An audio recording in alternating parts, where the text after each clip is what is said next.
Ooh, that is the best camper toilet. Nice. Toilet and sink, but I don't need that. Why Unreal Engine 5.1? Why is that toilet and that sink out in the middle of the forest? What is that about? So, okay, we're on. We're good. And we're pushing New World.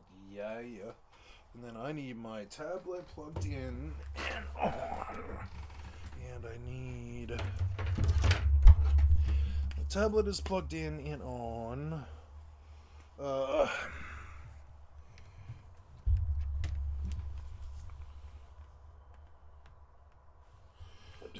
Tablet plugged in and on.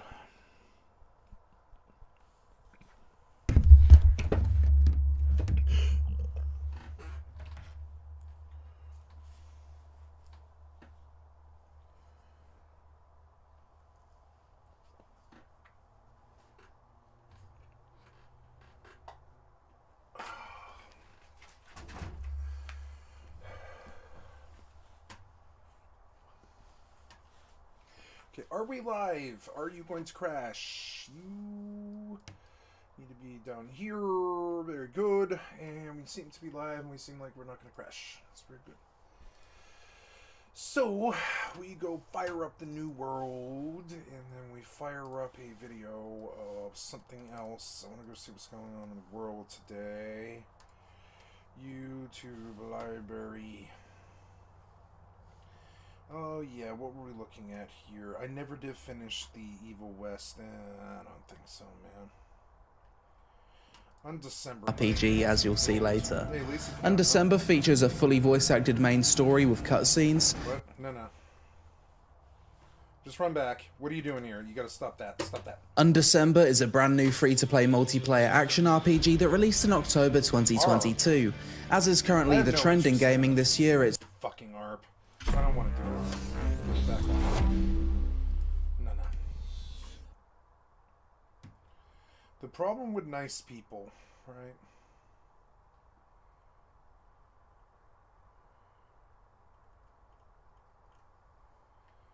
The Mandela effect iceberg explained. Yeah, probably. I gotta say, I don't. Looking at them both side by side, the one without it looks right to me, to be honest. But I guess people assumed it did have this hyphen because it sounds like two words put together. Pikachu's colored tail. This one really got me. And I'm not even that big of a Pokemon fan or anything. I mean, I played a couple of the games when I was a kid, but still, one of these just looks off, right? Let me rephrase that. No, Which of these do you remember from the games, the anime, whatever? This one, right? With the black tip on the tail? Because that one actually isn't correct. Pikachu has actually never had black on its tail. But this could be explained by a couple of things. For one, Pikachu's evolutions do have black on their tails. Also, it seems that there could be black on the tip because it would actually match his ears. But it doesn't end there for Pikachu Mandela effects, because apparently Pikachu has two brown stripes on its back. Now, a lot of people probably already knew this, but this just comes down to Pikachu not really revealing his back too much, at least from what I've seen. But still, it does look kind of odd to me, to be honest. Robber emoji. Cases like these are really interesting, as it involves something that people remember that has never even existed. In this case, it relates to a robber emoji that many people remember vividly, even giving descriptions and artist renditions of what it looked like. And for me, I can't really say I remember this, but it does look like an emoji that could exist. But after a lot of digging, no one could find any trace of this emoji. And it could just be that people were using a couple of emojis together to get that same kind of message. Like using the money bag plus one of the people ones, but I'm not too sure with this one. It's definitely interesting. Interview with a vampire. So I don't know too much about this one, so I can't speak from personal experience, but for those of you who know about this novel or its adaptations, which of these sounds correct to you? Is it interview with a vampire or interview with the vampire? To me, I immediately think Interview with a Vampire, but no, it's actually The Vampire. It's really a small difference, but many people also remember it being the former. There's a couple of theories on this one. First, if you say Interview with the Vampire fast enough, it can kind of sound like you're just saying a vampire, which over time may have changed what people thought the title really was. Or it could also be that people just think a vampire sounds better than the vampire, because I guess usually in a story there's not just one. Life is like a box of chocolates. So we Sucks. Hello guys and gals, me Mudahar, and today's video is a little something boys and girls. Now, I do watch Jim Sterling's Jimquisitions and Jimpressions from time to time. It's a little interesting thing, but there is a certain lack of trust I have developed over the last year or so. And while I still respect the individual, I don't want to make some sort of drama video. I just wanted to give my sort of take on a game franchise and sort of my thoughts on a certain game of last year. Now, as you all know, Muda's a big Assassin's Creed fan. I love me the AC series. I've been around with Assassin's Creed 1 since I first played it on the Xbox 360, back when it first released. While AC1 hasn't aged that well over time, it's certainly a very atmospheric game. Played it again a week ago. It was okay. Assassin's Creed 2, much better game, and it just evolves from there. Now, the last two Assassin's Creed games that have come out have been very RPG focused. As you know, Assassin's Creed Origins and Assassin's Creed Odyssey have really switched up what Assassin's Creed games really are. So much so to the point that there are old fans for sure definitely saying that the games have deviated too far from what Assassin's Creed is. And in a way, that's a totally legitimate criticism to have. For me, I believe that this is still Assassin's Creed at heart. You still got that sci-fi / historical storyline there. You still have the feeling of being an actual assassin in Assassin's Creed Odyssey, even though this game is obviously set before either faction, Assassin or Templar, is formed in its completion. And I believe the gameplay is still harkening back to that classic open world black box mentality of Assassin's Creed games. I enjoy these two titles, without a doubt. They are some of my favorite Assassin's Creed games, some of my Assassin's Creed games that I put the most hours into, obviously because of their open world RPG nature, more so than their predecessors. I think these are great titles. But last year was the year of many criticisms to be handed out for a lot of these games, and I'll start off here and there.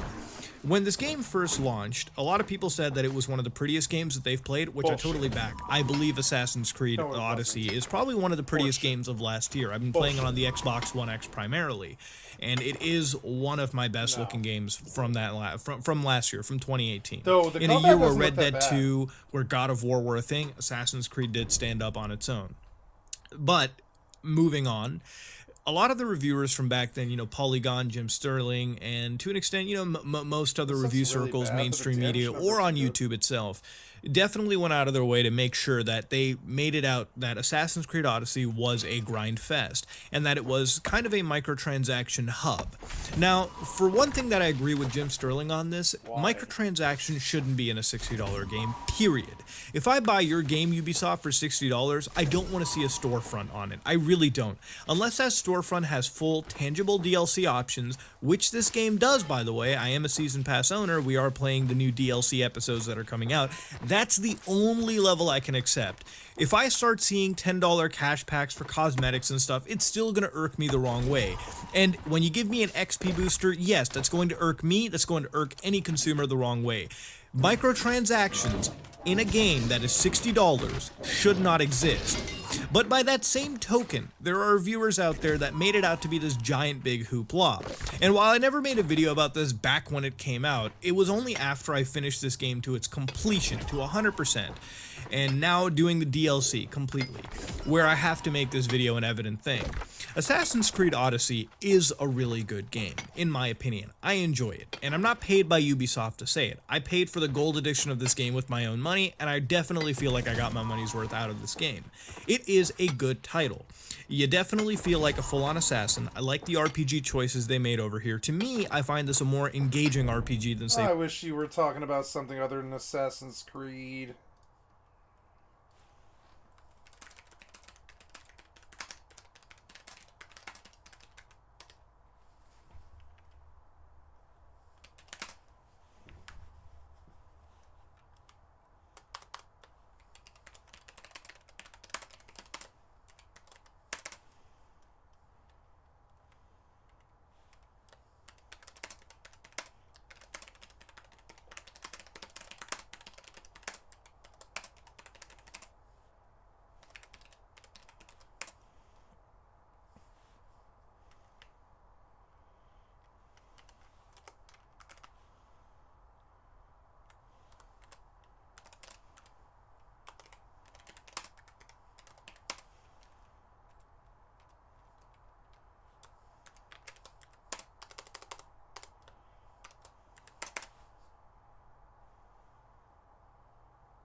Sorry, I'm writing an editorial on YouTube here. I want to hear what else he has Witcher to say. 3, which I really did enjoy myself too. Sorry, guys. This game, to me, has a lot of it. Write an Its editorial gameplay loops right in are the fun. background. To me, My bad. it has the superior gameplay that I've been wanting out of the Assassin's Come Creed on, franchise. I no, like it the doesn't. combat system. I love the exploration. I love that. Despite how large this map is, which literally covers almost all of Greece in that time period, it feels unique from continent to continent, from island to island. I get that feeling of a great looking game and a different looking game with little stories peppered in here and there, and locations, landmarks to hunt These and fight graphics look through. poopy That's to all me. present in this game. And And this is all a of this that is a is more fun. recent. But comment. last year, Jim Sterling made this video where he talked about this game being a greedy, grindy mess. And to that extent, there was a lot of other reviewers parroting that opinion. And it rubbed me the wrong way, because when I played this game, I never spent more than a normal amount of time for any open world RPG to reach its max level. And I got that same consensus for people who actually played the game.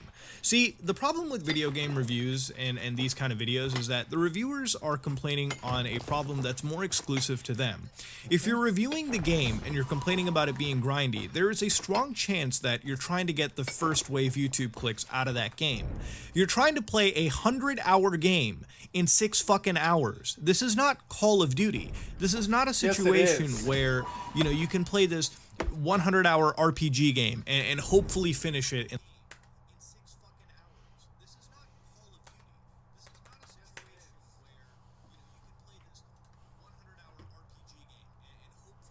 Oh, are you blabbing through my speaker? God damn it. No, don't do that.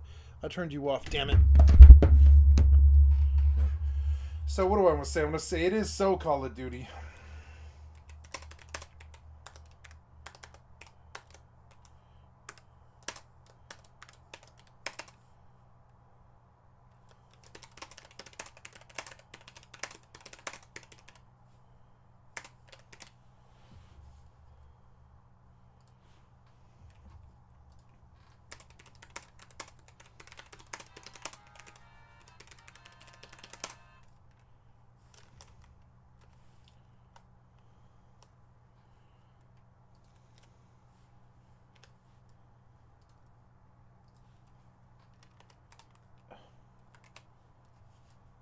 Disappointment, man. How do you? Oh, is it 2 P's? It's gonna be 2 P's, isn't it? Yeah, it's not 2 S's, 2 P's. There we go. Disappointment.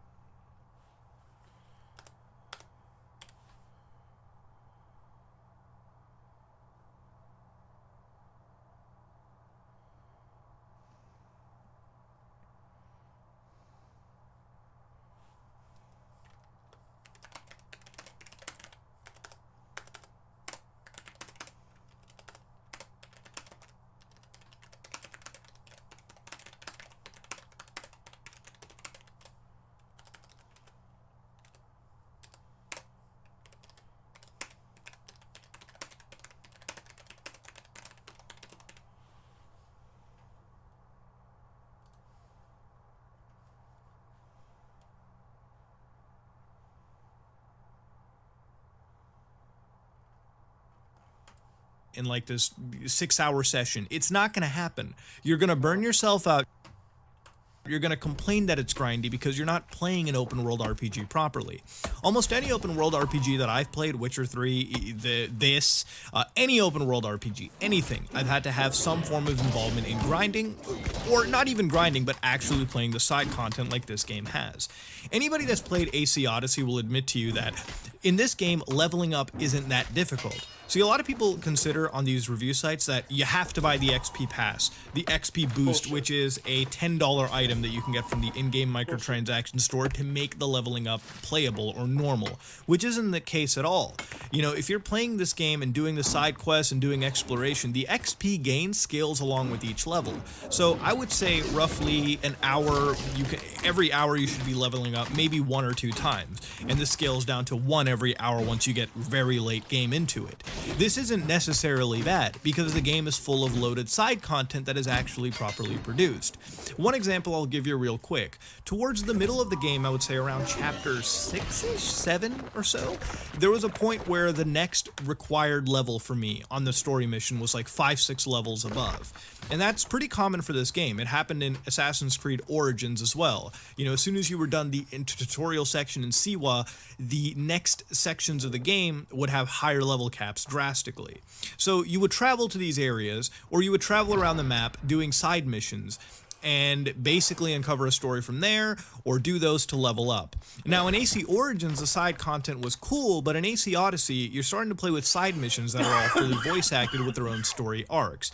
The example that I have to give over here is when that occurred to me, I went towards the middle of the islands and I started exploring around, and I got myself involved in a Civil War side quest, which spanned over multiple I can't do any more Assassin's Creed content. These fucking fanboys spinning in their fucking little hamster wheels. I gotta say, I don't. I can't do it. Okay, well, I don't know. I don't have no idea.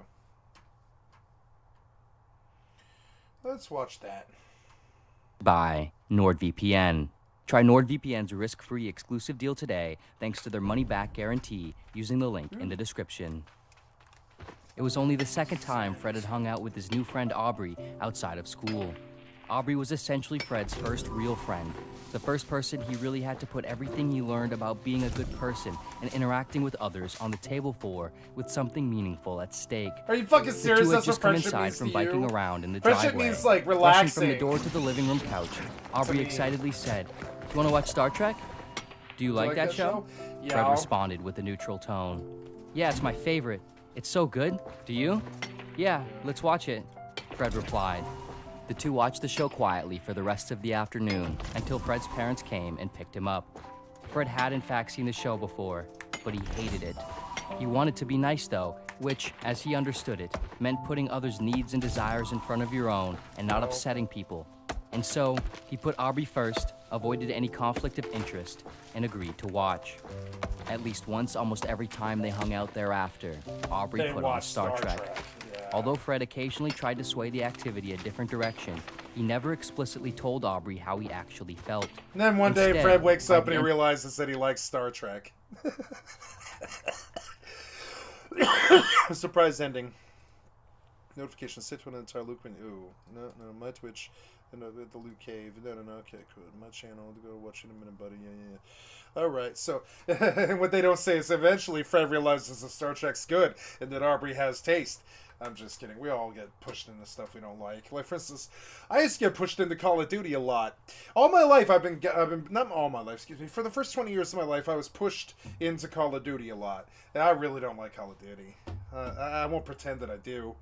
I'm supposed to like Call of Duty. I'm a gamer. I really don't like Call of Duty. I'm sorry, but I don't. I don't like Assassin's Creed. I don't like Far Cry anymore. Far Cry started out the best RPG ever, or sorry, best shooter ever. But, you know, where Far Cry went now, oh, not too good, because, you know, what it's looking like. It's looking like Assassin's Creed and Call of Duty. And it's not too good. Maybe I was just raised with this bias. Maybe Electronic Gaming Monthly and Game Informer kind of biased me this way. Maybe my best friend kind of biased me this way, though my best friend liked Call of Duty a lot more than I did. So, I don't know. I don't know where my bias comes from, but I really just cannot, like, stand the idea of playing a Call of Duty game ever again. Maybe I'm just an RPG gamer, call it that. 'Cause I don't wish to say that Call of Duty is bad. Oh, my camera got bumped. God damn it, I'm gonna fix that. You are still functioning, it's good. Maybe we can keep the Streamlabs going today. That'd be good, right? I gotta close this door, it's fucking freezing in here. Yeah.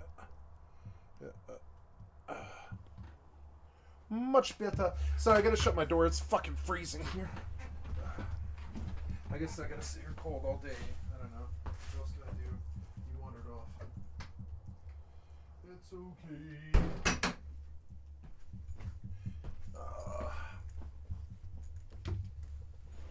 Okay, so.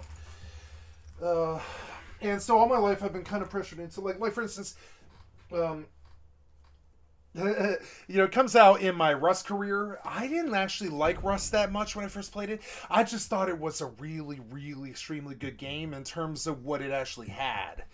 But there was this element of it that I always hated, which was that no matter what, those kids are always more invested than I am in staying alive. So they pull tricks out of their fucking asses way, way more than I do to stay alive. And there's times when I've done it to them, and that's the name of Rust is use your ingenuity to win some unwinnable thing. That's what Rust is. I have a friend, Dino, he's extremely good at it. Like use your ingenuity to dominate that bad Rust situation that you can't control, where there's somebody there that you did not summon, that just showed up, non-consensually to take your base. Like what happened to them yesterday. And, this side of it, I thought, while I don't mind that, and I am a hardcore guy, and I don't mind evictions, and I like raids as much as the next guy, I also thought the gameplay kind of had like a tinge of negativity to it and toxicity to it, like literally hard-coded into the intentional gameplay. And I guess my initial qualms and the things that irk me, the things that annoy me about Rust, I think is weird because like the developers went into it knowing that they wanted to embrace the negative side of PvP, which is lording it over somebody. And I know because I've been at PvP for 20 years, trust me, I've been like that, I've been at PvP longer than some of my friends have been alive who think I'm bad. You know what I'm saying? So, yeah, I mean, you don't have 257, I don't know what I'm at. I'm at 268,000 PvP kills. 268,000, you know what I'm saying? So you can call me bad because I am bad, probably. But I got more experience than you, and always will. So it's a little bit different. So do I play as good as you? No. But I mean, I didn't come up on this game like you did. And that's the difference. So, but that's on a side bend. I want to make some comparison about skill. I didn't want to do some comparison about skill. I'm here to talk about that baked in negative and toxic side of Rust, because it's kind of like an emotional barometer, or more like kind of a personality barometer. I think people who are attracted to Rust are of a certain personality type where they're not necessarily very, very nice people, and that's a bad way to speak of it. It's like, it's insulting Rust players, but that's not my intention. I'm saying I don't think the nicest people play Rust, and no, I don't think that's Rust's fault, and I'm not saying the people who play it are bad people. They're not. What I'm trying to say is I think it attracts, like non-consensual attracts a certain type of personality that I think has like weird, like almost Freudian, and Freudian is not the word I'm seeking here, but it's a good cop-out. Almost Freudian implications of your sides of your personality that cause you to play Rust the way that you do. And the people that I liked in Rust the most were the people who were just trying to have fun and live their lives and have it be a lifestyle and do what they found about the game that they enjoyed. Then there's the rest of the people who are there just to get a kill and make you feel bad, and get their joy out of making others feel bad. And so now we need a Rust with, like, a locked tool cupboard that can't be destroyed. We need PvP that's not consensual in the respect that, like, no, the gangs aren't consensual. They show up when they're gonna show up, and you can't predict it. But why would the base be stolen? I don't really understand. Like, I understand the whole eviction, get out of my property thing, and all that. But I think hardcore is actually like more in line with the way I would have approached the game, which is like spend all your time trying to survive against the odds, against the environment, as opposed to like the other people out there. Those people should be your friends, When you go in PvP, it is after you have a crew of like 10 people, and you can actually like if I were to build a game like Rust, you would have to pass a certain checkpoint of building and friendship and a party size and a group limit and that before I felt that you should be allowed to PvP, because otherwise you're just gonna sock toddlers and call it a win. Which is my real problem with Rust. That's what the people there do. They sock toddlers and call it a win. And it's just it's distasteful for me to watch. And no, we don't all have the same skill levels and stuff, and no, we can't all be like super good. I have some friends who will just never headshot as good as some of my other friends, and I'll never headshot as good as some of my other friends. So, but why can't we all get along, hit the bong? You know, why can't we go get along, hit the bong, and play some Rust and just chill and not have everybody's in our face all day? What I'm talking about is a PvE server, but the problem is, like, that's not why you play a game like Rust. So Rust got this beautiful license on a PvE system that's never been done nearly as good as it's been done in that game. But it's weird because it's a PvP-centric, non-consensual title. So I embrace the sides of it that most of my friends would call pussy, which is farming and like 1v1s out farming, you know? I don't want some like organized raid PvP thing. Oh, what's up, Jerry? Oh, just gonna make a pattern here, so that's all right. Keep going. Oh, okay, right on. So yeah, so and that non-consensual nature of PvP in Rust is one that, you know, and I realize there's about 10 people here, and some of you guys might be Rust players, and I'm sorry, I'm not trying to tread on your game. It's not that, you know, it's not that Rust is at fault here. It's that we don't know how to boil these things down to a watered down, you know, a watered down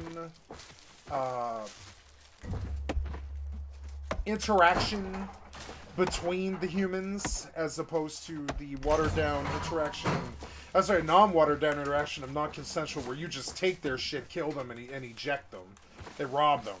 That toxicity, I think one of my problems with Rust right now is in the overall meta game. When people look back at my career in, like, you know, 20 or 30 years, and they saw that I did clock 50 years, and I'm one of the most hardest working, I'm the laziest man on the planet, but I'm also the hardest working. You'll see it when I clock something like 50,000 hours in the first year, or whatever it is, and then eventually you begin to understand that when people quit after, you know, 18 years or something like that, or 25 years and stuff, I went on for triple that.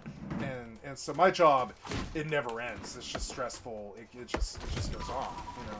So I mean, that's where I'm at. So I worry sometimes about the long meta discussion about what the appraisal of my career might be by some other peers, and I struggle with this because the you know, the bottom line is if you can't reconcile what you were after with what they were after, or if you say that you came up in it's kind of like in real life when they talk about coming up in the ghetto or coming up, you know, poor, or, you know, that kind of thing. It's like when you grew up with challenges, when you come up in the scene and you've got challenges, you don't you know, you don't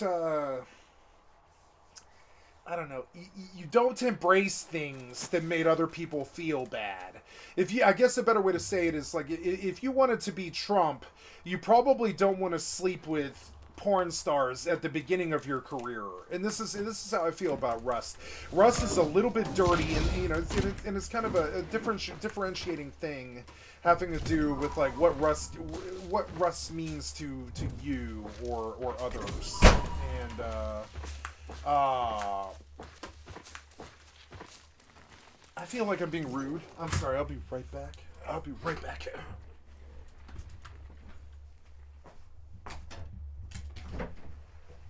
do you need help with it? Oh, no, I'm just okay, I got feeling selfish, like I'm leaving you to deal with this alone. You don't need an extra hand or anything? Okay, you're good. So I'm ignoring you isn't bothering you? Okay, I just wanted to make sure I made the offer, you know what I'm saying? I don't want to feel rude. Okay. All right, sorry, buddy. I'm just checking you. Make sure you can handle yourself? All right, word. Okay, so, sorry about that. Now I guess my headphones turned off? Oh no, wait, oh, did I mute? I must have muted. Oops. There we go. I can hear myself now. Okay, so and you know, it's a hard discussion, but like later on, like I know a lot of streamers probably aren't thinking about this, but I am. You know what I'm saying? I think about this every day. I realize that eventually I am going to be judged on whatever games I use to get up that ladder to be somebody who is watched by the community every single day, I realize that I will be judged on the games that I chose to do this. And while my style is different from almost everybody else out there in the respect that you will see 20 different online games on this channel over a 6-month period, you're going to see like 20 different online games, and I go through phases on all of them, you know, changes and phases and personal empires on all of them. So, you know, like with 20 personal empires, for me it was like kind of like, it's like giving an inside look to the people on the outside, what my abilities and what my habits are, and what I want to be, who I am. And, ooh, Silkweed can be tracked, yay. And you know, and all this other stuff. Like in the end, I figure in 30 years, they're gonna say, oh, that's Skycat. He came up on Rust, and he was a fucking asshole because he played Rust. That's what I fear, believe it or not. Like, anybody who plays Rust is going to know. Anybody who plays Rust is not necessarily an asshole at all.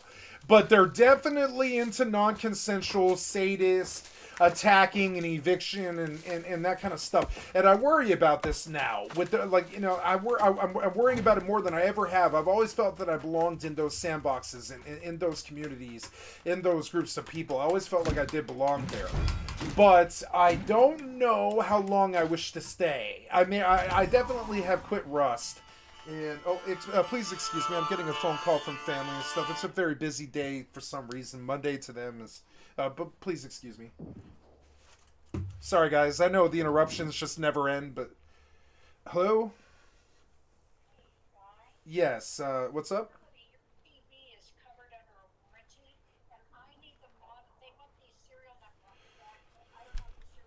Oh, yeah, I was like, I was fairly sure we got coverage. Okay, let me take a look here. Oh, okay, I'm looking at it like right now. I'll send it right now. Does that work? I'm going to send you a picture of the back of the television with all of that information. Does that work? Alright, sending it now. Bye-bye. Thank you.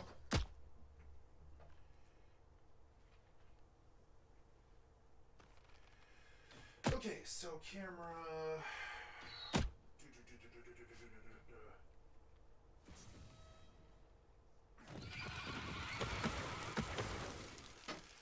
believe that should do.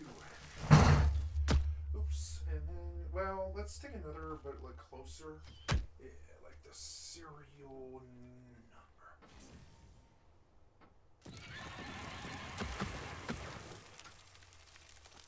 Come on, man, I got shaky hands. Come on, man, I just drank caffeine. Let's go. Why can't you see that? It's because you're fucked up. I have to back out or something. You aren't focusing right. There, see, better.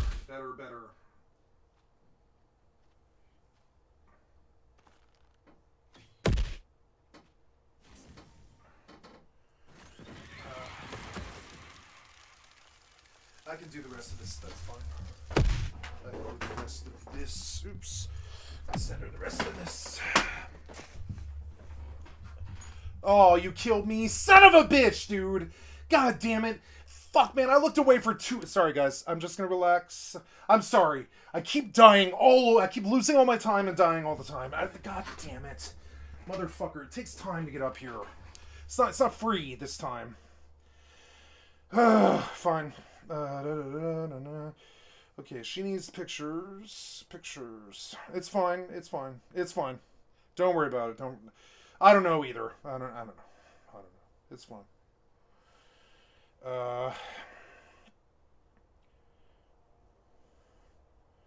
65 UN 9000. Oh, no. The serial number is not that. It is 111 RM AQ 800 serial.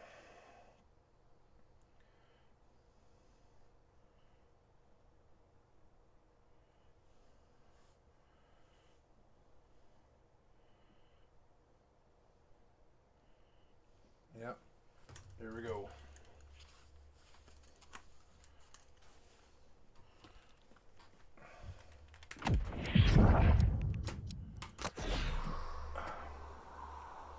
Okay, back with you guys. Sorry about that. I had a bit of a distraction there, which is no problem. Did die and lose, like 7 minutes, but that's my life. That's what I chose up. That's what I signed up for. It's okay. It's just part of it. It's all part of it. It's all happening down at the zoo. So anyways, where was I? So, I worry about the negative sides of Rust and what kind of personalities that might attract to that particular game. I worry the same about EVE Online. And I worry the same a little bit about WoW. And I don't wish to be known as a PvP superstar in 2022. Now, that is a large, what's the word, digression, or that is a large detour from who I was in the last 12 years, where like every day I woke up and I wanted the war. I went to fight. Like, civil war in real life does not scare me, because I went to war every day, all goddamn day, last like fucking, well, it was 22 years, but the last 12 years I went to look for it every morning. I went to go look for it every fucking morning. And this was difficult for me in the respect that, like, I don't wish to be known. I'd be okay with being known as the warrior poet or whatever, and nobody takes these video game wars seriously now, but in, like, 20 years, it'll be what people remember. It's just so weird, but I believe it is. It'll be what people... In the next 10 years, we're going to witness something that I think will be remembered for the next, like, 20 or 30 years. And I don't know what it is. It's going to be some kind of revolution in gaming. Kind of like, think... we're already there. Gaming now is kind of like disco was, or the rave scene, or flower power, or transcendentalists, or the conspiracy, like the I don't know what you would call that, like the theorists, or the what's underground stuff, right? Hippies, yippies, or yuppies, or any of those. Like, gamers have their own bracket now. We actually have the most numbers out of anybody. So it's well, short of gender, the same number of gender. Okay, gamers are 1 and 2. It's 50% of the planet is gamers. That's 3.5 billion gamers on the planet. Another number that you might see like this is women or men. There's 3.5 men. There's 3.5 billion men on this planet, and there's 3.5 billion women on this planet, comprising something like 7.0 something, or no, 7.12 or something like that. I forget the exact number, and I don't want to go dig it up off Google. The number itself, the factual basis of the number, is not important to the current information at hand. But the bottom line is, if half the world is numbers like that, this will matter in like 20 or 30 years. It'll fucking it matters right now, but like, people are gonna look back and they're gonna remember it like some kind of revolution and stuff. And if I'm to be a part of that, I worry about the places that I came up, because Rust to me is kind of like Sarajevo. That was the word I always used with Rust. I was like, okay, well, this is like this is like landing in a place with nothing but your naked body on the beach. Is that not Rust? You land on the beach somewhere naked with nothing but a rock and a dream and a torch. Rock and a torch, right? You land on the beach, and within a week or two, you might have 7 compounds, 7 helicopters, 700 guns, 700 boxes full of loot and food and medicine and supplies and all this. And you might have your own little personal fiefdom, right? That's how Rust is. You wake up naked on the beach with a torch and a rock, and then by week 3, you are running some kind of crazy ass like cell of people, kind of like the way the Proud Boys would do, but a lot more about survival. Has nothing to do with oh, we got to go push our agenda on somebody, or go fight the government, or any of that stupid shit having to do with communes or any of that. It's more about, oh, how do we, hey, do you want to survive together? Yes, we do. That's Rust. And so I worry about my background here a little bit. Like, if Rust and EVE are the places I was known to spend my time, you got to wonder about that non-consensual aspect of it. And I worry about the psychological aspects of being a sadist who does like that sort of non-consensual butt rape all day, where you're just getting your shit pushed back by some fucking stranger and robbed and left for dead or dead, and spawn on the beach naked with nothing. And your base is gone, your friends are gone, the people are gone, your morale's gone, your items are gone, your guns are gone, your food is gone, your meds are gone, everything's gone, you're stolen. And that's the reality. Now a lot of people, they like that high stakes gambling and losing all that and restarting from the fucking bottom. You know, I'm one of them. I like restarting from the fucking bottom. I can walk out my front door. I prided this about, like, two things I've always prided about my personality my entire life is the first one is I can walk out that fucking front door with nothing but the clothes on my back. This is what a real Colorado mountain man is. I can walk out that front door with the clothes on my back. Now, would I bring some things with me, like some clothes? Probably, if I had an option. But if I needed to, somebody could put a gun to my head and say, okay, you're going to the fucking, this, you know, you're going out to the forest now by yourself, or you're going to the concentration camp now, or whatever, and I'd be like, all right, take me, because I don't need anything. You know what I'm saying? I'm not super skilled at the survival stuff like, say, Tom Brown or somebody like that. I just have enough sense and enough practice doing it that it doesn't scare me, and I've done it before. And Rust is the exact same way. You go stepping out that fucking door, you better know what you're doing. You know, like you better assume that you can't get back. You know, that's kind of that's the whole vibe. And, you know, and I worry sometimes. I worry about what kind of judgments I might face in the future. If I'm chasing some crazy PvE goal in Ashes of Creation with a PvE guild as opposed to a PvP guild, which is player versus player guild, I don't know what the differences in the judgment are, but it's one of the reasons why I have been embracing World of Warcraft and, New World and, and any other PvE game, like the whole Bethesda suite of games as such. I have been re-embracing the PvE side of my nature, which is player versus everything, which means that it's not just the people. You're also fighting the environment, the dragons, the people, the helicopters, the people around robbing the people, everybody else on the third party, and, you know, and on top of it, you're fighting a lot of bots. You know, a lot of AI, a lot of NPCs, a lot of, we call them, in the community, we call them mobs. Fighting a lot of mobs, you know, fighting a lot of mobs all day long. That's AI. AI all day is an interesting thing, rather than fighting humans, because it's harder. I would say it's harder than fighting humans, but it's also easier. Humans are unpredictable, so that makes them harder.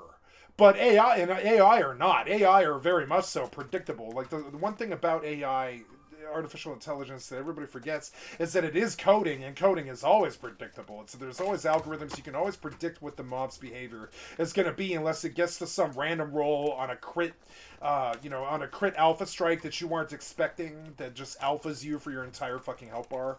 And you're like, oh no, he ran his double sevens, he rolled his double sevens, and it caught his nasty, double seven special that did 90% of my bar. That I might lose to something like that, but everything that a computer might toss at you, you can pretty much handle, even 10 of them. I know, because I do it in New World all goddamn day, or whatever, World of Warcraft or whatever, or EVE Online or whatever. If you can handle 10 of them, you're good at PvE. If you're Jackie Chan and you can roll around while you like throw a tiny little punch every 10 seconds because you're defending 10 people attacking you, and every few seconds you punch some guy in the face, and then you get back to defending against all 10 of them, and eventually you punch enough of the 10 guys in the face small time, in a small way, that you win that 1v10. That is what my career is. It is bitch slapping 10 mobs, 10 people, doesn't matter, whatever it is. Bitch slapping all 10 of them while I kite them around in a circle, trying to make it so they can't be in my personal, if they can't be in melee range, they can't be in my fucking personal thing. And they can't stop me really from just bitch slapping them all once every 10 seconds or so for 13 minutes. And often, 1v10 fights will go that long. They'll go 13 to 30 minutes, something like that, or you die. Right? But let's say you live. You're looking at a 13-minute engagement there. You thought you were just pulling like 2 mobs in a pack, but then all the other ones from the terrace above you aggro out of sight above you. And suddenly you've got an 11 mob fight that would scare the shit out of anybody in the scene. I don't care who you are. It would scare the shit out of anybody in the scene. 11 mobs like that at the top level, when you're level 60 and you pull 11 level 63 mobs. How are you gonna, and each and every single one of those is like a 45-second fight 1v1. So you're looking at the same original 11 minutes that you would have spent to attack to kill each and every one of those 11 people. This is the Bruce Lee math, Like they never talk about this, but if you want to fight 10 people, you can. But you can't do it all at once. And you can't, you can't kill them all at once, and you have to bitch slap every 10 seconds because you can't throw a hard punch if somebody's trying to kill you. It's just really hard to do. You can't just wind up and sock somebody really hard when you're dodging around 10 people like some kind of Bruce Lee, right? Think Jason Bourne or some shit. Jason Bourne will knock you out, but it probably gonna take his ass like 5 minutes to do it if there's 5 other people. If there's 5 guys trying to kill Jason Bourne or whatever the fuck, it might take him a few minutes to stop all 5 people. This is why I like PvE, because it is sort of like fighting 10 people a lot of the time. You get very good at it. You get good at bitch slapping and kiting around, and eventually, you know, you get a good hit here and there, get a crit, your cooldowns come up, you slaughter somebody. And you're like, oh man, I killed all 11. And this happens in New World all the time. And it's even crazier when it happens with people. The best I've ever done is a 1v5, I think, in World of... Well, in Fortnite, I've definitely done, like, 1v8s. But, I mean, in a legitimate RPG, I would say in World of Warcraft, the most I've ever done, I think, is, like, 6 people at the same time. And that's very hard to do. It's very hard because 2 of them are archers, right? 2 of them are casters. 2 of them are healers. 2 of them are warriors who are charging you and wailing on you with a axe the size of a, I don't know, shovel, right? And you know, and it's about time.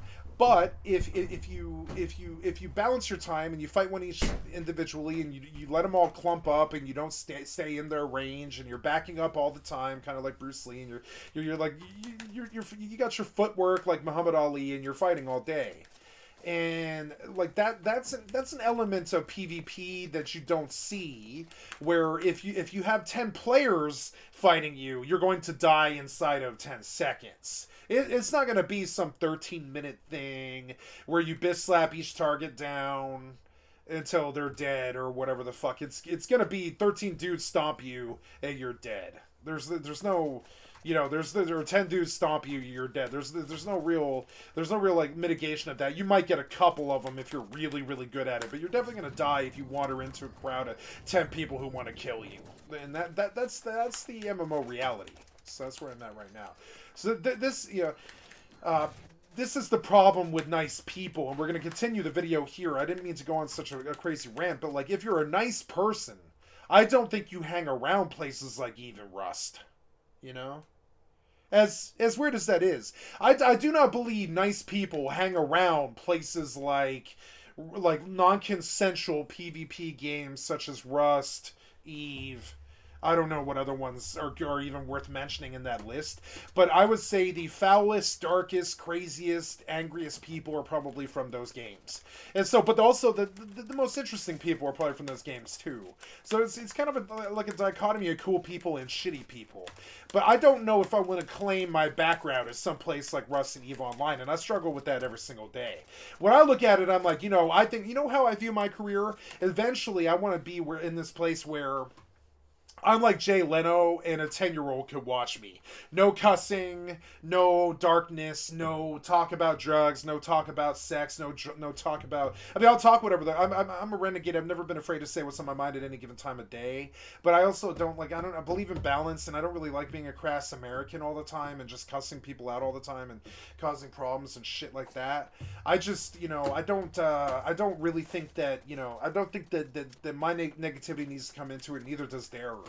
So it's hard to maintain in a community and in a climate like that where you're afraid of your roots.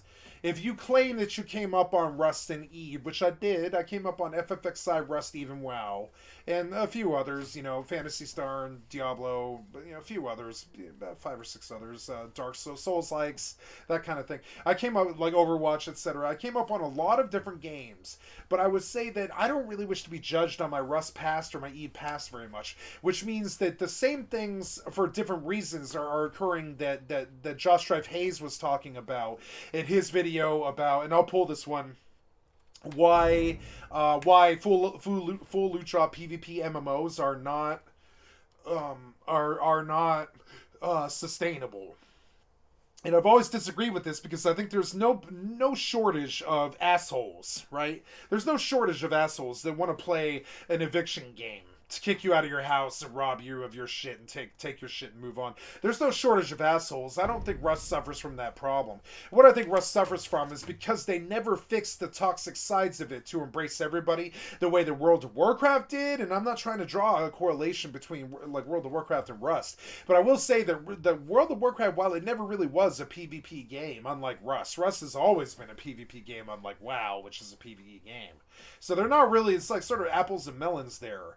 But I will say that you know that WoW, I believe in its own little plotting dinosaur idiot way, kind of like plotted down that path of trying to accept everybody and accepted the losses and accepted the hatred and accepted the disdain and the oh, everything's casual now and everything's shitty and you shut up my game and you fucked up the place and we're all pissed at you about WoW and all this stuff. And it's real easy to hate Blizzard right now. I'm one of them. I hate Blizzard. The way they treated their interns and the way they've executed their gated gameplay and all this stuff. I don't hate Blizzard.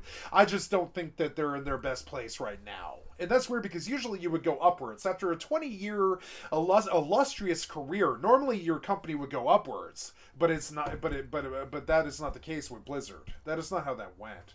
So it's sort of weird. It's, you know, so now I'm looking at, like, can you make an effort that embraces all of it and enables me to go do that? I'm wondering now if New World is it. A little bit. I wonder sometimes if in the end Ashes of Creation won't even be as good as New World. Because New World at least is kind of trying to embrace that acknowledgement of what kind of combat system I want, which is this Dark Souls one. What kind of farming system I want, which is this old school RuneScape one where I can walk up to any old tree and chop it down. You know, I can't chop this tree down because I'm in town, but if I go outside the fucking town, I got my settlement here, I can relax and move on with my day. But, you know, if I want, you know, I can go outside here and I can old school RuneScape up the side of this, you know, up the side of this, this land. You know, I can go upside this land's head and chop every bush, chop every tree, kill every crocodile, farm every whatever this is, Azos Spring, and etc. And boom, you have your RuneScape farming, right? And they know I want that. They know I need it. I need it in my MMO. WoW suffers from this. WoW does not have this. WoW has herbs and skinning. That's about it. It's, I mean, there's other professions, but they're not. I mean, I guess this game does have, like I would say, hemp and cloth. Cloth is the thing in WoW too.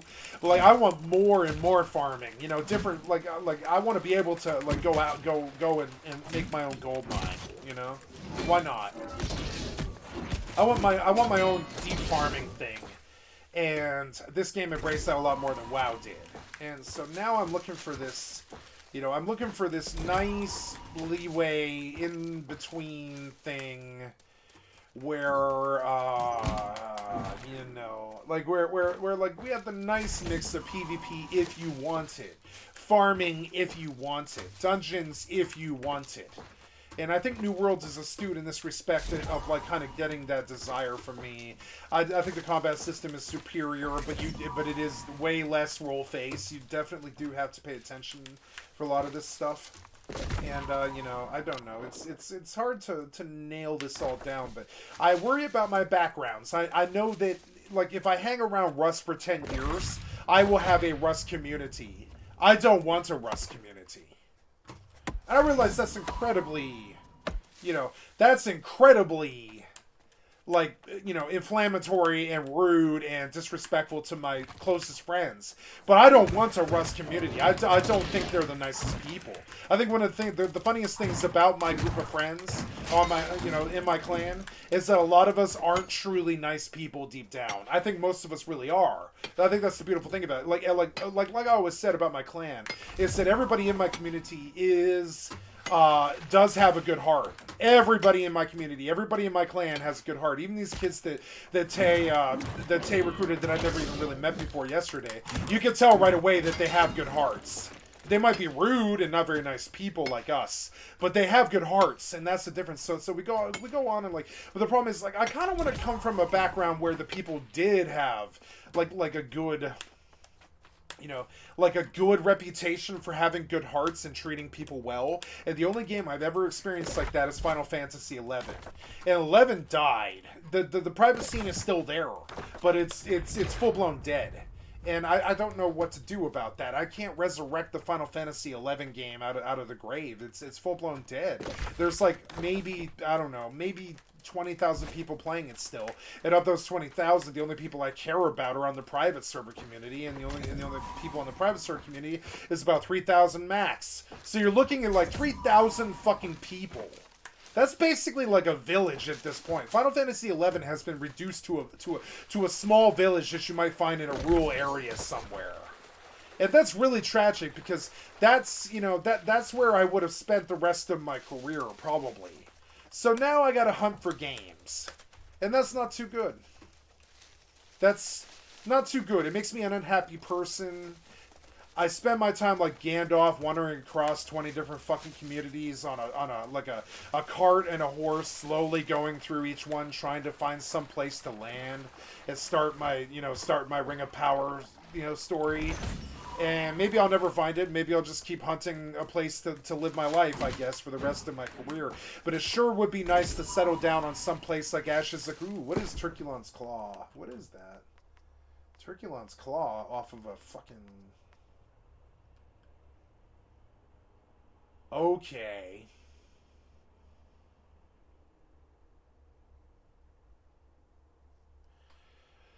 I mean, it's cool. It's cool, you know. I just don't really care about Turkulon. That's fine.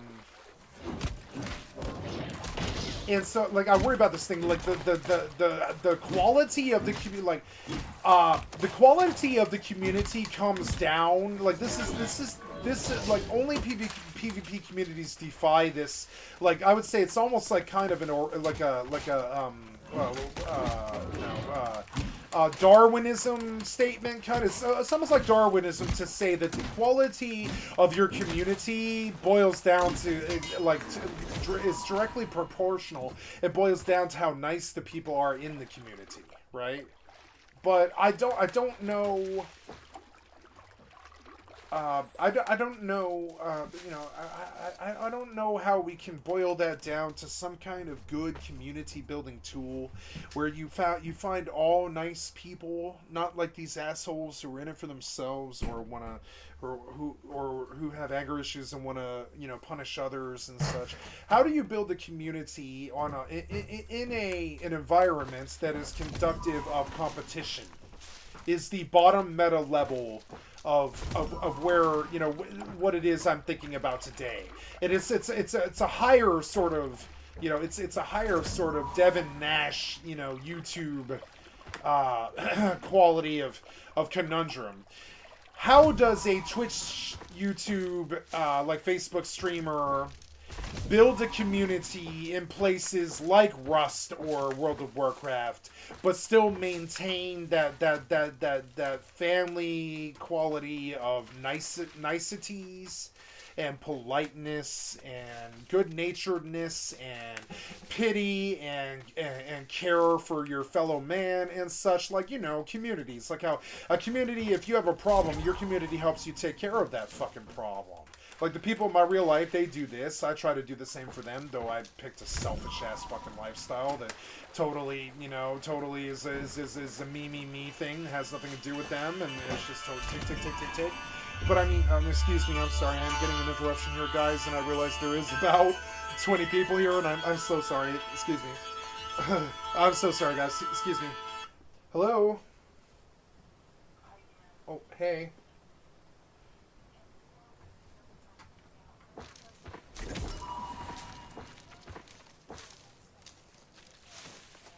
$52.01 South Sherman? 52.01. I used to live at 1392, or I'm sorry, what is it? 1391 South Sherman, but I never lived at a 52.01 South Sherman. Oh, no. I know what it is. That's David's place. What?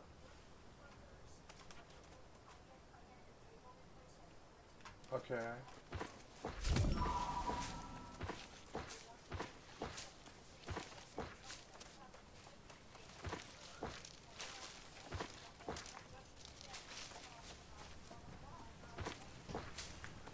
The cable, no. Like, so tomorrow, like, Jay and I deal with this occasionally. That's what they tell you before the point of delivery. But after the point of delivery, you just go in and say, I didn't receive this. And you re-enter a whole different, customer interaction thing. It's not an option. Okay, we might be out the cable, in which case, I'll give you $100. I mean, it's...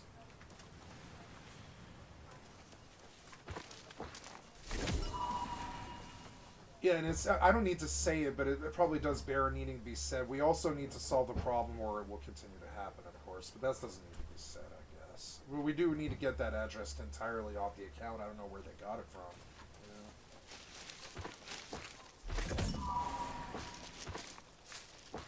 Oh, I misunderstood what you were saying. Yeah, that does make sense. So, okay. I mean, it doesn't make sense, but it makes sense.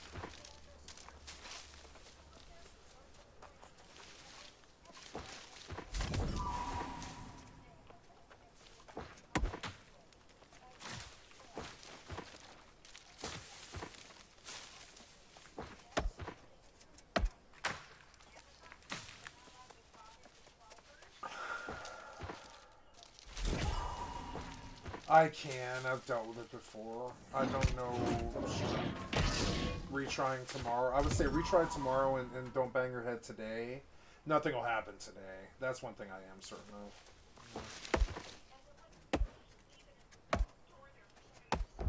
of. No, David. Well, no. When Amazon delivers things to David Place, they knock on the door, and then those guys receive it, which is how I got all my packages there. So no, the package itself is unlikely to be lost. It's just that, you know, we...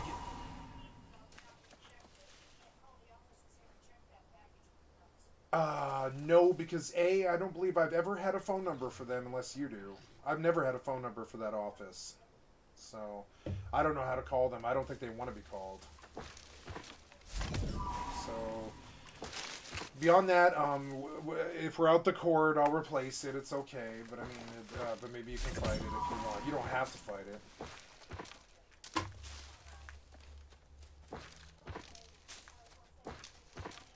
Thank you. Sorry about this. Love you. Bye. Okay, I'm back, guys. Sorry about that. I realized that was sort of weird to just get up on a tirade there and then get distracted for 5 minutes, but you know, it is what it is. I love you guys. Thank you for sticking around. I do see that some people did stick around, and I want to thank you. You know, sometimes when I get the phone call, I lose like 15 people, and it's really fun. Yeah, there goes my career, and it just never ever gets started, you know. But anyways, where was I? So like, I realized that, like, you know, I view my career how somebody, like, I imagine Taylor Swift probably views her career, where you're like, where did I come up? Well, it was the country stations and the pop stations. It wasn't the hardcore rap station. It wasn't the hardcore drum and bass station, hardcore dubstep station. It was the nicer places, right? And I don't wish to build a community around a non-consensual PvP game, but then I run into another problem that I wish to cover here, which is that my addiction level with games like Rust and Eve is fairly high. I don't know how to stop games like Rust and Eve. I don't play them every day. Like, for instance, I'm gonna be on New World all day today, like on World of Warcraft and New World and stuff. But like Rust, I'm not sure is the right place for me, and I never have been. So every single time I retry it, I think, but what did I gain from this? What did I lose? What did I have fun? It was good to see my friends, but it wasn't fulfilling for me. And I think and I suspect that I probably do need another visit. I probably need another visit to Rust, but probably not in the same places that my friends are staying. I probably need to go back to hardcore mode on a solo tip, I think, and take a look at what they built with hardcore, because some of the things that their PvE system does offer is really beautiful. And if you can't find your way back to if you can't find your own way back to your own base, I don't know how the raiders are supposed to find it. So it's, you know, it's kind of cool. Like, if you have neighbors, you probably get problems with them. And so it like, you can tell how the sociality is a little bit more forced on something like hardcore, where, like, you want to talk to the guy, you run into some guy, you go and you be friendly with him, like you live out in the rural area. Like, I have a family member who every time he meets somebody, he's extremely cordial, and that's kind of how Rust at a rural hardcore level would be. You wouldn't really want to start shit with anybody because somebody's gonna get hurt, and that's my desire from Rust that we never did really get. That open sandbox of like building a community through your sociality in a way that is honorable and respectful to others. Ooh, Shield 508. Yeah, Shield 508 is good. I don't even need it, but I mean, I like it. We'll disenchant all of this stuff. You know, here we go. And so now I believe I've covered everything I was going to talk about. But like, this guy asks, the problem with nice people, right, is it's like in the end, like one of the ways that being a nice person can really hurt you is that example that he used. Blah blah invites you over for a movie. They say, would you like to watch Star Trek? And you go and you say yes because you want to be polite. But then for the rest of your life, they put on Star Trek every time they see you, and you don't like Star Trek. And this is one of the reasons why being nice is, it's a good thing, but you got to be careful with it. You have to be very open communication when you are nice with people. And so, like, I want to be open communication about it. I think I'm probably too nice for a game like Rust. I prided myself being nice my whole life. I am an asshole, and I can prove it. I've got the 27 fucking charge rap sheet to prove it. But I also don't, I don't think, I would say I spent most of my life being nice to everybody that I met. And so it doesn't really add up. It doesn't really add up, like that kind of background in a dark, non-consensual game. I wonder sometimes how nice you're supposed to be. And let's see what he says about this. End of the school year, Fred just stopped hanging out with Aubrey altogether, secretly having harbored the frustration that they rarely did or watched anything he wanted. And so he doesn't like, he thinks that she's selfish and he doesn't like Star Trek. But he watches Star Trek with her for some years, and then eventually he just moves away from her because they like different things. And it's kind of tragic because they do like each other. He just doesn't like Star Trek. And you begin to wonder, is this problem about him and Star Trek, or is it about him and her?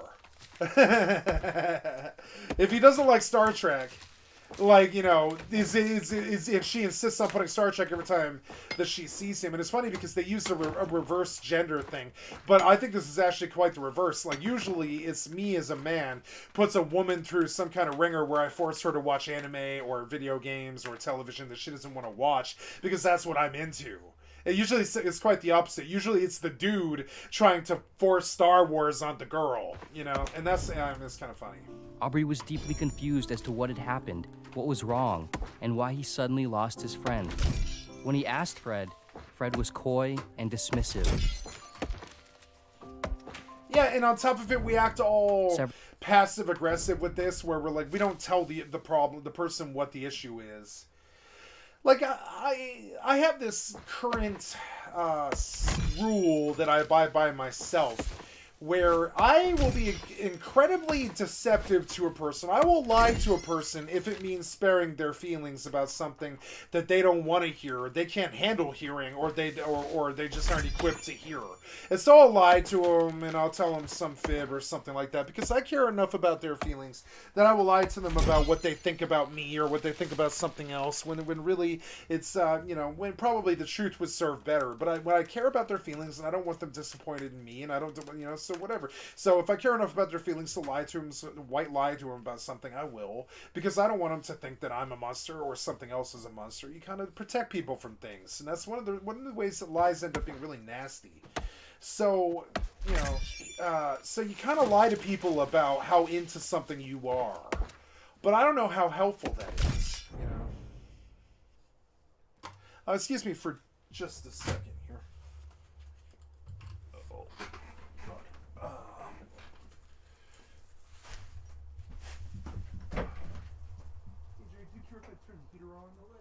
Okay, that doesn't bother you? All right.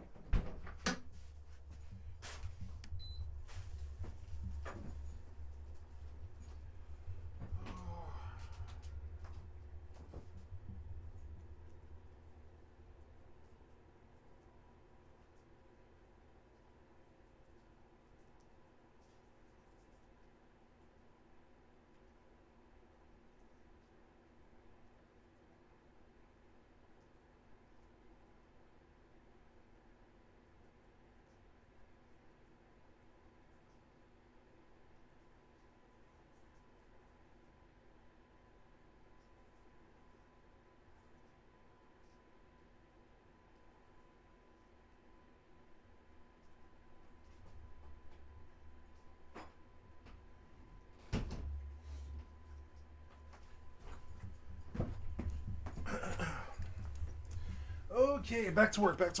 So, yeah. So, and so we lie to people about what we like, and I found myself lying to people about Rust, that I like the game. I do. I love Rust, but I don't like the sort of the cold-hearted nature of it, that's not who I am. I was raised hippie. I was raised ultra-liberal. I was raised peaceful. I was raised to not go rob people or you know, to... And I won't say the Rust appeals to the darker side of my nature. I would say the peaceful side of Rust appeals to the peaceful side of my nature. I would say the shitty side, the dark side of Rust does not appeal to me at all. And that's weird because I know the difference. I've been across 50 different games. I know the difference in what they're offering. It is the best game I've ever played, but it's also the worst. Several years later, in high school, Fred found himself a part of several small friend groups. With the introduction of greater freedom, driver's licenses, and the pubescent lust for activity, Fred also found himself spending far more time with friends outside of school than he ever had before. For the first time, he had to balance plans and schedules between different people and between people and himself. Whenever he was asked to do something, whether it was to hang out or do someone a favor, afraid of coming off disinterested or making any of his friends upset, Fred's answer was almost always a resounding yes.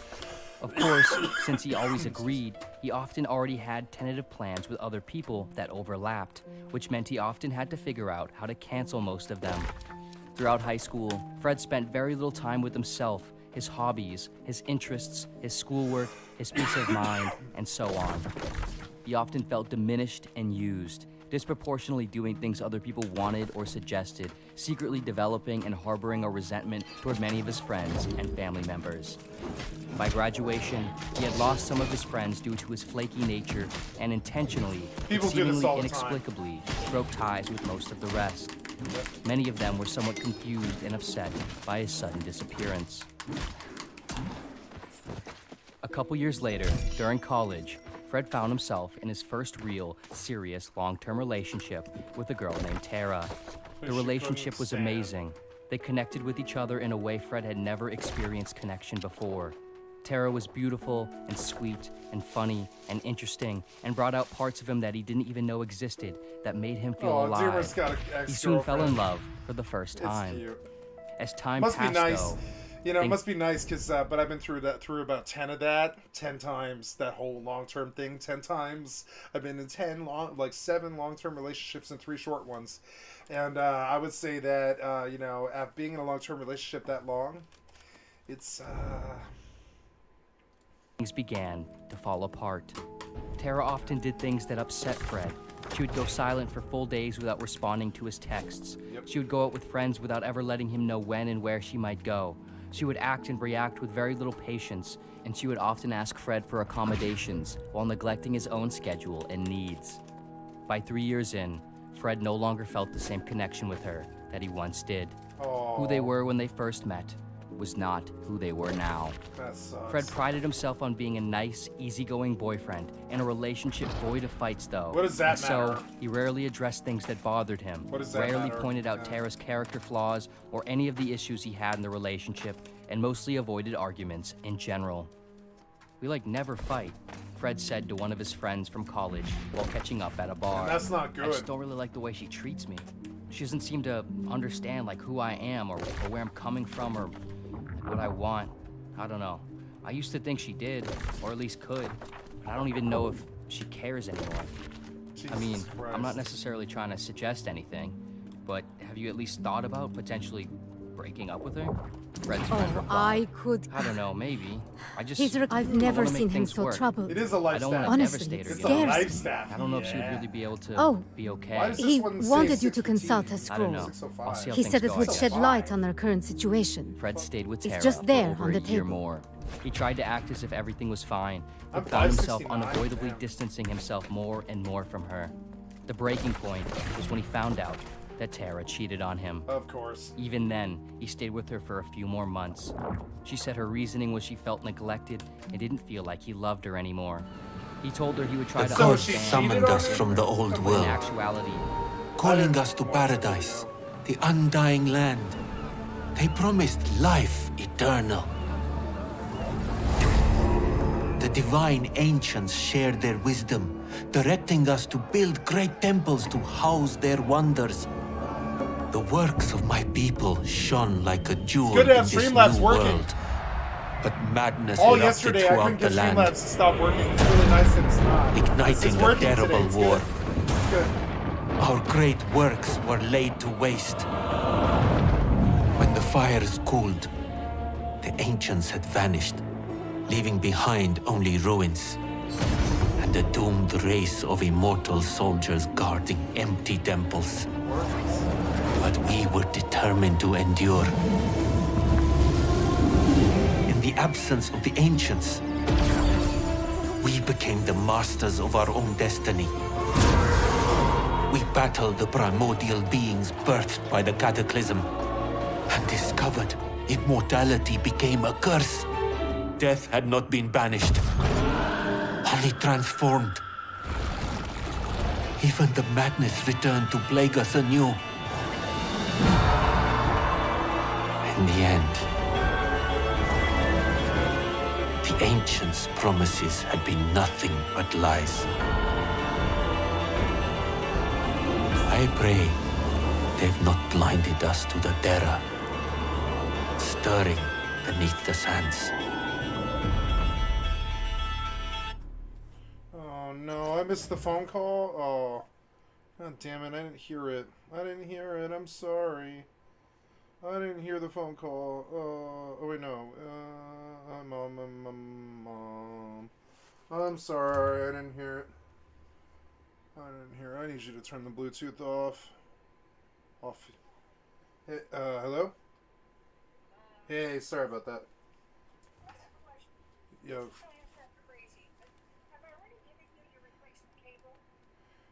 You bought a replacement cable, but it won't work. We need like a 50-foot one. The one you bought is like, I don't know, 10 or something. Well, wait a minute. I have received your 75-foot cables, and I can't account for getting that many. Yeah, that's odd because we've only ever had one.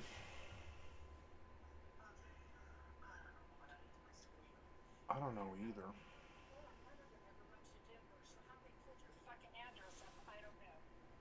Yeah, we didn't have that sent.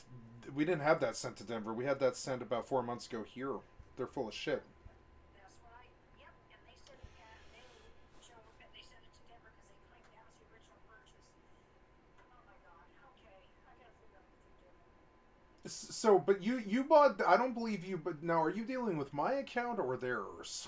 Or yours? Yours. Yeah, so the only reason, okay. There's nothing to say. I'm just, no reason to talk. Yeah, you should not have had an issue with your accounts, is I guess what I was going to say. You shouldn't have had one, so. The energy around this is bad. You can feel it. We should probably just let it be. Alright. I love you, bye.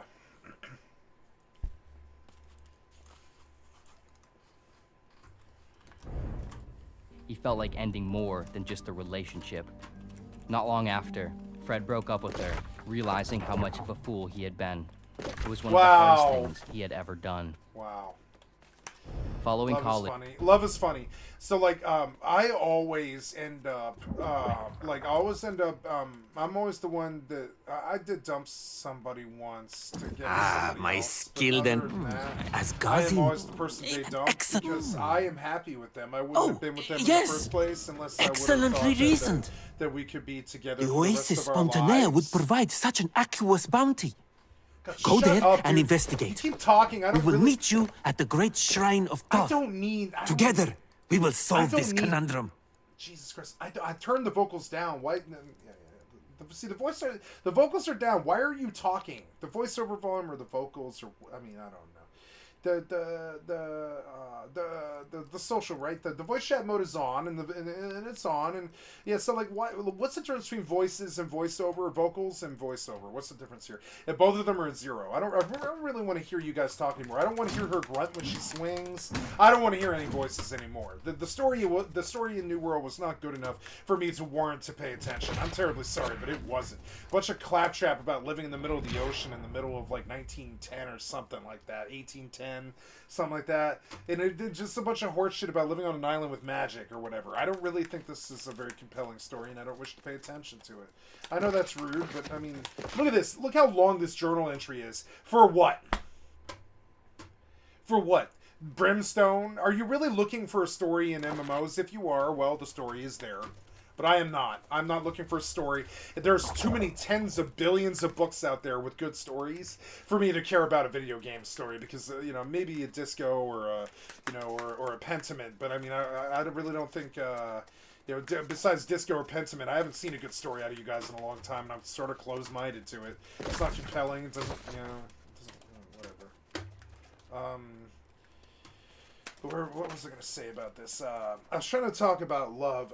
Every girl that I ever was with, right, in my whole life, except for one, who I got with because I just needed somebody at that time in my life. I was close to rock bottom, and I got with a girl, and I'm ashamed of this, who I was not attracted to, who I didn't really feel I had anything in common with, and all this stuff, and I just, you know, I went along with being with her even though I shouldn't have been, because I didn't find her attractive. I didn't think she was the one. I didn't think that we could get married. I didn't think that it would last very long. But all my other friends and my family and all these relationships that you see in the movies and television and stuff, every once in a while you see them going through relationships like that where they just use the person, don't really love them or anything. And like, I didn't use her. I took care of her. It was quite the opposite. She used me. She didn't have a job the entire time that we were working, and I supported her, you know. And you know, whatever. I mean, she had a job when I first got with her, but when she got when she got with a drug dealer, she was like, "Oh, he'll have money," and she just quit her job. Like, pretty much, first thing she did was quit the job because she was unhappy there. And I encouraged her, but I shouldn't have technically, because then I ended up taking care of us, you know, and that was annoying. It was a bad relationship, because I'm the poorest guy you ever met, and when you make me support somebody else, something's really wrong, you know what I'm saying, because I can't support myself. I don't make enough money to support myself. Having to support someone else is really wrong. My job's illegal, you know what I'm saying? My job's illegal. I don't know how else to say it. I keep saying it every day. My job's illegal. I was never able to support her or my mom or anybody else. My job's been illegal. My job's illegal today. My job will be illegal tomorrow. My job's illegal, and I don't really know, you know, whatever. So, you know, whatever. But anyways, I didn't want to get off on that tip, you know. So, but anyways, but all the other ones, from Jessica to Ariel to Brianna to Monica and to some others that I promised I wouldn't say. All of those women I would have married, and I thought they were good enough to be in my life for the rest of my life. That's a lot of women. That's like 6 or 7 women. It was a lot. You know what I'm saying? And no, I'm not proud of the numbers high, or that I've slept with 40 women or any of this other stuff. I'm just saying that, like, you know, that number's higher than I wanted it to ever be. And so I never had these issues. I was the guy that they break up with when they begin to realize that I don't really change, that I have a career, that I am a 9-to-5 guy, in the respect that I don't go to bed the same time every single day ever. But I do clock like 12 hours or so or more on games every single day if I can.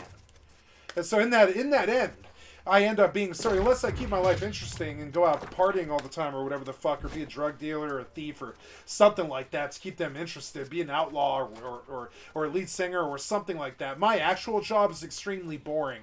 It's clocking 14-hour days every single day for the rest of my fucking life, with no breaks, no interruptions, nothing, if at all possible. To just keep grinding and pushing. What's this? Oh god, did I miss something here? No, I didn't. So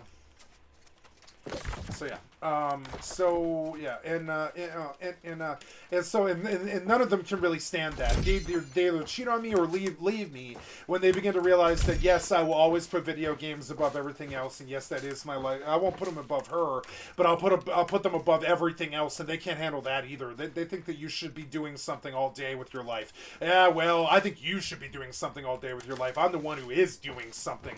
14, 16, 18, 24, 36, 48, 72 hours sometimes straight. Just push, hard, work, grind, go. And I know, because my job is not a job, and that my job's illegal, and that I don't make any money, that what I do is worthless to everybody else, but it doesn't change the fact that I do work that much every single fucking day, and that I'm fairly boring. You know, I'm like fairly boring, I would say. One of the things you understand if you watch my stream every single fucking day is that you know, that generally on the in and out, not that much changes for me. It's about the same. I'm usually pushing after some game, trying to be the best at whatever it is, trying to be the, you know, the what I consider to be the best, which is like being well-rounded in all of it. and trying to be, you know, doing what I'm trying to do all day long and make the push to be something greater. And then eventually, if I ever make a living off doing it, I want to go after the government for making my actual profession illegal, change that, and then live off that for the rest of my life, and I don't have to be a streamer anymore. Because all these people, they want to be a streamer. See, I want to be a streamer for different reasons. The most coveted job in the world right now is streamer. I hate my job. I love my job, but I also hate it in the respect that I lost my privacy and my anonymity. Like, this comes at a cost. And so I love my job. I love my job, and I'll do it. I'm addicted to people's attention. Always have been. I like being the center of attention. I was a lead singer. I was a poet. I get up on stage and I try and have your interests, and I want to be your prima donna, and I want you to love me. That's who I am. That's who I get out on stage. I take a bow to the people. You know, when you're living your life, to quote Bradley Noel, when you're living your life like a show, you take a bow to the people that you know. And that's who I am now. I'm this entertainer. I want you to be in my stable. I want you to watch me all day long. I want you to put me on in my fucking background. I'll just keep running my fucking mouth till I fucking get there.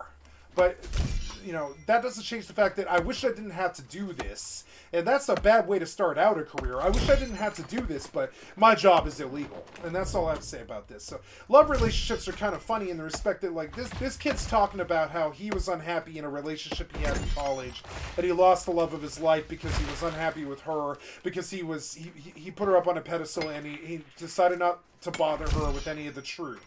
But see, I live by the fucking truth. You want to know how many girls I banged? You want to know how I banged them? You want to know how I smoked heroin? You want to know how I smoked meth? You want to know how I ran from the cops and I packed pistols and I was a drug dealer? Sit down, children. Let me tell you a tale. I will tell you everything there is about my life. I have no fucking secrets. So there's kind of a big difference there.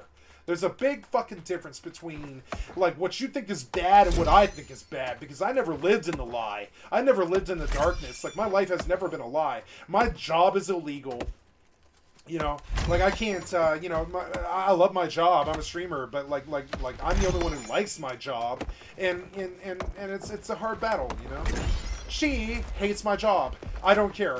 My best friend hates my job. I don't care. I'm gonna do my fucking job, because if I can't make $1 doing what it is that I love, like, oh boy, not only me, but everybody in the world is fucked. Not only just me, but everybody in the fucking world is fucked if people my age and younger can't figure out how to make money doing their fucking job. This world won't last very long. If we can't monetize ourselves, we'll just start robbing you all. Unabashedly, unashamedly. If my job remains to be goddamn illegal in 2022 in this world where you basically legalize Pablo Escobar at this fucking point, and basically legalize fucking Jeffrey fucking Epstein at this point, and Trump's shaking his hand in the pictures and all this, right? If all that's basically legal now at this point, billionaires can just kill and rape children, right? Why can't my job be legal, huh? And I know it's a bitch, and I know I get off on a tangent and stuff, but why is my job illegal in 2022? We need money. This is a dying, you know, this is a dying culture. It needs an influx of fucking money, you know, but no, you made it illegal. Why? Why? Just question there, buddy. Question there, government, Congress. Why? What did we ever kill anybody? Did anybody die? Has it ever harmed anybody? No. Has it ever done anything but produce money and happiness and take care of the welfare of others? No. My job is extremely benign. It's not like it's gonna cost mustard gas clouds or some other shit like Chernobyl did. Or whatever, you know. My job's not bad. It's not destructive to the environment. It's not destructive to the people. It's not an addiction. It doesn't kill people. It has no problems. But still, it's far more illegal than heroin. Why?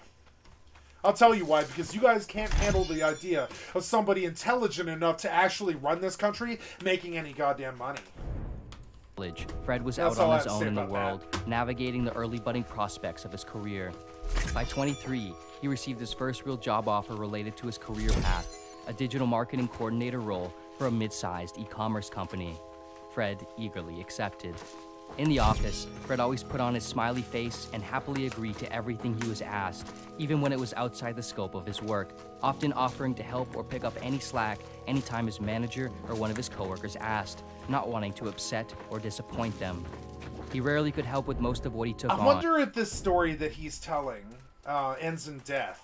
Because it might end in death, and if it does, guys, I'm sorry. I hope this story, this nice story that he's telling about this guy who was too nice to everybody he ever fucking met, ends in death. Because that's what I suspect. He's kind of foreshadowing it a bit, but I suspect that this story might end in death. This guy who was too nice to everybody, and that's not too good. I hope it doesn't end like that, guys. If it does, I'm sorry. I did not mean to subject you to a tearjerker, but I suspect this nice guy who never tells anybody what he thinks about things is going to end up dead, and that's not too good. Listen to what I hope he does live. Let's hope he lives, right? Either in terms of his ability or his time. In general, there was a deep crater of incongruency between what he presented about his interest. Listen to the language this guy is using. There was a deep crater of incongruency between what he presented about his interest and ambition. And how he actually felt about the work that he did. Again and again, Fred would never ever would overpromise and underdeliver. Actually felt about the work. Again and again, Fred would overpromise and underdeliver. Oh God, poor Fred. Secretly, he disliked his boss and most of his coworkers. He despised how they treated and took advantage of him. Fred continued in this job for the following couple years, despite it being well beneath his skill set and upper management never really offering him a nearly equivalent opportunity or compensation. 3 years in, after he couldn't take it anymore, he quit in what seemed like all of a sudden, without much of an explanation. Yeah, he just quit. Like they're talking about. Fred was perhaps one of the nicest people you could ever meet. Yep. He always made sure the happiness and preferences. Yep, I'm one of the nicest people you ever meet, but I'm also not a very nice person. I'm not a very nice person. I'm the nicest guy you'll ever meet, but I'm also not a very nice person. I don't understand how I have that dichotomy, and no, I don't like it. I just am like that. I am as likely to pull your. I am as likely to pull your nuts out of a burning fire 7 floors up in a burning building as I am to take your wallet. Am I proud of this? No. I just understand the dichotomy. I am as likely, it's a chaotic neutral kind of. I'm as likely to pull your nuts out of a burning fire 7 stories up in some building, put my life at risk, and to give you the shirt off my back, as I am to take your wallet. Is that weird? Yes. Is it okay? No. I don't know why I'm like this. I just am. I'm as likely to take your wallet as I am to save your life. Got both sides of that in me. It's what happens when your job's illegal. You know what I'm saying? And you've never had a chance like everybody else on the entire planet has, except for a small core of people like me who never ever were allowed to make a dollar doing what it is that they were doing. Even the drug dealers just do it anyways. But see, if I do it anyways, you ban my IP, you block all my accounts, you torch my paintings, and you steal all my money. I'm not stupid. That's what's happened to everybody who's ever tried to do my job. Why? Because it's ever killed somebody or harmed somebody? No. But anyways. Of those around him were met. So look at what this guy does for a job that he doesn't want. It's just retarded. Nice people are so stupid, I swear to God. He was always willing to go with whatever anyone else wanted. Yeah. And so, when he was 28 years old and he found himself alone with very few friends, a very short but complicated list of ex-girlfriends, and a strained, awkward relationship with his previous colleagues and bosses, right? He was extremely confused. Having not had much of a social life, let alone a relationship, in a couple of years. Does this end in suicide? Feeling like he was on the brink of a life of total isolation, Fred decided to start dating again. Aww. He had little luck at first, but eventually he met a very unique, spontaneous, and extroverted woman, unlike anyone he had ever met before, named Amina. But he's introverted. While on a third date with her, the two sat at a picnic table in a park while the sun set behind them. They discussed all sorts of topics, including more personal sentiments of their lives and pasts, which was very uncharacteristic of Fred. He shared about his old friends and jobs and even some of his exes. I don't know. It seems like everyone is just selfish in this world. That's definitely one thing I've learned. I feel like people have just always taken advantage of me, of my niceness. Yep. I've been nothing but nice, but I just get screwed over and over, Fred said. That's true. People are definitely selfish, Amina replied. A brief pause surrounded the two, Amina clearly having more to say. I have to say, though, up front, if we're gonna potentially, keep this going, I gotta ask something. Okay, sure, yeah, about what? Fred replied. Like butt sex? Are you the kind of guy who is so hung up on being nice, he never really thinks about other people? What do you mean? Fred said. She knew who he by the was. seeming paradoxical question. Like, did you ever tell anyone how you felt? Yeah, why do you Did guys ever do ask this? them not to You're do like something? these Did deadpan you ex- males. Trust me, yeah, like I'm one of them, but I don't know. Like you're like these deadpan males, and you never tell anybody what your problem is. You think stoicism will solve the problem. Stoicism doesn't solve any problem. It just makes you more stoic, which means that you're quiet in the face of large adversity. You know, you're quiet. You don't bitch a lot. You just deal with it. You cope. That's what that's what stoic actually means. But like I don't know, man. Like I don't understand how you could possibly be successful with these things are gonna kill me. Bam, all of you. Oh, gonna kill you. Oh, kill you. Oh. I think this is an underdeveloped zone that doesn't have nearly as many mobs as, like, I don't even think they work nearly as hard on Brimstone as they did all the other zones, which is weird. Like, they had to rush this out. You can see it's kind of an empty land. There's not too much out here, which is probably why they wanted the desert theme. They were like, this is going to have to be bare bones if we want to do an expansion this early. Explain what was wrong and try to help resolve it? Yeah, did you explain, like no offense, but... Offense, but kind of seems like you always just expected people to know how you felt and to treat you right just because you were nice. Yep. Another brief pause filled the space between them. I mean, I just don't like arguing or being mean or confrontational for no reason, especially but when sometimes people there's should a reason. kind of already know what's right, Fred answered. But sometimes yeah, there's but how a does reason. anyone know of a problem if the problem is hidden from them? Yeah. And why would anyone want to solve it if it benefits them and the other person doesn't seem to care? I don't think niceness is always kind, because kindness is not quietness, submissiveness, or self-surrender. I think it's the willingness to confront and deal with others and issues honestly and fairly for everyone's benefit, even when it's difficult or uncomfortable for you, Amina said. That's true. I agree with that, actually, Fred replied with a somewhat dip in his tone. Do you? Amina replied, laughing. I'm just saying, I've dealt with plenty of selfish people in my life, so I completely resonate with where you're coming from. But some people are so concerned with not being selfish, they become it.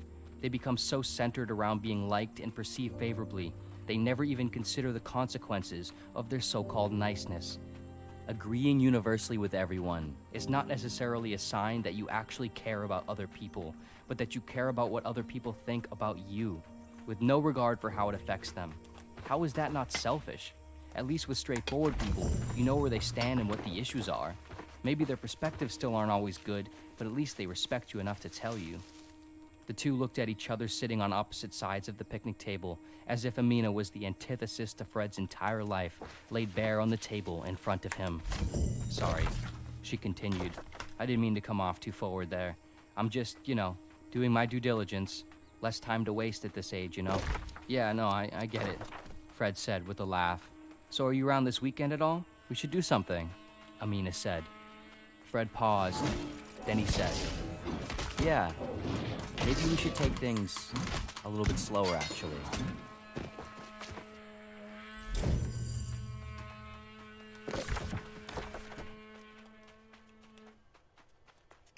This video was sponsored by NordVPN.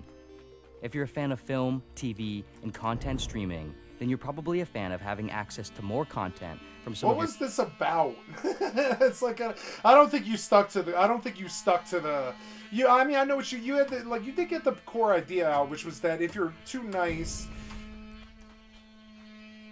people will take advantage of you. If you're too nice, people will take advantage of you, and and if you never tell people how you feel, eventually you become the not nice person who's selfishly not telling them how you feel. But I don't know. I don't think that's where the video ended up, though. I think it was actually more about his love life a little bit.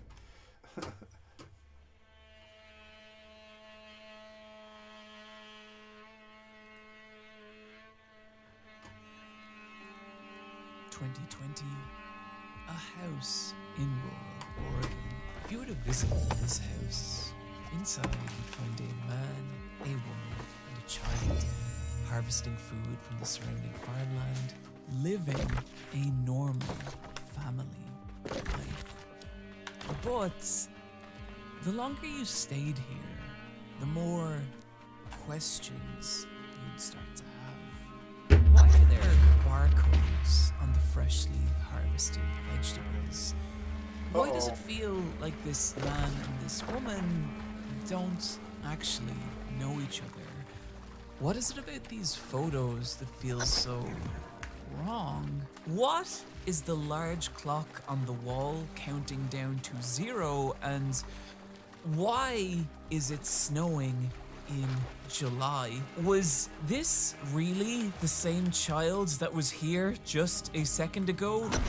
What is wrong with this house's mirrors, and who are these strange men who creep in through its windows at night, silently take the child, and leave behind an eerie, lifelike robot? What is happening here? What is this place? And the answer is that this house is a reflection. It is a reflection of a man, and that man is Nathan Fielder. Nathan Fielder.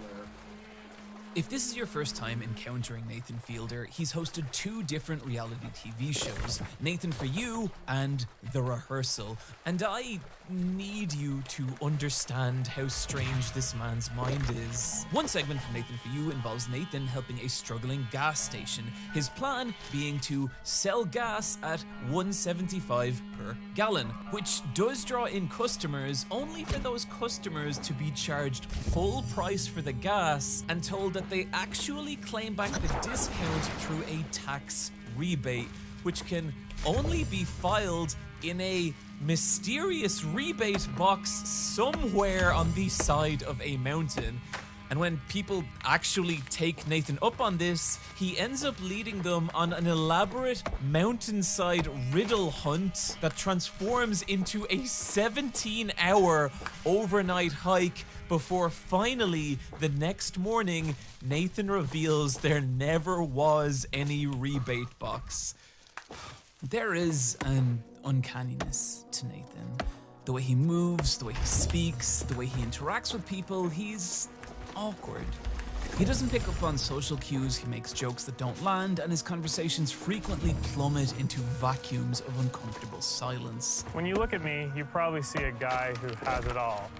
But really, there's a large part of me that's immature and underdeveloped. Do you want to hang out time outside? I don't know. It's fine. We don't have to. It's fine. It's fine. It's fine. It's fine. You know I'm not your real dad, right? What?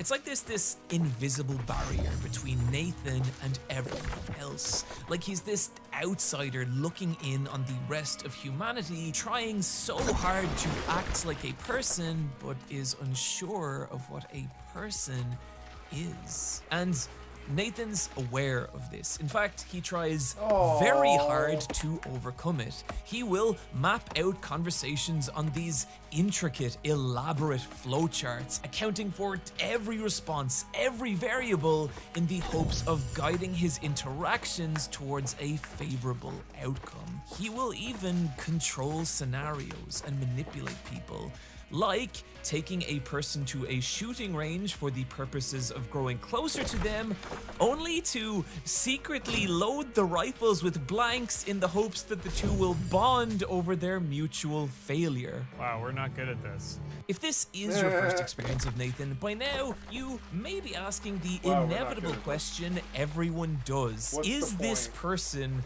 real?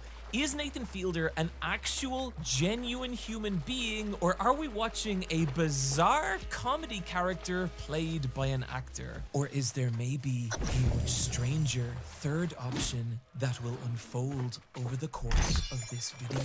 Well, friends, after watching Nathan's recent show, The Rehearsal, which incidentally is 6 of the most compelling, strange, and disturbing episodes of television I've ever seen, that is a question I have put the last 8 weeks of my life in attempting to answer.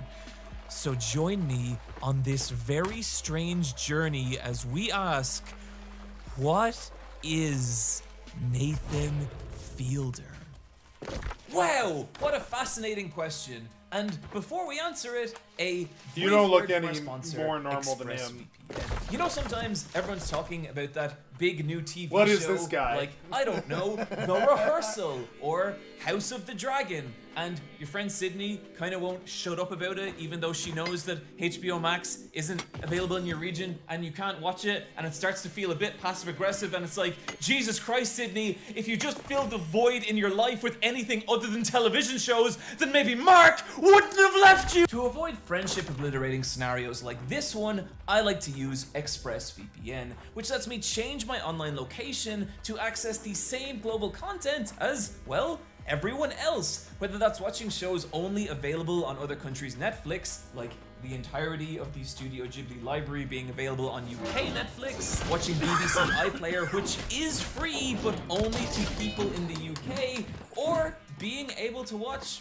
the American football blackout games, which I'm told is a thing. I've been using ExpressVPN for 3 years now. I genuinely find it extremely useful, and I think you will as well. Find out how you can get 3 months of ExpressVPN for free by visiting expressvpn.com/iPatchWolf or clicking the link in the description below. Okay, Nathan Fielder. Thank you for the excellent content from my stream, Mr. Super Eye Patch Wolf. I have liked and subbed to your channel, and thank you for the excellent content.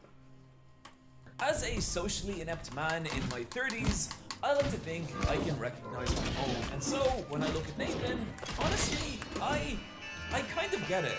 Though you would never be able to tell it from these videos, I too can be kind of awkward. I too don't always understand why people react to me the way they do, and I have been told that my mannerisms and ways of speaking can sometimes come across as a little strange.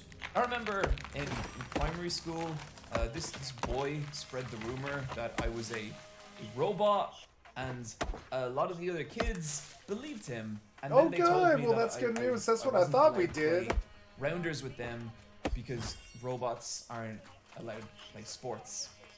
So, I relate. I understand how behavior.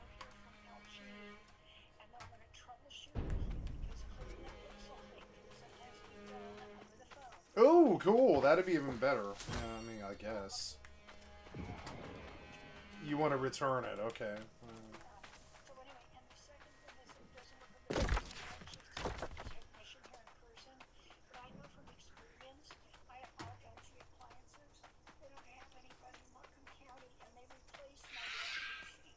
Good, well, let's... Yeah. Yeah, that's a lot of progress. Thank you for taking on this horrible battle. I did not intend it to be this horrible battle, you know?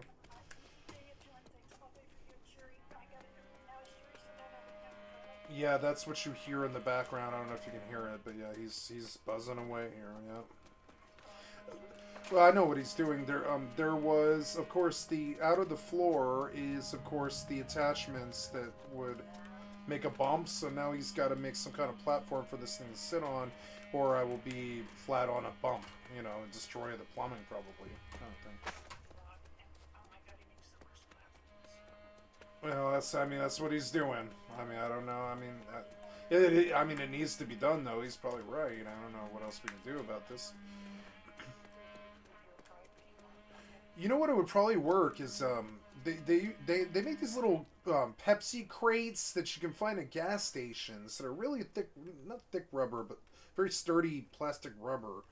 That'd probably support my weight in the the toilet, but I don't know if they're hollow. I don't think they're hollow. He's got to build it, I think. Yeah. I think. Yeah.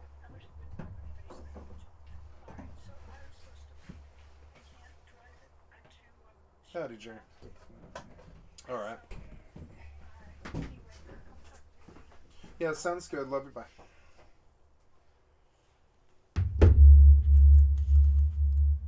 Okay. Sorry, guys. Again.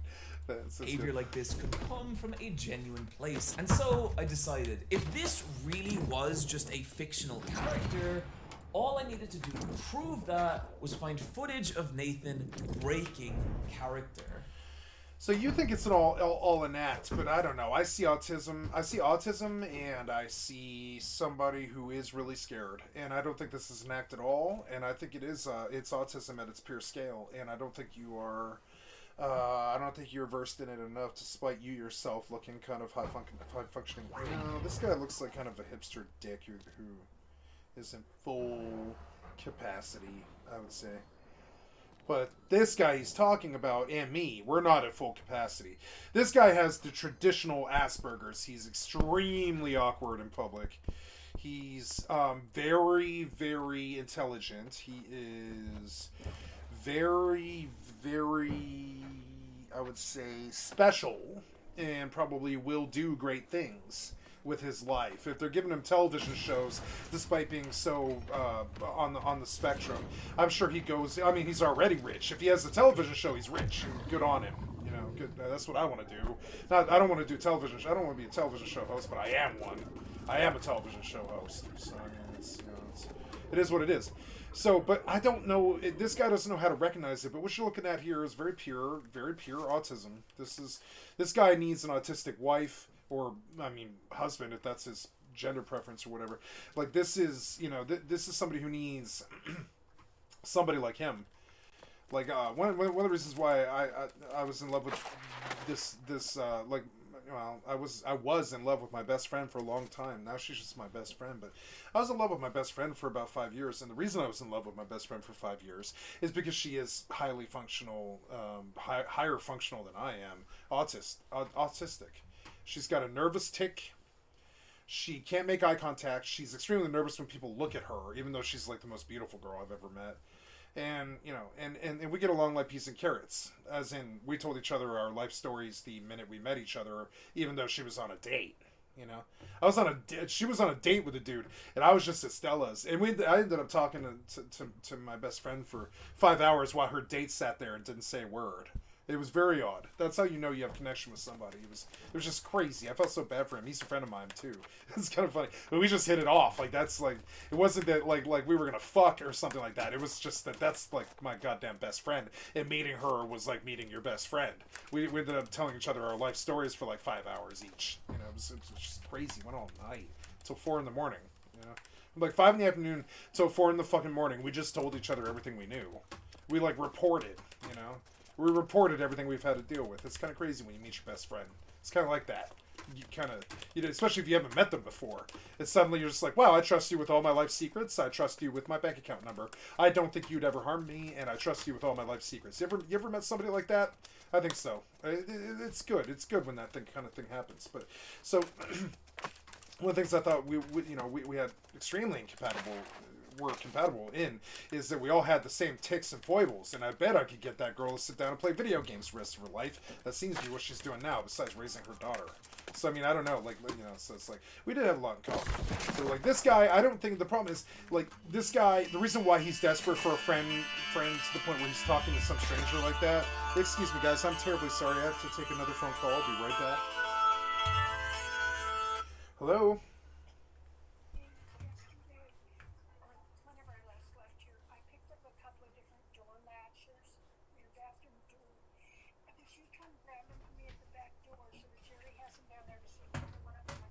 Sure, yes, I'll come grab him right now. Alright, be right there. Sorry guys, I gotta go run upstairs. I'll be right back.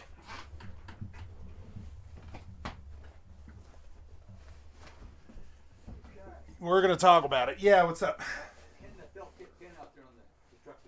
On the truck bed? Sure. Yeah.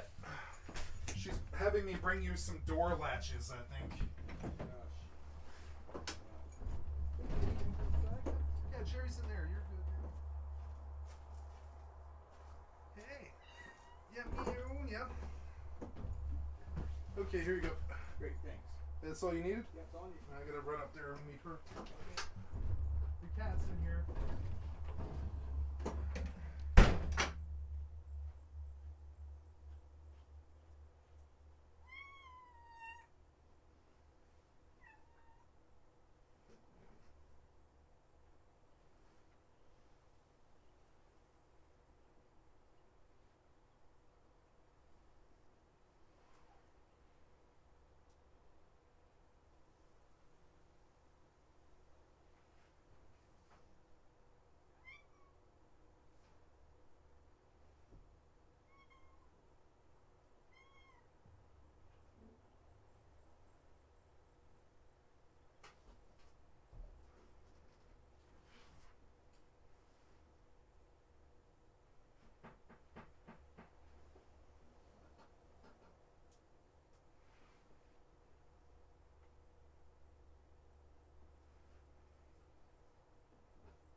Hey, kitty.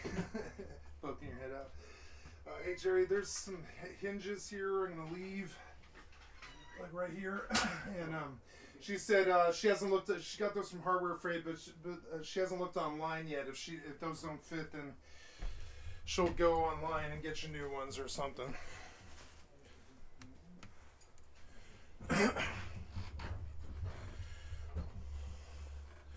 Okay, back, guys. Sorry about that.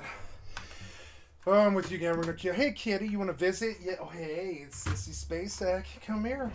Yeah, you want to come here? Come here. Yeah. Oh, yeah. You're summoned. Oh, yeah. Hello. You say hi to the camera. Huh? You want to be an internet superstar? You want to make you $50 fucking million? Yeah. You buy out all the world's suffering. Yeah. Oh, hey, don't hit the camera. Come back. Don't hit the camera, please. Yeah, you're good. Hey, what are you doing? She's reporting. It's okay. Stay She's here. like, hi. You stay here. Your allegiance is not in question, kitty. Yeah, go outside. Yeah, anyway, so, you know, and so, where was I? Oh, yeah, we're learning about Nathan Fielder, but if you can't spot it, you don't know what it is, and I don't find this guy interesting. He's looking like a preppy yuppie to me. I don't find that guy interesting. I'm not going to follow this. Sorry, but I really don't care about preppy yuppies. Don't give a flying fuck about that. Sorry. I know that's kind of discriminative and dismissive, but here we are. Ads in video games, huh? Let's so there's going to be more. I think there's going to be more and more ads in video games. Yeah, I think it's so not too. even gonna. Like, it's why not going to not? Why stop. would It's it be just going to get ad-free? worse. Yeah, Okay, it's like, that would ugh. straight up make me not buy a game. Yeah, but then whenever every game has it, what happens? What happens? And then like you say that, and then finally the game that you like has one of them, and you're like, oh, well, it's not that bad, and then you start doing it, and then they break the ice, then all of them have it, and that's it. You know that's how it goes. Advertisements! Oh, AKA no. ads! AKA that thing you see everywhere, all of the time. No matter where you go, and no matter what you do, ads can and will find you, Brian. That is a certainty sure in do. life, along with death and taxes and that thing when the waiter says, enjoy your food, and you say, I love you too, senpai. In video games, the beautiful, magical world of escapism and wonder that is video game, sadly it, no exception. Video games have been tainted with the that is video. I don't know what they were thinking with this one. That's not real. What are you talking about? Like, I remember seeing this one back at like Game Crazy or that is not real. EB they Games. never made that. Something like this. No, that is not real. It's a fucking, it's a banana or a boomerang. I don't know which one. It's a throwable controller. Well, to be fair, they probably should have made that for me. I threw my controller all the time. I didn't throw my controller. Game, sadly it, no exception. Video games have been tainted with the foul It's like throwing odor and yourself slimy up the snail fuck trail out. of product placement and advertising for many a fortnight. Pun intended. Many a fortnight. That's a good one. Unfriended. But is all advertising in video games bad? Are some ads for good and not just greed? How did we get here? And where the hell are we going, Brian? Dude, you're driving, just hand me your phone. Multitasking is not one of your starting attributes, Brian. The year is 1970. I feel like pretty much every kid who's like 17 who drives now is on the phone. Yeah. Like anytime, like, cause my dad, it just makes him so fucking pissed off. Cause like we'll be sitting there behind somebody and he's like, oh, the light screen, why isn't he going? I'm like, well, what do you mean? He's like, why isn't he driving? A light screen, he's in the car, he's driving the car. I'm like, oh, he's on his phone. He's like, well, what do you mean they're on their fucking phone? How are they supposed to just be on their fucking phone? Aren't they supposed to be, I don't know, driving? I'm like, you know, it is what it is. AD. Yeah. Advertising. Scott Adams releases Adventureland, a text-based game with no graphics or even. My mom played this. Straight up. I actually went, like, this is some straight up, like, archaeological shit. So I was cleaning out my closet, okay? Yes, it's funny because, like, in the background is this cute little, like, thematic story behind Zach. And I find out. Please pause, like I told you to. There's this cute little backstory behind Zach, right? Where his mother was a hoarder, and she was a gamer. And she also played World of Warcraft, and she did all that with him For 25 years, they had the greatest little relationship where they were best friends because she actually bothered to play the video game. Now, my mother, and honestly, we have played video games a lot. Like, my mother likes puzzle games, but I couldn't ever get her to play a game like WoW, which is tragic. I want her to relax, but she won't. And so, you know, WoW's how I would do that. You cannot take any more objectives of this type. What do you mean? Okay, that's weird. I don't know what that is. Okay. And so, yeah, and so Zach and his mom, they played WoW for like 20 years before she passed away. She had more money than him, and probably more, not achieves, but definitely more money. And like, she played the game more, and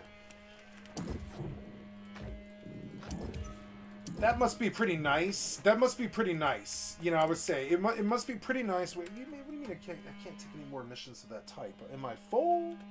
Is that what's going on here? Let's go take a look at the journal here. Now, why would that be the case?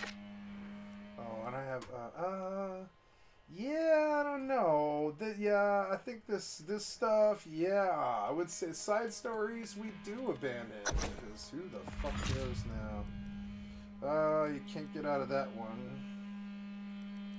But I can get out of that one.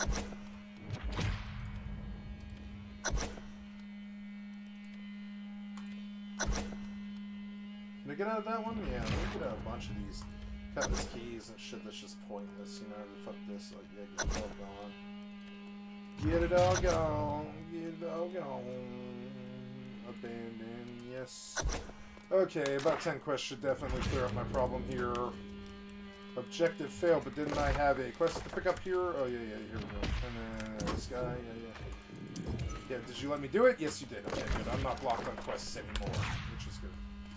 Objective fail, broken communication. I don't know what that is, but okay. Objective fail, lost and returned. So they're just, they're abandoned. Okay. I'm kind of glitchy.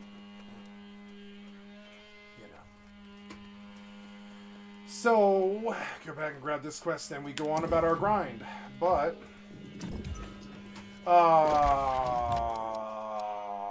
I like this time of the season right now because all the good games have hit, and there's good games coming, and they're about to.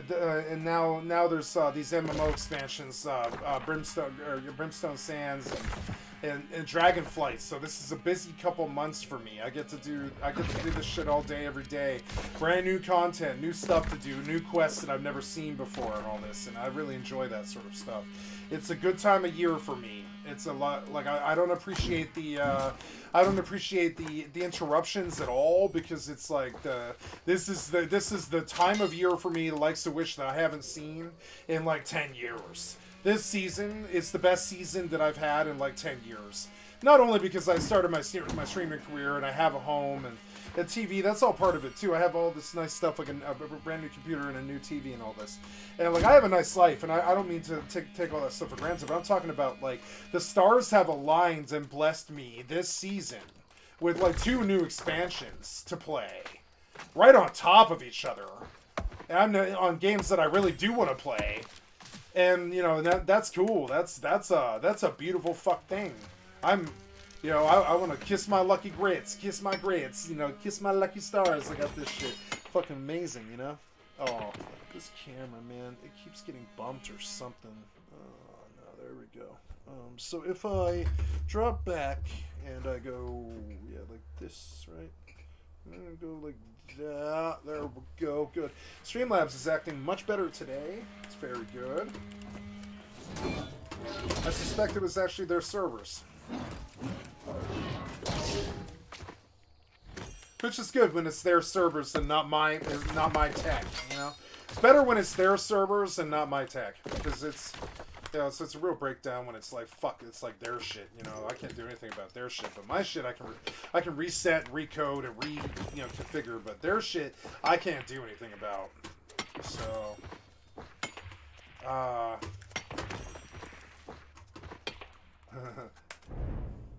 So yeah, so Zach and his mom played MMOs, and I'm so jealous of this. Like, I would love to suck my mom into an MMO world. you know, and just get her addicted nice and good so that she focuses on things that matter, like my pockets. I'm just kidding. You know, getting every class to 60. That's what matters. Not this shit about doctors or health or any of this other stuff. Just get all your 60s, right? That's what matters. I think all the doctor stuff would go away if she was just happy and was able to relax. I'm just kidding, though. I don't know. I can't do anything. Can't do anything to stop that.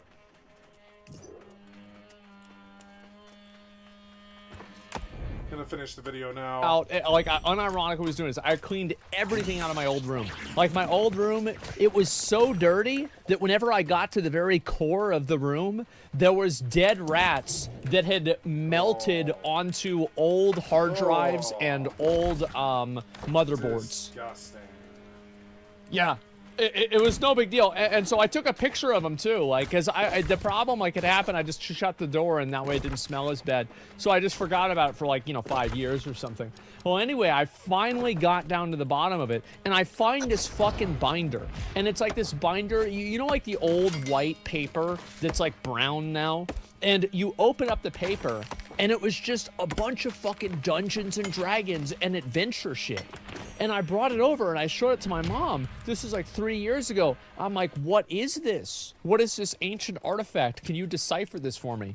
And she was explaining to me that it was like this text-based adventure game that she would play on the computer in like the 70s.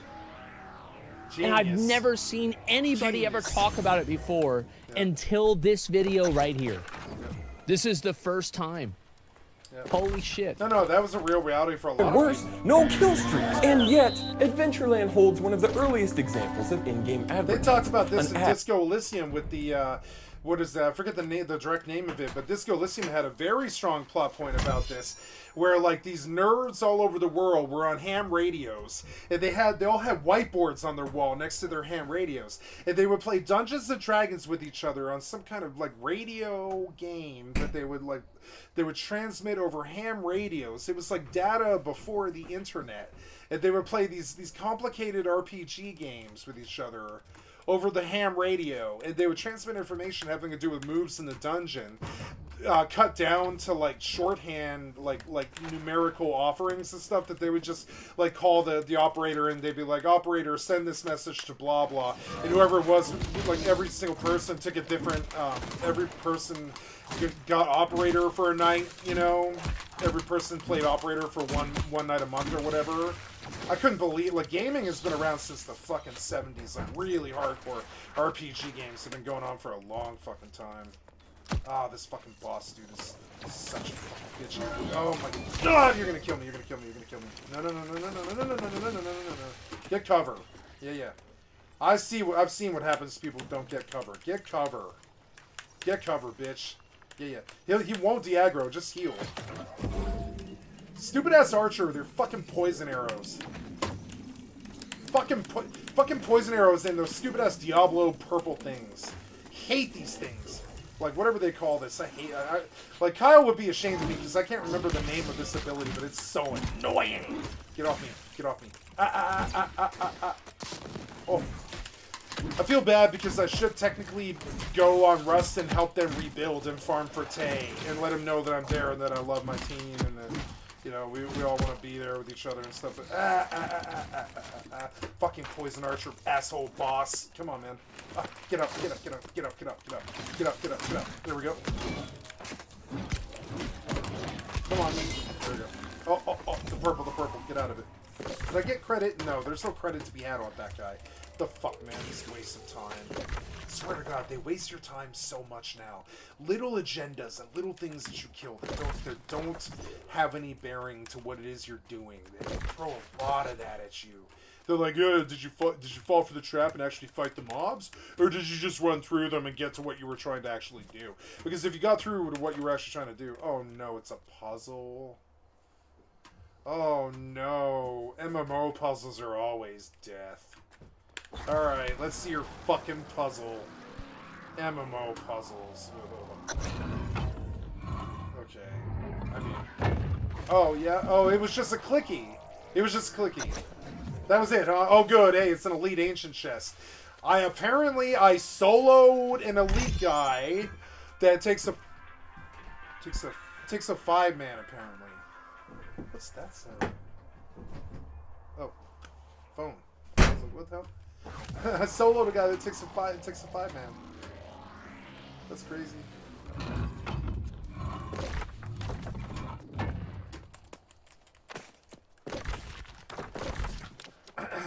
So there's that. Done with that. And then there is more. So we'll do more.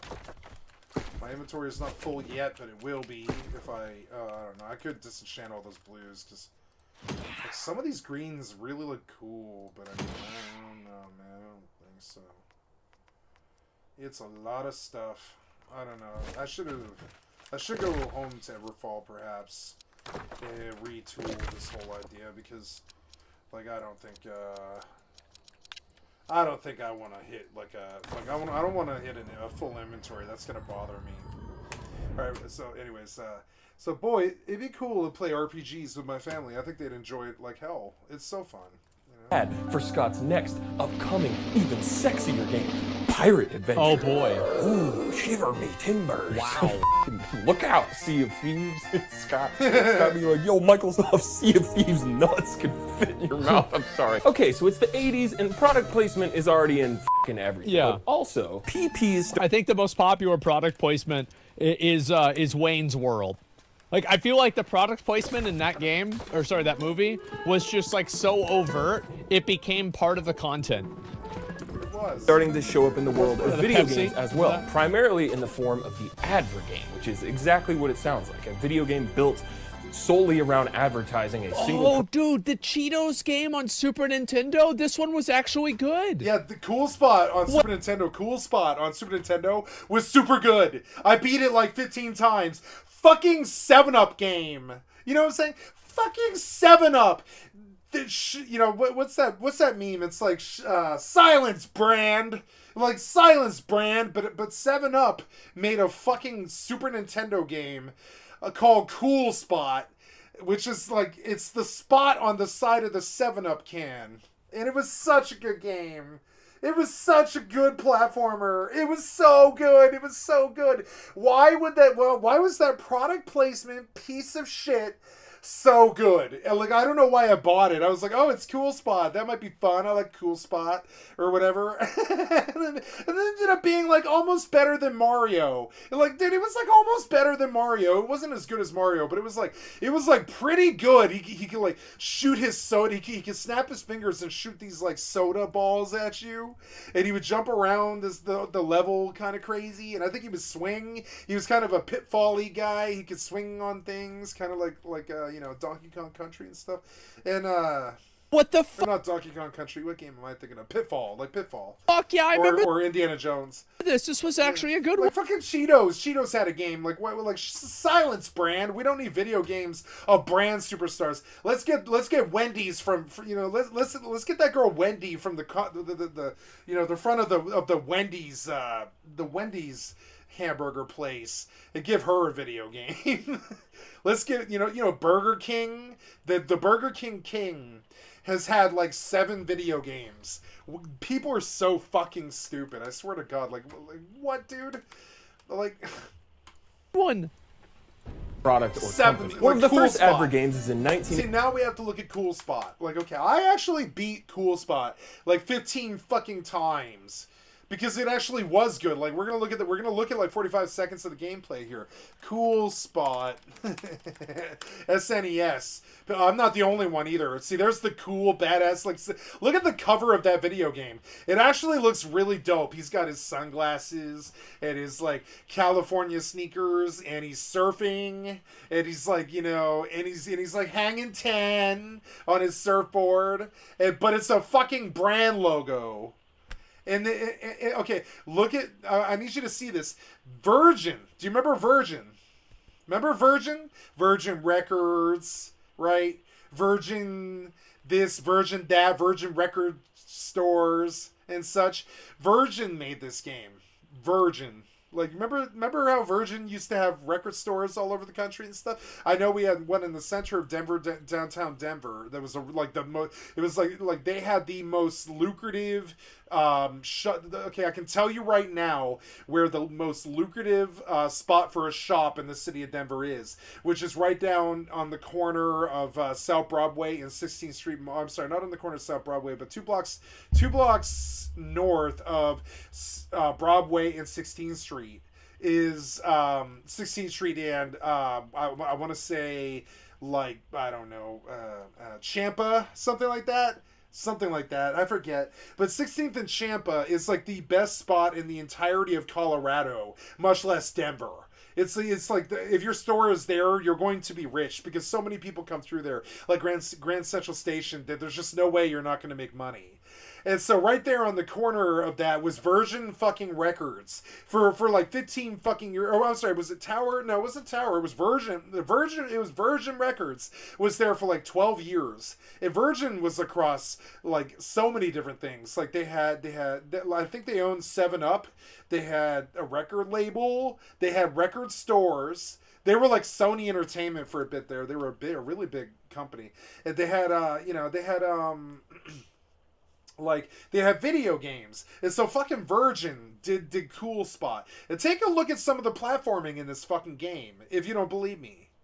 Like it's a fucking 7-Up game, but this stuff was so good. Like, and then he's always snapping. He would snap soda at you, and he was so dope. He was like the smooth pimp, like the Pink Panther. You know, he was smooth as fuck, dude. He was good.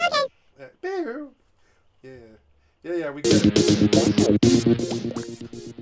Sorry for the loud meaty. The loud meaty is really hard on the ears. There we go.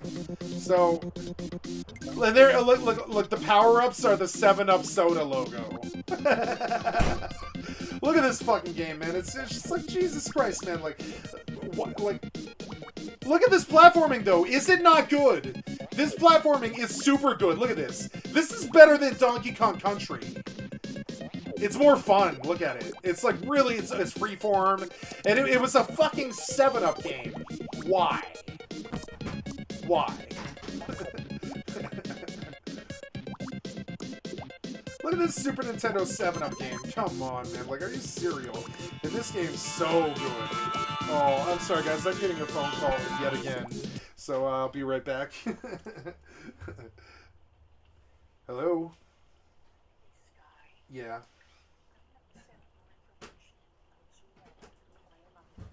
Aww.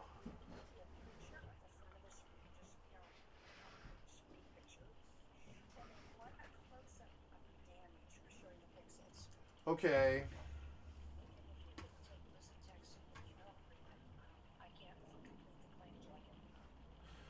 Okay, I will do so now. We'll send pictures to your phone. Is that okay, or do you want email? Because I guess I could email. I believe I can email them with my phone, if that would be preferable to you. Whatever. I'm trying to make it easiest it can be. You know.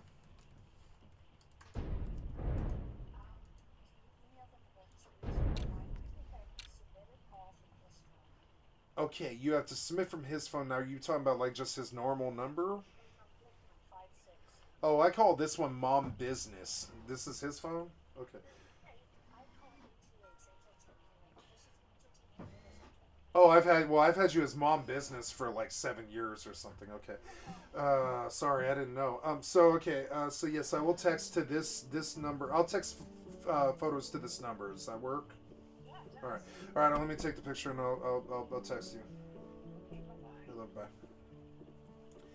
All right, we gotta get a white screen. I apologize, guys. Jesus Christ, my people just doubled here, and I'm so sorry. I'm getting a phone call. I have to take a picture of my fucking television screen because stupid ass LG. Believe it or not, look, we buy this new TV last year from LG, and after 4 months, we get dead pixels.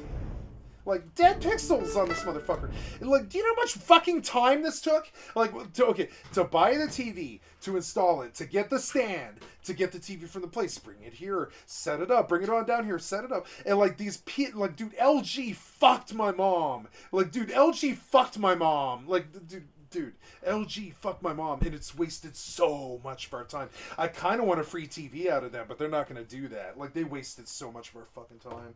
So now I have to take pictures of the dead pixels on my screen, which, if you can see, is right here.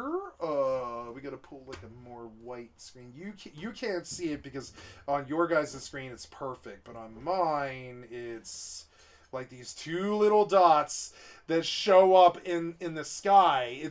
Otherwise, I wouldn't have ever had said it anything. But these two little like pixel dot gaps of about 16 pixels on the first one and about 4 pixels on the other little gap, it makes it look like there's a helicopter in the sky.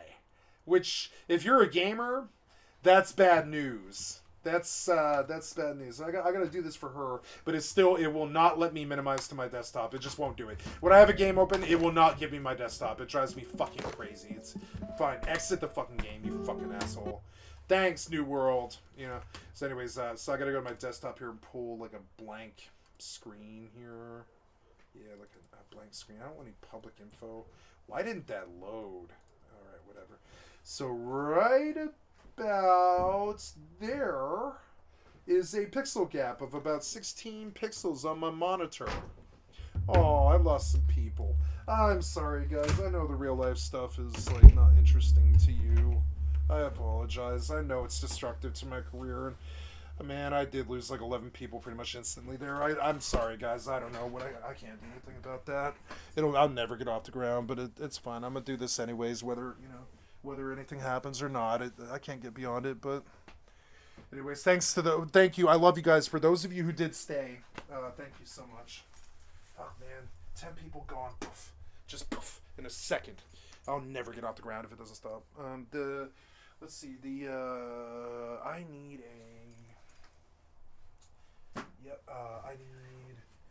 there's my 2 pixel gaps. Okay, the monitor itself, we'll need a picture. So we will take a picture of the monitor itself. Damn it, man, that was the most people I've had in a while. Like a couple of days. On a Monday night, which is so weird. Monday night beats Saturday, of course, and that's when I can't be here. I mean, I can't do anything about that. So let's do the up close one. Well, no, let's do the far away one first. So the far away one first. Yes. So we have that right like that. There's a far away TV screen, and here is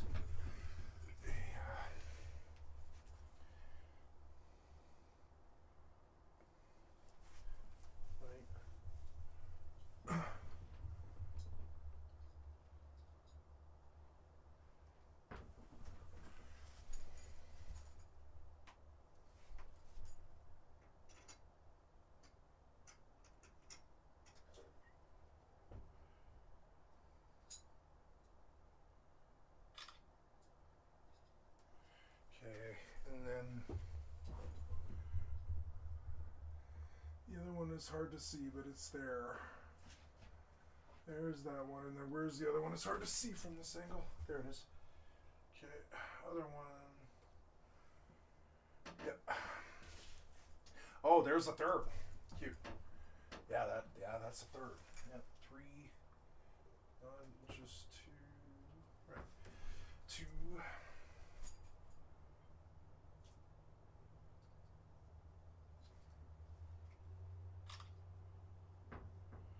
2, and then 3. I mean, I think a dry erase marker would have been better, but and then there's a third one too. And the 3.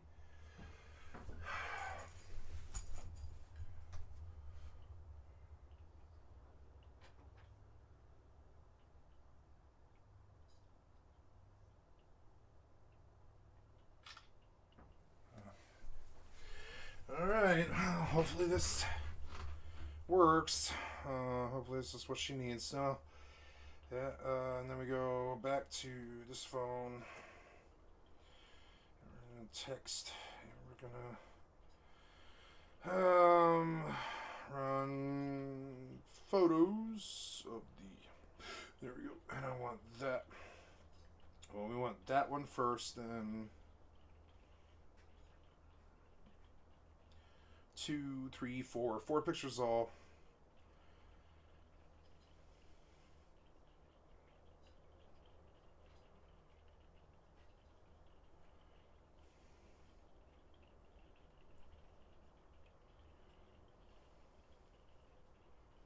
One, two. Have you sent the third one? No, you're sending a third one, I guess. Yeah, you are. Yeah, send the third one.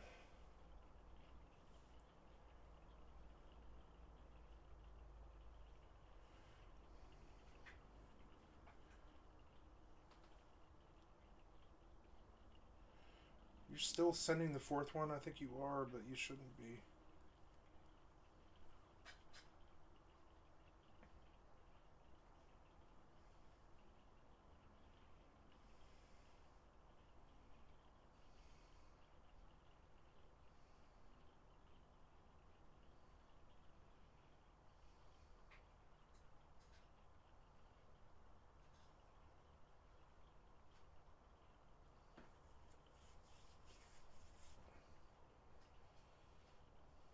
Yeah, well, that should have to do, I would think. Oh, before I lose any more people, I'm going to get back to this. I'm terribly sorry, guys. So anyways, where were we? We were taking a look at Cool Spot, which is probably retarded, but I don't care, like, you know. Look at this fucking platforming, though. Look, you don't see platforming of this kind of quality.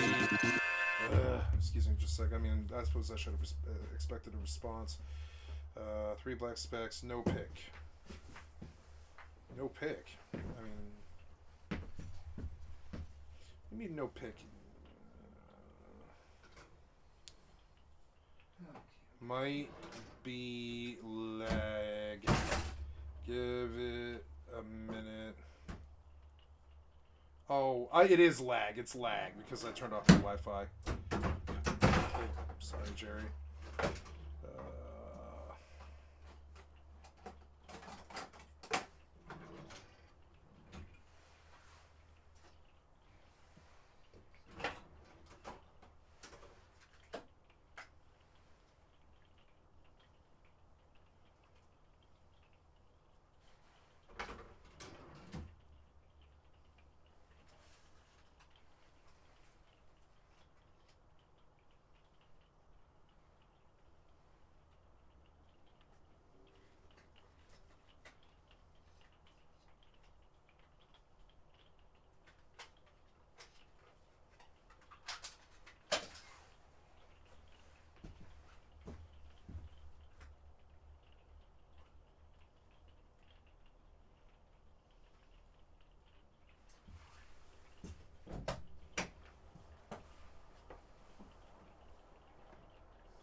Look how fun that looks.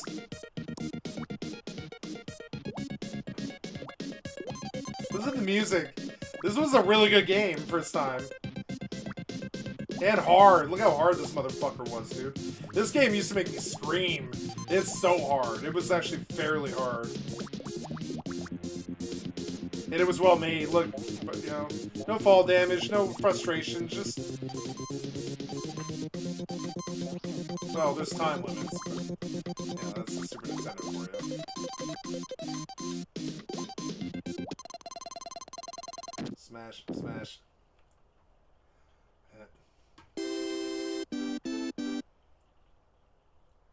Uncola. What do you mean Unco? Yeah, the Uncola. Yeah, that's right. They used to say Uncola. The 7-Up was the Uncola. Oh no, it's like it's like unholy. It's such a silly use of it. Oh my god. I remember this level, that's what I came for. Is this level, for its time, was actually pretty far advanced because it really looked, it felt like there was a boat moving behind you. See it? And it felt like this is the level that I remember liking the most. I love this level. The weird shit that you end up playing, I don't know why I played this game. I can't even remember. I probably got it for $1. Probably why. I think I probably got it for free or something. But yeah, there we go. Gonna go back to New World now. Sorry for the distraction, guys. Oh, I had like 6 people in here, but I lost it because of a phone call. I don't know what to do. I didn't know I was gonna get a phone call. 1983 with Tapper prominently featuring Budweiser and sold to be played in bars, but nobody really gives a shit about the product placement because they're drunk, but also the game is just really fun. So fun that a year later the game was rebranded as Root Beer Tapper and sold in regular arcades for children too. So now all the kids are like, "Hey bud, what'd you put in this A&W, man? I'm shit hammered." Now the big video game crash of 1983 would slow things down for a bit, but the late 80s and 90s saw a huge resurgence of advert games. Talking about Donald Land over in Japan in 1988, because over there, Ronald McDonald is often known as Donald McDonald, which I'm just... They really do shit differently over there, huh? Donald McDonald. Oh my god. Donald McDonald. I bet whenever we had Donald Trump, that must have been confusing for them. I am just think about that, Donald son. I am just enamored by that. Capcom publishes in 1990, who, while not as immediately recognizable as our beloved Don Bon Jovi over here, Noid was once the iconic mascot of none other than Domino's Pizza. Fun fact about Yo Noid is that it's actually just a reskin of this Japanese game that Wait, hold up. The Domino's used to have a mascot? Yeah, it's the Noid. It's the Noid. Nobody knew about it. Because nobody knows what it meant. I don't know why they called it the Noid. It was just the Noid. I don't remember that. Avoid the Noid. I don't remember that at all.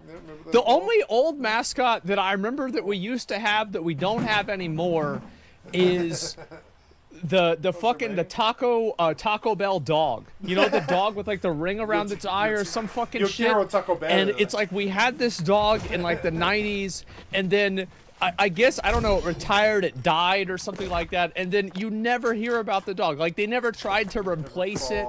They never tried to, like, give people a new, like, and I can respect Taco Bell for that, you know? Because, like, they're not going to just replace the dog. Gonna answer the phone here again. I'm terribly sorry. I'll be right back. Hello? Hello? Eh.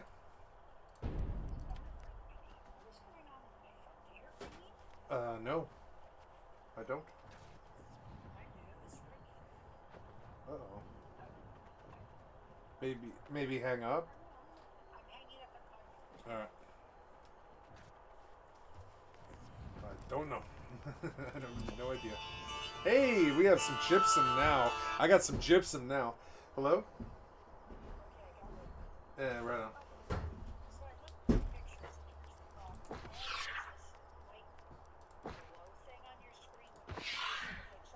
Okay, I might try without the flash, but I mean, I don't know if it'll be any better. It's hard to, they're so small, they're hard to see. They're hard to see even with your eyes. It's, yeah.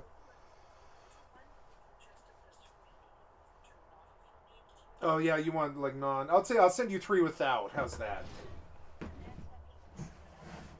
Yeah.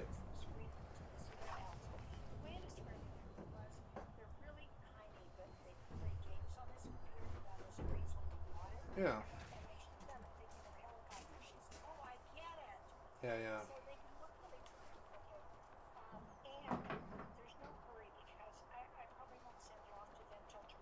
Okay, well, I'll take the pictures and send them now, but it's, I mean, that doesn't matter. Yeah. I'm not going to do it right now. It's good. Right. Yeah.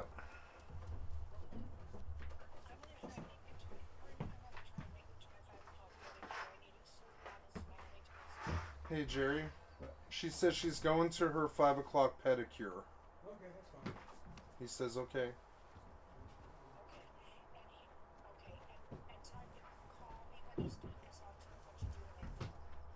Okay, and she says to call him when you're done.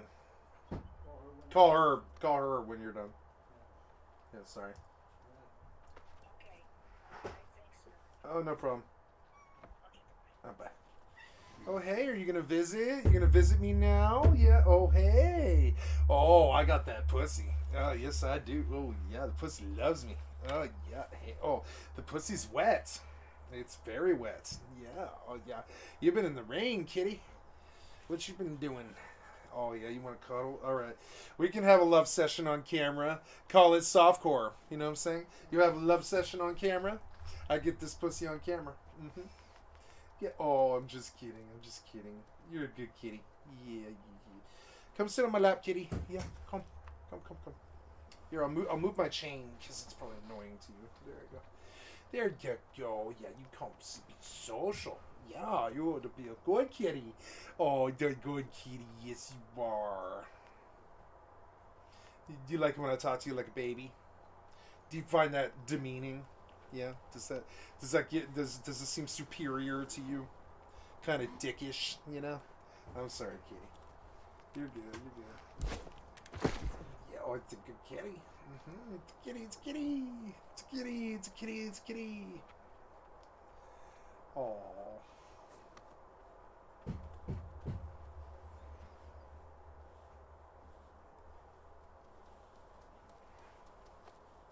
You are going to kill all the birds at the prom, Sissy Spacek. Yes, you are.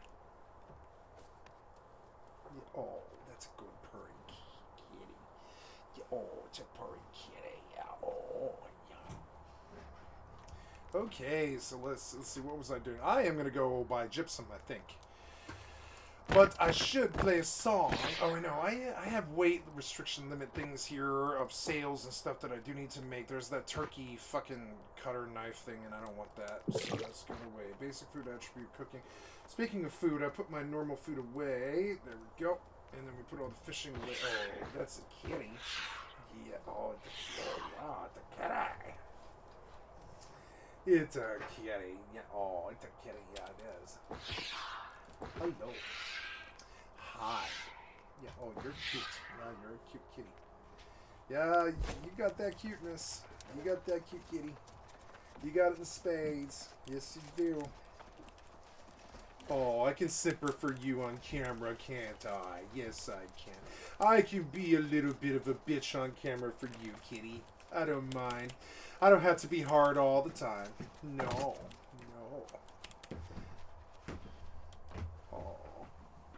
What's he doing, kitty? What's he doing? You better go find out. What is he doing, kitty? Huh? Do you even know? Do you care? Do you care, kitty? I don't think you do. You're not thinking about that too much. No. Just not on your mind? No? Alright.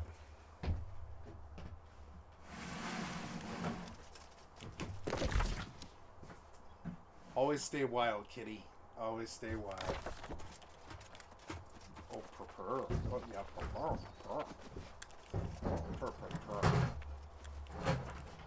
Yeah, you can sit and catch yourself a nice sip by the fire. If and you want to sit down, kitty. Oh, yeah, don't dig at me with your claws, please. It hurts. Yeah.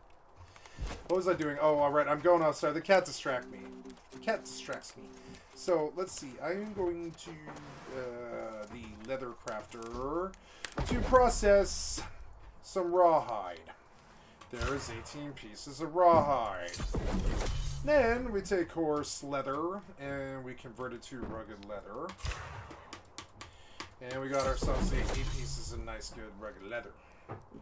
And that's everything we have to do at the tannery. We take a step over to the loom.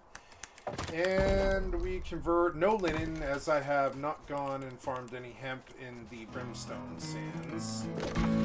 It being a desert, we do not get any cloth. The marijuana and the cloth does not grow in the deserts, so we do not have good source of cloth without a textile plant or a lot of fibers. And the fibers, you got to go farm them or chop them. Either way, fibers aren't that easy to get, especially not in deserts. You can't get too much fibers for clothes in a desert. And most of the starchy, sticky, succulent-y plants and sativa-y plants are where you're going to get the majority of your hemp cloth and stuff, some such desert clothes. And they're, think burlap clothes for desert.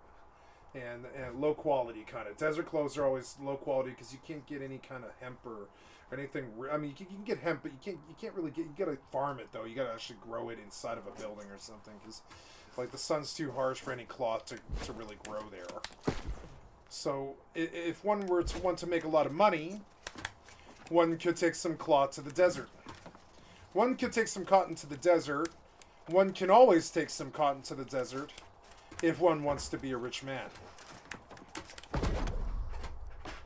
Is where the MMO player thinks. That's how the MMO player thinks of it and makes his money. So, you know, just a reminder. Yeah, just pointing it out there. So we converted 450 timber to lumber planks. Now we convert planks to lumber. Excuse me, planks to lumber. Yeah. And then we have some woodworking done for our friends, the auction house. And we step on to the smelter, the smelter, and we convert nothing, because I have not pulled any iron ingot no iron in the desert. Another thing that you can't find in the desert that easy would be metal. Although you can find some sulfur and some minerals in the desert fairly well, but you can't directly find, say, iron that easy, you know.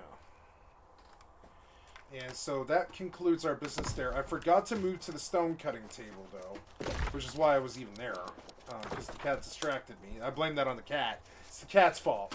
Yeah, it's the cat's fault that happened. Yeah. And we're gonna go to the stone cutting table and we're gonna cut like a ton of fucking stone. Oh, that was wood. Gotta cut stone, a lot of it, because I have like 200 pounds of stone on me or something. It's totally overloaded me, and I have 401 stone blocks, which will sell pretty good to the construction people. We're going to convert some of this to brick. Most of it's a lodestone brick, at least some of it lodestone that we have. Lodestone and stone brick converted. 24 stone bricks, right? Then we come over and we dump it all and we go back to the desert. But there's other sales that we need to make. For instance, I pulled something like 271 pounds of cactus flesh from the desert, which is a high value to some traders. People looking to get, you know, your guava jellies, your what do they call that stuff? Your aloe vera jelly, your cactus that you eat, and the cactus that provides water and such. Cactus in a market that has never been to the desert is fairly rich in aloe gel, which will sell well in any world market. And we have quite a bit of cactus flesh, but we didn't pull a lot of aloe gel. Only 10. But 10 is currently on market right now for 48 cents a piece. So that's $4.80. And we're in, there goes $5 in a second. So then we come over here and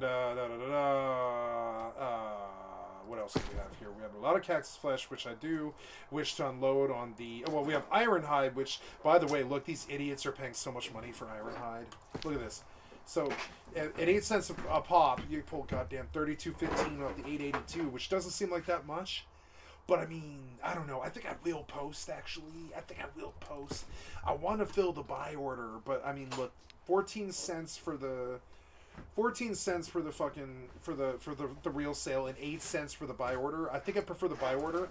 You don't get any money off of goddamn cactus flesh anyways. So I'm sorry, iron hide. You don't get any money off iron hide anyways. So we're gonna sell 880 pounds of it for $32, which I'm not much of a fan of, but I'm definitely not storing 880 pounds of iron hide. I'll tell you that. Storage is where you lose everything.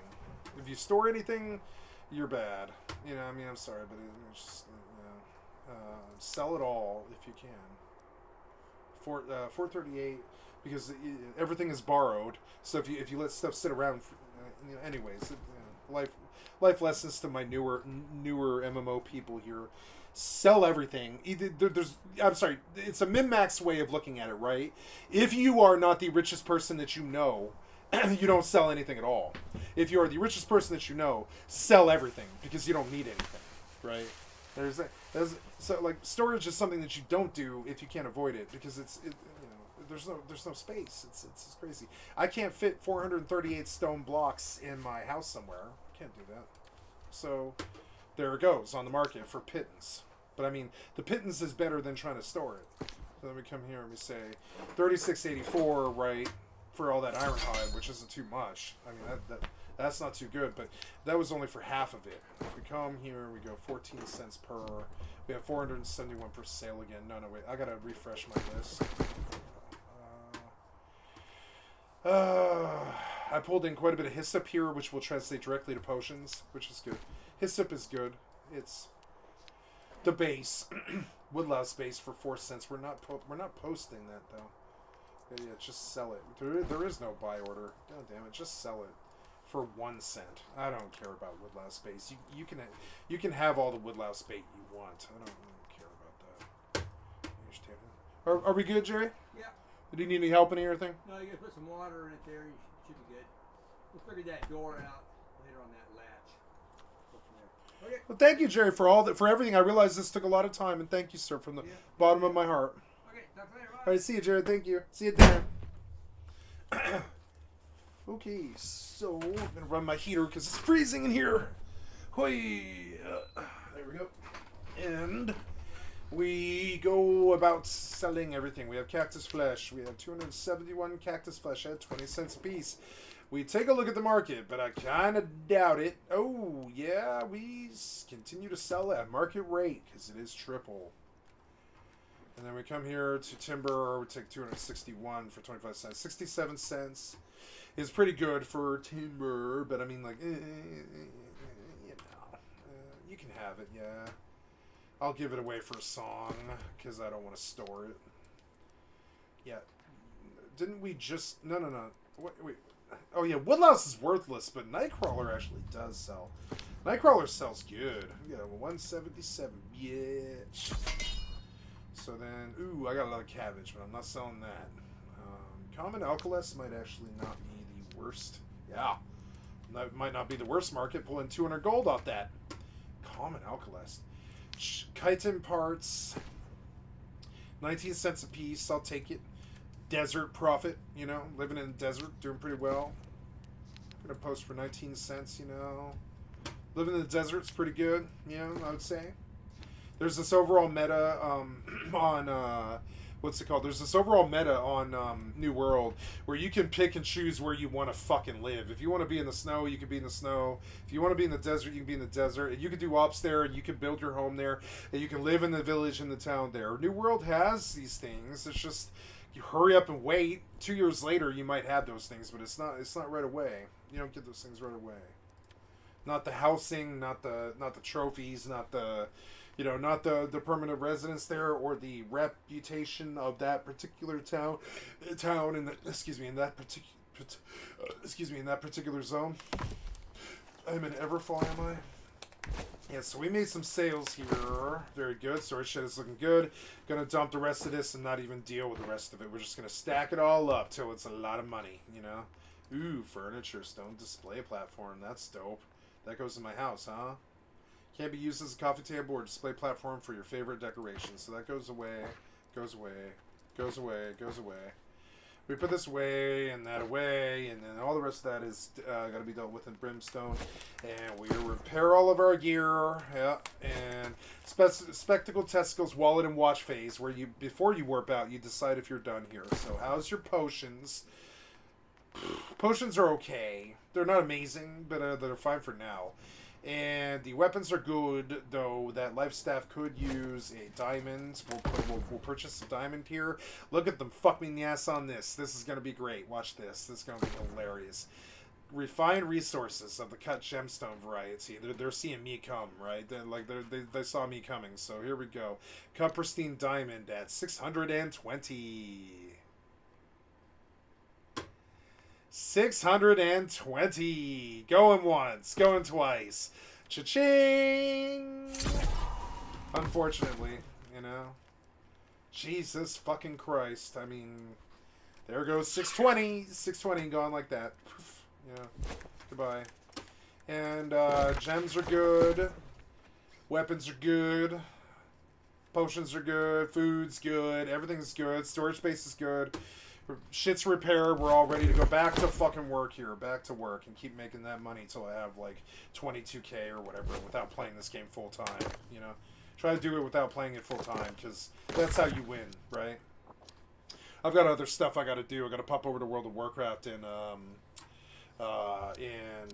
stuff, but I'm not going to do that yet.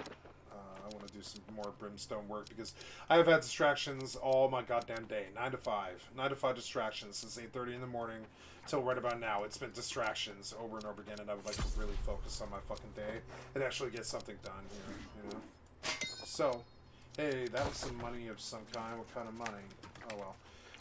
Oh, yeah, you are drinking something. Scared me a little bit. What are we drinking here? No, I don't even know. But anyways, there's food, yep, and then we're gonna eat some, just so I don't forget, you know. What is this? It's like, I'll eat the carrots. Yeah, eat the carrots and get them gone. I don't care. And then we come up here and then we go turn it in. 2 turn-ins. Yay. Increasing profits. Profits. Why didn't you make brimstones 52? Should have made brimstones 52. Brimstone should have been 52. Don't know why you didn't.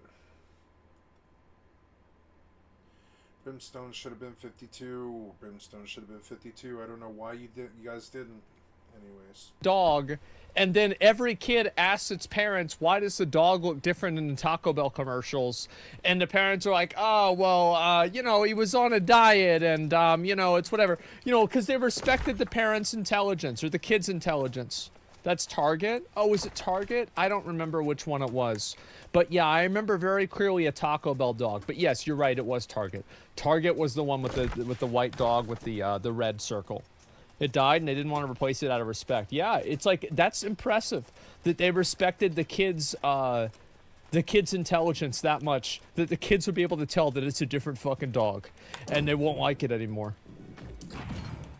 Will let my anime fans help me pronounce. That's about a ninja boy who rescues children who have been kidnapped. Now, I don't know about y'all, like but when I get kidnapped, first thing I do is order Domino's pizza. Cool Spot drops in 1993, Cool and Spot. honestly, for a game where its entire lore and existence is solely based on the red spot on the 7-Up logo. Yeah. It's not that bad. The game gets pretty good reviews and people actually kind of like it. There's a closet behind me in this apartment and I almost just fully fell into it. Chex Quest drops in 1996 bundled with certain boxes of Chex cereal and is clearly just a non-violent reskin of Doom, which is kind of genius. But, disclaimer, if you have a phobia of rice, corn, or wheat, this game may as well be Doom. What the fuck, Brian? Field of Reeds, the blessed home of the gods. Carrying our dying queen, our only hope lay in finding the gift of immortality. We expected to discover divine power, a paradise blessed by the Nine. But we found only ruins and devastation, the obvious result of divine wrath. Having failed our queen, her body was consigned to the desert. But we would not be defeated. Allied with the might of Rome, we would succeed where our ancestors had failed. Like mighty Perseus or Achilles, General Crassus became our greatest champion. Together, our works inspired the people and brought order to the chaos. We would honor the gods and bring about an age of enlightenment. But greed and ambition poisoned the minds of our stewards. The Romans coveted the power of the gods and our protectors became our oppressors. The gods punished them for their arrogance. The curse of Medusa would imprison the unfaithful for centuries. The faithful would have to prove ourselves worthy before the gods would return. But the plague of evil can never be vanquished, and it corrupts everything it touches.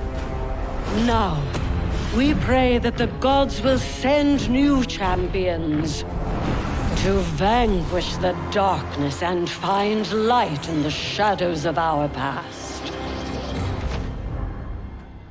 It was cool.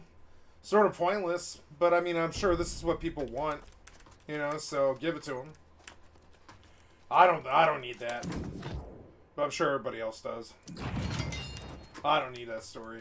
I'm sorry. I couldn't give a flying fuck. I realize that's disrespectful, but you're not writing Lord of the Rings here. No offense. I mean, I know it's cool. It's good for people who like this sort of story. That's just not me. I don't give a flying fuck about what you have to say.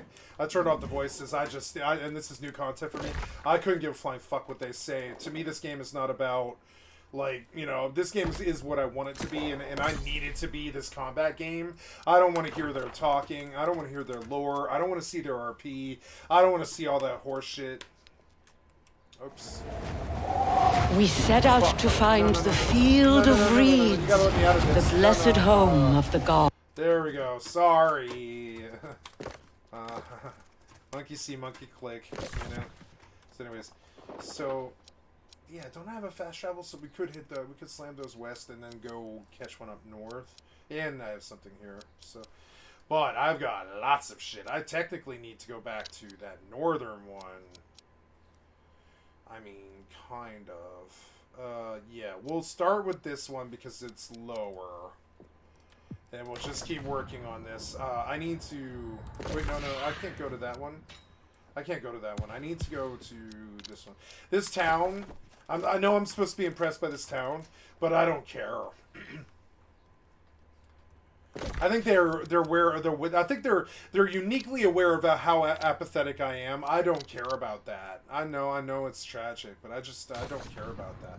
And now I'm going back to this other one just to do my gypsum turn-in because I don't want to learn this city. It gets me close to where I need to be, anyways. But Free, why did you make me play the Wii level, Brian? That's true, I wouldn't play this shit. I would never play this shit. No way. Die a toad, Brian. Pepsi Man drops in. My mom never let me, she never let me play Doom. I had to play it over at my friend Philip's house.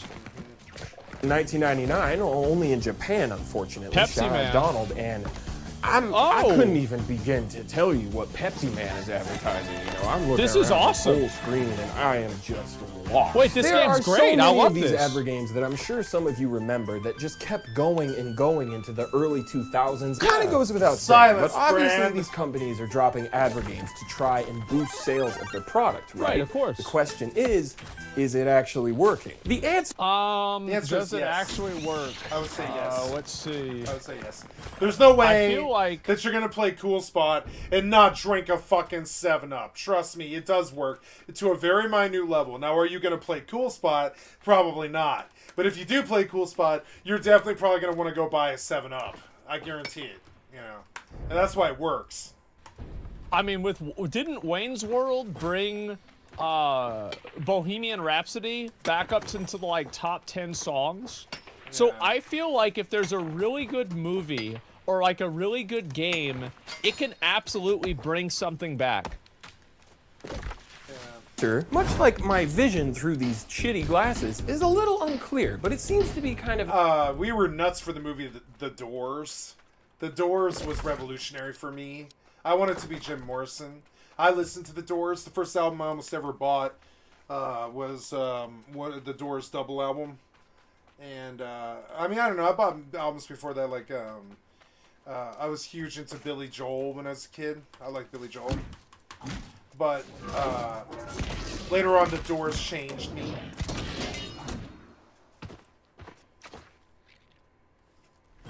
Man, I wish I was on Twitch. I would just fire up the doors right now, listen to it for like an hour and a half, you know. But I'm on YouTube and do some Riders on the Storm, you know. Shit was so good. Of a case-by-case type deal. Yeah. Chex claims that Chex Quest boosted their sales by 295% at the time, which kind of makes sense because you're getting a free We should make an OTK video game. This is fucking. We should make a Starforge video game. This is a great idea. Holy shit! Yeah. I think a Starforge video game. We wouldn't be able to play that on Twitch though. Game bundled with a box of cereal, and that game is basically Doom. I mean, that's super smart. But then in the case of something like Pepsi Man, where you have to go out of your way and purchase a game with your hard-earned money that is a literal walking advertisement, yeah, you wonder why that didn't sell that well, Einstein. Maybe stick to handing police officers cans and fixing all of our problems. Wow, does that guy ever shut up or what? Hi, I'm Jakey, attorneys at law. Have you fallen victim to a crappy internet browser? Does that crappy-ass browser fail to meet your needs while gaming? Do you ever think about me, Linda? Please pick up the phone. I just want to talk to the children. If you're like me, you love to have a bunch of stuff going on in the background while you're gaming. But oopsie doopsie, mama made a poopsie. That Google Chrome web browser you're using to watch that video in the background sure is hogging up a lot of your CPU and RAM power level. What the? I never worry about this. I never worry about this either. Whenever my PC finally burns up, I just throw it away. Buy a new one. We'll just get another one. I view it. It's like a test of its strength. And whenever the PC finally dies, it fails. You get another one. Heck, and now you're getting frame drops. I've been doing this my whole life. And that fast-paced anime game you're always playing and won't shut the hell up about. Now that just will not. Your honor object sustained over. Go to jail, get a job. Off. Enter Opera GX, a browser with the ability to limit the amount of CPU and RAM usage that you're willing to let your browser hog up while gaming, so it doesn't slow you down. A browser with the ability to limit network bandwidth usage as well to help eliminate performance issues in online games. That's crazy. Also, by the way, for all people saying it's a rich take, I used to do this whenever I had no fucking money, because like in my mind, I've always had. Have you guys ever had something that you turned off and never turned back on again? I have. So I just never turned it off. So it could never have a situation where it wouldn't turn back on.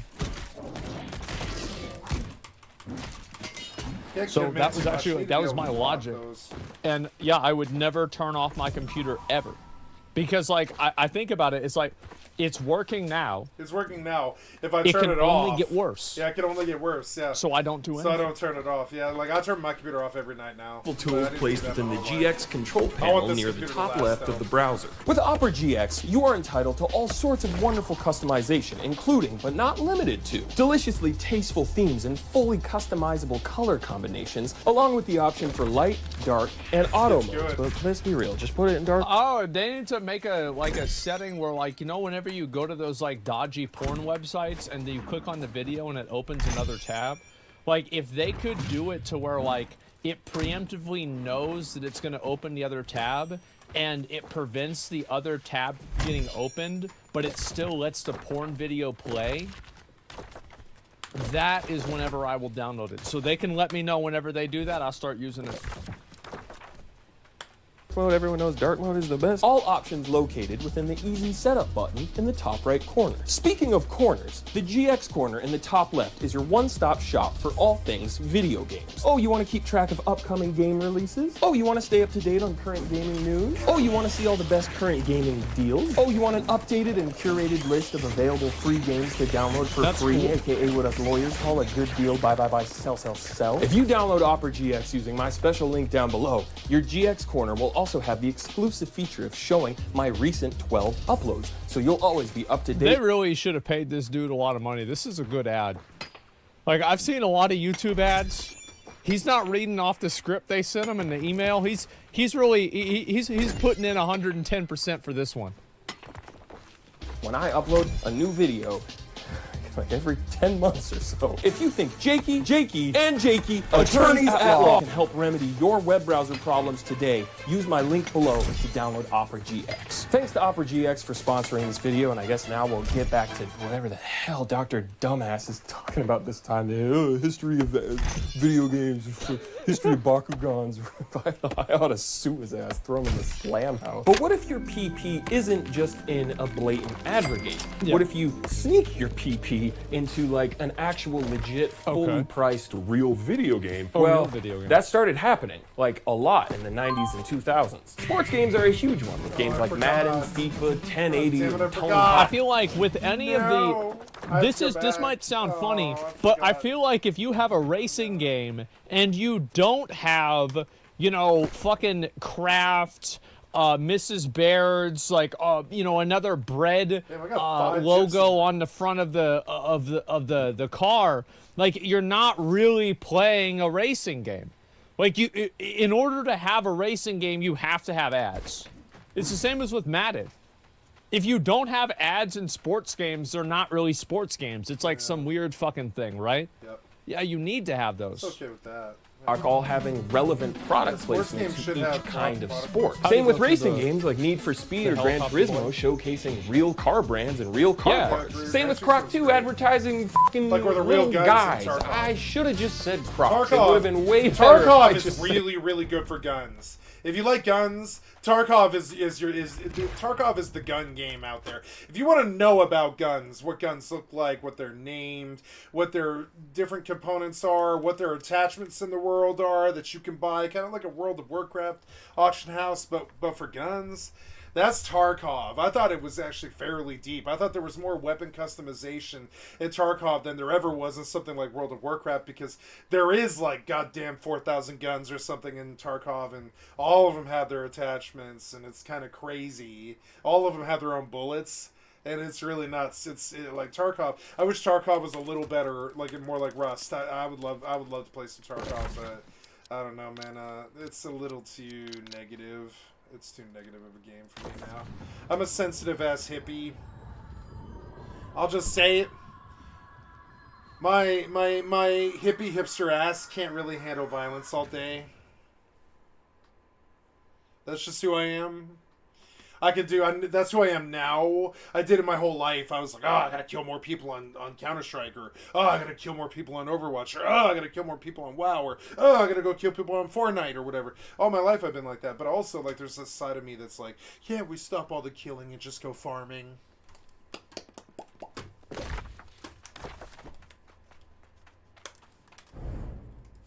Crocs. Damn it, Brian. Stick to the script! So far, all of my non-adver game examples have been pretty tame, and there's actually a solid argument that product placement could actually add to the immersion. 100% it does. 100%. Product placement in sports games adds to the immersion. If you don't have shameless ads in a NASCAR game, it's not a NASCAR game. It's a fantasy game. Type 5 orbs. But then it starts to get a little trickier. Crazy Taxi drops in 1999, and it's one of the first blatant examples of product placement in a non-adver game, non-sports, non-racing game. But the immersion argument is still potentially there. Yeah, brands like Pizza Hut and KFC pop up in this game a lot, but also, if you were a taxi driver, you would probably see brands like KFC and Pizza Hut. Like, as a passenger, it's kind of hilarious to imagine getting into a cab just to go to a Pizza Hut by Y'all ever have a place that used to be a Pizza Hut and they try to renovate it and it's still a Pizza Hut because everybody knows it because it's got that fucking thing on there? The roof comes down just like this, just like that, and they think that they're being sneaky or being smart. Now it's like a fucking, you know, an animal shelter or something like that. Bro, this used to be a pizza shelter, bitch. I used to go here in high school. You think you can change this on me and we're just gonna forget about it? Bro, Pizza Huts used to be so fucking good because they would have the arcade machines in there. I don't know what happened to them. I feel like there's a market out there for Pizza Hut to make a new Pizza Hut restaurant, and people will go back to it just based off of nostalgia. But yeah, the buffet. Well, the shit was expensive though. Like, that's the problem, is it was expensive. It was like $28. Like, I don't know, man. Like, they really like. You think about it, like there is a certain cheap to order type. Think pizza about from, but how to go eat there for the strong night that is branding is. There is a certain type of building, and it's been a fucking chiropractor's office for 17 years. But everybody looks at it and knows it's a Pizza Hut. That's fucking impressive. That's some good fucking branding. You know what I mean? Like that's like they need to bring these back 100%. Yourself, like just get the pizza delivered, but they you didn't get the go point. anywhere. Crazy Taxi marks a point in time, I think, where the immersion argument behind product placement in video games really only does get trickier and trickier. I'm just gonna run through some I examples. think with Crazy Taxi, it's fine. Yeah, it's totally fine if you have Pizza Huts and KFCs whenever you're driving around. Totally okay. I'm totally okay with it.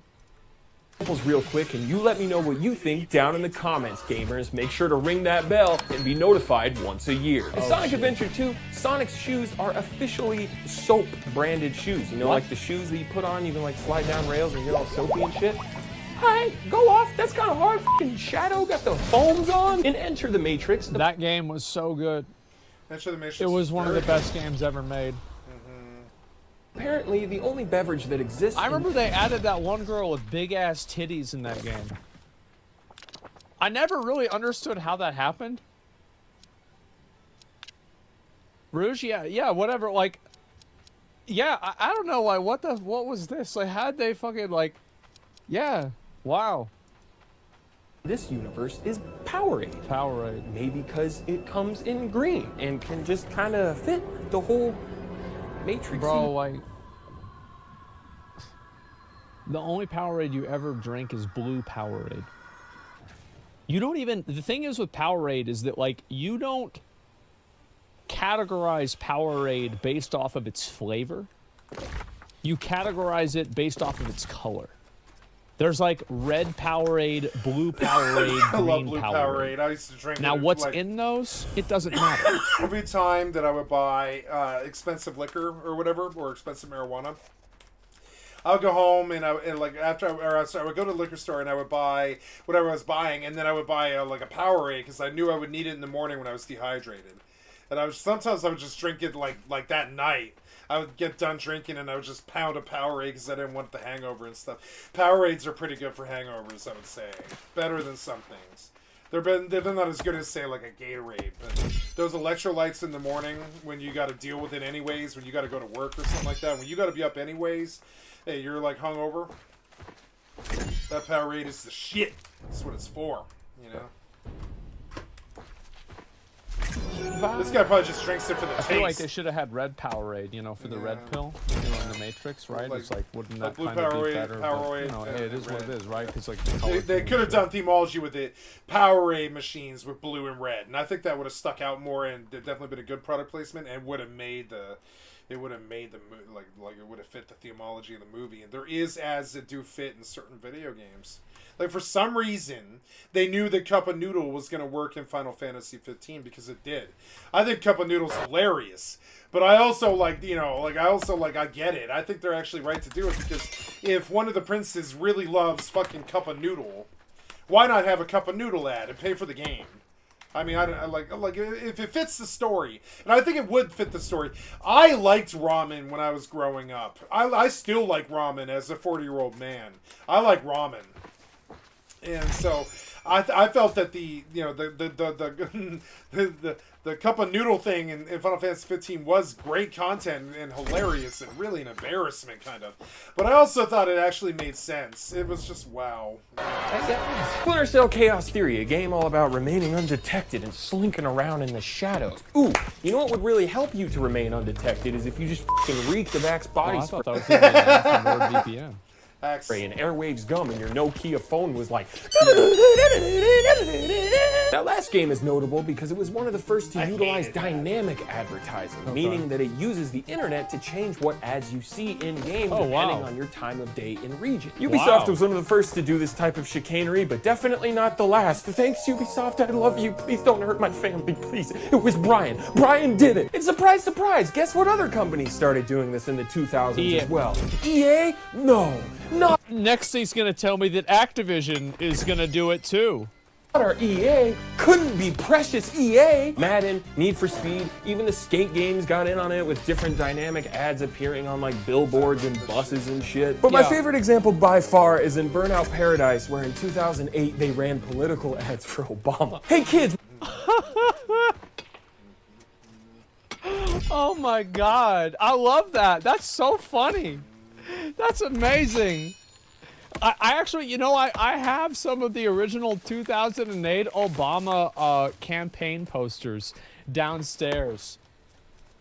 When you're not too busy T-boning your fellow Americans at 200 miles per hour, Yeah, vote for me, dude. I'll put f***ing beer in the vending machine. Why? Now going back to that whole out that somebody's doesn't yard. add to the immersion debate, that conversation really only does get trickier and trickier as gaming grows bigger and bigger. Obviously, when it's an advert game that has like the f***ing king himself on the front of the box, that's one thing. Like, you know what you're getting into if you buy that. But when the king shows Yeah, that's true. I mean, like, if you buy a game and it's got the king from Burger King on it, I mean, like, you know what you're gonna get. I never pay if for you a buy product this placement game game. and They're you're always like, free. "Man, this They whole should thing's just a be fucking free. ad." They should make really good games for free that are just product placement games. Like, all you see all day is ads pop while you like fly around as Spider-Man or whatever, and they beat on other dudes who fly around. Like Spider-Man versus full, you know, that's absolutely free. Always has been free. All the skins are free. The game's free because the entire game is entirely full of advertisements. It doesn't ask you to buy anything. It just wants you to play it. It's extremely addictive. Why isn't there a fucking, you know, like a Spider-Man universe game where you just duel with other spider guys, you know, in a city like Fortnite? Battle Royale of Spider-Man. Except like Battle Royale Spider-Man, but you're all Spider-Man, right? And you do like make that game free, and then all of the billboards and all of the streets and all the buildings have fucking banners for different ads. You fly around that world full of banners and ads. I'm a genius, you know. I'm a genius. I'm not the first one to have that idea. You're fucking dumb. It just like, and then make the game free, because who cares? The ads pay for it all. And then you get to give free games to the world. Trust me. When every time somebody does that, they get really good PR. Anytime there's a totally free game, whatever company that is, they can do no harm. Look at Blizzard. They walked away from a rape suicide case. They walked right away from it because they do free games like Hearthstone and stuff that people don't forget about. People remember that like their kids got to play Hearthstone for, you know, 4,000 hours, and their kid really loves Hearthstone. And Daddy, don't kill Blizzard, even though they caused a rape and a murder and a suicide. You know, like, you know, and they stole the breast milk from the I can't say it with a straight face. They stole the breast milk from the employee lab, right? Or the employee lounge, and you know, but we still love Blizzard, Daddy. We don't want them to die. Please don't sue Blizzard, Daddy, because we do want Blizzard to keep going. You know, we like them. If you provide free games, it's funny because my basis for liking Blizzard and still wanting them to around is not the games I primarily played in the Blizzard catalog, such as World of Warcraft and you know, Overwatch, and like, you know, that's about and then Hearthstone was free though. I'm talking about games that I paid to play, like Blizzard and stuff. Diablo, I guess, would be the other one. Diablo. And I still think the reason Blizzard's a good company isn't those games, even though I have spent hundreds of days of my life, if not thousands of days of my life. Oh, that hurt very badly. That's not too good. You're going to kill me. That's going to be very bad.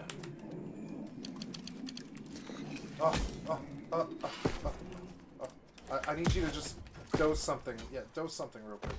There you go. Something, you know? Something. There it is. I'm gonna win. Ah, yeah. That guy sucked. I was not ready for that. I was totally on some kind of tirade and I wasn't ready for it. Fucking stupid. Come on, man. Oh, come on, man. Oh. Come on, man. Come on, man. 5 gold. So...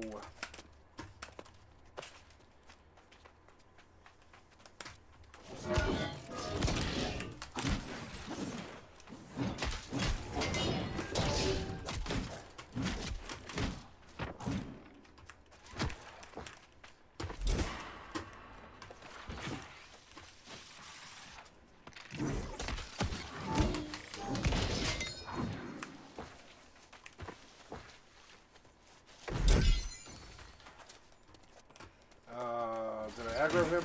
I don't know. Yes, I did. Nope. Nope. Oh, that hurt. You son of a bitch. Ah! Ouch. Oh, you bastard. Die. Die. And now, we take stone. What's that? What's that? I don't know if I know that ore. I probably can't hit it. Ooh, sandstone block and platinum vein. What, that's only 100? 110. I know that I'm 107, something like that. That's good. Lots of herbs. We got our saw blade asshole. Crossbow asshole. Sword asshole with no board. That's sort of odd. Oh, get up out of cover, right? Smack them all. Come on, big heavy blade, and then blah, blah, blah, and then get out, and then dump, dump that heal pot in. And we're just gonna. Whoop. Oh. Da, da, da.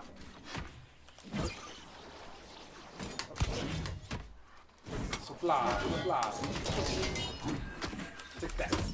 Then, where's the other one? Where's the other one? I gotta keep moving until I find it. Where are you? Where are you? Oh, there you are. There you are. What's up, you bitch? Shoot me from nowhere. Yep. Oh, I'm in your face now. Oh. But bang, bang, bang, bang. Bang, bang, bang. If you don't finish the combo, it should cut the timer in half. It'll be like, oh, you got one blow for half. You know? 2 blows for full. They should cut their abilities in half, and they should, like, the wind-up abilities. They have a lot of those. Oh, wait, can I farm that? No. Ouch, ouch, ouch. I have, like, 2 rangers on me. Oh, 3 rangers on me, and that's not too good. That's going to be bad. Let's see if we can kill them fast enough. Oh, doing. That's good, that's good. So, oh.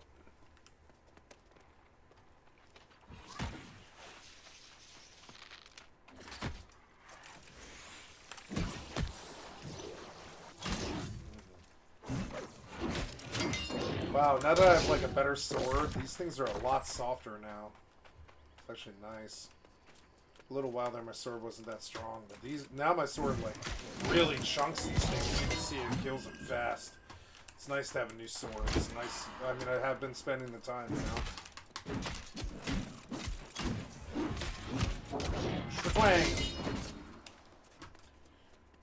Nice chest. Ooh, 2 mobs. One of them is the boss.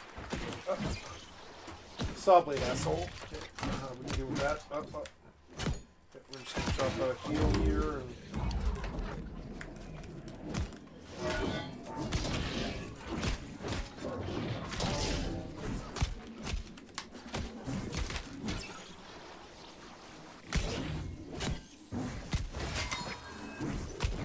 Ouch, what was that?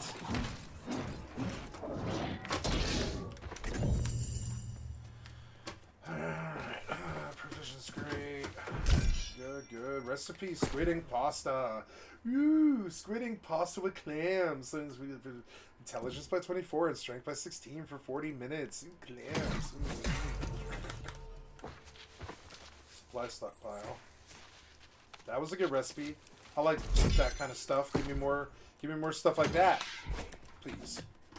You know, not enough stuff like that is falling to keep the game interesting. You need to be dropping these BOE epic like recipes and stuff like a lot more than you are. So I see like once a week or something like that. Oh, got a lot of mobs here. Oh.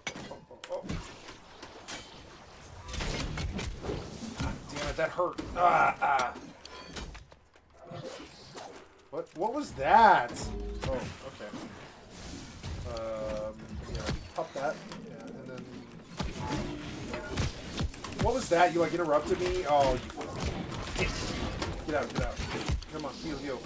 Come on, stamp. Oh.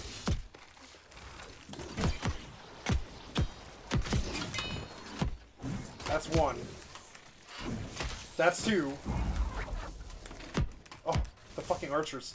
I don't know. I need to play more conservatively. God damn it, man. Come on, man. Oh. Come on. Trick. Oh. Get him off the board. Get him off the board. I want him off the board. He's such a bitch ass. He needs to die. Get him off the board. Come on. Off the board, bitch. Off the board. I'm gonna die. Come on. Oh, I got out. I lived. Oh. Miss me, bitch. Yep. We're gonna push you. Die. And then we're gonna kill your friend. Oh. But twang! And you're dead, and I got through that terrible 8 mob nightmare, 9 mob. 7 mob, something? This is too bad, it's too much. Gotta get cover. Yep, and then we'll fight you. There! Die!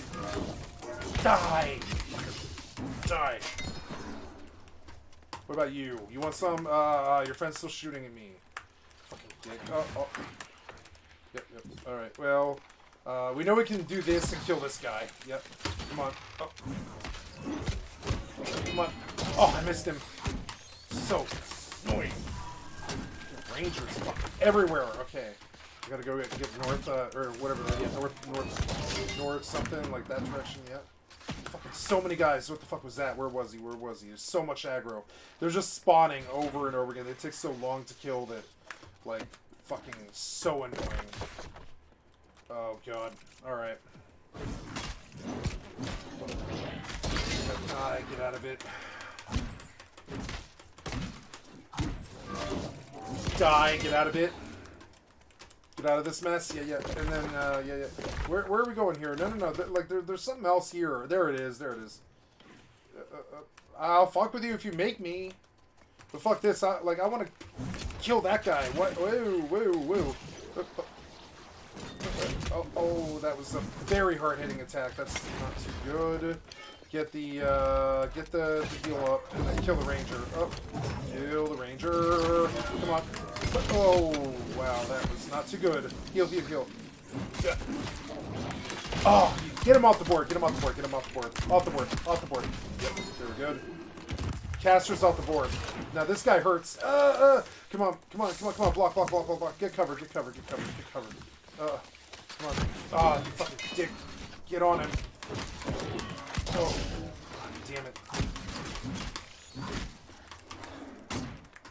I just killed him, man. You'll need to wait if you're looking for that boss.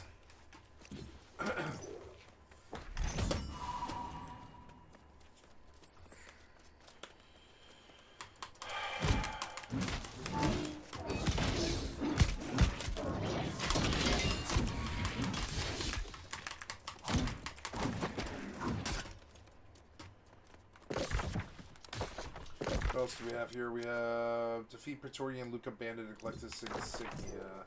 Don't see where this would be. It's gonna be that direction in there.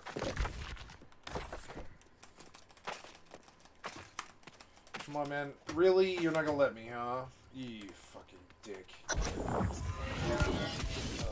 Santalos. Yeah, sure.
Thanks, man. Quite fun. I appreciate it. Absolutely, dude.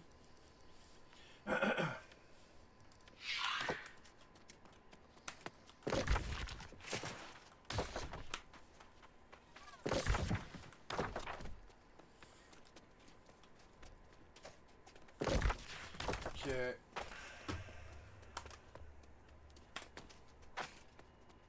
Now, 1768.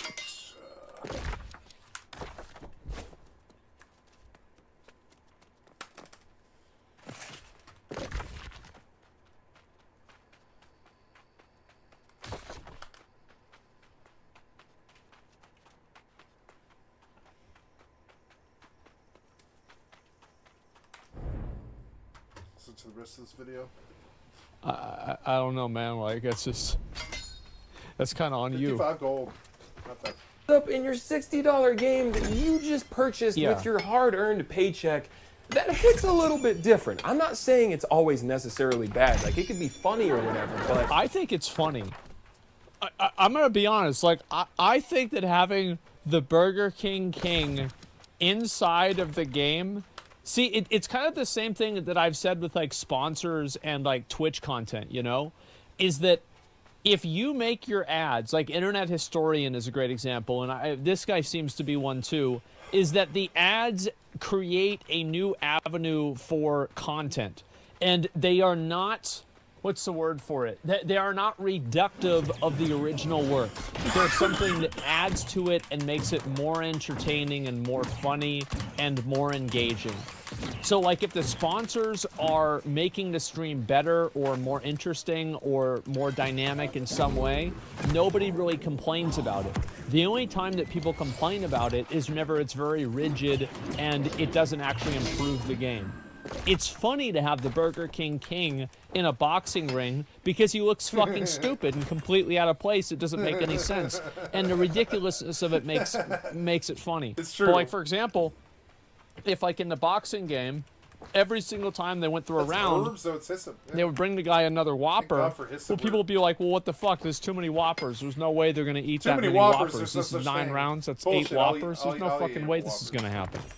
I can't You see what I'm saying? Whoppers. So, like, it's about how they're added into that.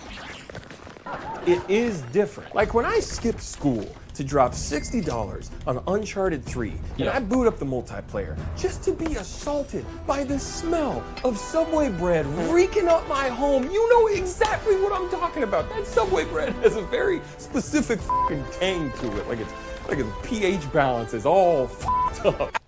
I've never had... I never went to Subway. I've not been to Subway for 20 years. My dad would take me to Subway very regularly. And, like, I remember whenever they came out with that Philly cheesesteak, Subway sub was actually pretty good. Ooh. But, like, the thing is, like, Subway logging is like... luck. Ooh. That's the money. It's like they have good subs. Yeah, lock that bitch up. Yeah, lock that up. But, like, every other place is better. But it's not that Subway is bad. Luck. It's just that Logging every luck. other place besides Yeah. Subway is better. It's such a good find. Alan Wake is a better example for us to discuss Alan as Wake far was as the good. immersion Yeah. shit goes, okay? It's a single-player, offline, Remedy-made game, okay? I love Remedy. Max Payne love is Remedy like too. my favorite game ever. Now, in theory, having brands like Energizer and Verizon show up in your realistically portrayed world is potentially fine, especially when a main mechanic of the game is using batteries for your flashlight. But when these very specific ads repeat themselves over and over, Man, and I you kind of get want to play Max cheated Payne. for sitting You kind down of made me want to and play Max watching Payne. an entire ad I'm like on halfway a through fake Max TV Payne. I wouldn't in a mind fake ending it. universe. It's fucking hard now. You guys, that's what the future is gonna be. I guarantee you. The boob tube, yeah, there you go. I think this shit's gonna happen. It's gonna get even worse. Alan, wake the f up. We're going back to GameStop. We're returning this game and we're buying Yahtzee. I don't give a shit anymore. We're getting Yahtzee for the 360. I think an argument for immersive PP with more solid ground is the Yakuza series. Now, I've never played these games, but based on what I've watched and read, they seem to incorporate a wide variety of Japanese brands in a much more subtle and potentially world-building way. And well, that's I think the most interesting point about this is that whenever you're creating an immersive world, Do you create an immersive world kinda by fun. making it a Oh, I facsimile hit of him the too, I hit him. existing world, or do you create it as Little a guy. completely different Fucking world little like guy, I kinda Elden wanna kill Ring? those. Like, for example, pay well. in Elden Ring, Like, look at that. They pay well. They pay really well. I feel like if you got an ad for Home Depot whenever you went through the forest, you wouldn't want to go through the forest. it wouldn't make a lot of sense. No. No. You know what I mean? Like, it's really, like, yeah, Horaloo Burgers, yeah, brought to you by fucking... Yeah, why not make our real world games full of ads? We have a lot of real world games. Like, you know where I thought a lot of the ads would have been totally appropriate, and I think would have been really good for the game too, is Mirror's Edge 2. Should have had ads all over it. And I know, and that's an EA game. Why didn't EA like sell a whole bunch of corporate sponsorships to Mirror's Edge and turn Mirror's Edge 3 into this worldwide parkour competitive thing, kind of like what are those game shows that those Japanese game shows where they run the big slalom, the big obstacle course and stuff.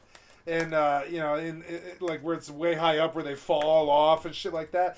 They needed to modernize and advertise on, I would say, Mirror's Edge, because Mirror's Edge wasn't gonna save Mirror's Edge. Mirror's Edge needed some other kind of thing in the background, and I think the ads were what they should have done but didn't. And that's very weird to say, but I have this feeling that like had Mirror's Edge had a whole bunch more revenue from ad sales, where they're like, we're going to put 7-Up and Pepsi and Dr. Pepper and Cheetos and Pizza Hut and Domino's and, fucking McDonald's and shit, like all over, Mirror's Edge, and half of the world lives in, like it would have been cool for the game because they could have said, like, half the world lives up in the sky. They built upwards, not out. They built upwards, and so half the world lives in like skyscrapers now, and up there's like McDonald's everywhere up there, because there probably would be. If you lived in the sky, in big skyscrapers, like you would need like, remember that stuff they had in what's it called, The Fifth Element. Where they're like, like one of his friends is this Chinese vendor who comes by his window. It brings him he knows he can make a sale, so he brings him like like $20 worth of of like pho. I would love if a Chinese vendor would come by my house and sell me $20 worth of pho. I would honor it. I'd be like, $20 worth of pho, please. I would love that, and I'm sure he would love to make the $20 and stuff. Please, I would love a pho. Give me pho, and so he brings him pho, and I fucking love that. And I always thought, man, the product placement in some of these games should be there. Like in Overwatch, I think there should be like in Fortnite, in what's that? What's one of those monuments? I can't think of the name. There was a Taco Bell in one of the monuments in Fortnite, and that should have been Taco Bell. I don't see why not. They probably stepped to Taco Bell and they're like, "Would you like to be in Fortnite?" Because we have a Taco Bell level that where they fight bitterly. I have died at Taco Bell a lot of times. Fighting at Taco Bell sucks. There's a basement, and there's like and there's like the 2 or 3 entrances, and then all the windows. And like they can just come in whenever they want, and it's like really crazy. It's like very hard place to fight. I always like that about Fortnite. I think they got that kind of stuff right. So like some product placement I think is actually should be very prevalent. And like they should get their ads there. Like on boxing games, I would expect to see Pepsi commercials. And they shouldn't charge as much for boxing games. We would buy more of them if rather than $60 fight night games, that the next year is worth like $4. Fuck you, I'll just wait till the next year and I'll buy it for $4, right? And this is the problem with fight night and all that. I actually quite like wrestling and boxing games, but I don't buy them because they're $60 fucking, and when they're old, so like it kind of sucks that they're like their last year's graphics, so you don't really want to buy that stuff. Like Madden was kind of like that. I bought some Madden in my lifetime. I bought some Madden and some NFL 2K in my lifetime, and I would say that I want the current Madden for $5 and just put a bunch of ads in it. Let FIFA be free. I would love to be competitive on FIFA with my global friends or whatever. Let's play a game of FIFA with my friend Pedro or whatever the fuck. I see Pedro playing FIFA every once in a while. I'm like, motherfucker, I'm not paying $60 for FIFA so I can play it once a month. I'm not fucking doing that, you know? Sorry. So fill the game with ads, sell it to us for $5, and the whole world will buy FIFA, and you'll make more sales off $5 than you ever would have off 60.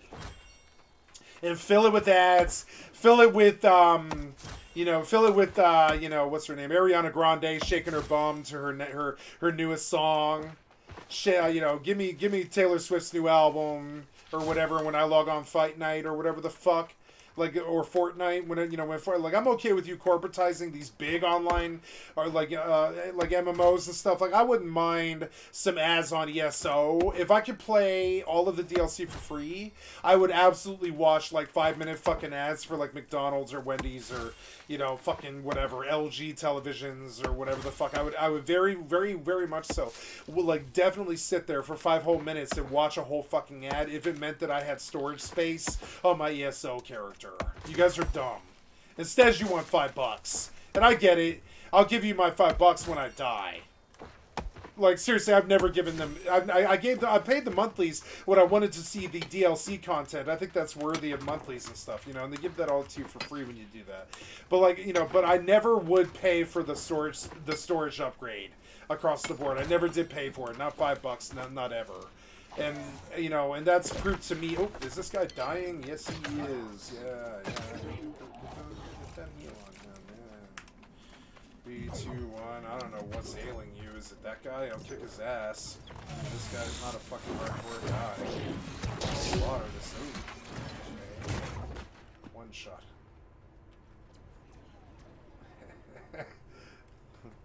Wow, that guy one shot's pretty good. Well, thank you for trying.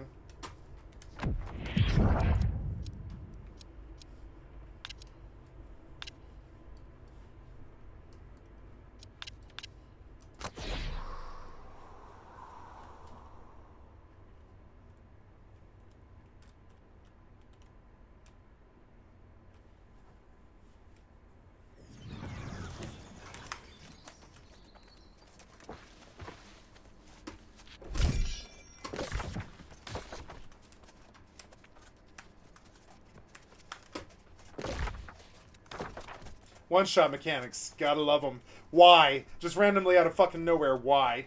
Like, what? What? You know? Why? McDonald's. Get McSlammed. Get McSlammed. I'm a McWarrior. I'm a McWarrior. Yeah, obviously it's totally fucking different. But, like, I think you can make a very strong argument that if you were creating a video game that, like, with Yakuza, like, obviously I'm sure that it's probably like some of the Mafia games, I'm guessing, where there's like these rough, there's like a rough correlation to real life, but it's not like a one-to-one. It's kind of a almost like a mythological version of real life or something like that. Yeah, I'm not sure, but yeah, I'm kind of guessing that. So if you do that, does adding real life brands make it more real? And I would probably lean on the side of yes. Personally, I would lean on the side of yes. But it depends, though, right? It's like, again, you know, you're playing Mario, and you go down you go down a pipe, and then it's an advertisement for you know, a plumber service. Then it's gonna be weird. It depends on where it is. Like Halo. Right? It's like you're playing Halo, and halfway through, you know, Truth and Reconciliation, as soon as you get up to the Covenant ship, finally, you get greeted with a fucking ad for Cabela's. Why not, though? I'm okay we don't with need that. that. If the games are cheaper. So I think there's a time and a place for everything. It's charge us less money for the game. I'm not trying to get preachy and say you should feel one way or the other about this. I'm just saying, I think if you're going to argue for immersion, there's more of a substantial argument to be made with this game series. Versus Kojima just straight up putting brands like Doritos and Mountain Dew and Axe body spray into the Japanese version of Peace Walker. With his reason... I would agree with that. I think that, yeah. So basically, I paused for this guy to explain exactly what he was about to say. Is this right? Being to keep things fresh and to surprise players. Like, okay, dude, how about you... It's a surprise. Doritos. Yeah, I bet you weren't expecting that, bitch. I bet you weren't expecting that, bitch. focused on surprising us with another two-dimensional character with giant boobs that breathe through her skin, and not a fucking ad for Ride with Norman Reedus Sundays in a game where I'm supposed to be taking Mr. Reedus seriously as Sam Porter Bridges. Get it? His last name That is very true. Like, that's super cringe. That's the dumbest thing I've ever seen in my entire life. That's so dumb. Bridges, because he's gonna bridge together the fucking US. I don't mean to just roast Kojima, okay? I own every game. I have art books. I have a huge crush on Sniper Wolf, not that one, the one with the polygonal setup. But come on, if you even think about going in the comments and arguing that the inclusion of Monster Energy or Ride with Norman Reedus Sundays adds to the immersion of this universe or is a fourth wall breaking... Well, here's a good example, right?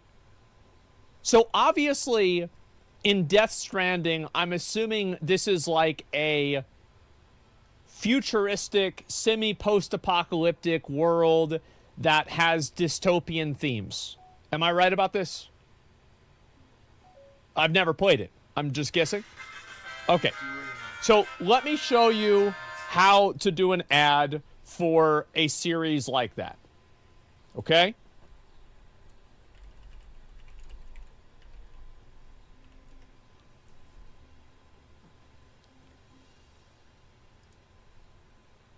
Even though teaming up wasn't my style, I figured I'd be safer with Tallahassee. You see, he was in the ass-kicking business, and... Business is good. It became quickly apparent, however, that he did have one weakness. What are we doing here? Well, take a look. It's a goddamn hostess truck. Yeah, I see that, a hostess truck. So what? I could use a Twinkie. It makes sense. You coming? Yes. Yeah, 1 second. You fucking with me? No. You should actually limber up as well. I'll skip ahead.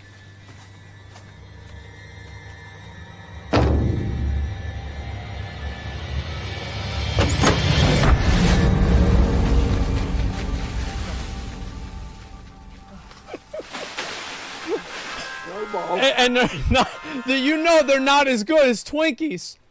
They're not as good. Everybody knows they're not as good. You want a snowball once every 3 years. You want a Twinkie once a month. Yeah. Snowballs? Where's the fucking Twinkies? I like snowballs. I hate coconut. Not the taste, the consistency. Fresh. Well, this Twinkie thing, it ain't over yet.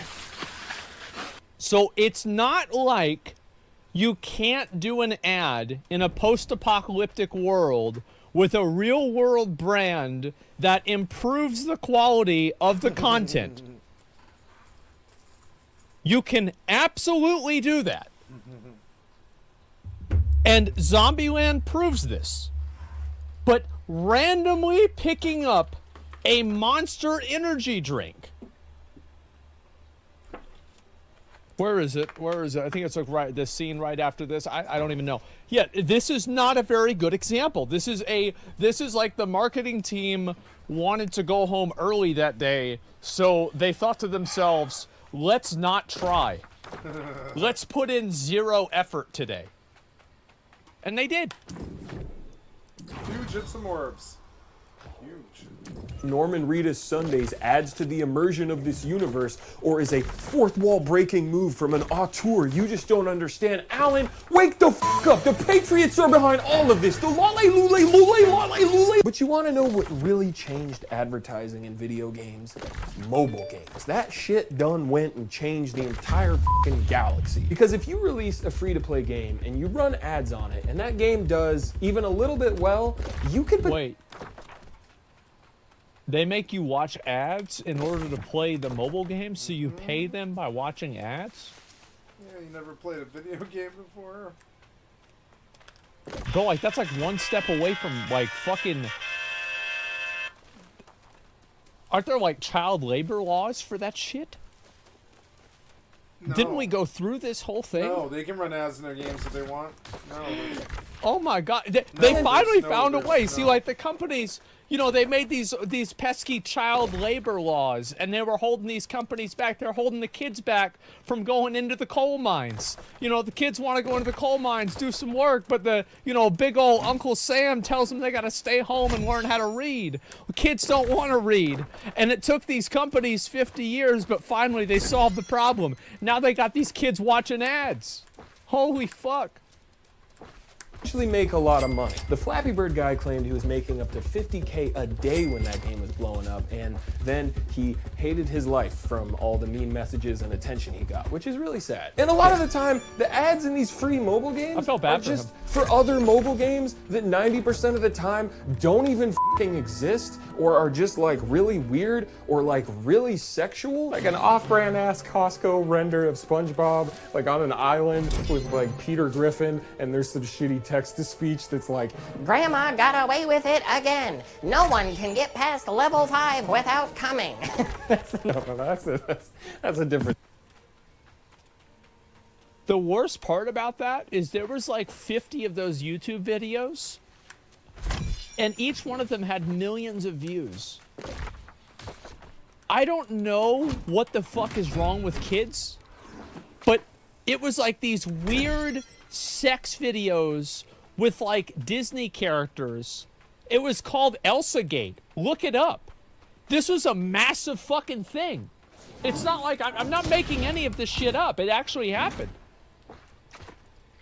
Type of game. We all know what type of game I'm talking about. Yeah, actually don't look it up. Make sure to choose your color of cum. And then surprise, surprise, the free-to-play model makes its way over to consoles with games like Fortnite, constantly having different promotions or events like the trailer premiere for Tenet or an Ariana Grande concert. And a lot of that stuff is actually... Well, they did Travis Scott, too. I remember whenever they did Thanos, I came back and I played the Thanos Fortnite thing, and then I went back. I didn't go back. I was thinking about going back. Whenever they added Goku, because I thought it was cool.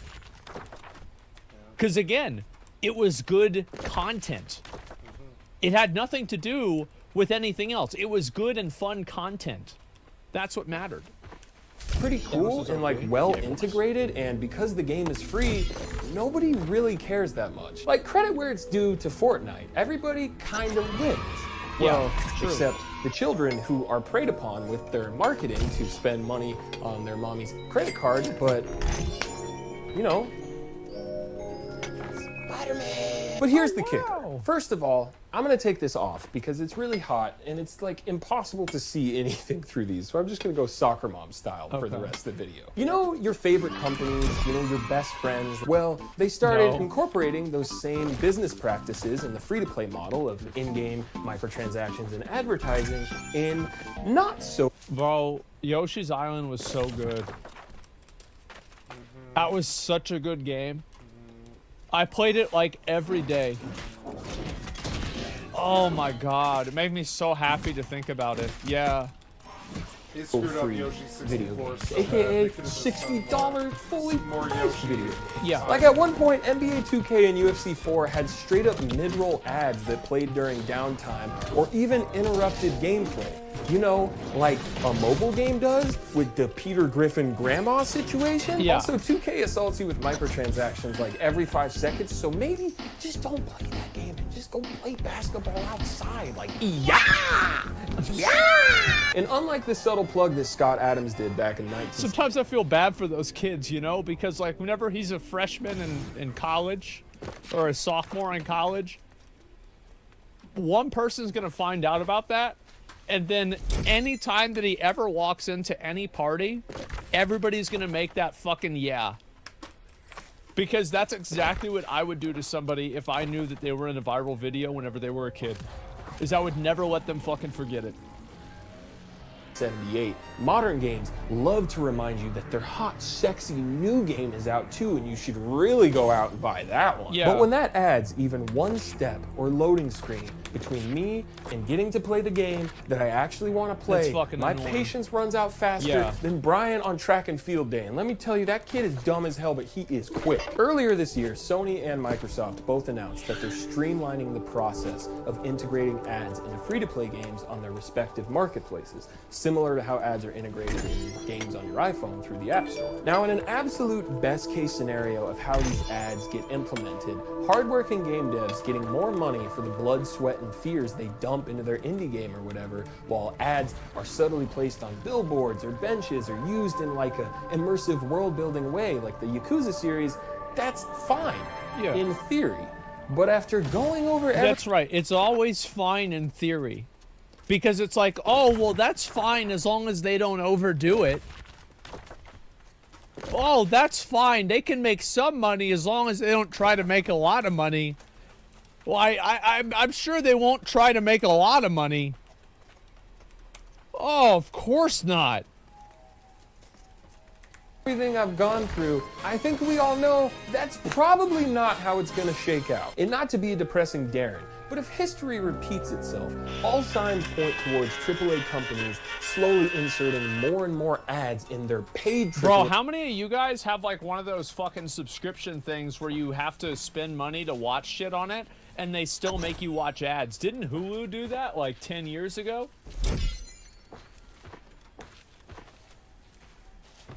Yeah, Netflix. I don't think Netflix does that. Like, my Netflix doesn't do that. I haven't watched Netflix for a while. Like, Prime Video does it? That's nuts. Holy fucking shit. Yeah, Netflix is adding ads now. Wow, guys. So is the Pirate Bay still up, or like, so did they still have LimeWire anymore, or did they get rid of that? Yeah, I wasn't sure. Games too, because again, look at how much fucking money ads make on mobile games. You seriously think those AAA bigwig execs aren't noticing that shit? Have you heard the way these lizard people talk? They already tried doing it with those sports games. It's just like microtransactions. Years ago, nobody thought they would ever put that shit in a fully priced $60. Who the fuck didn't think that? Who the fuck was like, oh well, they're not gonna try to make that much money. They're not gonna try to make that much money. Come on. I guess now $70 paid game like Gran Turismo 7, but money talks. And unfortunately, Activision Blizzard and EA and all these companies learned to speak money on Duolingo because in 2021, Activision Blizzard made over $5 billion on microtransactions alone. 2021. So that's before Diablo Immortal. Holy shit.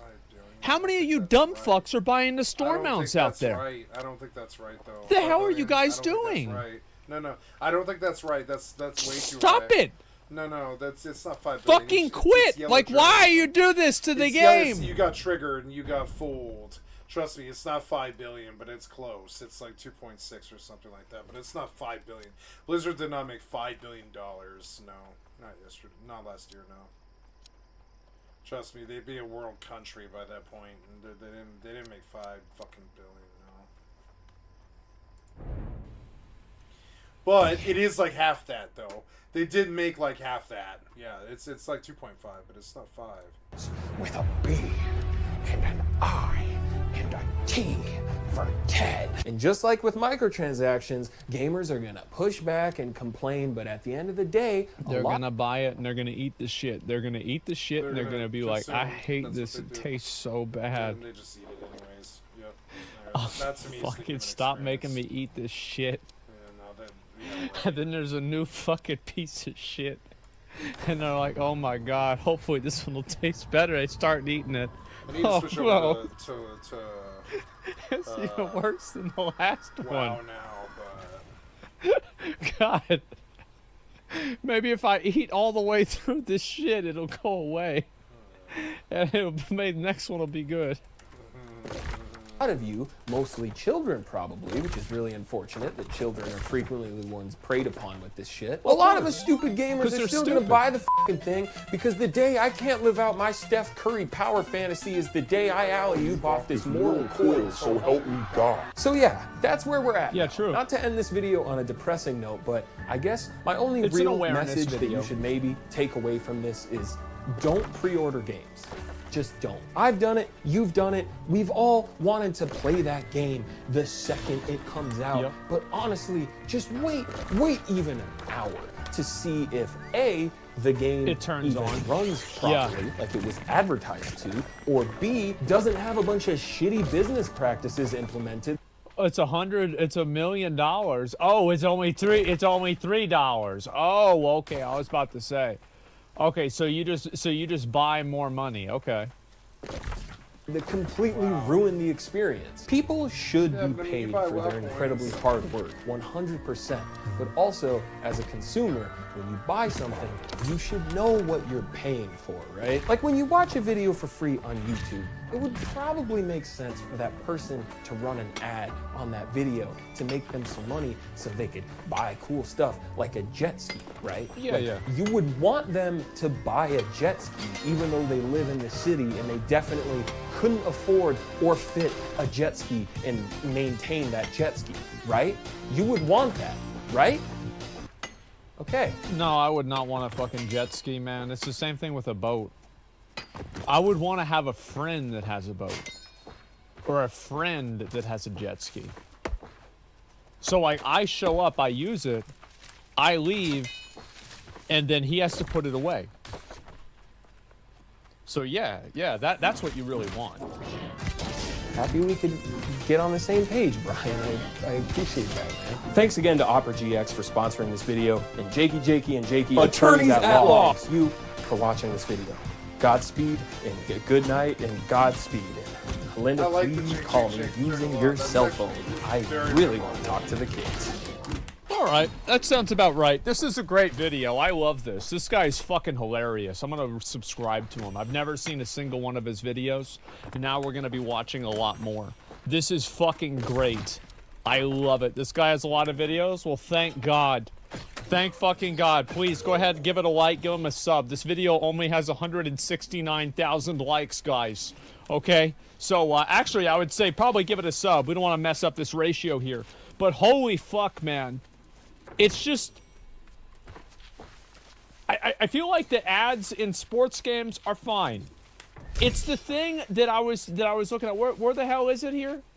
With the Death Stranding. Like, this is probably the cringiest shit I've ever seen in my entire life. Yeah, the fucking, like, that Death Stranding randomly has product placement in it. Like, this is just... It's not good. That's kind of when I quit the game, too. Like, nobody needs this. When I saw that, I was like, this game's game's too oddball and weird for me.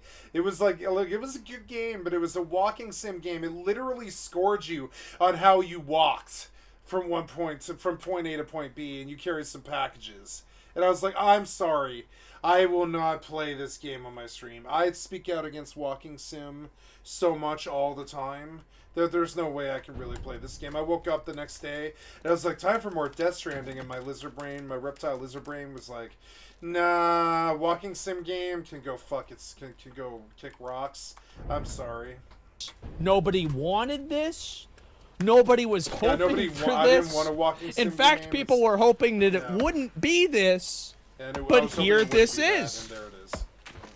I wanted another Metal Gear than And I think it was funny. I think that, like, as I said, I'm sure he gets that all the time. I would have, like, well, I don't know why he made Death Stranding. He needed to make Phantom Pain 2, where, you know, you're like Raiden, and Metal Gear is like your Colonel, or sorry, you know, Solid Snake's like your Colonel, and you're Raiden, and you're like running around, like in a cool, modern Metal Gear world. Like, I like Metal Gear Solid Phantom Pain. I've been thinking about doing a run of that on my stream, which is weird because that, you know, it's weird because that game strikes me as a Microsoft game, but it's not there though. It's not actually there. which is unfortunate. Metal Gear. You know, there's a game sitting in the background that I've been meaning to play called Scorn. Metal Hellsinger is really good. I mean, I gotta finish Pentiment.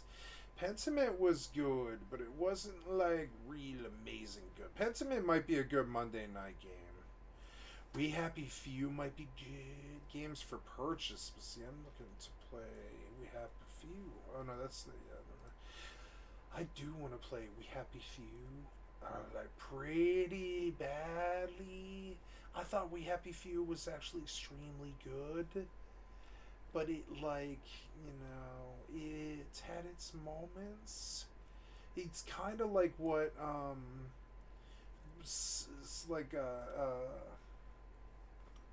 Pathologic should have been. We Happy Few is kind of what Pathological should have been. There's a really interesting story in it, but it's not as deep as Pathologic, though. There's good stuff in the Game Pass right now. I need to look at Game Pass. I wish I liked RTS. I'd play that, but hey, sci-fi adventure grounded in catastrophe, Somerville, right? This is I don't know, man. Whatever here. It's what exactly is it? It's like you know, 2.2, 2.281. Ooh, not too good. Poor level design and clunky interactions ruin the game. That's enough for me. You know, it's unfortunate, but Ori and the Will of the Wisps is good. I've been meaning to beat that. And Odyssey just hit.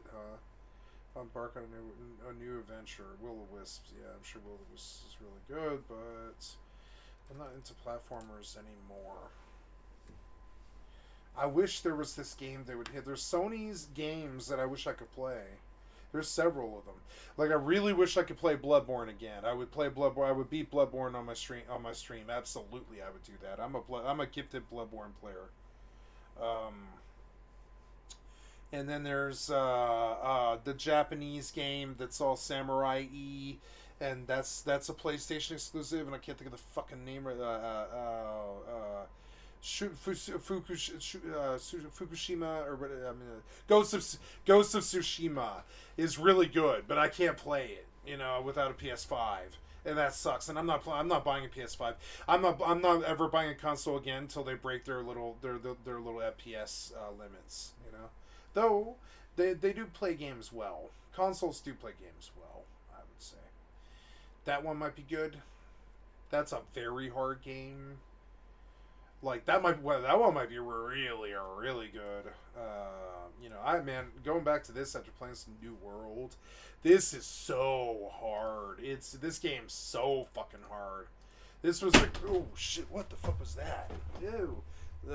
I'm too far back, I guess. Uh-oh. Did I break something? I hope not. Uh-oh.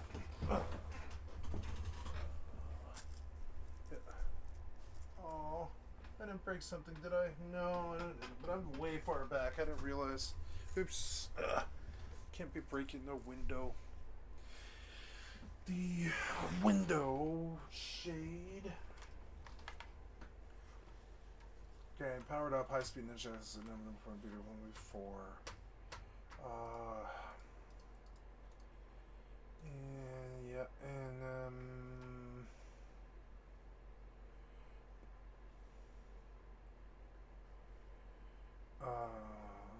English guy Sigma 2. This is Sigma. Is it Sigma? Yeah, I think it's Sigma 2. Sigma 2 might be pretty good to play. Might be fucking hard. I don't know. Fucking hard, especially on keyboard and mouse. Might be really fucking hard. But you know, that's a possibility. I'm hunting for games, I guess. Do something in the side background. I guess I could fire up Cyberpunk. I was gonna take another real hard look at Cyberpunk, but I mean, I think my problem with Cyberpunk is that the frame rate wasn't too good. I think I probably need to turn it the fuck down, and it might actually be a really good game. You know, get some shooting in and stuff. I think Cyberpunk's good in its own little way. It's okay. This Solasta one stuck out for me, but I mean, it's a strategy game. I'm not looking for that. I should beat the Dishonored series before. Or Dishonored was very good. Hellblade is one that I've really wanted to play.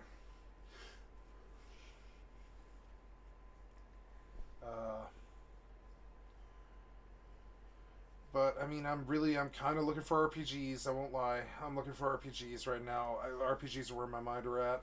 You know, I'll probably play, like, I've been realizing that I need to chill out on the World of Warcraft before the expansion hits because, like, you know. But I did do a lot of work that I'm not going to lose on getting through most of Shadowlands. I'm not too far from what's it called, Pathfinder now in Shadowlands, so you know I'm pretty happy. I think I'm only a few days away or something like that, but it's a grind that I don't really want to do right now. So I'm kind of looking for games here. If New World can't keep me entertained, which it can, I'm looking for RPGs. I want role playing games. And maybe I was thinking today it might be good to take another look at another hard look at DA Ultimate Edition, in the respect that I believe you can play a healer in that game, and it could be pretty fun, you know. It's kind of like a WoW game, a little bit. It's not really though.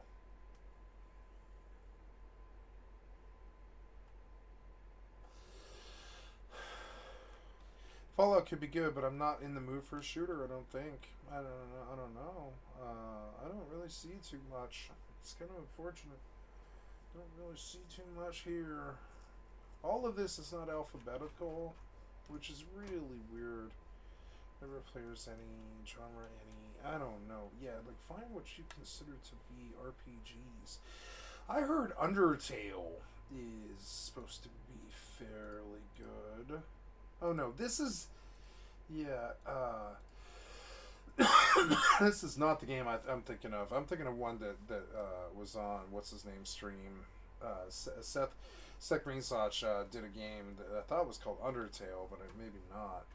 And it's a RPG, but it's hardcore. And I thought I might try that one, but not really too much in the mood for a game like that. I think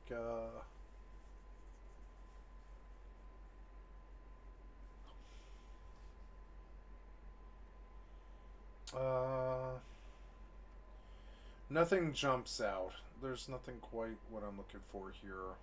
It's unfortunate. I have not been paying attention to the Epic Games, like, at all. Stardew Valley's here,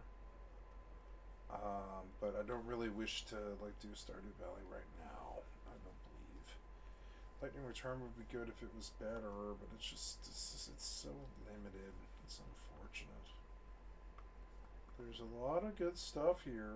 Like, I wouldn't mind trying some of that stuff, but I don't think so. Persona 5 Royale.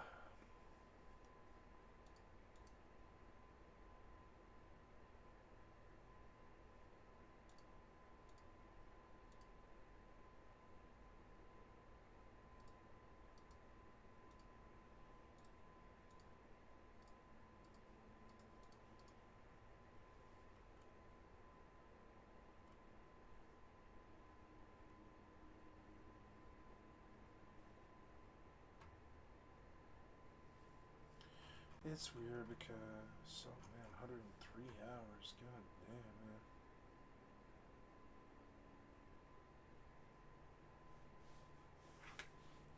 Don the Mask and join the Phantom Thieves of Hearts.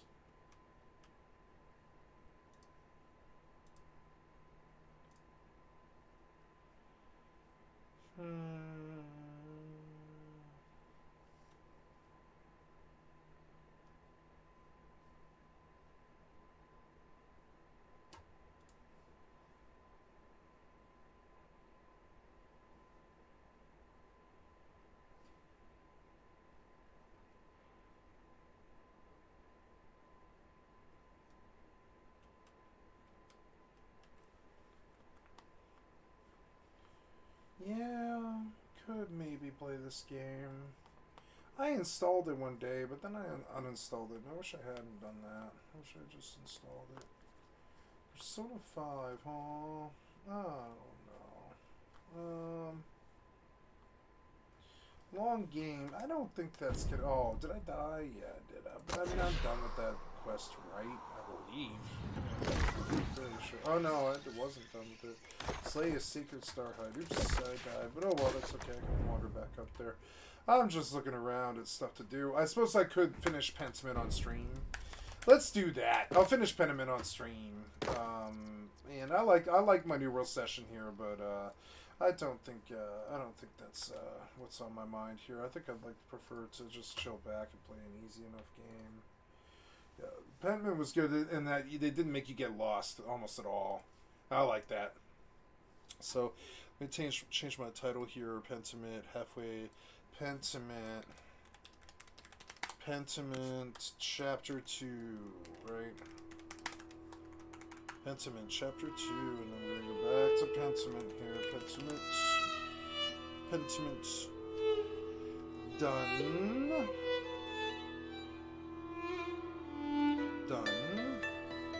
And then,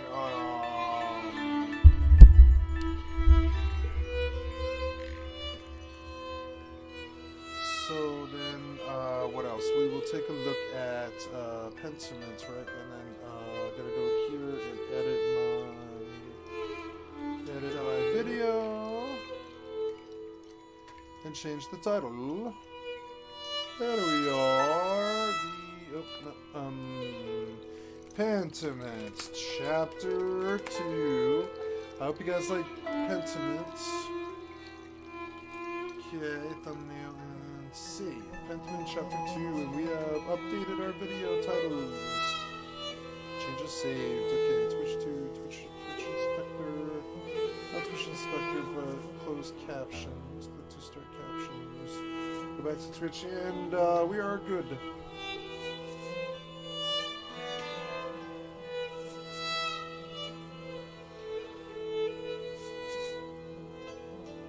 Okay, so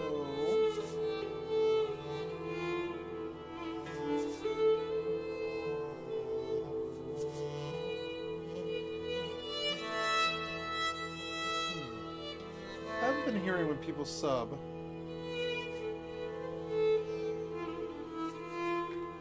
So what did I do 4 days ago that got all those follows? I suppose it was like, wow, I guess. That's cool. Pentiments, continue, Lower Abbey. Okay.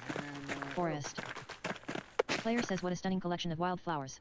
They all grow so plentifully in the meadow. Forest. Petschlau. Mill.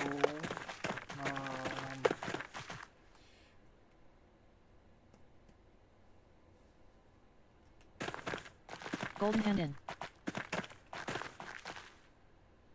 You know, this reminds me of something.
Tutorial, I will show you how to get speech to text in any game you play on your Windows PC.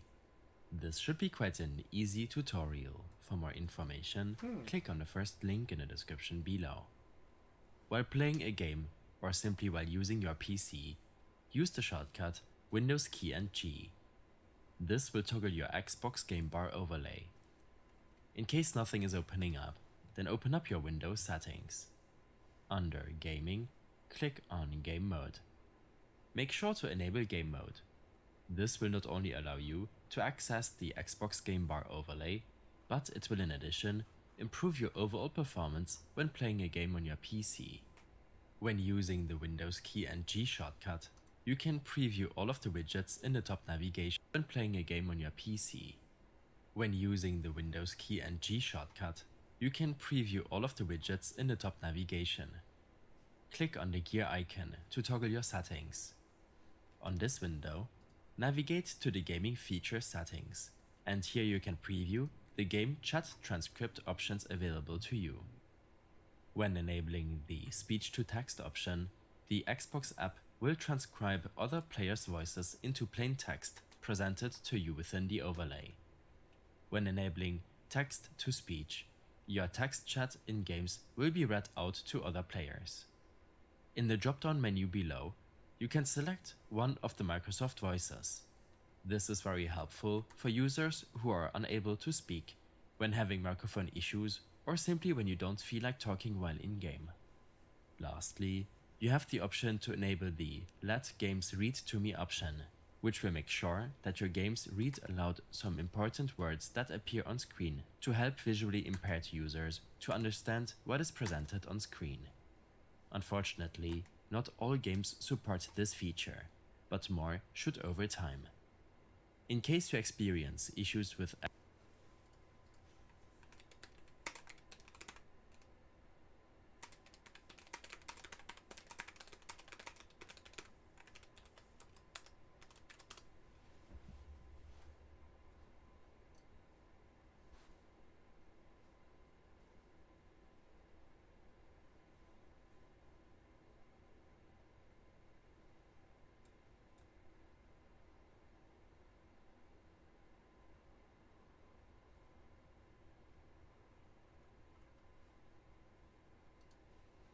Let's go take a look.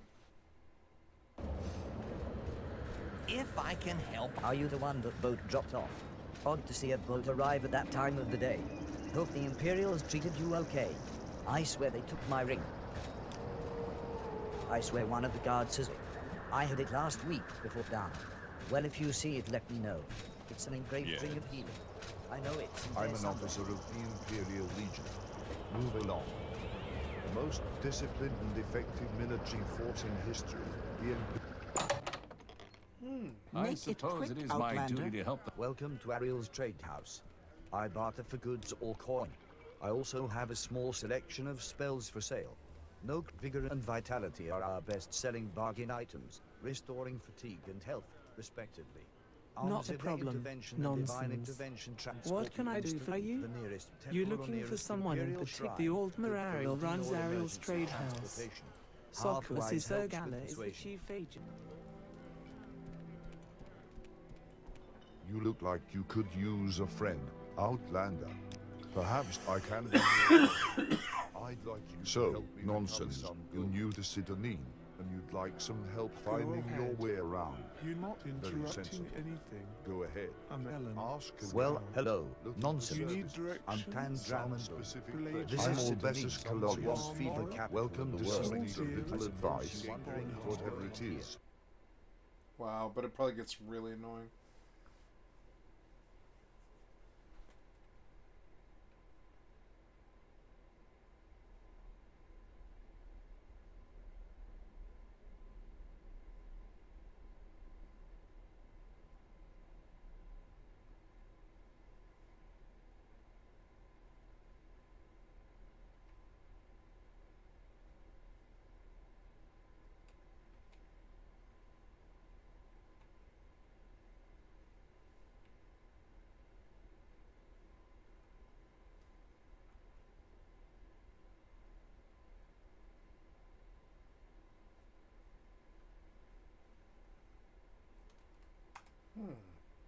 You know, I'd like to see, and I believe that'd be fairly easy to do. Let's go see if... How big is that? Right? Yeah, let's see. Let's see how big you are. You are, I don't know, how big are you? 3 gigs, yeah. It's still Morrowind for a minute. Who cares, right? And I kind of want to go see if I can get the text to speech to read you know, to read. And I wouldn't mind doing some Morrowind if I could hear it, you know, because that game actually has a good story. Golden Hand Inn. I've never been here, so I don't know. Let's go see if somebody says something or something. Killian says good day, Master Mailer. I flirted with the blonde girl. I wish that would have gone somewhere. Nico says, Master Mailer, is it? Hello and welcome to the Golden Hand. I am Nico Berger. I own this land house and run it with my wife, Hannah, and our son, Killian. I believe my boy helped you to your room. Is it to your liking? Option 1 of 3, it's lovely. Thank you. Text games. Like old text games, which, you know, is appealing if you don't have to do all the reading. It's like really appealing. You know. I think this is better than voice actors, yeah. Option 1 of 3, it's lovely. Thank you. Option 2 of 3, it suffices. Option 3 of 3, not quite the comfort I'm accustomed to. Option 1 of 3, Nico says, I am glad to hear it. Glad to hear it. When you arrived in town, one of the locals said you lived here a few years back. Option 1 of 2, yes. I worked for the Abbey as an artist. Nico says, I see. I heard that you were involved in solving a murder. Option 1 of 3, yes, out of necessity. The wrong man was being accused of the crime, a friend of mine. Nico says, I heard it was the town stonemason, revenge for a love affair gone wrong. Option 1 of 3, all right. Option 2 of 3, love affair? No, that's not. Where did you hear that? Nico says, bits and pieces that people have said here and there. Option 1 of 2, well, it's wrong. Option 2 of 2, it sounds like the story has changed in the last. Nico says, I meant no offense, Master Mailer. I just find it to be an interesting story. Option 1 of 2, it's not a story, it's something that happened. 2 people died. Nico says, of course, of course. Again, I meant no offense. Well, I'll leave you to your day. Until later. Player says until then. Killian. Nico. Samuel. Samuel says hello, Andreas. So, okay, let's go. Option. Save now? I don't Nico. know. Nico says hello, Andreas. Killian. Killian says good day, Master Mailer. God bless you, Master Mailer. Hannah says hello, Master Mailer. Nobody says God bless you Golden anymore. Hand guest room. Go to bed. Player says I'm not tired yet. Perhaps after the room is sparse compared to what I'm used to. Golden Hand in. Golden Hand in. Oh, he's like in a poor quarter. Hannah. See, this is good. It makes old text-based RPGs, old text-based games, really good. Like, I could see replaying Final Fantasy VII.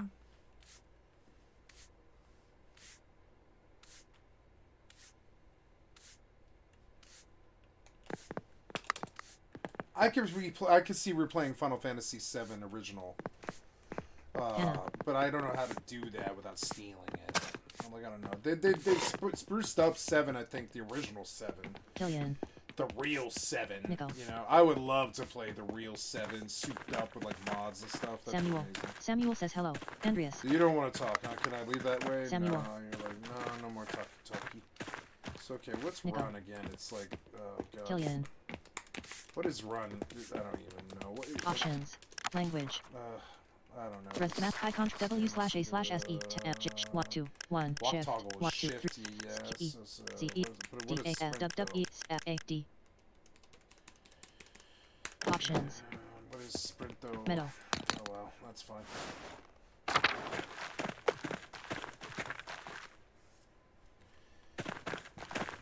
Player says Brother Wojcislav uses time in almost all of the Abbey's cooking.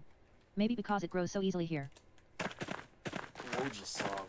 Yeah, wasn't there? Oh yeah, there was a run. Petch Like, Lab. it's a toggle run. Forest. Okay, Forest. I guess I'm supposed to go to the Abbey, but I don't know why you would ever go back here again. Let's just check out the background Smokey's a little home. bit. Let's see what Smokey says. You know, let's see if anybody cares to be social. He's not here. Apparently, they didn't want to. They didn't want to design that part of it. I'm like, Smoke is man. home. Player says Brother Wojcislav uses time in almost all of the Abbey's cooking. Brother Wojcislav uses time in almost all of the Abbey's cooking. Maybe because it grows so eat church and druckers. So I believe we're actually good. I believe. I mean, I don't know. What's the journal? The journal was like. I ran into Otto Zimmerman and Martin Bauer having a discussion in the meadow. Martin returned from his adventures as a changed man. Otto told me to come to the Commons later. I'll head there after I talk to Klaus. So come to the Commons later after I talk to Klaus. Feels strange being back in Carousel, back in testing. I haven't talked to anyone here in years. I should stop by Klaus's house to see how he's been. So apparently we don't go to the fucking Abbey. We have business in town. Thomas says, Andreas, I had heard you were back in Tassing. God bless you. Oh, he likes you. Option 1 of 2. God bless you, Father Thomas. It is good to see you again. Thomas says hopefully this visit will be less eventful than your last. Tassing has enough going on as it is. We have our bonfire for St. John's Eve tomorrow night. People get up to all sorts of mischief. And then it's my job to hear their confessions in the days that follow. Guy says not to mention the grumbling the peasants are making. Thomas says that's just talk, brother. No need to scare our guest with such things. Guy says I'm sure if there is trouble, Master Mailer will be the first to stick his nose in it. Option 1 of 2. Why are you always such an asshole? Option 2 of Guy says it's easy enough for you to come and go. You don't have to live with the consequences. What consequences? The people in town resented the Abbey for Lucky Steinauer's death. It probably contributed to their current agitation. They blame the Abbey for his death, when they should blame you, since you're the one who testified against him. What? It would have been better for everyone if you had simply allowed Brother Pierrot to die. What? After all, he only had a few years left anyway. Option 1 of 2. You're a buffoon and a coward who hides behind his habit. Option 2 of 2. Stare menacingly at him. Guy says nothing to say for yourself. Thomas says friends. There's no need for such ire. Guy says I forgive me, Father Thomas. I let my passions get the better of me. Besides, that's not even why I came down here. I actually came to speak to you on the abbot's behalf, Andreas. Father Gernot would like to invite you to come to the library tomorrow morning if you are interested in purchasing some of our books. Option 1 of 2. The abbot just had me run off and now he wants me back. Option 2 of 2. Oh, player says are things so bad the abbot has to sell off Kearsaw's greatest treasures? Guy says the abbey needs the money more than it needs ink-stained parchment. No one values these books anymore. Except, perhaps, you. The library is not quite ready yet, as it does not see much use. If you could come by tomorrow morning, Mother Illuminata can show you what's available. Player says Mother Illuminata? Guy says yes, since Mother Cecilia passed a few years ago. Option 1 of 2. How did she die? Option 2 of 2. Well, I suppose Illuminata knows the Option 1 of 2. How did she die? Guy says peacefully, in her sleep. So, tomorrow morning? Option 1 of 3. All right. Option 2 of 3. Yes. I can't wait. Option 3 of 3. I'll come by to take. Option 2 of 3. Yes. I can't wait. Guy says calm yourself. There'll be time enough for excitement tomorrow. And Andreas. I apologize for my harsh words before. It was rash. Brother Pierrot was a pious man and a skilled artist. We miss him. Option 1 of 3. I appreciate you saying that. I miss him too. Thomas says excellent. I'm so glad you two were able to work things out. Guy says. Oh, Father Thomas, do you have a moment to speak inside the church? Thomas says yes, I think so. Guy says a private matter. Thomas says oh, of course. Of course. Guy says until tomorrow. God bless you, Andreas.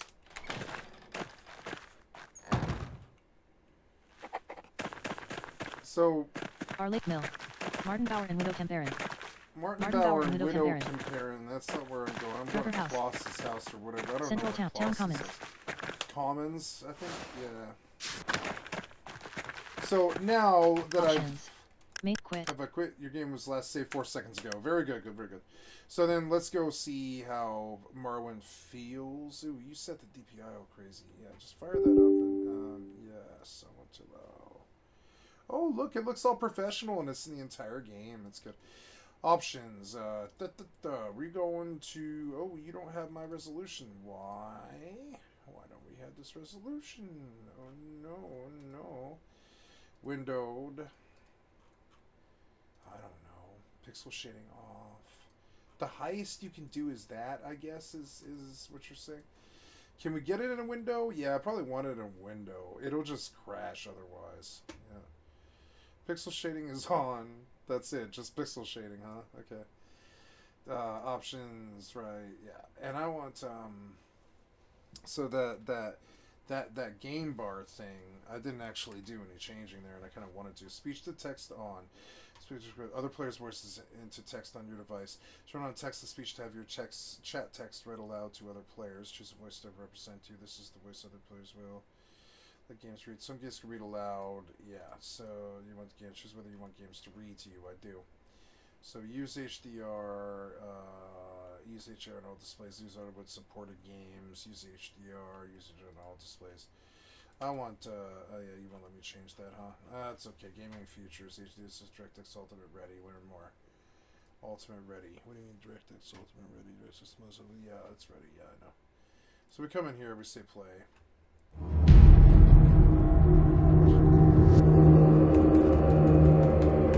Right. So this window did not work, but we could go, oh, that won't work? Oh, that won't work.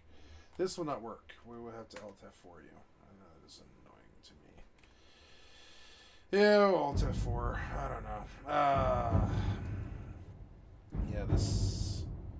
Yeah, just Alt F4, bitch. I don't know. But come down here. Yeah. I put you in window for a reason. Let's see. No, just close it. Close window. Goodbye. What? No, no, I closed you. What? Oh my god. Play. It was already running. What do you mean? No, oh, it's a 4. No, no, I want Morrowind to die. Yeah, like what?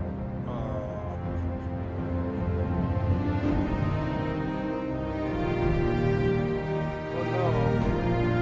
I caused the glitch.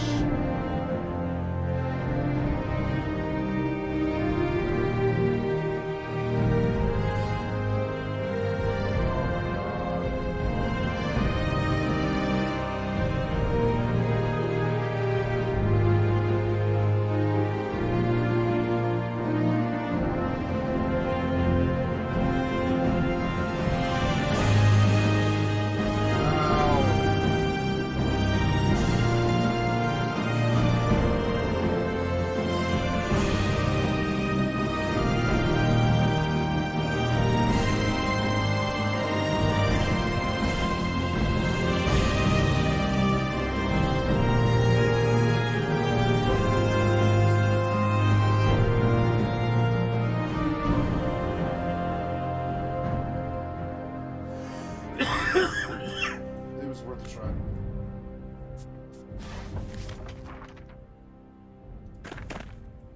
Yeah, that was like a virus or something. Like, man. Oh wow, I can just left click to move forward. That's Sing in the actually house. better. Yeah. So where's Kloss? Anton. Oh, that's Anton. Anton says hello. Hello. Master Mailer. Johann Bauer Farm. Johann Bauer. Gertner Farm. Gertner. Central Town. Central Town. Gertner Farm. Gertner Farm. I don't know where Kloss is. I have no idea. Zimmerman House. Kloss, Zimmerman House. Yeah. Anton. Johann Bauer Farm. Is there a map? I don't know. Is there a map to this thing? Yeah, like go. What is this, like tab? Like Maps. Yeah. So right now I'm in the town commons and I'm looking for.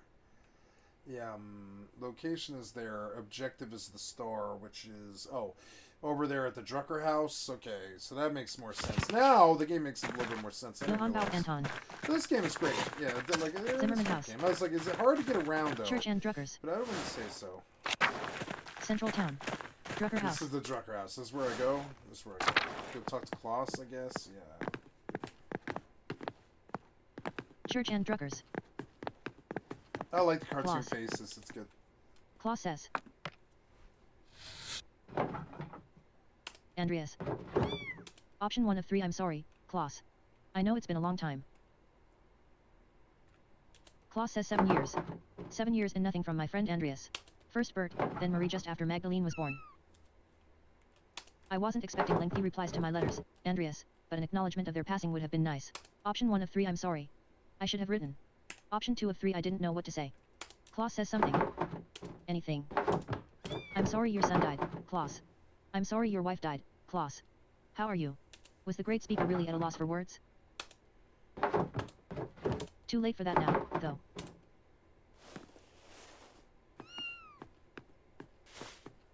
Magdalene says Bobo.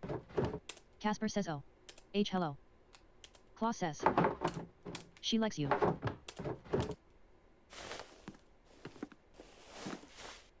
Player says, your business seems to have grown. What are you printing? Claw says the 12 articles. They were originally written by Swabian peasants who were demanding changes from their lords. Claw says freedom from serfdom, freedom to hunt and use the woods as God intended, freedom from compulsory labor. This is to me what America should be now. My definition of America. I never heard of it so well.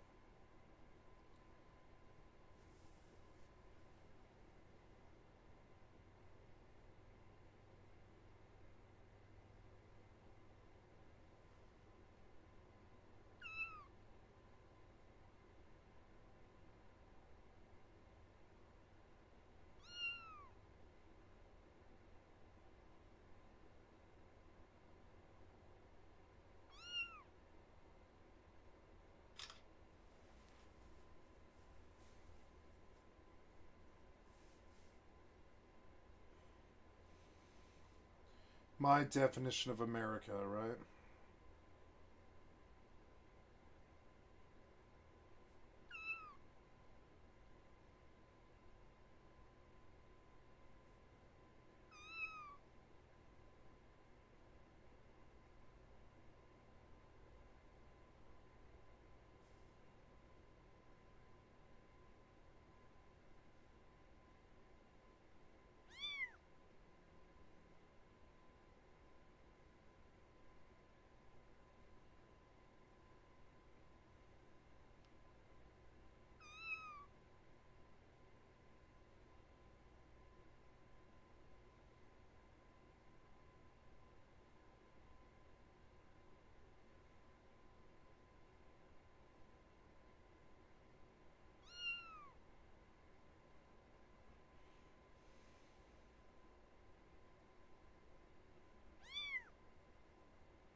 Abolition of the inheritance tax, fair appraisal of rent, the return of property to common use and ownership.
Bavaria isn't Swabia, but their complaints are just as valid for the peasants of Tassing.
The kitten's annoying.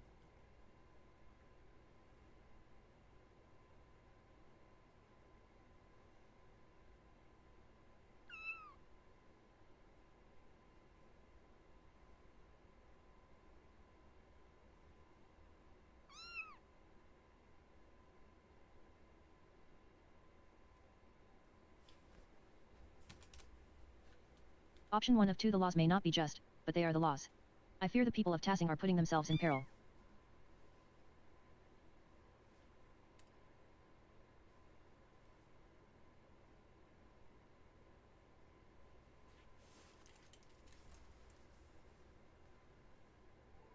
Claus says they're already in peril.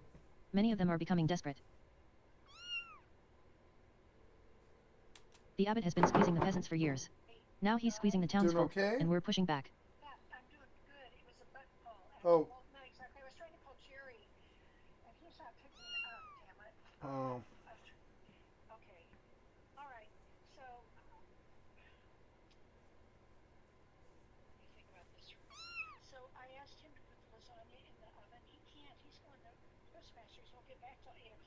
Oh. So what I was thinking I would do instead is tonight is the $11 night for the big pizzas at Ooh. Papa Murphy's. Maybe that's what I'm gonna do. Yeah, or like, are you in town? Yeah, I am in town. Could go to Costco. It'd be easier, faster. Not easier. I don't know about easier. It is easier. I have to go to Costco and get a medication, so maybe that's what I'll do. Yeah, just pop over to the side and get a pre-made pizza, you know, or whatever. I don't know if they make them or what. Do they make them, or are they already made? Well, you pick it up and it's already made. We don't even have to heat up the oven. Yeah. That's what I'll do. I'll get a Costco pizza. All right. Okay. All right. Good suggestion. Well, I won't be back till about 8 o'clock with that pizza mode, so just we won't. I understand. I don't have any food anyways. It doesn't matter. We're good.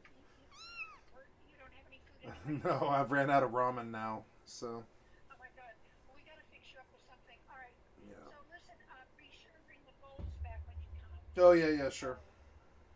But I'll let you know.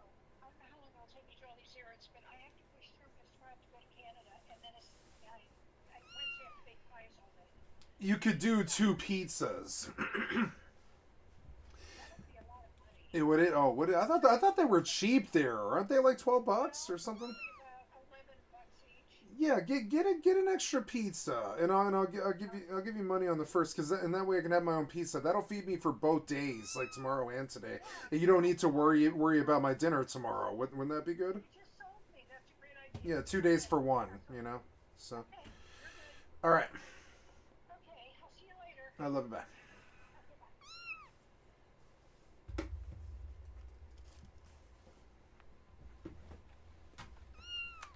Their cause is righteous, Andreas. If you haven't seen the Gurtners lately, you should visit them. Player says in auto, had you print these? Klaus says yes. Why? Player says well, I didn't think he could read. Klaus says he can't, but just about everyone else in town can. He speaks. I print. Just trying to do my part, I suppose. I'm sorry, I'm still not in the mood for this late reunion. You should go to the comments. Here, option 1 of 2, I understand. Until later, Klaus. Option 1 of 2, I understand. Klaus says until then. Drucker House.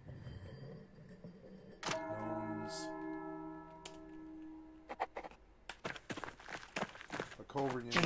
Now, Klaus wasn't happy to see me. I probably should have written back to him when he contacted me about Marine Bird. Nothing to be done about it now. He's been printing leaflets brought to promote the president's demands. So I should head to the Commons here. I'll give a speech to the town. So the Commons are Commons are Journal. Maps. People. Maps. Commons are I am right now. Yeah. I'm right there, and the objective is south and then west. Okay, so Drucker House. Central Town. Town Commons. Casper says so many people. Otto says everyone. Listen. We all know why we're here. Nothing I'm going to say will be a surprise. Nothing I'm going to say hasn't already been spoken behind closed doors. Whisper to your neighbors. Nothing I'm going to say is untruthful, so it's time we started saying it openly. Year after year, the Abbey has found new ways to tax the peasants. Piece by piece, the Abbey has taken away our rights to use God's forest to support our families. Law after law gets heaped upon us. Restrictions on how we can pay rent. Limits on where we can move, who we can wed.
now the death tax, which once claimed only our best animal and garment, takes half our estate.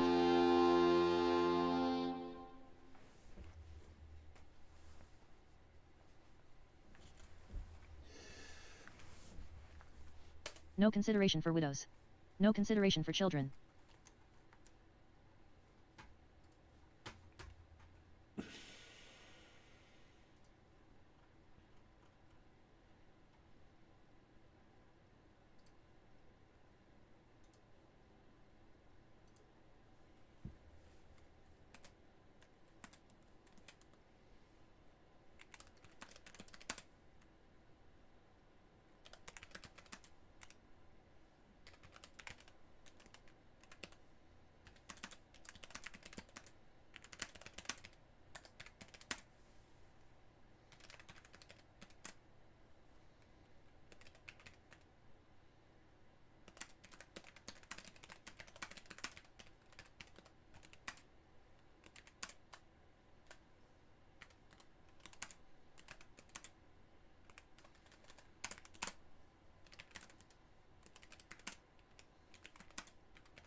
Ulrich says, what about the town council, the Rathaus?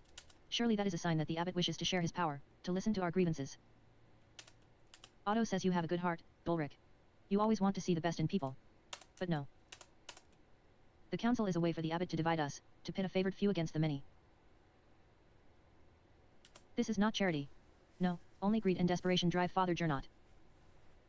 You'd think that if the abbot could, he'd steal a dead man's soul from heaven itself. And when we protested, what did Father Gernot do? He locked the shrine of St. Moritz. He won't allow the people of this town, the farmers of this land, to pray before the relic. Now, when we most need the intercession of our saint, the abbot has shut us out. Father Gernot's actions aren't just. They aren't Christian. We've endured this abuse for too long. It's time we let the abbot know we won't take it anymore. Hetty says too right. Ulrich says here. Brigitte says yes. Peter says this has to stop. Martin says let's fix this. Hannah says stop. This is foolish. Soldiers are already patrolling nearby towns. If you push against the abbey, you'll incur the Duke's wrath. You could get the town razed and everyone killed. Lenhart says Hannah's right. The Duke is a powerful force in Bavaria. You're playing a dangerous game, Otto. You lot are no match for trained soldiers. If you don't relent, you'll be ground into dust like the Swabian peasants. Peter says we could always grind you up instead. Lenhart. Brigitte says they might be right if there are already soldiers. Hetty says I don't know about this. I have a... Ulrich says we must stand for what is right. Martin says.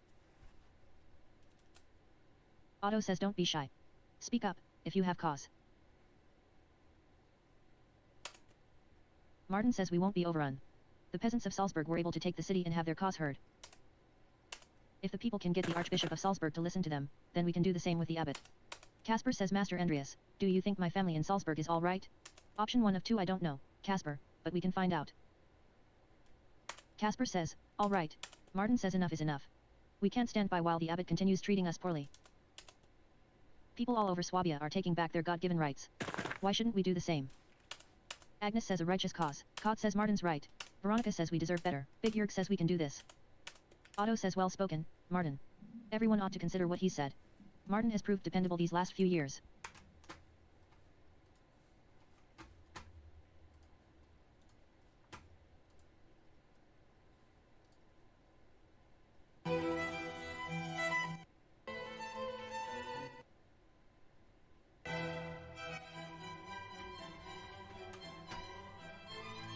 But if the words of men can't persuade you, perhaps a sign from a greater power will. The abbot may have locked us out of our saint's shrine, but God has shown me that he is with us. I think that's all I should say for now. Thank you all for coming. Clara says good day, Andreas. Option 1 of 2 Clara. It's been too long. It's lovely to see you again. Eva says hello, Andreas. I'm surprised to see you after your long absence from Tassing. At this rate, we thought we'd never see you again. Option 1 of 3 what can I say, I miss the alpine air. And the people, of course.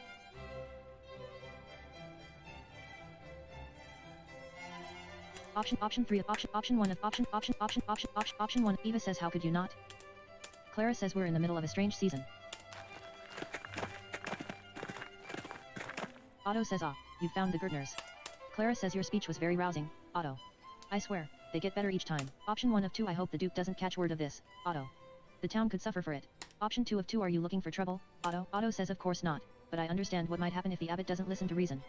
Even so, the people here can't go on like this. Something has to change. Option 1 of 2 I'm just concerned for what might happen here, that's all.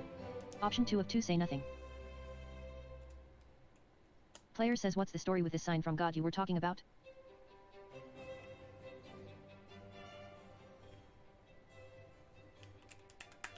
Otto says don't quite feel comfortable discussing it with you, Mailer. No offense. Besides, I'd like it to be a surprise for everyone, especially the abbot. Clara says, anyway, Andreas, you and yours should come by the house for supper. We'd be delighted to have you. Option 1 of 2 that sounds wonderful. We'll be there, Clara. Option 2 of Casper says yes, Master Andreas. I'm starving. Clara says our table is a little sparse lately, but we'll be sure to feed you well. Player says thank you. We'll see you there. Johann Bauer Farm.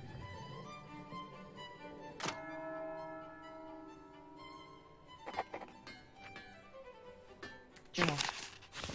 I have no idea where that is. Eventually, I imagine I'll probably have it memorized, but I really have no idea where that is now. So, you want me to go somewhere that's not even on this map?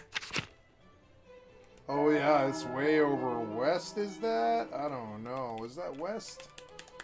How do you... Oh, yeah. So I am here.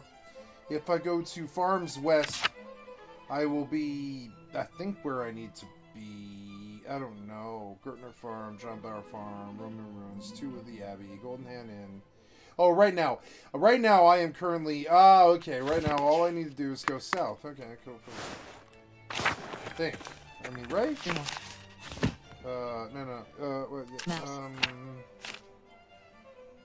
Yeah, where am I? I'm in Johann Bauer. Yes. So west is the Town west is the Gertner Farm. Okay, I didn't think that. Oh yeah, here we go. Cool. Clara says hello again, Andreas.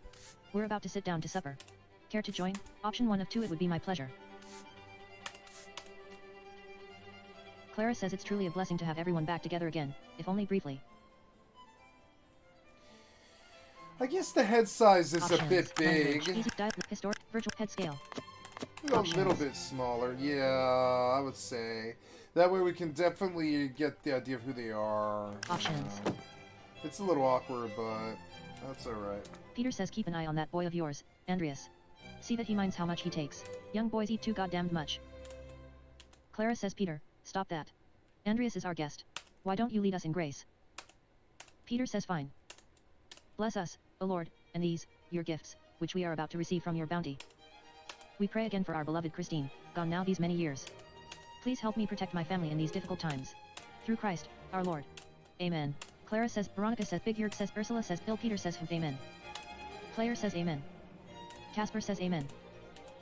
Casper says, Master Andreas, why are we the only ones with bread? Option 1 of 3, the Gertners can't afford a lot of bread. They're being polite. Option 2 of 3, quiet, Casper. Option 3 of 3, say nothing. Clara says, Andreas, it's so good to have you at our table again. And with another guest. Is this young man your assistant? Player says, Casper, yes, he's my apprentice. Clara says, ah, that would explain why I saw him writing in that little journal. I remember you did the same thing when you lived here.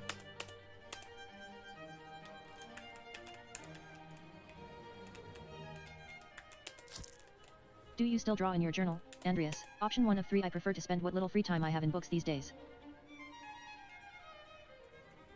Casper says he likes these really spooky ones. Player says, haha, the Gertners really don't want to hear about that, Casper. Ursula says, you mean like ghost stories? Cough cough. Peter says, humph. How nice that you have the time. And we toil all day, and that despicable abbot is starving us all while he sips on his sacramental fucking wine. Big Yurk says, lay off him, Dad. He's only just got here. Player says, how have the fates been treating you these last few years? Ursula says, cough. Clara says, ugh. The Lord is testing us with another hard season, I'm afraid. Bill Peter says that's one way to say it. Been miserable as shit all around. Cough cough. Veronica says maybe you should be resting, Grandpa. Bill Peter says if I'm gonna die, I'm gonna do it sitting up at my own goddamn table. Clara says the whole family's been ill, Andreas. Peter, his father, and Ursula with an ague, and me, well. Veronica says Clara lost a child in childbed a year ago now. Option 1 of 2, a tragedy. I'm sorry for your loss. Clara says thank you, Andreas. It was some time ago, but, well. Such things linger. Bill Peter says it was monstrous, monstrous. Option 1 of 2, surely the child is with the Lord now. Peter says the Lord doesn't seem to look our way any longer. That's why it's time for us to take matters into our own hands. Clara says, Veronica said, Big Yurk said, Ursula says, Bill Peter says he's right. Veronica says, please, can we not talk about this now? Clara says Yurk here was married while you were away, Andreas. Player says, really? To whom? Veronica says to me, Andreas. Why else do you think I'm here? Option 1 of 2, of course. You two make a good match. Option 2 of 2, Veronica. Option 1 of 2, of course. You two make a good match.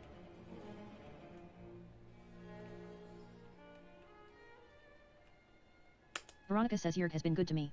There aren't many other options in Tassing, anyway. Big Yurk says it's been a couple springs, but I'm still not used to being married. Option 1 of 2, any children yet? There's been time enough. Option 1 of 2, any children? Big Yurk says not yet. No. Clara says soon, I hope. Veronica says ugh. Option 1 of 2, well, you just keep it. Option 2 of 2, congratulations. Big Yurk says thanks, Andreas. It's been our one blessing in a dark season. Clara says with children soon to come, I hope. Haha. Veronica says hat. Ursula says what? I don't get it. Cough. Do you? Casper says Veronica says oh, forget it, Ursula. What have you been up to, Andrew? Option 1 of 3, ugh. Foreign patrons are fussy, and I've spent a fortune trying to keep my ink sweat and canvases dry while traveling. Option 2 of 3, ugh. Nuremberg is miserable. Option 3 of 3, player says what should I say? My life seems so far from theirs now. Option 1 of 2, my mind's gone blank. What should I say? Option 2 of 2, don't leave them. Option 1 of 2, my mind's gone blank. What should I say? Option 2 of 2, player says I can't think of anything. Option 1 of 2, nothing but my miserable little problems. Player says they'll think you are rude if you don't say something. Option 1 of 3, ugh. Foreign patrons are fussy, and I've spent a fortune trying to keep my ink sweat and canvases dry while. Option 3 of 3, well, I've been. Option 1 of 3, ugh. Foreign patrons are fussy, and I've spent a fortune trying to keep my ink sweat and canvases dry while traveling. Peter says, Christ, Andreas, you are living like a king compared to us. Ursula says, what is it like to travel? Cough cough. You must have seen so much. Cough cough. Clara says, Ursula, maybe you should excuse yourself and rest. You're sick, Ursula says, but Mom, I'm still hungry. Casper says, here, Ursula, you can have mine. It's not fair that nobody else gets any bread besides Master Andreas and me. Peter says, stop. Ursula says. Peter says, Ursula, give it back to him. Clara says. Peter says, I'm not going to have people in this town saying we can't feed our goddamned guests. Big Yerk says. Peter says, besides, we all have work to get back to, don't we? Good. Peter says, time to get back to it, Andreas. We'll see you and your boy later. Damn, that crab apple's a crab apple. Option 1 of 2, my apologies, Peter. We don't mean to overstay our welcome. He's crabby. He got that crab stank. You know what I'm saying? I'm gonna make sure my Twitch is good here. Sorry. Option 2 of 2, I was just thinking we ought to go, anyway.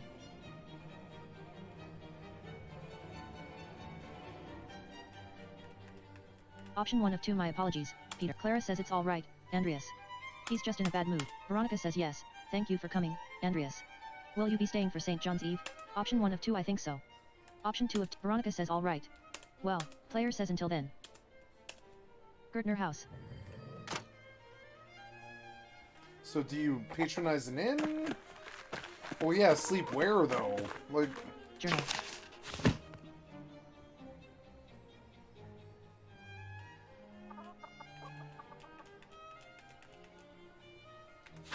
Retire where, fool? Like... Farm.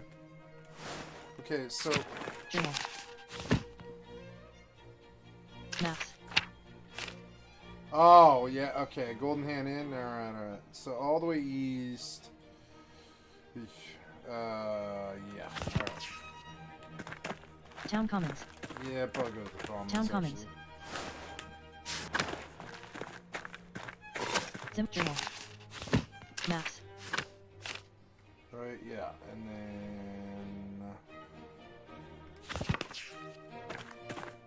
Really sure I go Church east and for a Druckers. while. Journal. Where are we now? Ex We Libris. are... Oops. Map people. Maps. So, okay, and then, yeah, if I go east, I will find Drucker my... House. Martin Bauer and Widow Kemperin. Emily says the sin of Saul. The sin of Saul. Uh-oh. Casper says, Master, did you hear that? It sounded like someone crying out.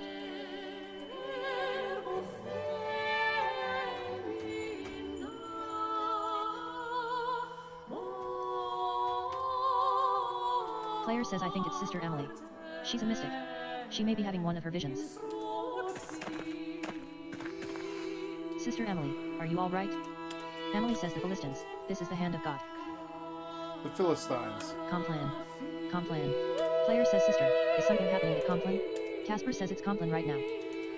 Emily says, Nulu. Casper says. Option 1 of 2, Sister. Sister Emily. Emily says. You're the artist, Andreas. Option 1 of 3, you remember me? Emily says yes. You were here when the Baron was killed. You changed. Option 1 of 3, hopefully for the better. Option 1 of 3, hopefully for the better. Emily says God knows. Though he reveals and hides at his will, he always knows our inner heart, even if we do not know it ourselves. I wish Father Thomas were here. Player says, would you like Casper to go get him? Emily says if he could, yes.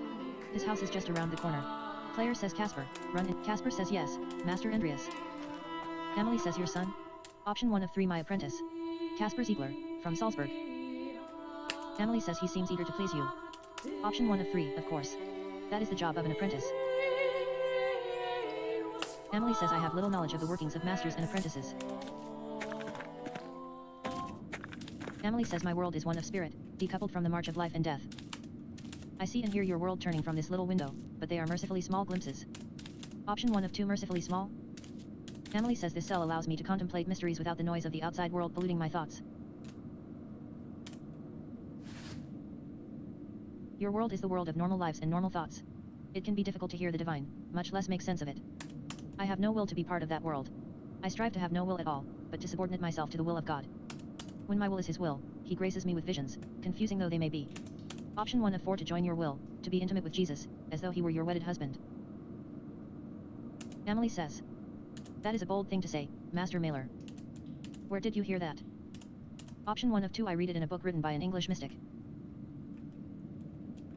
Player says it helped me improve my English skills while I was abroad. Emily says I am glad you have an interest in spiritual matters. But these are not words to speak lightly, nor ideas to speak lightly of. The revelations we experience can be terrifying to us and to those who witness us experiencing them. They are not dreams, but waking visions of the greatest divine forces. Option 1 of 2. I'm sorry. I did not mean to offend. Emily says I am not offended. But it is difficult for us to communicate these experiences through the written word. Player says, sister, what is that hole in the ground? Emily says, my grave. Option 1 of 3. What? Emily says I dug it before Father Thomas read me my funeral rites, before I was enclosed here. I dig a little more in it each day. Most people find it shocking, but this is my devotion, my vocation. Once someone finds their calling, they must answer it fully. Option 1 of 4. What if the calling is wrong? Option 2 of 4. I don't think. Option 3 of 4. Of course. Option 4 of 4. Was a calling to a cloistered life not enough? Emily says no, I thought it might be, but as you yourself have learned, the cloistered life is not so cloistered. The butting of the temporal world against the spiritual world is like flint against steel. Sparks are inevitable. Is your calling in question, Andreas? Option 1 of 2. Both, I think. Player says I've lost my love. My love for art. Love for family. Love for anything. The last 7 years have been hard. It was all too much for me. Emily says don't lose hope, Andreas. The human heart is no small thing. It can hold so much. Good writing. Player says Augustine.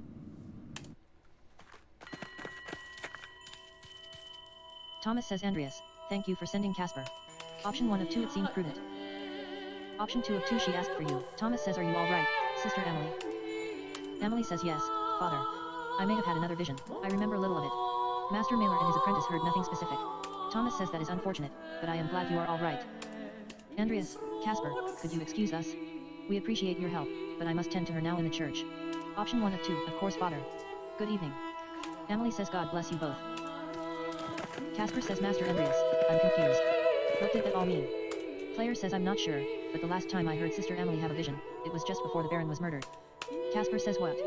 Do you think, could Sister Emily be receiving warnings? Option 1 of 3. No, that's too simple an explanation. There are layers and layers to divine messages. Player says no revelation with real power or prophecy could be understood plainly. The meaning must be hidden or implied. Casper says sounds complicated. Player says come, Casper, let's retire for the evening.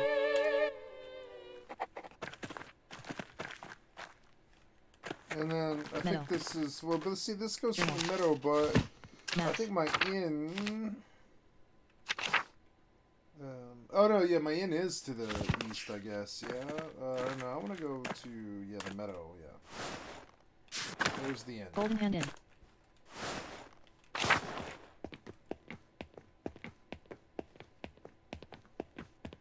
I like this game. I won't lie. I like this game a lot. I think it's amazing. You know? It's weird how half this building seems to be open. What in the fuck's sake? Like, I don't really understand that. But whatever. So I guess I just go to bed now. Nobody's gonna, like, see me to bed or anything. I guess, am I expecting somebody to see me to bed? I don't know. It was an interesting day. Go to bed. Player says it's getting late. I should get some rest. Option 1 of 2. Go to sleep. There's gonna be something bad happen, huh?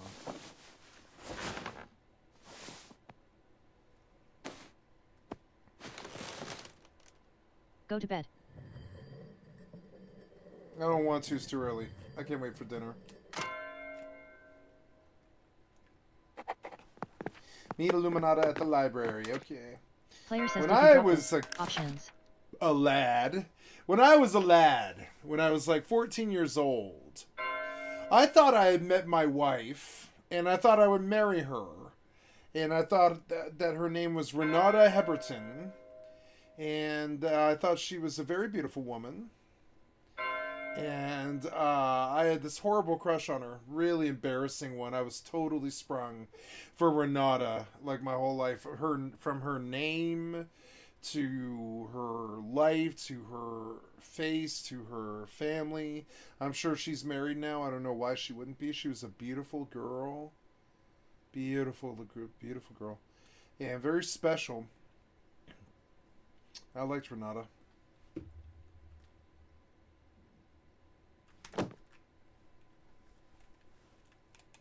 Casper says no. I don't think so, Master. Casper says that script looks beautiful. Master Andreas. Did you write that? Player says you were warned. Casper says warned? What does that mean? Warned about what? Option 1 of 3 it. Has to do with the murder that happened the last time I was here. Casper says how? I thought they caught the murderer. Player says yes, but let's just head up to the library, Casper. Casper says all right, Master. Golden hand in. What am I supposed to do now? You want me to go to the church? Hannah. Hannah says hello, Master Mailer. Hello. Meadow. I like Master Mailer. I think he's a good chap. I think he's got a good heart. Forest. I think he's smart, and I think he's gonna see his way through this. And he's an unwilling detective, and I like that. I like unwilling detectives who just do the shit because that needs to be done, not because they're professional detectives. You know, they just go on the scene. Guest house. I, in my lifetime, have gone and been a detective three different times in my life. First time was funny that this comes up, it all connects. But my friend Renata's sister, I won't say her name, was raped and murdered up in the mountains, and I went and looked into that, but not very deeply. But I looked into that. Because but it's weird. They caught that guy. Well, I went to look into it, though. I still thought it was sort of weird. They caught the guy pretty much the minute after it happened. They caught the guy. But, that one bothered me, and I looked into it. And then the second one was when,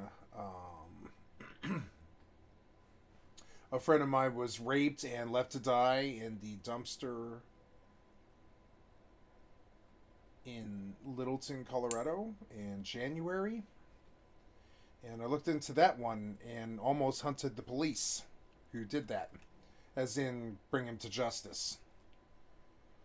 Or kill him. I mean, which is kind of where I assumed that was going to go. You don't hunt police, you kill them, basically. Because, what are you going to do? Otherwise, you just rat on them and stuff. And I looked into that one, and I realized that I don't want to cross the man, and I didn't want to be involved, and only stupid people hunt police, and it wasn't my problem, and it didn't happen to me, and that I don't need to play Captain Save-a-Blah, even though she wasn't one, and that it wasn't my business, and that I'm not Jesus. Jesus wasn't there, and I still kind of think about that one though, quite a bit. And that was playing detective when I went after his ass with my crew. That was fun. But that was another one. And then there's a third one where one of my best friends shot his father and then himself a second later. And my best friend and I went through that house. We went through the house recent too, like right after it happened. He and I went through that house because that one shocked us all, and we had to know. Upper Abbey. It's not good. Guy. I miss my friend Alyssa was in my class. She was in my high school class all the way through. All 4 years she was in my high school class, and then when she was in college, she got raped and murdered. And that really affected us. I remember at one point, my entire school showed up. There was like 350 fucking people. Shrine. That one was so Convent bad. Garden. Wrecked us. Shrine. Wrecked us. Lower Abbey. Just Church. wrecked us. Oyster. It was, everybody always knew about Alyssa and Brendan and Renata and what they went through. And y'all are my brothers and sisters, and rest in peace, one of you. And I love you guys. And I used to really like Renata. I wish I still knew Renata. I think Renata would have been a lot better of a choice in my life than a lot of the other things that I did. I used to run with her when we played soccer, and she was just not that interested in me. And I really thought Renata was the bee's knees. No, I couldn't hide that. Every time I saw her, I was completely sprung. I was so in love with her. But don't marry high school girls. Don't marry girls you meet in high school. Excuse me. Don't marry high school girls. That too. But I mean, like, don't marry girls you meet in high school though either. I don't really approve of that. Chapter house. So, and she would never be. She would never be acceptable. I'd never be acceptable to almost any woman now. Too fat, too ugly, too old. Infirmary. But you know, Chapter house. it's a beautiful thing. Romance when it's young. You know, Infirmary. She always knew. They all knew. My entire school knew I was head over heels for goddamn Renata and Bonnie, and that was my best friend. At the time. We didn't really. My best friend was my other friend, but you know. Large garden. For a while there, I was very close to my friend Bonnie. When she left my Oyster. life, Refectory. I attempted to kill myself. Kitchen, animal pens. Kitchen and cellar. Animal pens. Kitchen and cellar. Bonnie had fans. Refectory. I don't talk to Bonnie. I haven't seen her now. I've talked to her in 22 years Refectory. or something, but she was a large part of my life. Oyster. there, Chapter but, house. I even helped her move to Oyster. California. I don't know what it is you want me to do. You want me to speak to... Buy books from the Curacao Library. I should meet Mother Illuminati there at the library. Okay. Courtyard so and lavatorium. Refectory. Church. Dormitory. Kitchen and cemetery. Kitchen and cellar. Dormitory. Is it the dormitory? Church. No, it's the church. And then come further deeper and go to... Crypt. Tower. Rutger. Oh, hey, it's Rudiger. Rutger says Andreas. Oh, it's wonderful to see you again. How have things been for you in Nuremberg? Oh. Player says I've actually been in London recently. Option 1 of 3 Nuremberg is wonderful, though. Rutger says I'm glad to hear it. Forgive me for asking, but how did you find the music in London? Player says lovely. King Henry is an avid supporter of musicians and plays a number of instruments himself. Rutger says oh. I knew he was a defender of the church, but I did not realize he was a musician as well. I love our music, of course, but I am interested in what is being created across Christendom. I suppose you came to pay your respects to Brother Piero. I'm so sorry, Andreas. He was a wonderful man and a faithful servant of Christ. Option 1 of 2 that he was. Option 2, Rutger says well, despite the occasion, it is good to see you again. God bless you, Andreas. Yeah, people don't talk about Andreas's role in this, but I would say that, from memory anyways, as memory serves, Andreas doesn't really do anything wrong at all. All he does is try to help everybody. So, and it's weird because everybody else's considerations are taken first with the loss of certain people and what happened in this detective mystery. But I would say Andreas is the one that actually held his shoulders up and equivocated himself perfectly. Dormitory. All the rest of these people are kind of like, they're either foppish like this guy and they're not involved and they're just nice people, you know, they're not really involved, they're not part of it. And the people who are involved in it, like that guy, are fucking dicks. And they're either one or the other. They're like the foppish town people who like you, who aren't involved in anything evil. And then there's like the fucking church. There's a weird aspect of this that it's not that the church is evil, but the weird people around the church are weird. And there's weird stuff going on. Like the rape and murder of a little girl, the murder of a monk, the betrayal of the monk by his friends and his graders, and like the betrayal of the church and something naughty going on in the church, and a lie about who did it, and all this other stuff that's going on. And like these people are dicks. Anybody involved with it tends to be kind of dicks to him.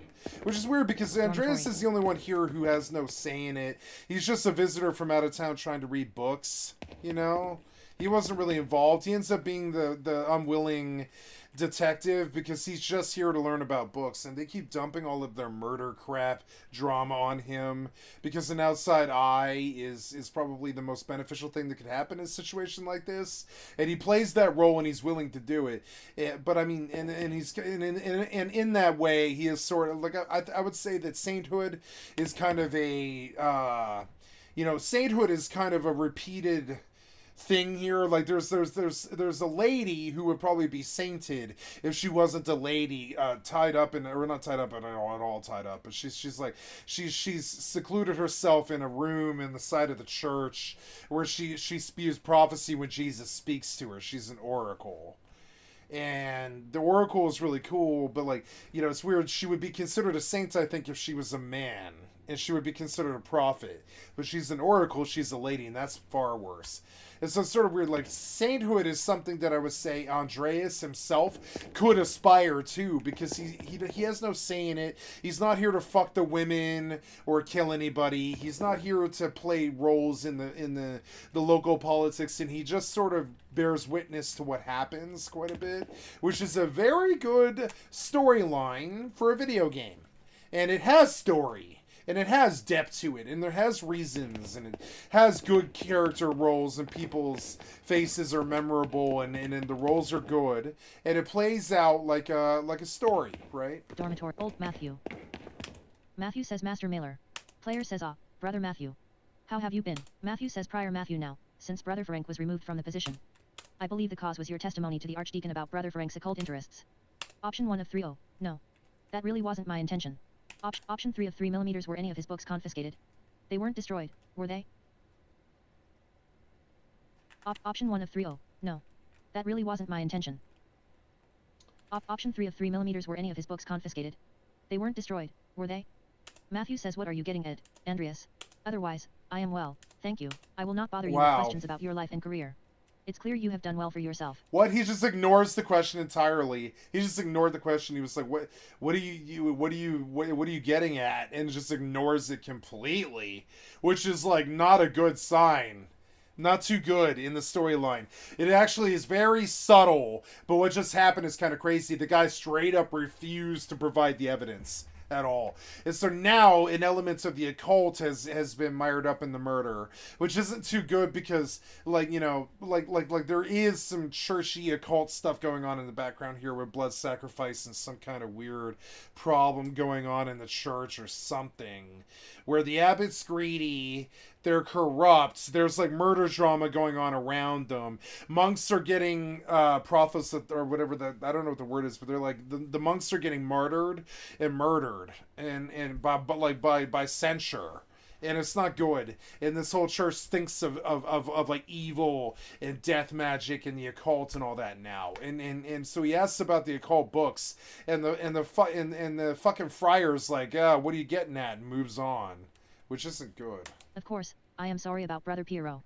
I know you worked closely in the scriptorium. I asked you about the books, damn it. Option 1 of 2, thank you. I appreciate that. Option 2, Matthew says I'm sorry. Lord willing, we will all see each other again someday. Yeah. Now, if you will excuse me, I must return to my duties. God bless you, Andreas. Matthew. Maybe he is a good guy. I don't know. That guy, I always thought he was kind of a bad part of this. Notice that we mentioned the books and he was like, what are you getting at? Which did make sense. And I never really did trust him. So notice that the library is off limits to me, but I do have like an interest in seeing the sister Illuminata, which Scriptorium. Edoc. Hey, it's Edoc. Edoc says hello. Who is this? Player says it's Andreas, Brother Edoc. Andreas Mailer. Yeah. Edoc says oh, Andreas, the fine young artist from Nuremberg. Oh, well, thank you. Option 1 it's fun to roleplay as Andreas. Brother. It's a good game in the respect that you kind of feel like you are Andreas, and you feel like the compliment was made towards you, and you as the player made good conversation choices that did make him seem like a fine young man from Nuremberg that didn't. Like, you know, there was something about my performance that had nothing to, like, I think I could have easily stank up the murder so bad that I myself could have committed it. I think it actually has that depth. It's hiding right beneath the surface.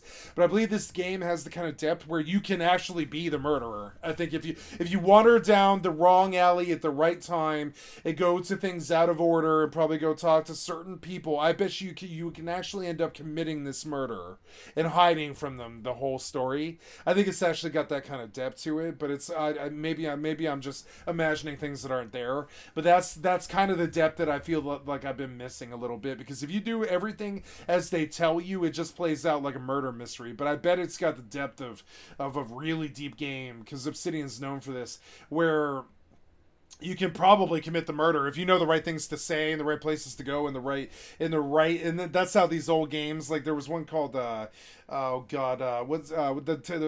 Discworld. Discworld used to have a game like this, and what's the other ones? Return to Zork and Walking Dead, right?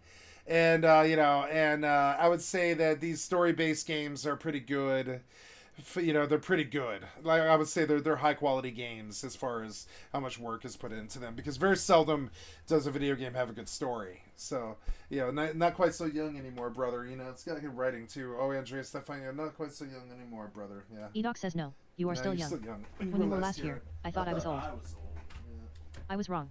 Yeah. Now I feel the true measure of years on these bones. Yeah. Like when I'm 60, I'm gonna be like, oh man, I'm old. But then you have another 40 years. That's almost half a lifetime. At the age of 60, if you're good at this, if you live a long time and you don't choke yourself out on, I had such a toxic lifestyle all my life. Liquor, drugs, and I have to pee, by the way. I'm gonna go away here for just 30 seconds while I pee. But liquor and drugs and just the bad fatty foods and lifestyle. Like tonight, I'm having pizza and stuff. I lived like a fat American my whole life. I don't really deserve the whole 100 years, and I'd be happy to step off after 60, but I bet I do live to like 93 or something like that, because I just feel trapped on the coil, and I don't care how bad my body is. I bet I do live that long.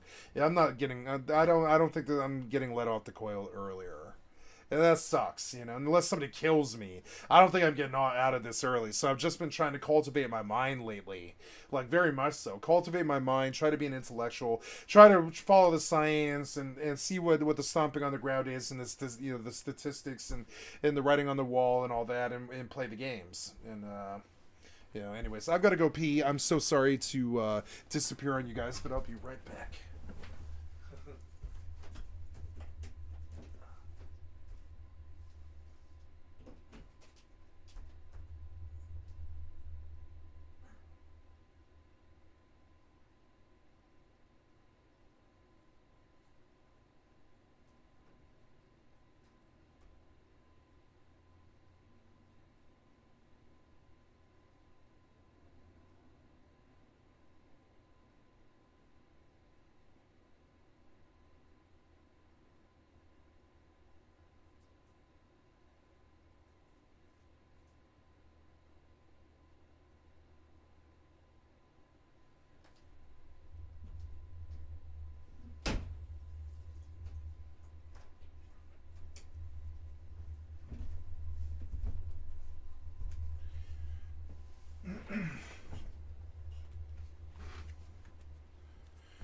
Now, I would like some classical Baroque music for this. There we go. Some good Baroque music, and also it would be classy and do like the the murder waves of the White mystery. Sea on the cliffs of Porth Cragen, time has worn me down. But enough of that. How have you been, Andreas? Option 1 of 3. God has blessed me with good fortune. Options. Language. Can I turn her voice louder? Red map high W/A/S high contrast. Text footnote voice assist. No. Options.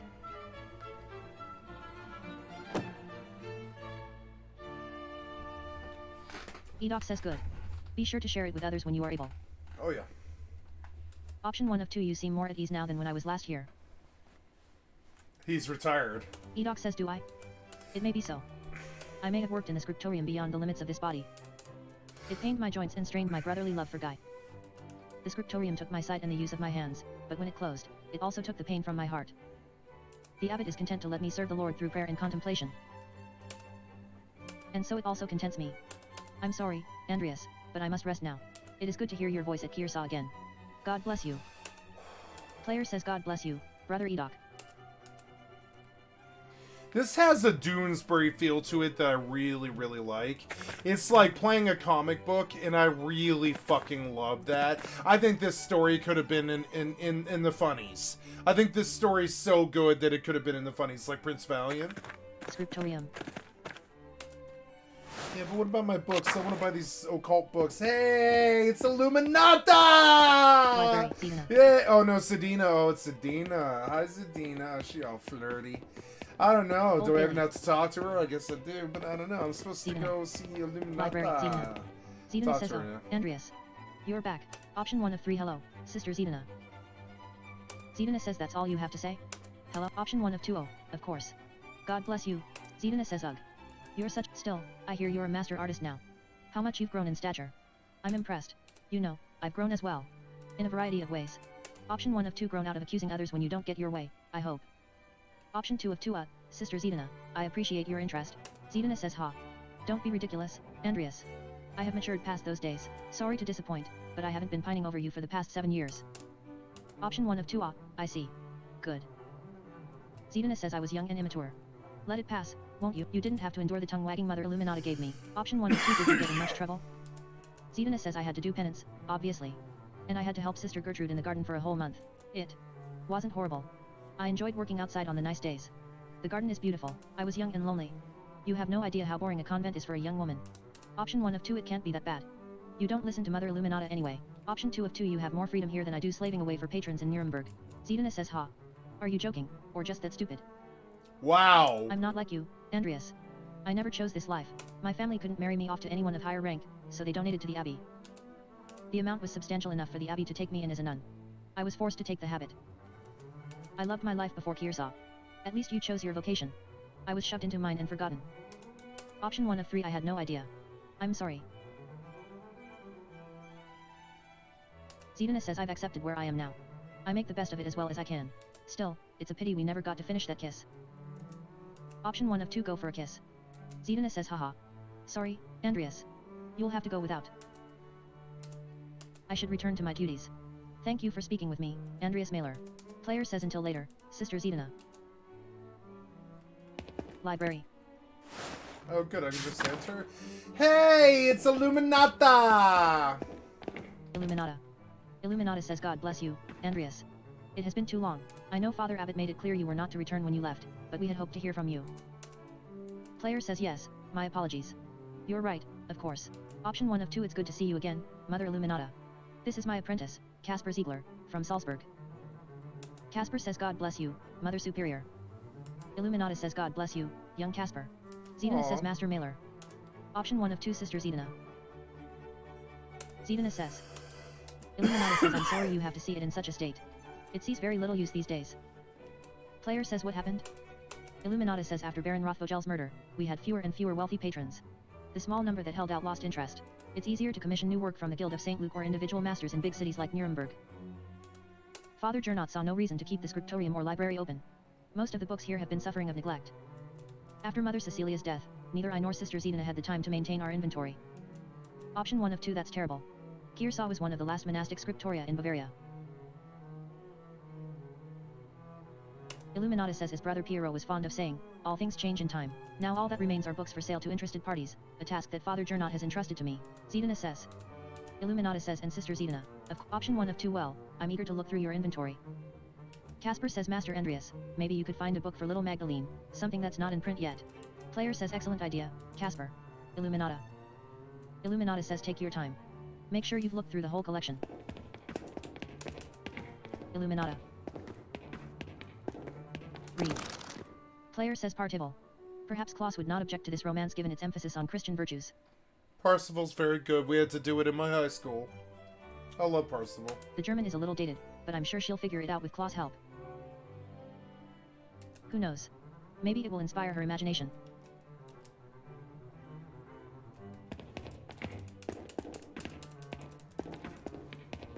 Illuminata. Illuminata. Illuminata says take your time. Make sure you've looked through the whole collection. Illuminata. Read. Player says hi. I think these are Latin translations of some of Origen's homilies.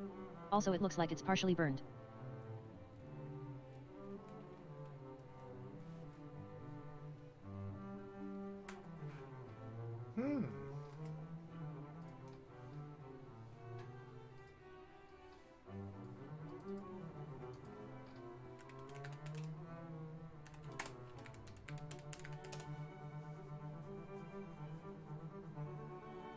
Oh, it's St. Jerome. Okay.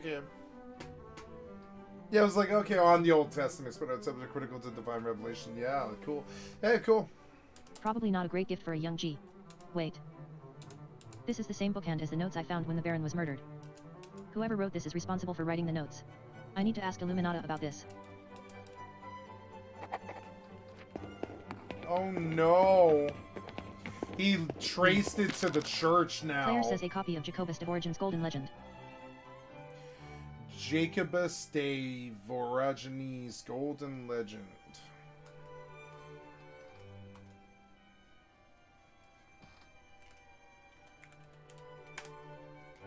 Jacobus de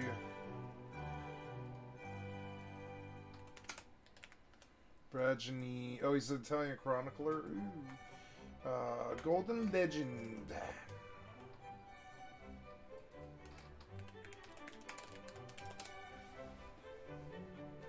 Readings on the Saints. Depicting the lives of the saints in an array of factual and fictional stories, the Golden Legend was perhaps the most widely read book after the Bible during the late Middle Ages. It was compiled around 1260 by Jacobus de Voragini, a scholarly friar and later Archbishop of Genoa, whose purpose was to captivate, encourage, and edify the faithful while preserving a vast store of information pertaining to the legends or to traditions of the Church. In this translation, the first in English of the complete text, William Granger Ryan captures the immediacy of this rich work, which offers an important guide for readers interested in medieval art and literature and more generally in popular religious culture. It would be a good book to have. I mean, how much do you want for it? $40, I think. Yeah, $50. Or I can buy new. Yeah, I can buy new 50, but it's available. I could listen to it on ebook, which I might. Although this sort of stuff might be kind of like dry. It would be hard to translate for what I. Every good Christian should know the legends of the saints. I think everybody should know Legends of the Saints because it's kind of cool, like Alibaba or whatever, like Arabian Nights, the 1001 Arabian Stories or whatever, they're like that. 1001 Arabian Tales or whatever, yeah, like that. You should know all that stuff. And the Latin is simple enough that she should be able to read it before long. So that was good. Read. Player says, "Oh, Richard de Barry's Philobiblin. It's a text on the collection and preservation of books." Philobiblin. Maybe this is where Illuminata and Cecilia learned all their tricks. Certainly a good book for a printer's daughter. Cute. So when was the last time you saved? Oh, good. Okay, 4 seconds ago. So now I want to try this Morrowind deal again. Just out of curiosity, I want to see. I want to see. So play. Game is already running. No, it's not though. It's not though. You think it is, but it's not.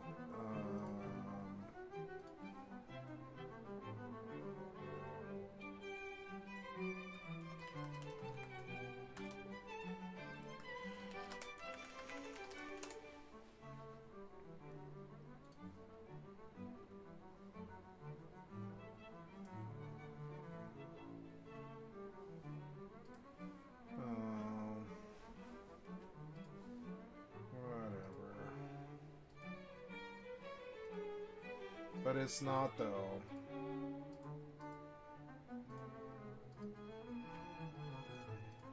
The game is not running though. It's not. It's not. Aww.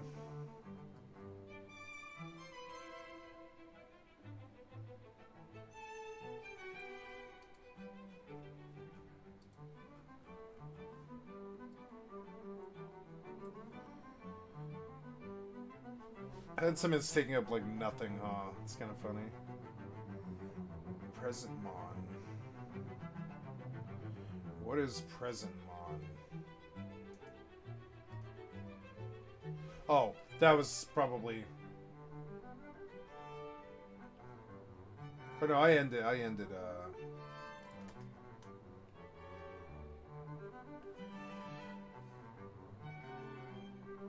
What happened here? Like, you don't have this fucking game, like, on this list. Gaming services and stuff. Yeah, like, what? Oh my god, I don't know. Close Xbox, quit.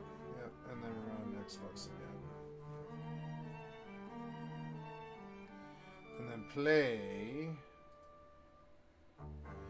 Oh no.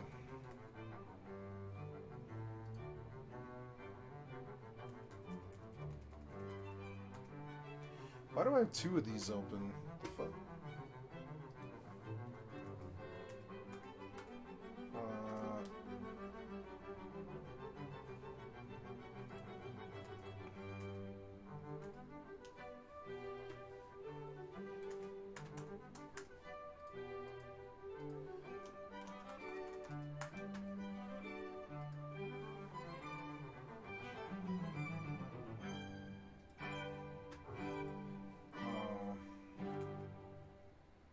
I have a bad glitch, I think, and that's not too good. It's kind of annoying. I don't know how to get rid of this. It's here somewhere, but what? Oh, there it is. There it is. Yeah, you hiding from me, huh? The Elder Scrolls. Okay, there you go. And then the task. There you go. Try again. Yes, and then options. I guess the window won't work. We want the full screen. I don't know. Why that weird fucking ratio? That's so fucking weird. Just play and see if it works. I doubt it. There we go. Alright. Yeah, I know.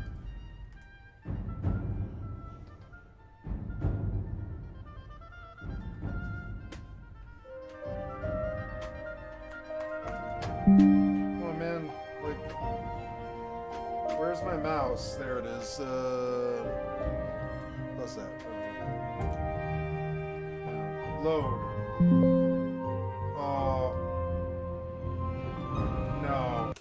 No, just crash. Fine, good to know. Don't alt-tab. Yeah, but I don't know. Yeah, I'm scared of you doing what you did last time, which was like really annoying. But I don't know. It's okay. What's with that? That's very weird. So, why wouldn't I be able to run my own like resolution? That's ridiculous. So go back to like, what is this? It's gonna be like documents my games. Fallout 4. That's it. That's all I have in my documents. That seems wrong. Why is that like that? So we come to see what? Xbox or something? Yeah, Xbox games. The Elder Scrolls continent. I am looking for the config. Microsoft Game.config. Yeah, can we just open this? Yeah, with, I don't know, WordPad?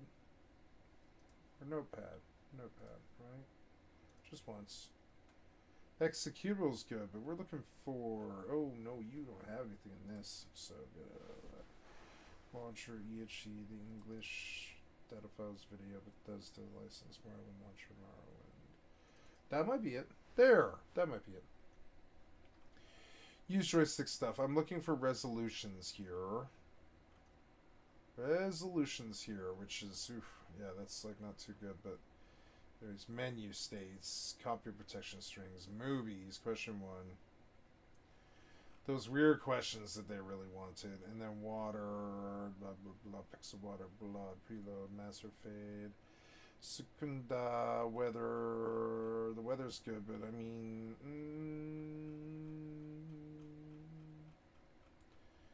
I suppose I have what I need now. I keep running like I'm going to play the game, but I don't think I'm gonna. So that's okay. We're going to go back in here. We're going to say... Load the game, yeah. Play it.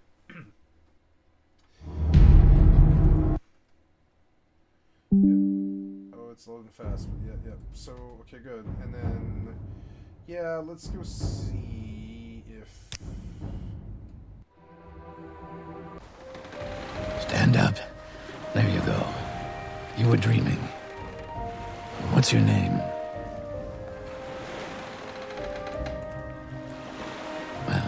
Not even last night's storm could wake you. I heard them say we've reached Morrowind.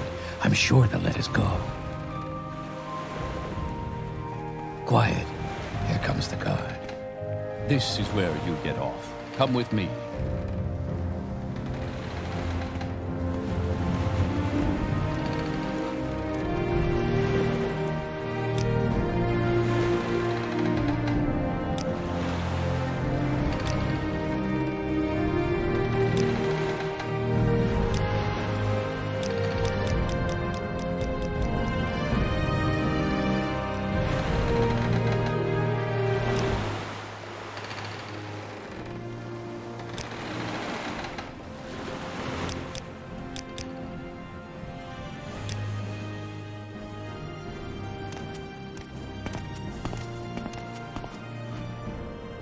Alt-tab kills this, doesn't it? Oopsies. Come on, man. Like, let me have my mouse. Come on, man. Let me have my mouse. Oh, damn it. Where's my mouse at? Oh. Oh, I'm down there on that screen, am I? Yeah, I am. I want to see my Twitch. There we go. Oh, how does that look on Twitch? Oh, not too good. Well, and anyway, and then I'm just trying it out for a second. To crash. Oh, you played again? Can I pause you? No. God damn it. Fucking annoying. You started again? Yeah, you did.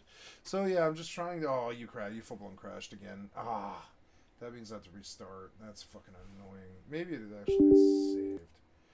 I don't know, man. I think actually I would like to try windowed and I don't know, like what, 1280 by 960 or something, right? Yeah, just run that and see. Yeah.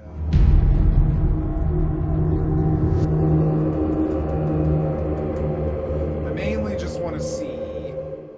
Where's my mouse at? There you go. There you go. Drag that bitch over. There you go. Drag that bitch over. Yeah. Let that run. Right. I just want to see if I can get it to talk. That's all. Like, I don't want to play the game, really. I don't really want to play the game. I just want to play. I just want to get to where. Yeah. Like, go load that autosave. Yeah, load that. Oh, you for fuck's sake. Are you serious? Okay, fine. Hey, yeah. Stand up. Go. Yeah. There you go. You were dreaming. What's your name? They've done a lot of work on this. You can see right away. Well, not even last night's storm could wake you. I heard them say we've reached Morrowind. I'm sure they'll let us go.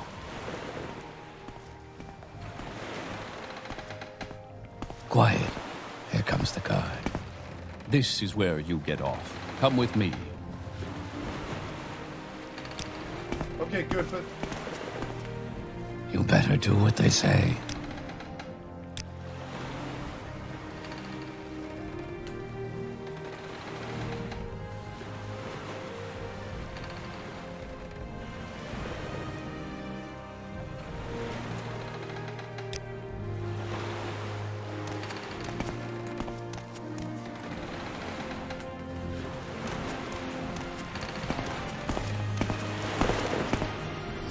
But I want the audio off, the effects lower, right?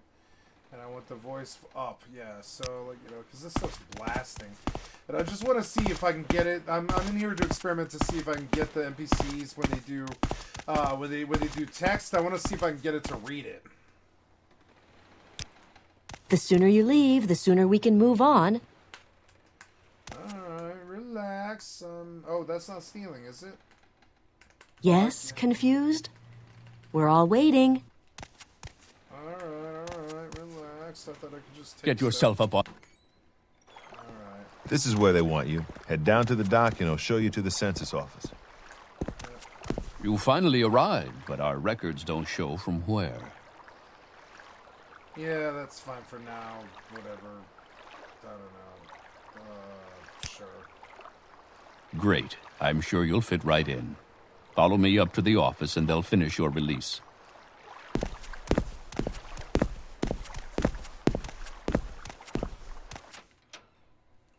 Oh, that loading time. Ah, yes. We've been expecting you. You'll have to be recorded before you're officially released.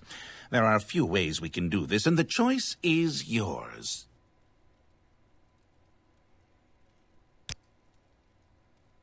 Sure. Very good. The letter that preceded you mentioned you were born under a certain sign.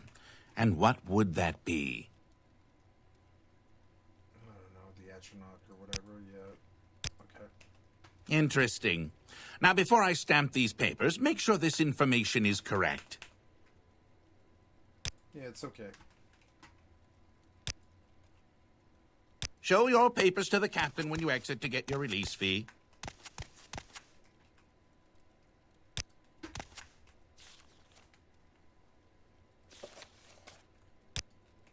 Yes, but Continue through to the next building and talk to Celes Gravius.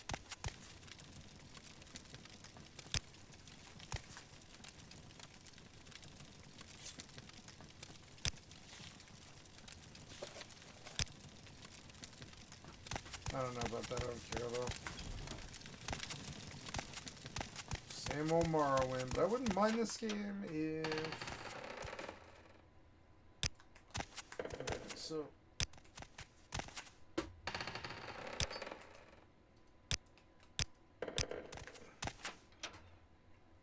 This what I want to see a menu and see if you like. See, you're not reading what I need. See, here we go. So I'm not getting you to read what I need, and that sucks. So we go. I don't even know. I guess you do have to install a mod. It's a shame. How to use. I guess I need to look further on the internet for this. So we're gonna look on the internet for this. It's like blah blah. How to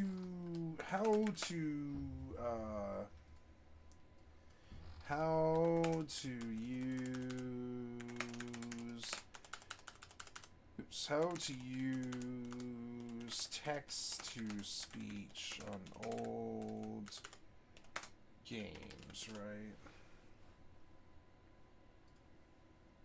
Hi everyone, Kevin here. Today, I want to show you how you could take text and turn it into speech.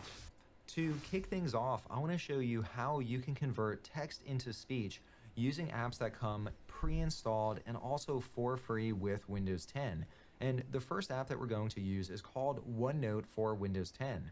To access this, go down to your taskbar into the search field and type in OneNote. You'll see the best match for OneNote for Windows 10. Click on this one. If you search for OneNote but you don't see anything show up, don't worry, you can still get it entirely for free. Simply open up the Microsoft Store app and in the top right-hand corner, click on Search. Then type in OneNote, and right here we see OneNote for Windows 10. You can click on that and then you could download it right here and install it on your computer. With OneNote open, I've already composed some text in here that I want the computer to read to me. This is the text that you heard in the Kevin Cookie Company commercial. To have the computer read to me, up on top I have all these different tabs. I'll click on the one called View. And right here, there's a feature called Immersive Reader. Let's click on that. This opens up the Immersive Reader, and if you've never seen this before, the Immersive Reader makes it really easy to focus on the text that you're reading. Here you'll see my text has double spacing. Also up here, I could change the text preferences, I could change the background theme. Over here, I could adjust different grammar options, and I could also adjust my reading preferences. So this way, I truly just focus on this content. However, I want the computer to read to me, and to do that, right down here, there's a play icon. When I click on this, OneNote will read to me. The Kevin Cookie Company makes some of the most delicious cookies that you've probably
That's it, one reply.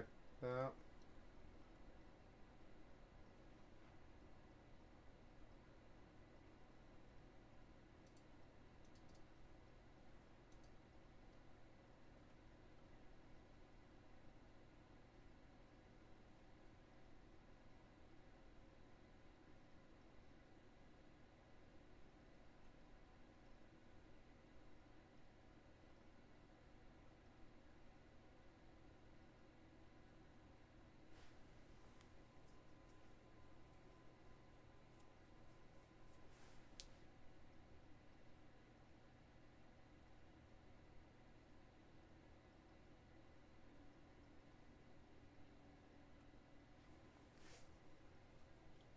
Huh.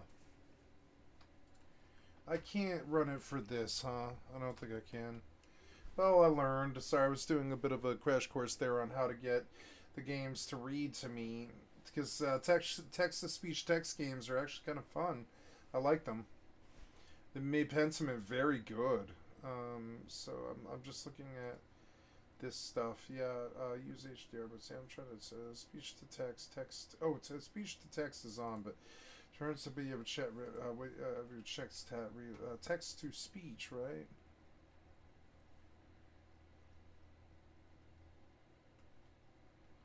Microsoft David, Microsoft Zero, Microsoft Mark. Okay, let's try Zero, right? I can't tell that this game, it's not. This game's too old. There's no way. The game's too old. So we quit Morrowind. That's unfortunate, but yeah, it's okay. I could just go play Oblivion. Like that game's good. You know, I feel like I'm more Skyrim a little bit. Skyrim's got better combat, I would say. Though I don't know. They both have basically the same combat. I don't know. It's a little debatable. It's kind of weird.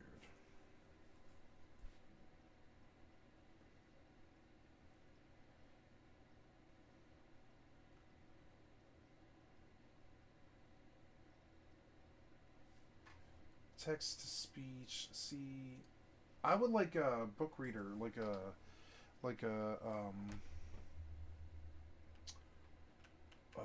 Skyrim audiobooks, right? Audiobooks of Skyrim, right? They was to listen to voice. Oh, look at this. This is genius. Audiobooks of Skyrim, right? Audiobooks are labels to listen to voice read audio of all lore all around Skyrim while you play. When you open up a book journal note, you will have a menu pop up shortly. But a few simple options to greatly increase your immersion and reach you tales you never thought possible. There are currently 560 audio files and audiobooks. Skyrim, there are roughly around 100 still needed. Mostly small notes. These will be added as they are done. If you prefer my manager, prompt with a menu. Select play audiobook to start listening to that piece of lore. If you would like to stop, open any book and select stop audio. We also, select reman to look at the book as normal. Oh my god, this is genius. Why didn't I know about this? For fuck's sake. Like, so, audiobooks of Skyrim, huh? I mean, yeah.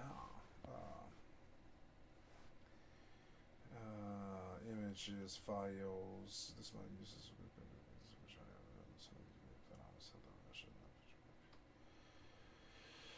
So please open a 10 virus usage. But how do you install it? Images, videos, files, mod manager, download. Yeah, listen while you explore. Audiobooks of Skyrim, huh? Yeah. I wonder if Overwolf would do this for me. So would just install audiobooks of Skyrim. I think that'd be sweet. That might be fun. Like start over on. Yeah,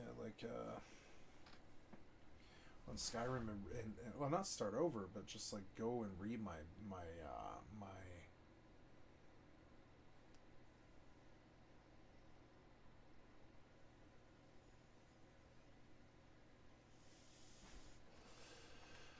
probably go back to Pentiment now. I was just kind of making a detour there. I will finish Pentiment, and then I will go back to we'll go back to Skyrim, I think. Excuse me. Play Skyrim for a couple of days with a book reader and try to absorb all the lore in the game. I think that'd be sweet. That's good. Let's go. Oops. Yeah, we get some books. Books.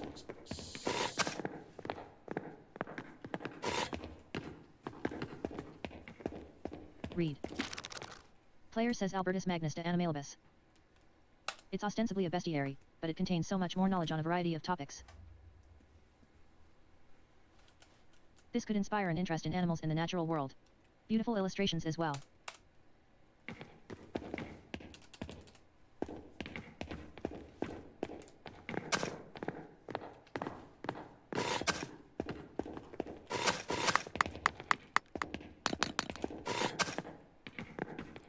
Illuminata. Illuminata says, have you decided on any books to purchase? Player says yes, just option 1 of 4 the copy of Albertus Magnus de Animalibus. Option 3 of option 4, option 3, option 4, option 1 of 4, option 2, option 3 of 4 I saw a lovely partible I'd like to buy. Illuminata says a romance, Andreas. I'm a bit surprised. Player says it's for Klaus Drucker's daughter, Magdalene. Illuminata says that's even less appropriate, but not my concern. I hope she enjoys it. Is there anything else you need? Player says yes. Mother Illuminata, what do you know about this book? Illuminata says I don't know anything. This is the first time I've seen it. Where did you find it? Zedina says I've seen it on one of the lower shelves. I don't think it's in our catalog. Option 1 of 2 it has to be from another Bavarian scriptorium, probably in the last century. Player says it's burned around the edges. Why? How can I find out where it came from? Who wrote it? Illuminata says if it's not in our catalog, I'm afraid I don't know whom you could ask. If it was a recent edition, the only people who would know are Mother Cecilia and Father Matthias. Option 1 of 2 right, and I didn't bring any books for summoning. Option 2 of 2 that's a shame, because whoever scribed this book wrote the letters I found while investigating the Baron's murder. Illuminata says the ones in the fine book hand? Brother Edok told me about them. Perhaps he knows something about this book. He's been here longer than any of us. Zedina says why would the person who wrote the letters have scribed a book in our library? Player says well, that's the question. Whoever did it is the thread puller. Casper says hi. Player says someone who was manipulating people at Kiersaw and Tassing, pulling at threads to provoke someone into killing the Baron. Casper says I thought the town stonemason killed the Baron. Player says he did, but the Baron was lured to the chapter house by someone who knew Kiersaw and Tassing's secrets. Illuminata says well, I'm afraid we can't be of any more help to you in determining the book's provenance. However, as it's not in our catalog and it's already damaged, I doubt Father Abbot would mind if you kept it. Player says excellent. Thank you. I'm glad someone bothered to save it from the flames. Illuminata. Sex and eat. Illuminata says God bless you, Andreas. Oh my god, Illuminata turns me on. God bless you, Andreas. I really like women who look like this. Illuminata. Illuminata. Scriptorium. You know, nuns. Just kidding. Zedina. I learned today that I have a very, very weird turn on. I didn't know this about myself, but I had a nuclear stress test today on my heart. So they make sure that my heart's beating good and doing good, right? And this incredibly hot nurse pawed at my heart with like an ultrasound wand pretty hard. Like, you know, pretty up against my chest pretty hard for a while.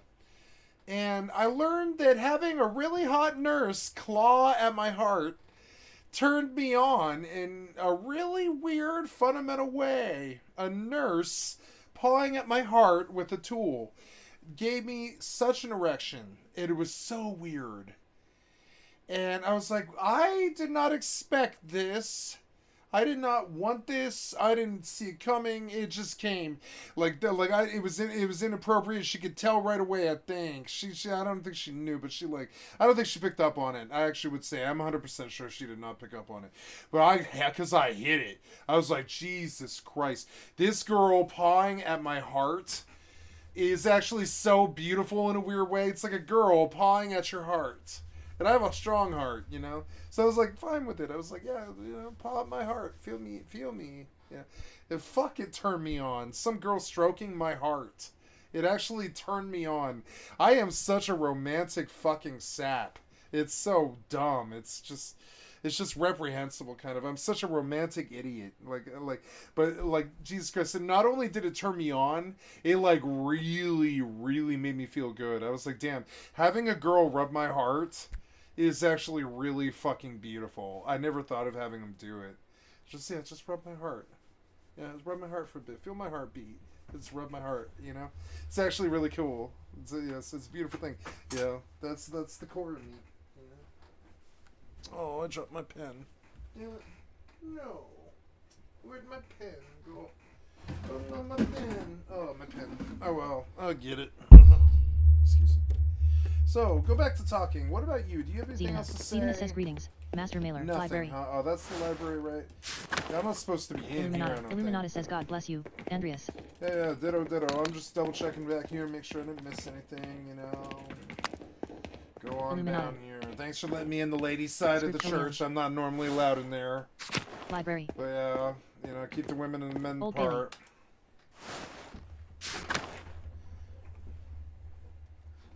It's funny, I should have flirted with the sister. I didn't know that she was like forced into the convent life, and he could have maybe had a wife. I want this guy to have a wife for some reason. I really like Andreas, and I want him to have a wife, but I don't know if that'll happen. It's romantic, it's sappy, but I don't care. I don't know. Oops. So what now? I don't really have a concept of what it is you want me to do. The clue, now that I have a book to give to Magdalene, Casper and I should head over to the Drunkers for a meal. I hope he's in a better mood than he was yesterday. We have to eat with those people again, but that wasn't that fucking good. I don't want to eat with them while I'm here. They're like crab asses. They're not crab asses. They're just sort of poor and miserable. Not that that's bad, and I like poor people. I just, like, you know... But he obviously was offended that I was eating his food, which is, like, to me, dishonorable if you show back up with an open mouth. When you know it bugs them, you don't show back up, you know? You do if it means, like, your survival. But this guy, he can easily just go buy dinner at the inn, you know? Guy says Andreas. Player says Brother Guy. What are you doing out here? Guy says Father Gernot has asked me to inform the townsfolk that the shrine is closed. Option 1 of 3 closed? With everything going on? Whatever for. Option 2 of 3 has something happened to the shrine? Option 3 of 3 you can't close the shrine of St. Moritz. Guy says Father Abbot has ordered it, Andreas. I must follow his commands. The relic is safe inside the church, and we won't stop the pilgrims from visiting, but it is off limits to townsfolk. Player says what? Why? Guy says the abbot has had enough of the peasants and townsfolk rebelling against the abbey. He is their rightful lord. The abbot has been more than generous, but he will not let this 12 articles drivel pass. The abbot refuses to leave the relic at risk of destruction. The hand of St. Moritz is the only thing keeping the abbey open. Option 1 of 4 I see. How long will the shrine stay closed? Option 2 of 4 but Tassing relies on St. Moritz just as much as the abbey. What about the faith of the townsfolk?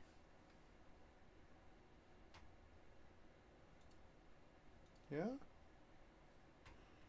Oh, did you glitch? Yeah, you glitch. Just load.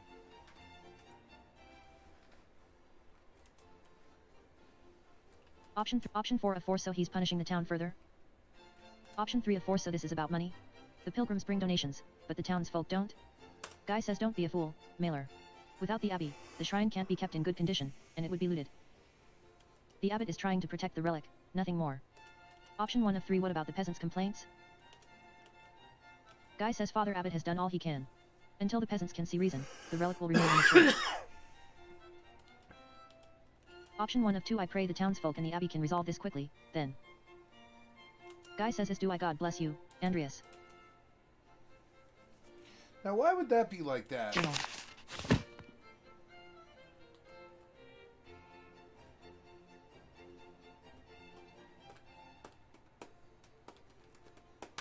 So he's on the trail of the murderer now. He's got like his handwriting and stuff. Shrine. It kind of plays out kind of like the Zodiac too a little bit. So it's like on the cop side of the Zodiac, not the Zodiac side of the Zodiac. I rewatched the Zodiac twice recently or something like that. There's something about that movie is so good. I love Jake Gyllenhaal, and I thought that was an amazing movie about just what you would do if somebody was playing with you. You know? Meadow.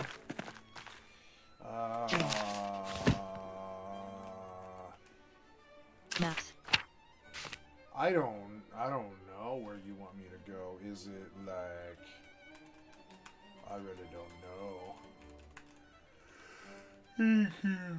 Cool, you can like zoom in, that's cool, but it's like really fumbly, like the controls are fucking dumb. I don't know, I might have to remap them. The E's the page. Yeah, the page is one of the. I'll go into something south of the mill, which is like way west, I think. Yeah, I'm currently. Oh, I have 2 objectives, I guess, apparently. So, but location-wise, I am all the way west. Yeah, I go all the way. Oh no, I'm in the church. So when I leave the church, I'm east of the town. Yep. And then I come in and I go to the Drucker house. Okay, so right here. I mean, it's such a small game. I just, you know, I just want to make sure I don't miss Petchlau, Mill. Golden Hand Inn, Church and Druckers. But I'm not going to the Drucker. Thomas. Thomas says God bless you. Andreas, Our Lady of the Labyrinth. Oh, yeah? Player says. Option 1 of 2, a painting of the Virgin Mary. What does the labyrinth symbolize?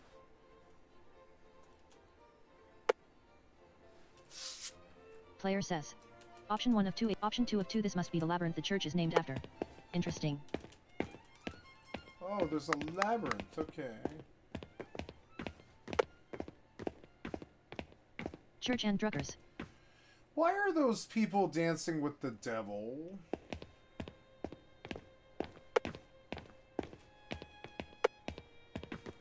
Why are these people dancing with the devil? What the fuck? And churning butter with the devil? With a devil? Church and Druckers. Really weird. Fucking weird. Fucking weird Mill. shit. Martin Bauer and Widow Temperin. Profane and pointless. You're stupid Antichrist shit or whatever. I mean, I don't know. I've never liked it. It's like stupid. It's like Drucker House. nobody believes you're like Drucker that. House. You're just stupid. Central Town. Town Commons. Central Town. Drucker House. I'm not a Christian.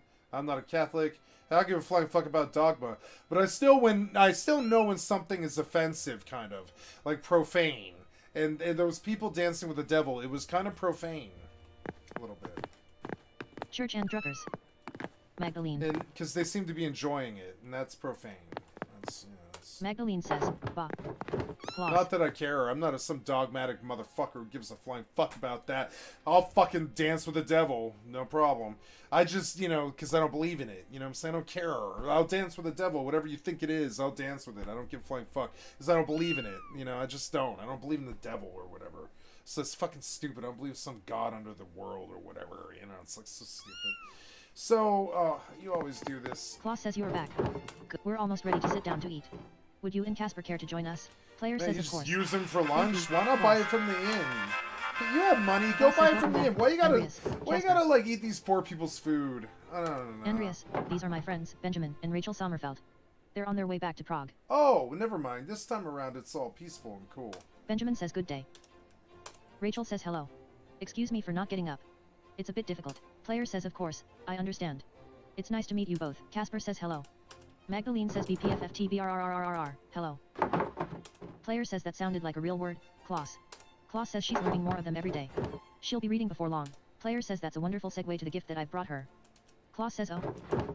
Option 1 of 3, consider it a small apology. Option 1 of option Klaus says later this month. Player says see. Klaus says partible. I'm sure she'll love this. Option 1 of 2, I hope she does. Option 2 of 2, it might make some good bet. Klaus says thanks for this. It's a nice thought. We should probably pray before we eat, assuming the Sommerfelds don't mind. I don't like the sound because it sounds like somebody's digging in a drawer. And that sound drives me crazy. Benjamin says not at all. We're accustomed to being guests in Christian homes. Rachel says thank you for asking. Klaus. Klaus says all right. I'll lead the prayer, then. See that sound, it drives me crazy. Bless us, the Lord, and these, your gifts, which we are about to receive from your bounty, through Christ, our Lord. Casper says, Magdalene says amen. Player says amen.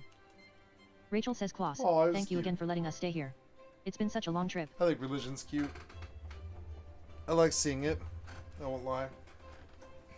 I think it means that those people might have some sense of not wanting to rape or murder. I like religion. I just don't think it's wise. Oh. Benjamin says, is it time? Rachel says, in this particular no, age of humanity, I'm just sore everywhere. I don't think it's very wise. Anyway, we'd hoped to get home weeks ago, but the fighting has made having slow to progress fight in Gaza. others over your belief or whatever. Just let it go. Option 1 of 3 is your home in Prague. Option 2 of 3 Basel. Tassing is hardly on the way to Prague. Benjamin says we'd rather not get caught up in battles between the Swabian League and peasants, so we've taken a strange route. What weird, rustic, fucking, like, peasant shit this is. It's We were in funny. Basel to do some business, Prague but we didn't want to overstay our welcome. Player says, is it really so bad for Jews there? Benjamin says, let's just say they've gone back and forth enough on Jews in Basel that it's best not to feel too comfortable. Rachel says we felt comfortable enough with our host, but Benjamin is right. We couldn't stay long. Benjamin says, do you know the printer Johann Froben? So it's weird because they pointedly said that he and his wife was Jewish, but his wife has red hair. And I've never known a Jew to have ginger hair. Maybe that is common. Player says, how could I not be? He's turned Basel into the pride of Swiss printing. He has incredible artists working for him. Benjamin says all true, and we certainly don't mind that he publishes books in Hebrew. Rachel says that's why we visited. Benjamin and I are creating a Hebrew type for him. Benjamin says it turns out that when your town banishes all the Jews, you have a more difficult time finding Jews to work for you. Rachel says who could have guessed? I just wish it hadn't taken us so long to get home. We have so far to go still. Klaus says it's lucky timing for me. Now I have 2 printers and master artist at my dinner table. This is like the first... I'm not kidding. Beyond Disco Elysium, this is like the first time I've ever seen a true written conversation in a video game. There was like an idle conversation that was detailed and beautiful. The kind of thing that you would read in a book, right? It's actually kind of a scene that you might read in a book. And I really like that. I like seeing it. I want more of it. Rachel says true. It isn't all misfortune. Magdalene says daddy. Klaus says oh, yes, thank you. And a future printer and baby printer to be. Tassing hasn't seen this many artists under one roof in a while. Option 1 of 3, it's amazing to see how far printing has come so quickly. Some of the engravings I've seen are incredible. Option 1 of 3, it's amazing to see how far printing has come so quickly. Option 2 of 3, what have you been working on in Prague? Option 3 of 3, well, the skills for printing and painting are not that similar. Option 2 of 3, what have you been working on in Prague? Rachel says Benjamin is trying to create a more readable script for Yiddish. Benjamin says we have typefaces for Hebrew, but it would be nice to have something Oh, this separate is for a Yiddish. fellow scribe. That's crazy. This guy's a scribe. Why would there be a scribe sitting here? It's Option 1 of 3, how novel. Well, how novel, you know, I think, yeah. But I wasn't able to recognize, Option yeah, 2 of 3, I like, think dude, I've seen it like, before, he actually but I shares wasn't an able to interest with recognize this it. guy. That's cool. Rachel says yes, it's still a developing typeface, and usually only used in Jewish women's books. Jewish women's books, huh? Benjamin says I'd like our writing to be more accessible, especially to those who only read Yiddish. Yup. It would be good. Benjamin says here, something like this. I'll be sure to send you some samples when I'm finished. Klaus. Klaus says good. I'd like TH. People don't write like that anymore. Rachel says oh. Benjamin says. Rachel says I'm. Yes, I'm fine. Klaus, what are you working on? Klaus says I need to get ready to sell to travelers as the pass is open, but lately I've been printing the 12 articles for the town. Magdalene says 12 articles. Klaus says thanks to Father Thomas, everyone in town can read at least well enough to make it through that sheet. Aww.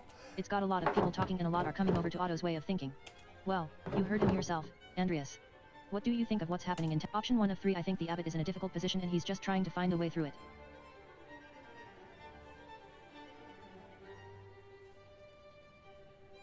Option 2 of 3, the abbey is so impoverished they're selling off their library's greatest prizes for a fraction of what they're worth. Klaus says, are you saying you cheaped out on my daughter's present? Option 1 of 3, HAHA. Option 2 of 3, you know I'd never cut costs where books are involved. Klaus says, good point. I wasn't happy to hear it either, but I was able to get some manuscripts I never would have been able to buy. I bought more than I should have, more than are going to be profitable to turn into printed books. If she were here, I'm sure Marie would. Magdalene says, Mama. Klaus says. She would have given me an earful. Hat. Anyway.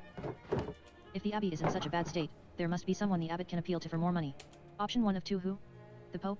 The Duke of Bavaria may lend him military aid, but money is unlikely.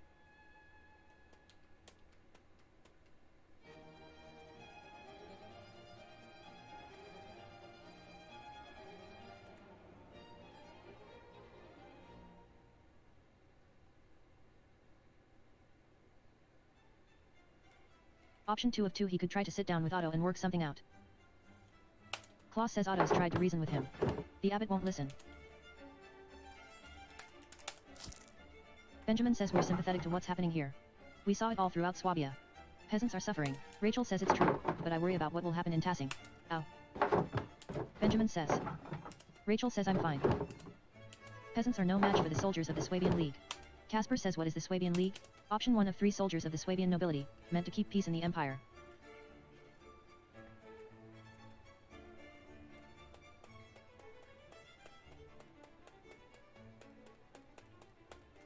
Rachel says to robbery, murder, and outrage they give the lying name governance, and where they make a desert they call it peace. Benjamin says my wife reads a surprising amount of Roman history. Rachel says the rabbis won't let me read scripture, so what do you expect me to do in a house full of books? Klaus says I know that Otto and the peasants are taking a risk, but I believe Otto will keep things peaceful. Anyway, it's not the Swabian League we have to worry about, but the soldiers of the Duke of Bavaria. Magdalene says Bavaria. Klaus says the Prince Bishop has the church's authority, but the Duke's lands surround Tassing and Kiersau. I think I'll have my white bread. Seems fitting. These are white people with white people problems. Usually it involves the church. Player says. Option 1 of 4 Klaus, I'm sorry for showing up yesterday without writing. You had every right to be angry.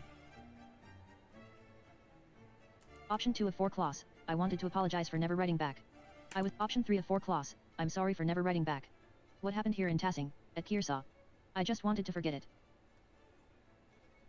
Player says I was too much of a coward to write back after hearing Bert and Marie passed. I'm sorry. Benjamin says. Rachel says. Casper says. Klaus says Yeah, but that's what a good man does. Magdalene says PFFFF. Rachel says out. Oh, this is it. This is it. Benjamin says oh, no, I was afraid of this. We can't travel now. Rachel says I love you, Benjamin, but be quiet. I don't care.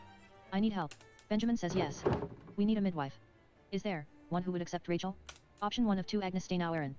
She's Tassing's midwife. Option 1 of 2 Agnes Steinau Aaron. She's Tassing's midwife. Option 2 of 2 I could fetch Dr. Stalls. Option 1 of 2 option 1 Benjamin says could you get her? Option 1 of 2 I think it would be best if I didn't. She option 2 of 2 Klaus? Klaus says yes, I should get her. Agnes has delivered every child in Tassing as long as I can remember. She would never turn any woman away. Benjamin says thank you, thank you, thank you. Klaus, you're a mensch. Rachel says enough with the thanks, get me the midwife. Klaus says yes. Andreas, you are forgiven. Casper, it was good to have you over, but you both have to leave. Option 1 of 2, of course. Player says good luck, Rachel. Rachel says F, thank you. I'll need it. Klaus says I'll go fetch Agnes. Thank you for joining us, Andreas. Oh, I almost forgot. You should go see the bonfire preparations in the town commons. You missed them on your last visit. Rachel says Klaus. Klaus says I'm going. Player says thank you, Klaus. We'll be going. Klaus says take care. Drucker House. I do like how, like, you pretty much account for everything that happens. It's so good. It actually is like down to the, like, it is sort of chronological. So it's town square, I guess. Alright, town square. So I don't even know, like, I don't know if I want to fuck with the map at all. But I believe, yeah, I want to go to the town commons, which is down one and then west. Okay, Central Town. Town commons. Oh no, that's just the commons. Oh, never mind, I'm here. Player says everyone seems to be working hard for the bonfire tonight. The commons look festive, decorated like this. Yep. Casper says look at all the flowers, master. And the bonfire is huge. Otto says how's the fire coming? Those logs work out all right for you, Endris. Ulrich says nearly finished with. Endris says it's all in place, Otto. Otto says good, good. All right, everyone. Remember, after the bonfire tonight, we celebrate as usual. We will all gather in the woods and the women will collect herbs as tradition demands. Thomas says Otto, the abbot has forbidden harvesting in the forest. Please, for everyone's sake, reconsider your actions. Otto says thank you, father, but the abbot's order goes against God's law. The forest belongs to all of us, as do all its game and fowl and fish. He cannot claim ownership over that which the Lord gave us to hold in common. No. I'm sorry, father. We'll proceed as planned. Tassing has never let anything get in the way of our St. John's customs as long as I can remember. We won't start now. And remember, tomorrow I will show you proof that as sure as the sun turns round the earth, God and our saints are with us. Wojcislav says good day, Andreas. Player says hello, brother Wojcislav. You looked upset at Otto's announcement. Is everything alright? Wojcislav says Otto is becoming more aggressive in his defiance of the abbot. Father Gernot will not take this news well. Option 1 of 3 the abbot doesn't like the festivities. Option 2 of 3 well, who's telling? Option 3 of 3 how could the abbot stop them? He can't exactly chase them all out of the woods himself. Wojcislav says Father Abbot knows force is not the only way to get people to behave. How do you think he came to his position? Player says fair point. But why is the abbot so angry about it? Wojcislav says didn't you just hear Father Thomas, Andreas? The abbot declared the woods off limits. Anyway, it's not for me to say. I'm sure the abbot will tell you more. He sent me with an invitation for you to dine with him tonight. I'm sure the father will want to discuss the situation over supper. Option 1 of 3, of course I'll attend. Thank you, brother Wojcislav. Option 2. Option 3 of 3. You're kidding. What does the abbot think he can pry out of me now? Option 1 of 3. Of course. Player says, does the invitation extend to Casper as well? Wojciech says, I'm sorry, Andreas, but Father Abbot has asked you to come to his house alone. Casper says, will you? Player says, please tell the abbot I'll see him this evening. Well, I guess I'll see what all the fuss is about. I'll meet you back at the Golden Hand after dinner, alright? Casper says, can I help set up the festival decorations while you're with the abbot? Player says yes, but be back before sundown, alright? Casper says yes. Thank you, Master. I'll see you later.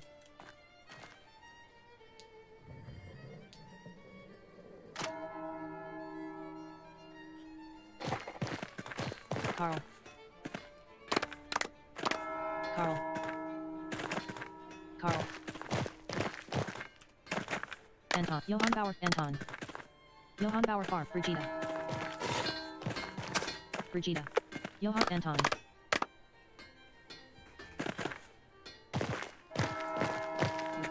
Carl. Carl says hello. Andreas. And Anton says hello. Carl. Casper. Casper says, Master Andreas, you'd best not keep the abbot waiting. Go on, we'll meet up after supper. Option 1 of 2. All right, don't get into trouble. Option 2 of 2. See you later. Zimmerman House. Church and Druckers. Central Town. How quaint that was. Drucker House. Martin Bauer. Lord, deliver Our me Lady of from the Labyrinth. ever wanting to be this. Meadow. This is my Forest. idea of hell. Meadow. This kind of rule. Ugh. Golden Hand Inn. Nightmare. I'm giving my internet, my flat screen Hedgelow. television, and my Forest. high-speed internet. They're right inside the Lower city. Abbey. And, or right outside the city. Right outside the city. Give me my nice internet, my flat screen television, and my nice home. Right outside the city. Right? And not, you know. Guest House. Upper Abbey. And not Church. this rural fucking shit. Cloister. I'm supposed to meet the abbot, but I Church. don't know where Lower it Abbey. is that I'm supposed to do that. Guy says Andreas. Lower Abbey. That Church. guy does not like me. Monastery Well, Aquarium. in any event, I don't know where it is I'm supposed to go, but I'm gonna actually meet him at the abbot's house, which Maps. I don't know where that is. It's yeah, okay. So it's like down there by the stable. Oh yeah. All right. So I went the wrong way, but that's okay. Monastery, Upper Abbey. I don't know this fucking city. It's 2D, but it's Lower Abbey. Lower Abbey, right? And then down here past this. This is the Guest house. and this is the abbot's house. I Abbot think. house. Gernot. Gernot says, God bless you, Andreas. I'm glad to see you received my invitation. Are you ready to eat? Player says yes. Gernot says good. Gernot says, Andreas. Thank you for coming to dinner. Option 1 of 2. I will admit, I was surprised to receive your invitation, Father, but I'm pleased to come. Option 2 of 2. I thought you didn't ever want to see me at Kiersaw again. Father. Gernot says yes. Well, the Lord calls us to forgiveness, even when that might be difficult. I think it's high time we reconciled, Master Mailer. Please sit, and we will pray together. Bless us, O Lord, and these, your gifts, which we are about to receive from your bounty. Lord, direct each of us here toward your wisdom, prudence, and guidance in our future actions. Through Christ, our Lord. Amen. Player says, Amen. Gernot says Brother Wojciech was indeed prompt in delivering my message. I'm surprised you didn't drop by at all. You have done quite well for yourself, after all. It is good to see that your time at Kiersaw was not squandered. You even look the part of the famous artist now. What have you been doing in recent years after leaving such a mess in Tassing? Option 1 of 4. The city council did approve me as a master artist in Nuremberg. You will be pleased to hear. Option 2 of 4. I have a commission of Mary and Christ waiting for me in Nuremberg, but my patron wants to keep adding more of his associates in. I'm dreading going back to it. Option 3 of 4. I spent most of my time doing commissions for various lords in London. Option 4 of 4. What do you care about my successes, Father? Option 3 of 4. I spent most of my time doing commissions for various lords in London. Gernot says yes. King Henry seems insistent upon insulting the Pope, despite his title as Defender of the Faith. Of course you'd find yourself in that mess, Andreas. Player says, why have you asked me here, anyway? Gernot says in truth, I had hoped to discuss the rising tensions between the Abbey and townspeople. I'd like to clarify the situation for you, Andreas. Option 1 of 3 please, Abbot, I'm all ears. Option 2 of 3 clarify. Option 3 of 3, of course. Just like you clarified that Pierrot was guilty all those years ago. Gernot says this is precisely why I asked you here. I am trying to prevent another terrible situation like that. Prevent it how? Oh no, did my phone die? No, my phone's not dead now. I believe you've only heard from one side of the issue, Andreas. Otto's little speeches about taxes don't account for the entire situation. Player says why demand such high taxes then, father?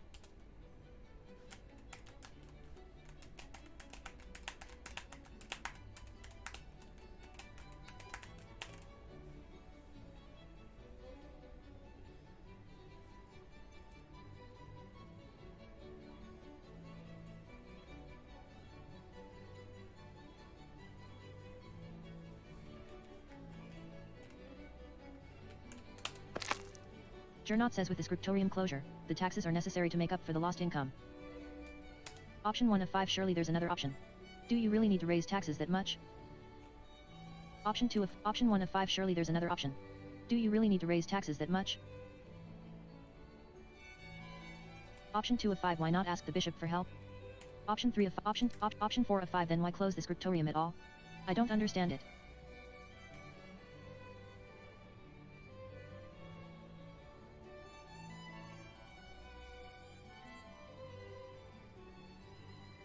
Gernot says Kearsaw is no longer able to keep up with the city's printing presses and artists.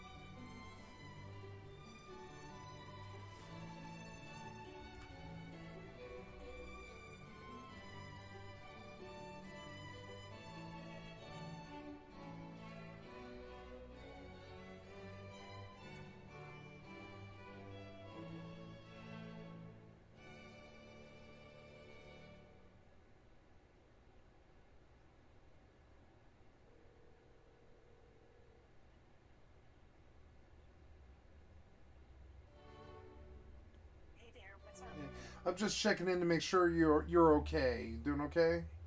Yeah, great. I'm at the co-op and I'm about to leave here and I'll send her back and I'll have to be so. Oh, I'm not worried. I'm just worried about you. You're just like, you know. I got a second win. I'm fine. Oh, good. Okay, I'm okay. No problem. You're doing okay. Okay. I love you. Bye.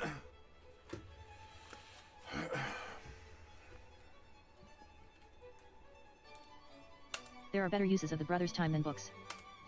Brother Guy has gone over the expenses himself. Raising taxes is the best way to cover these costs. Player says but what about prohibiting the peasants from using the forest? That's a new restriction. Gernot says the forest belongs to the abbey and the peasants have no right to use it. Legally, it's theft. Option 1 of 4. It doesn't harm the abbey to let the townsfolk pick up sticks. Option 2 of 4. Why bring the issue up with me, then? You need to talk to the townsfolk, not me. I don't have a stake in this. Option 3 of 4. True, Swabian and Bavarian law allow you to control the land as you wish. But the peasants are saying these restrictions go against God's divine law, not any imperial rule, father. Gernot says God in his wisdom established the church with his law, and they would do well to remember that. Player says but doesn't God's law account for graciousness and charity? Gernot says the peasants have exhausted my graciousness and charity for too long already, and have little regard for the church's authority itself. The monastery and church exist to help stop such foolishness, and to help regulate mankind's sin and greed. The peasants and townsfolk have gone too far. I hear they will continue their disobedience by collecting herds on St. John's Eve. The whole town knows I've forbidden it. The matter is grave, and I will excommunicate anyone who defies my order. Option 1 of 4. You would condemn the town over something so petty?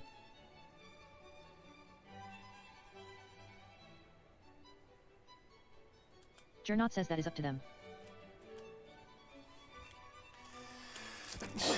Remaining impartial will be impossible as long as you are in town. Support me in ending this foolish rebellion. You have a reputation in town, Andreas. You're a successful man, and the townsfolk believe they are like you. I'd like you to convince the other townsfolk, the printer, for example, that this uprising is not in their best interests. The rest of the town will follow, and the peasants will have no chance to resist. We can end this peacefully. Sorry guys, I didn't mean to blast the Option 1 of 5. mic. I don't want the town to come to harm. It is a precarious situation, but I understand your point of view, father. Option 1 of 5. I don't want the town to come to harm. It is a precarious situation, but I understand your point of view. Option 2 of 5. The peasants have genuine grievances. Why not talk with them and negotiate? Option 4 of 5. The peasants are right, father. You have been too harsh on them. I won't help you.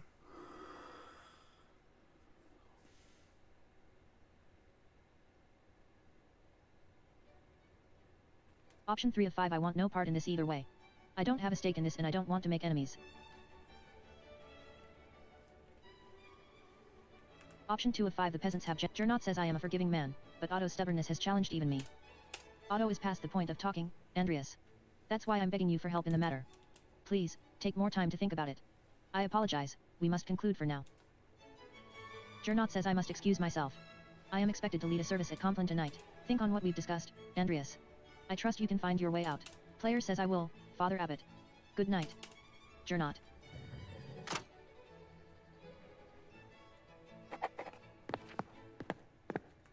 Large garden. Oh, that goes Large through garden. the large garden? I didn't know that. Oh, wow. He has 2 doors Pet to his Mirabilis. house.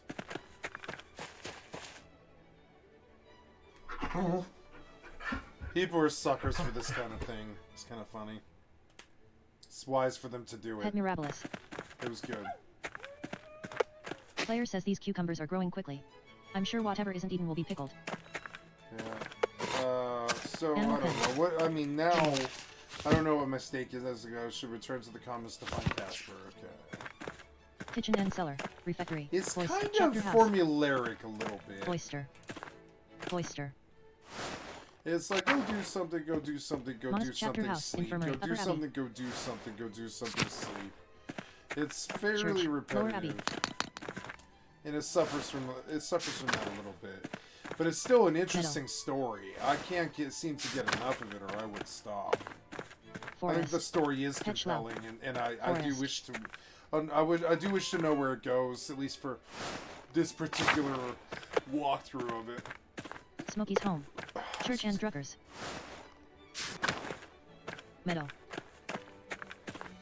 Arl Mill. Martin Bauer and Widow Kemperin. Drucker House. Central Town. Town Commons. Central Town. Steinauer House. North Town. Alvin Bakery. Town Commons.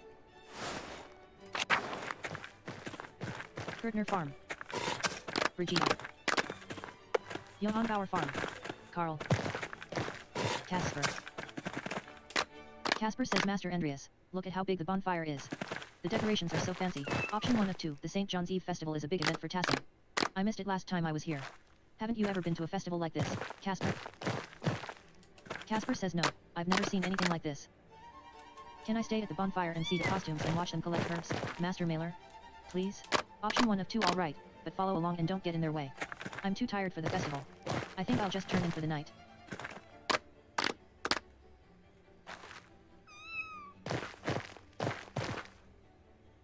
Option 2 of 2 no, Casper.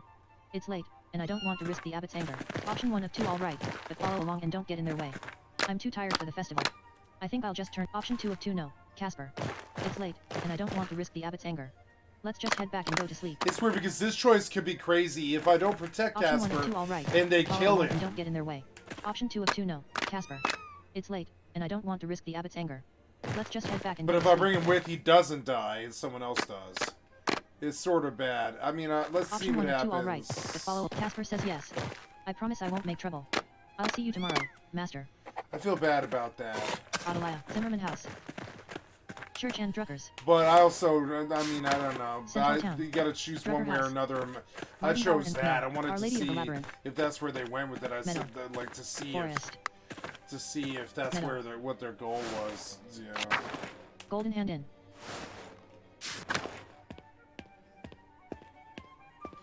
Just poking around, seeing if anybody's here. Nope.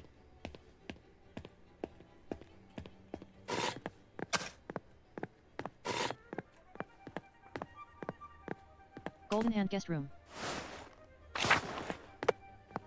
Go to bed. Player says it's getting late. I should get some rest. Option 1 of 2 go to sleep.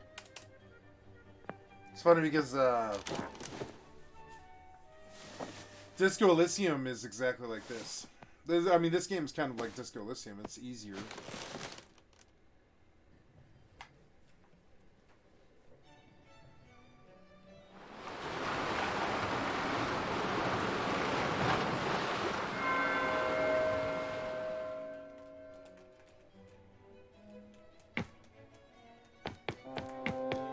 It's odd.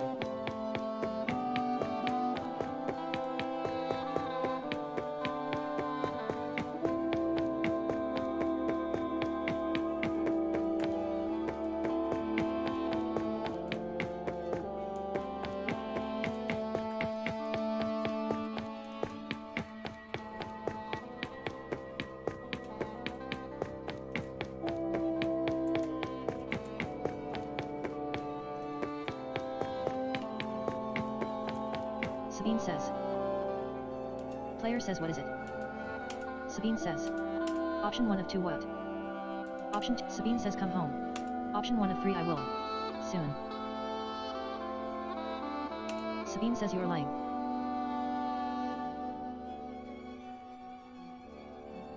Sometimes I think you must despise me. But maybe it's worse than that. Maybe I'm nothing to be regarded at all.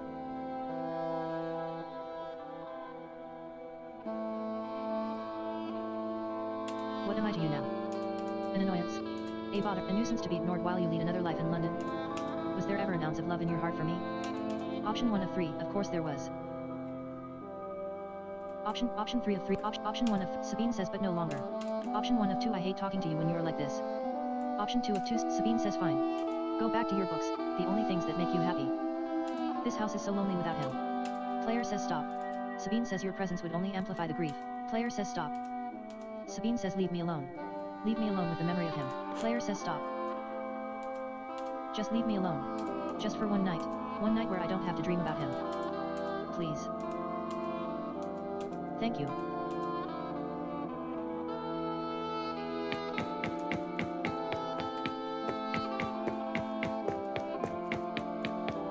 This game is genius. August says. Player says. August says. Option 1 of 2 hello, August. August says. Option 1 of 2 what am I supposed to do, just wait here with you? Option 2 August says. Player says you never say anything, August says. Option 1 of 2 I'm sorry I couldn't do anything for you.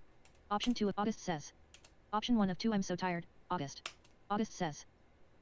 Player says do you get tired where you are? August says. Player says the last time I saw you, I said good night to you. I couldn't come to the bed, so I stood in the doorway. I just stood in the dark. You didn't say anything back so I said it again. I don't know how long I stood there. Just waiting for you to say, good night. August says. Player says. August says. Player says you still look the same age to me. I wonder if I'll ever forget your face. August says. Player says do I remember your mother as she? Option 1 of 2 I remember loving her.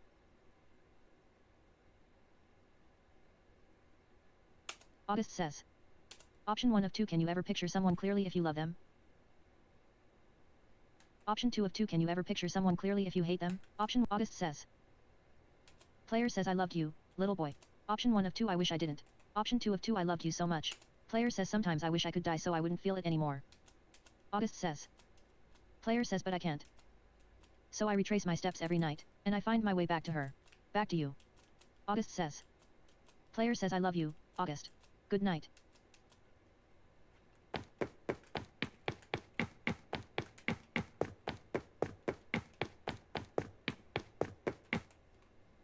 Player says what happened to this place? Where is Prester John? And where are Socrates and Saint Grobian? Grobian wasn't on the ship of fools, Melancholy says. Player says won't you answer me? Melancholy says no thoughts for Beatrice? Player says you are Beatrice, aren't you? Melancholy says once, I was a voice of caution, of prudence. Player says and now? Melancholy says more and less than caution. The ache of doubt that stiffens to paralysis. Paralysis that breeds despair. Player says Melancholy. Option 1 of 2 what happened to you?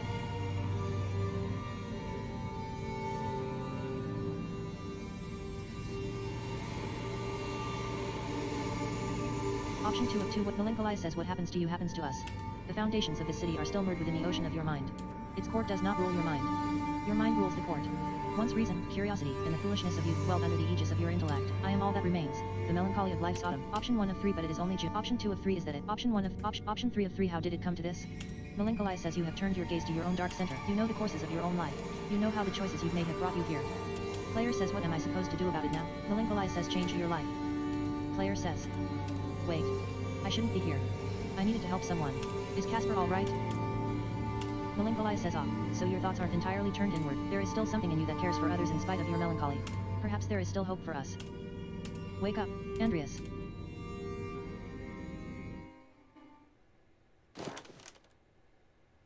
Oh no.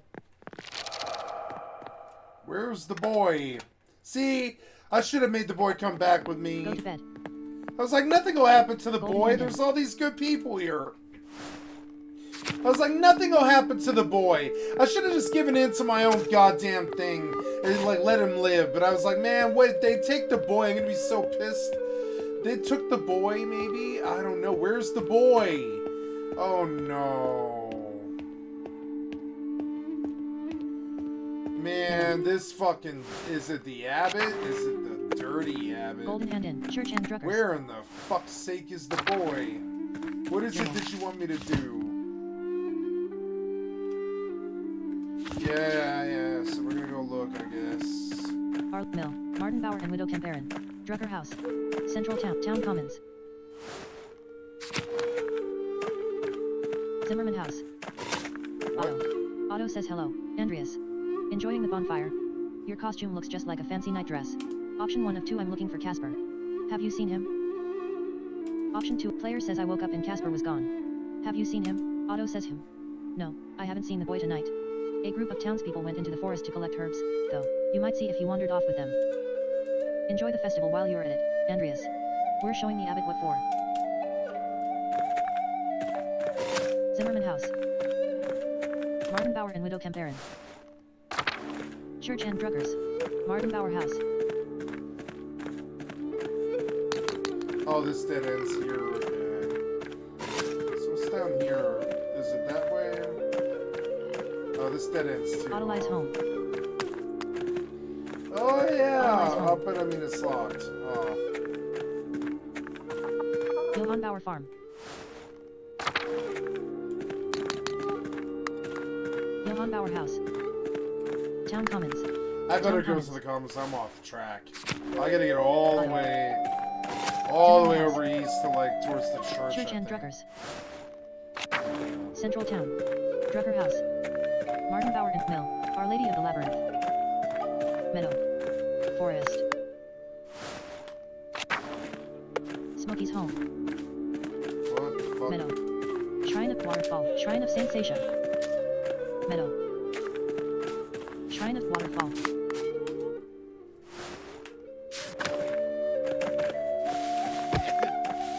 Penny says Johann.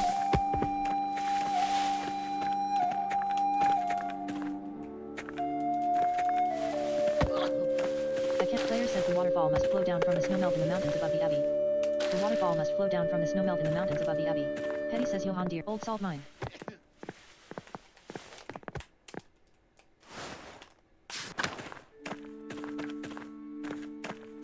Player says the gravestone Lucky left flowers it. 2 innocents.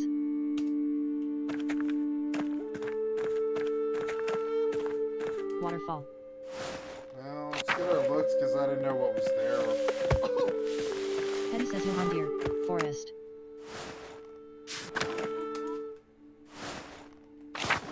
Oh, there he is. Casper. Oh, good. Phew. Casper says Master Andreas. What are you doing out here? Option 1 of 2 Casper. Thank God. I was worried when you didn't come back. Where have you been? Casper says I was at the bonfire with Killian, but I heard a ruckus from deeper in the woods. I left to go see what it was. Player says Father Gernot. What are you doing out here? Gernot says I was chasing one of the townsfolk, but lost track of the costumed buffoon. The forest is off limits.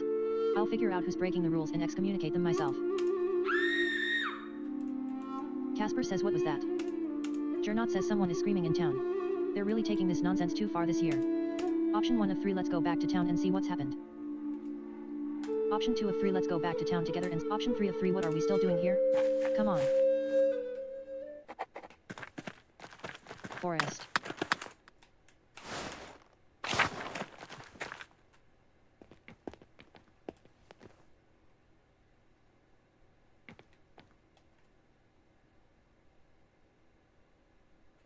Casper says hey, I've never seen these flowers before. I wonder where they found them. Who was that running off anyway? Hello? Hey there. Yeah. So, I am 5 minutes from the house. Alright. I'm coming around a Brown Road now, and I was thinking you might want to go up and meet me there, and quickly carry my stuff in, and you can take your big old pizza away, so I don't have to have the third degree Jerry about how you got a whole pizza, because he gets jealous. Oh, whatever. It's for today and tomorrow. It you know, 2 slices a meal for 4 meals isn't a bit. It's. So I have a comeback like, well, I thought he was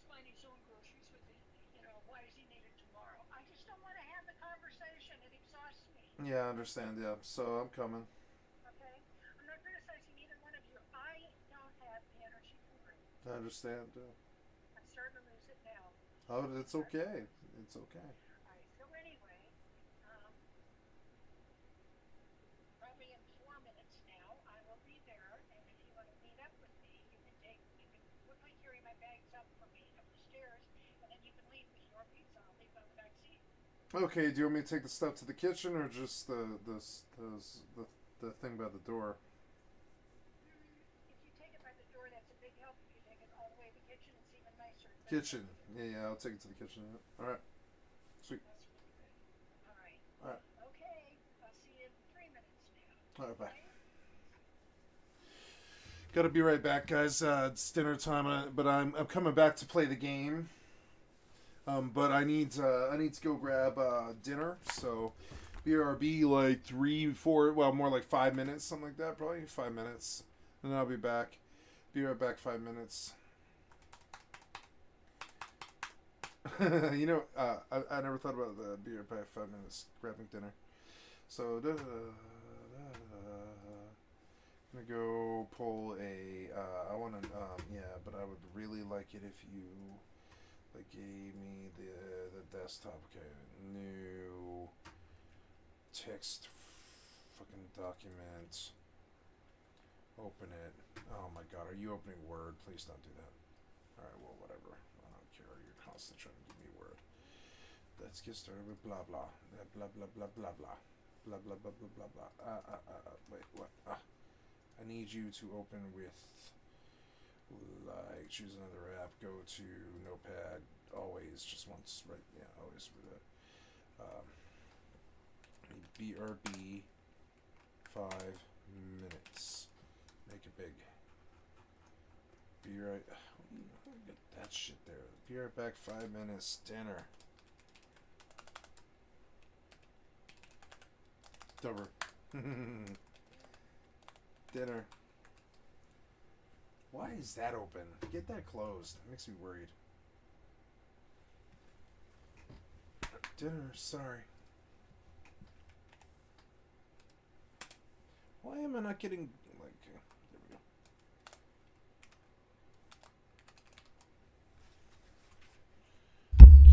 Okay, these headphones on.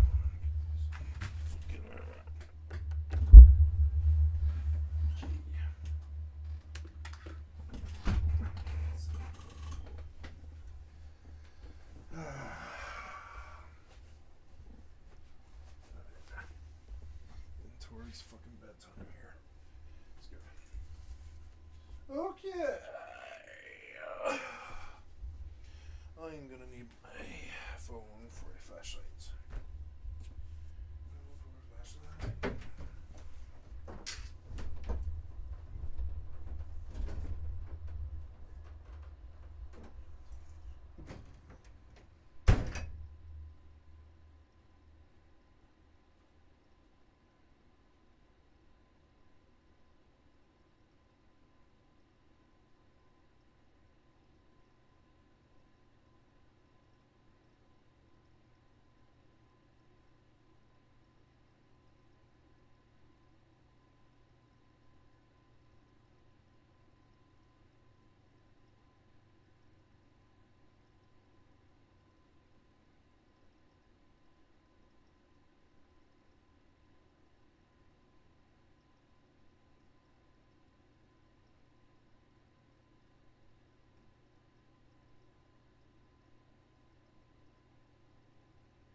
Dinner time.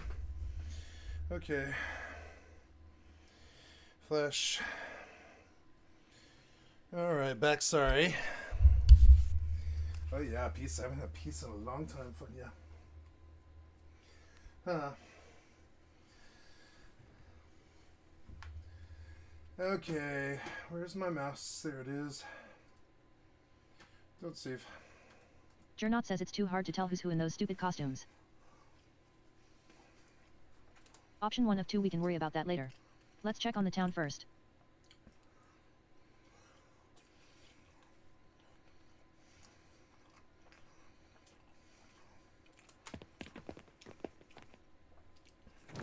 Carl says, Till says what? Peter says, dear God. Peter says, Werner, is he? Werner says dead. Yes, I'm afraid so. Someone released the rope. Platform crushed him.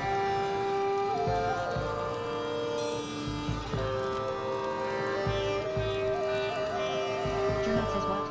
How did this happen? Werner says Balthus and Lenhard and I heard the crash and stepped outside to see what had happened.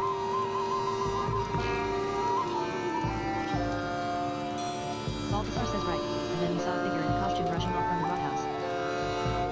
Werner says it must have been whoever released the rope. Peter says, and what were you doing during all of this, Lenhard? Lenhard says, enjoying a light meal with these gentlemen. Ah, what a shame you can't blame me for this, Peter.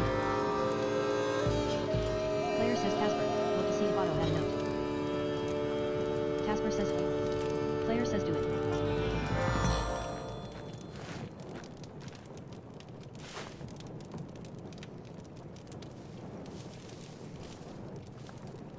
Casper says no, Master.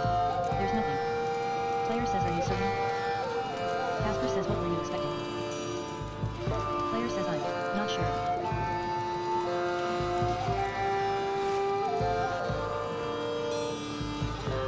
Eva says, my God.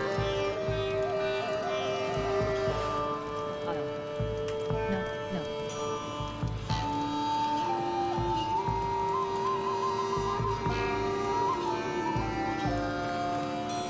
Peter says you. The abbot must have killed him. The bastard always had that for Otto. We all knew it. Johann says we need answers. Jernot says, how dare you. I won't just stand here and be accused of such a foul act by a peasant.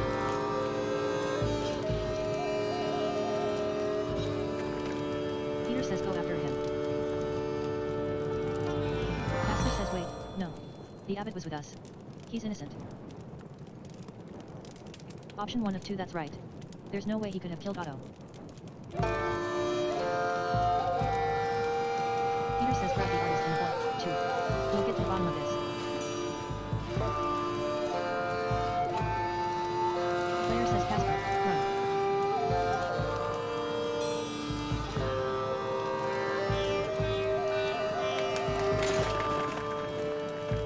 run. They ran? Player says to the Abbey. No way they ran! No way they ran! Why are they running to the Abbey?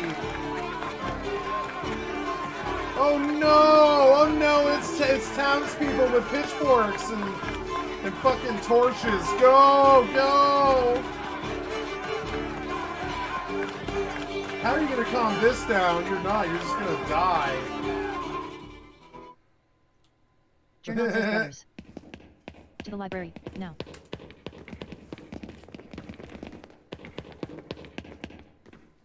Peter says they ran through the church.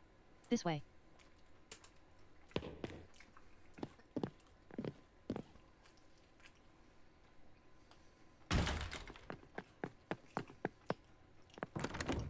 Player says they've locked the door. Peter says Andreas, get out of the way. Otto's death demands justice. Player says the abbot couldn't have killed Otto. He was with us when we found the body. Johann says that's true, he did arrive with you, but you don't know where he was before that, do you, Andreas? Peter says who else would want to kill Otto? Coward. Killer. Andreas, move. Option 1 of 5, I'm not moving. I won't let you in.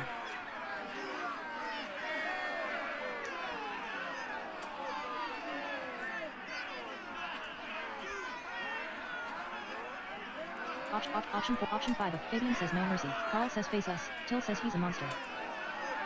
Peter says if those monks don't come out, we'll set fire to the whole place and cook them. Jernot says you've all gone mad. Option 1 of 3. Even if you don't trust the abbot, trust me. I swear he wasn't the one to do it. He was with me.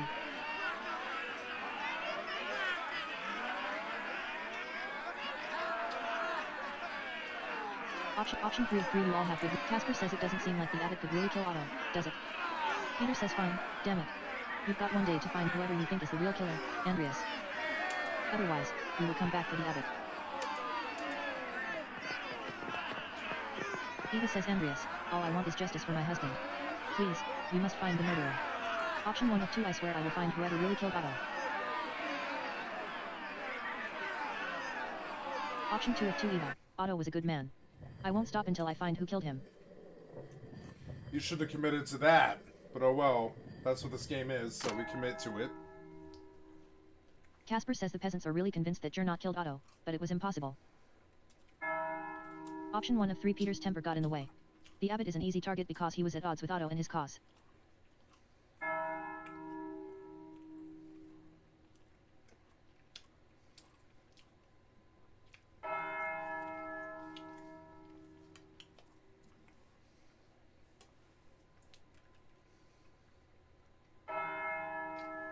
Option 3 of 3. Option 1 of 3. Peter's temper got in the way.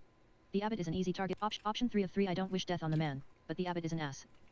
Player says I understand why Peter jumped to that conclusion. Casper says Master, Peter was furious. He's only giving you a day to find the murderer. Why'd you even agree to find who really killed Otto, anyway? It didn't turn out well last time, did it? Why do it again? Option 1 of 5. Everyone deserves justice, Casper. Option 3 of 5. I don't want to talk about. Option 4 of 5. I'm worried about what could happen to the library. Peter did threaten to burn it down. Option 5 of 5. The law needs to be upheld. If no one else will do it, I will. I think that's kind of Casper says that's one way to look at it, Master. So who do you think did it, then? Where do we even start? Player says we should talk to Lenhart. He always hated the peasants and supported the abbot. Casper says he was very vocal against Otto in the town commons the other day. Option 1 of 2. He might have hated Otto enough to kill him. It's worth talking to him and finding out. Oh my god, that was gonna get good. I didn't have one more. One more. One more. One more small one. Oh yeah.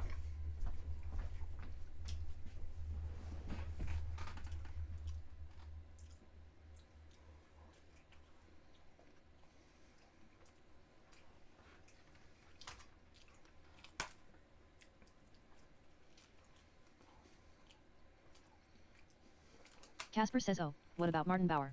When we saw him talking to Otto, they seemed to be arguing over something. Player says it's not likely. Martin supported Otto and the peasants.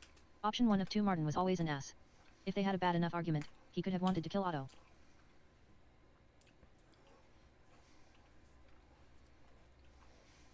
Option 2 of 2. It would be worth talking to Martin to see what they were discussing.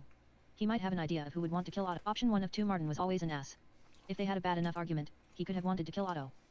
Casper says good idea. Who else? Option 1 of 3. I can't think of anyone else who would want to kill Otto.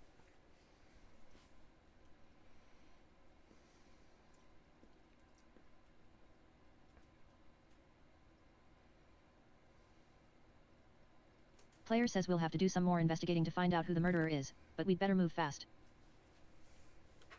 Casper says could the murderer confess to Father Thomas? Option 1 of 2. Probably not. That would be foolhardy.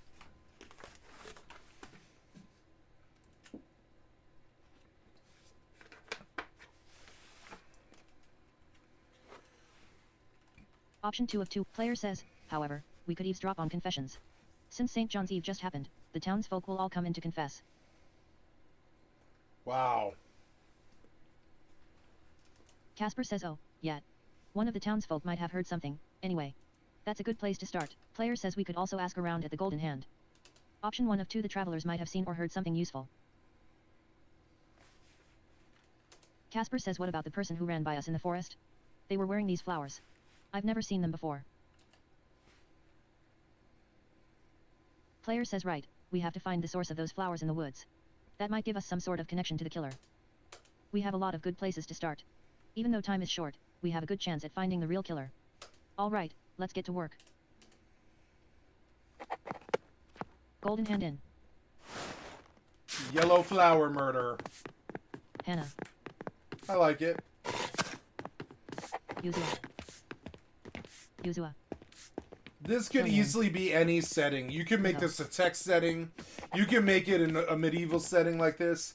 You can make it a New York setting. You can make it like a, you know, like a desert setting. You can, I mean, you could just rebuild this entire game in any vernacular that you wanted. Meadow. You can make all these people black. You can make them Asian. You can make them. Mill. Petschlau. Mill. Mill. Journal.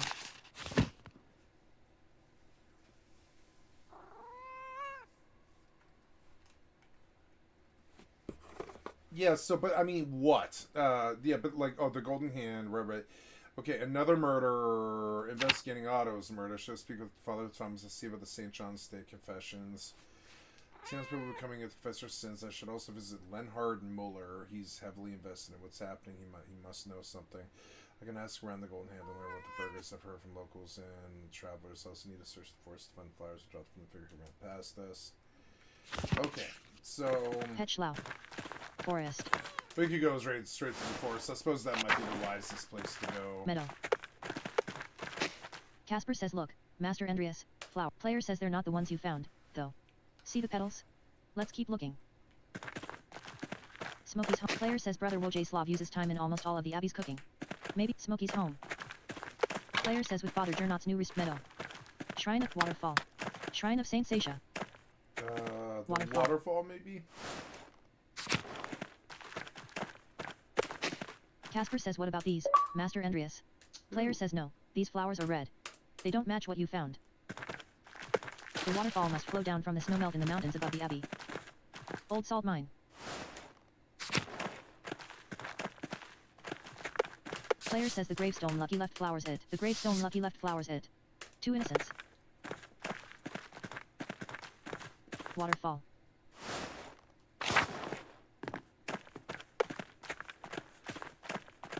Forest.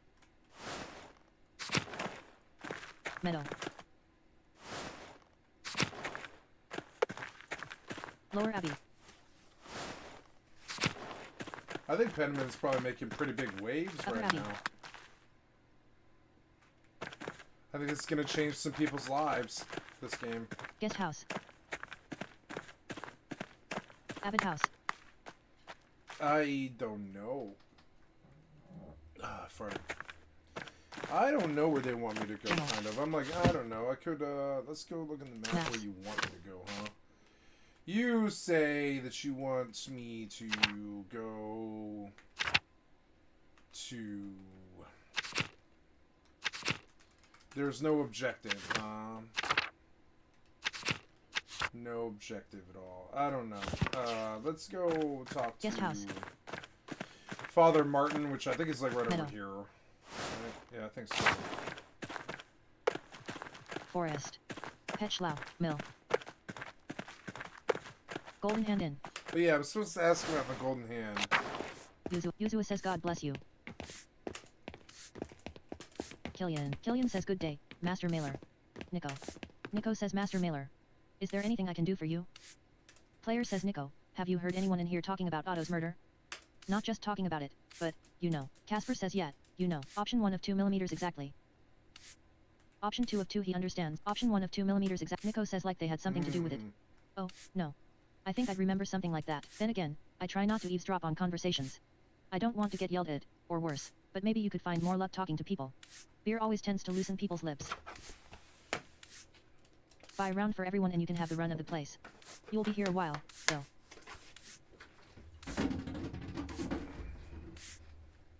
Option 1 of 2 why not? It's worth trying. Nico says have a seat, then. Folk filter in as they finish their work for the day. Hannah says hey. God damn, there's a lot of people. Andreas here says he's buying drinks for everyone. Player says before you get too excited, I'd like to say a few words about the man Tassing just lost, Otto Zimmerman. I'll only take a few moments of your time, I promise.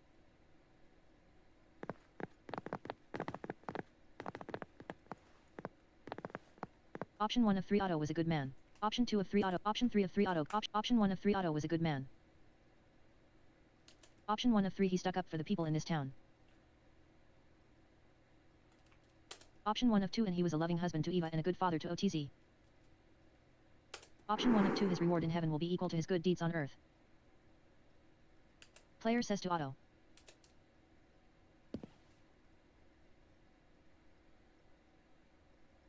Thomas says everyone, it's a feast day, so please don't indulge too heavily on Otto's account. We aren't Lutherans. Martin says hee hee. Too late.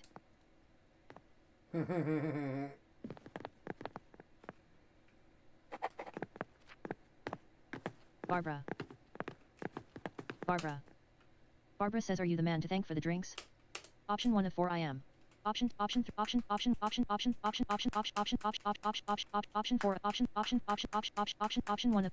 1 of option 2 of 4. Barbara says thanks. Yuzua says yes, thanks. It was a long road here from Muldorf. Luthold says we came to visit the shrine of St. Moritz, but the sisters said it's closed because of some trouble. Option 1 of 3 well, it's more that the monks are hiding from the peasants in the abbey. Option 3 of 3 I think they're just trying to protect it in case the peasants get rowdy. Option 1 of Barbara says oh, is that going on here, too? Player says 2. Barbara says we heard about the miners in Salzburg. Casper says oh no. I don't like the sound of that, Master Andreas. Option 1 of 2 well, there's nothing we can do about it from here, Casper. Option 1 of 2 Casper says I suppose you're right. Player says I'm sorry, but what was it you were saying about traveling to the shrine? Barbara says well, our priest told me to take a pilgrimage here after God saved my little goat's life. Option 1 of 2 I'm very happy for your goat. Option 1 of 2 I'm very Yuzua says she means the boy, Philip over there. God damn it Philip get off that table. Philip says. Barbara says don't curse, father. Yuzua says oh, alright. Option 1 of 2 little boys can be frustrating. Sometimes you can't help but curse. Yuzua says hee hee. Anyway, the boy climbed up in a tree, jumped off, and landed his hand on a board with nail through it. Luthold says his arm swelled like a bloated pig in the sun. Barbara says must you describe it that way? Luthold says well, it did. Barbara says he had such an awful fever, like he was boiling in his own skin. I prayed to God to save my little goat and the next day, a miracle. Yuzua says it's true. That very next day, option 1 of 2 thank God. Barbara says I intend to. That's why we came. I asked our priest in Muldorf how to thank God. Since the little goat's arm had swollen so badly, he said we should make a pilgrimage to see the hand of St. Moritz. Yuzua says Philip. Off. Barbara says so you can imagine how disappointed we are that the shrine is closed. Option 1 of 3 this will all be resolved soon. It's just a misunderstanding between the peasants and the abbot.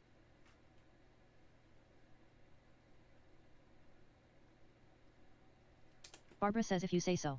This nonsense in Salzburg has been going on for months. Luthold says probably that Martin Luther's fault. I can't stay away. I want to take my socks off. Martin Luther. God damn Martin Luther. We're not Lutherans. I'm just joking. Alright. That's nice.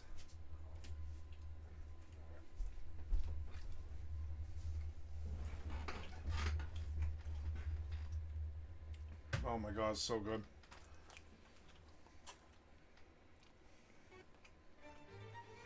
I'm sorry. The boy won't listen. Martin says it's no trouble. Yuzua says do I know you? Martin says it's possible. I traveled around a bit when I was younger. Yuzua says ah. That must be it. Thank you for returning the boy. Player says were you here on St. John's Eve? Barbara says no, we arrived this morning. Why? Option 1 of 2 I'm trying to figure out if someone in town was involved in my friend's death. Luthold says no, I don't think we could help with that. Player says alright. Thanks, anyway. Barbara says until next time. Player says until then.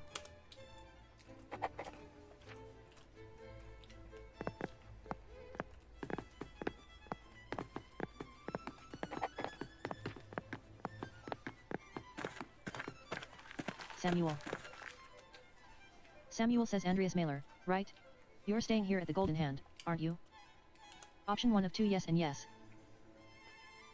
Samuel says I am as well. Name Samuel Grau. I'm recruiting men to become Landsknechts. Well, when some actual men show up. Player says excuse me, I don't think we've met, how do you know my name? Samuel says people say you got the town stonemason killed a few years back. Option 1 of 4. He was given a fair trial with all appropriate circumstances for this jurisdiction.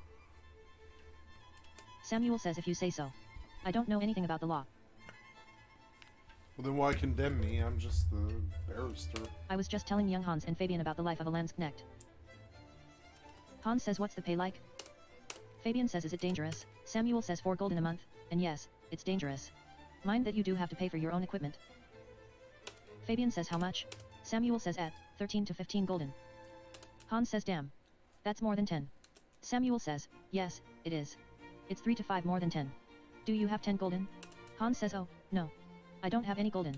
Samuel says you see what I'm dealing with here, Mailer? You, boy. Casper says me? Samuel says yes. You look like you're from a family that isn't completely impoverished. Want to join up? Option 1 of 3. The boy is my apprentice. Samuel says oh, my apologies. No offense intended. Option 1 of 3. None taken. Option 2. Casper says I'll never let you down, Master Andreas. Samuel says well then, would you be interested in playing a card game to pass the time? We're playing Landsknecht. Player says I'm not familiar with the game. Samuel says I'll explain the rules as we go. They're simple. Want to play? Option 1 of 2. Why not? Samuel says the rules are simple enough. Pay attention, boys. If you forget everything else, remember that you want to see a card that matches what's in front of you get dealt into the center. That means you win. If you see matching cards going into the discard pile, your chances of winning are going down, because there are only 4 of a kind in the deck. Now, at the start of each hand, everyone has to ante in money to play. With 4 players, we each ante a penny. After the ante, the dealer shuffles, then deals 1 card to every player at the table, starting with himself.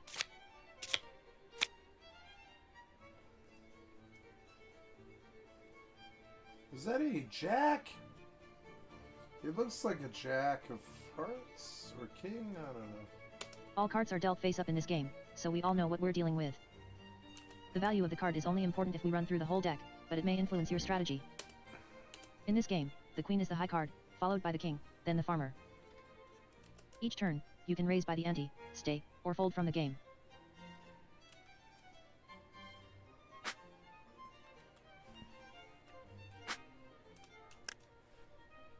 However, if any player raises, every other player must meet the raise.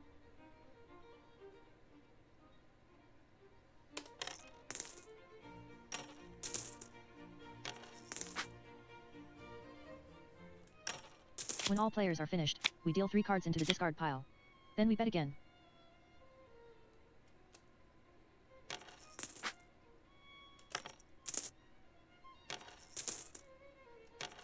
Then 1 goes in the middle. If it matches any player's card, that player wins. If it doesn't match, we go through another round until someone wins or we run out of cards.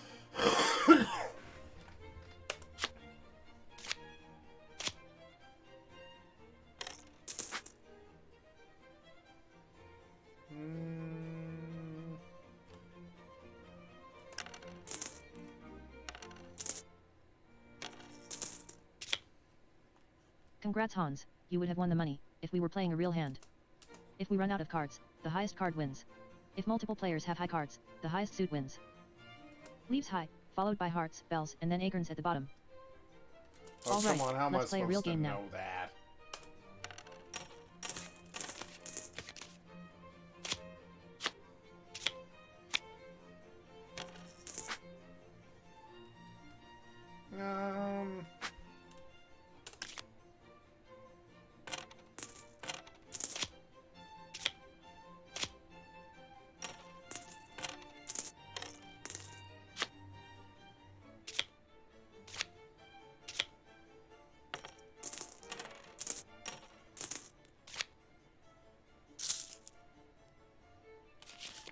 Now that one hand has been dealt, the dealer hands the deck to the player on his left. He is now the dealer for the next hand.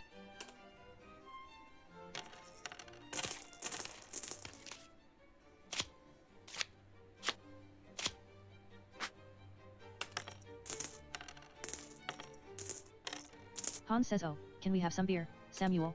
Samuel says why not? Master Mailer is paying. Hannah says here you are, boys. Fabian says thanks. Hans says I like Mistress Hannah. Dad says she brings food to the men working on the rot house. Fabian says my dad said she's always over there. Samuel says maybe it's just Christian charity. Come on, boys. Back to the game.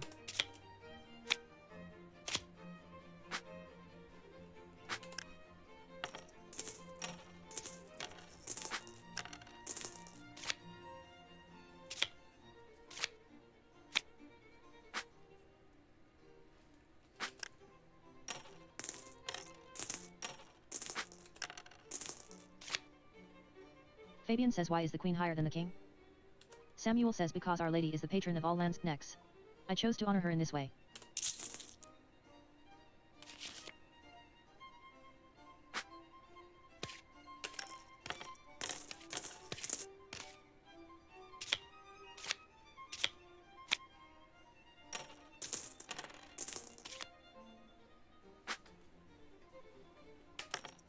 Fabian says, have you traveled far, Samuel? Samuel says, I suppose. All over the empire, and Hans says, must be really far away. I never heard of any of those places. Fabian says, Pavia. I heard about that battle, I think. You fought the French? Samuel says, French and Italian. Swiss, too. Beat them all. I saw the King of France humiliated as my brothers took him prisoner and led him from the field. If I die in my sleep tonight, I can say that I basked in glory for one day of this miserable life.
Come on, bitch. Knock him out. Pull the card. It's got to be my card sooner or later. Come on, man. We've run out of cards in the deck, so the high card wins. Oh! Come on. Really? Fucking lame. Fucking dumb. That guy won because of the high card. I played the wrong card. Oh, for fuck's sake. Fine. No.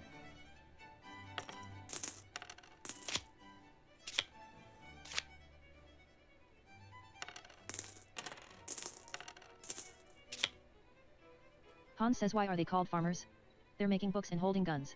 Samuel says it's just what some people call them. Others may call them knaves, undermen, overmen. Just, they're farmers.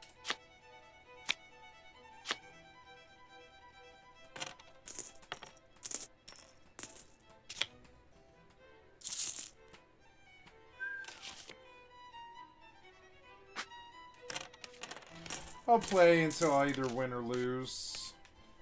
This stupid game is really stupid. So, like, you know, it doesn't really matter. It's not about, oh, we have the same number. Oh my god, he folded though. Why? Just bet out till I'm done. All in, bitch. Yeah, let's see. Oh, come on. I'm gonna lose. He's gonna pull his heart before I pull my one. Because all the ones are out. There's no way I can't win anymore because he had the other one. So I can't win this. Like, see it? Like, come on, man. Come on, man. I don't know. How many? No, there's green ones. There will be one sooner or later. 2, 3, 65, yeah. Come on, one, bitch. One. There's, what? There's 16 ones. We've seen 1, 2, 3, 4, 5 of them. Come on. 5 of the 16. 5 of the 16. Come on. Come on, one. Come on, one. Come on, one. Come on. What do you mean stay? Bet, bitch. Oh my god, he won it all. Andreas. Tough luck. Casper says it's alright, Master Andreas. I know you did your best. Option 1 of 2, thank god I have art to fall back on. Option 2 of 2, well, that's just how it goes sometimes. Oh, hey, it's 20G though. So can I sit back down? You won't let me sit back down? Come on. Come on. I have to do the whole playthrough again to try that again. Oh. Let me get all the achieves, damn it. At least I got that. At least I got that 20G. Man, there was like 4 people there.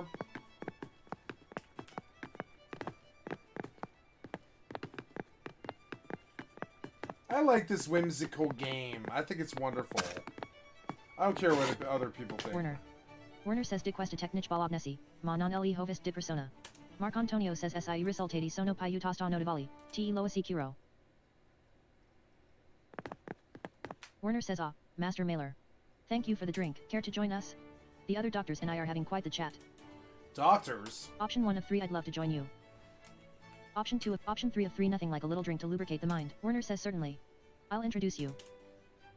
Gentili daughteri, permettetemi di presentarvi Andreas Mailer, un maestro artista di Norimberga.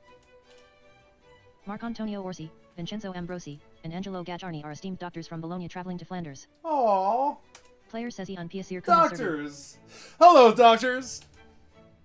It is a pleasure to meet you.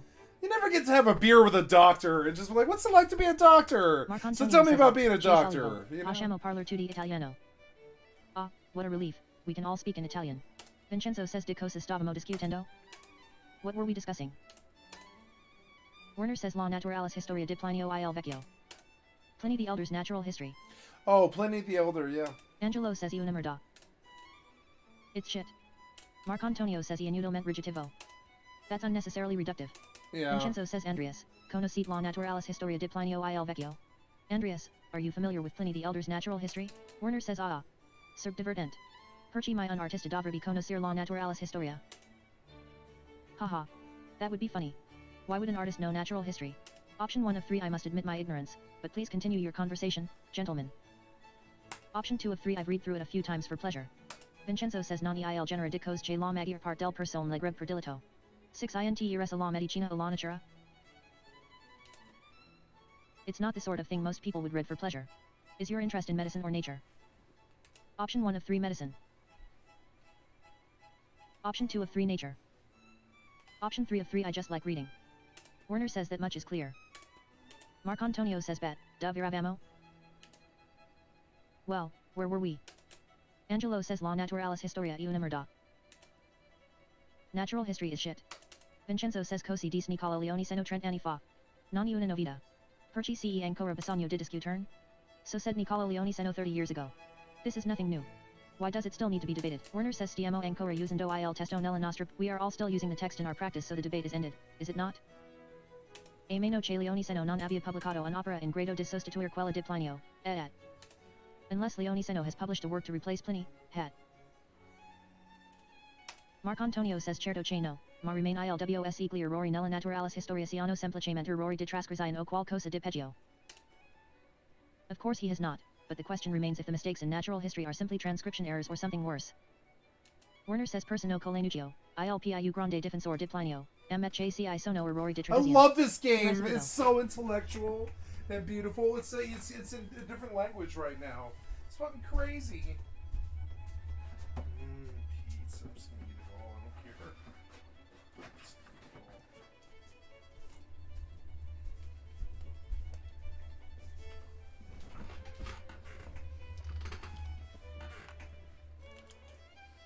Even Colenuccio, Pliny's greatest defender, admits there are translation errors. Everyone accepts this. Angelo says vero, ma la critica di Leone seno e più profonda.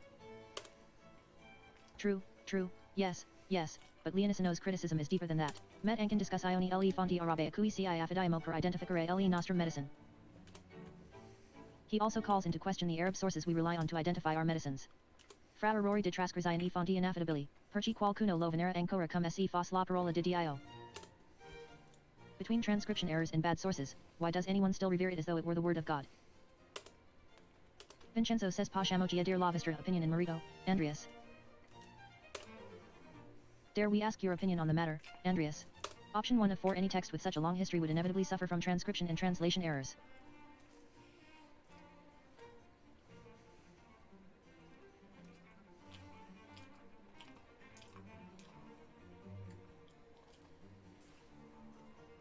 Player says Pliny should not be held responsible for errors that emerged in late manuscripts. Still, I understand why doctors would view the text with a measure of suspicion. It's warranted. Werner says PFF grazie per l'approvazione, daughteri. Thank you for your approval, doctor. Vincenzo says Dr. Stalls, questo sarcasmo e fuori luogo. Hochias, Dr. Stalls, your sarcasm seems uncalled for. I asked Andreas for his opinion and he gave it. Angelo says non immorto qual cuno chi alla vigilia di San Giovanni. Didn't someone just die here on St. John's Eve? Vincenzo says Angelo, e la persona a cui abbiamo brindato. Angelo, that's who we toasted to. Andreas bought the drinks.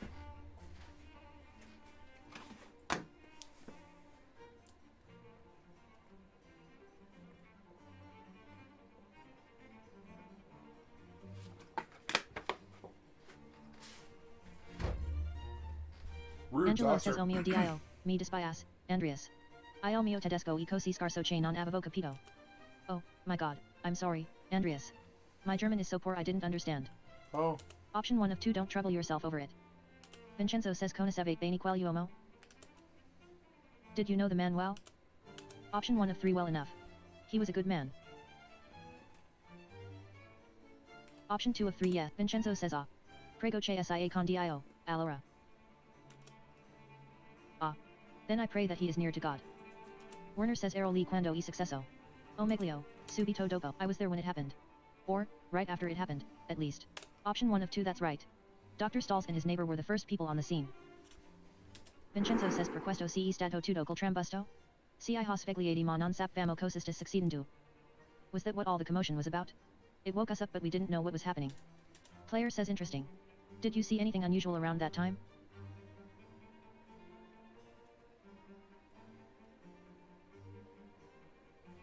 Angelo says abbiamo chiamato il locandiere. Ui suo figlio sono usciti e sembravano confusi. We called out for the innkeeper. He and his boy came out and looked confused. Player says anything else? Marcantonio says it that in Angeluk was gabir bijhet jamintahuis. I heard there was an accident by the town hall. Werner says non è stato un incident. Qualcuno ha intenzionalmente tolto I fermi al leg name che e precipitato sulla testa di quel povero uomo. It was no accident. Someone intentionally loosed some lumber that dropped on the poor man's head. Option 1 of 2 as he arrived on the scene, Dr. Stahl saw a suspicious figure lurking in the darkness. Vincenzo says che cosa. È stato un omicidio. What? It was murder? Option 1 of 3 yes, and I'm making a list of suspects. Option 2 of 3 yes, and the peasants are blaming the abbot. Angelo says Ivero? Elevate, un assassino? Che scandalo. Is it true? The abbot, a murderer? What a scandal. Player says do you remember anything else about that night? Vincenzo says ame. No, Tima di no. No, I'm afraid not. Player says ah, well. The entire evening is still shrouded in mystery. It was nice meeting you, gentlemen, but I must attend to other business. Safe journeys. Vincenzo says molte grazie. Che dio 6 accompani, Andreas. Many thanks. God be with you, Andreas. Werner says oh, Andreas. Player says yes, Werner.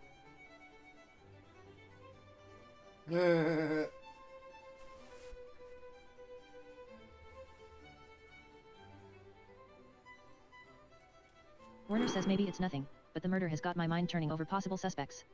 I've seen Otto and Martin Bauer talking a great deal in the last few weeks. I can't guess what the matter was but you should know there's something strange about Martin. Option 1 of 2 well, he's a strange man.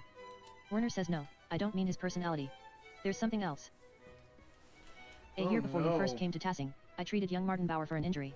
Oh no. He cut his side open falling on a rough fence post. The wood was jagged and tore the skin considerably. It healed quickly enough but it left a bad scar, about 8 inches long and 4 wide. Player says what's so strange about that? Werner says I examined him for a minor rash a month ago. He doesn't have the scar anymore. It's completely vanished. Option 1 of 2 understood. Thank you, Werner. Option 2 of 2 a miracle. Werner says touched by the hand of St. Moritz. Believe it if you want, Andreas. I think you and I both know there's a much simpler explanation. Option 1 of 2 thank you, Werner. I've occasionally thought poorly of you, but I realize you're a honest and hard-working man.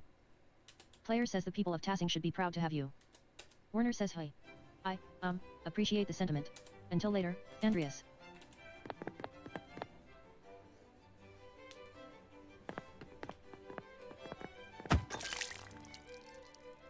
Martin says God, damn it. What's wrong with you? Blind? Dumb?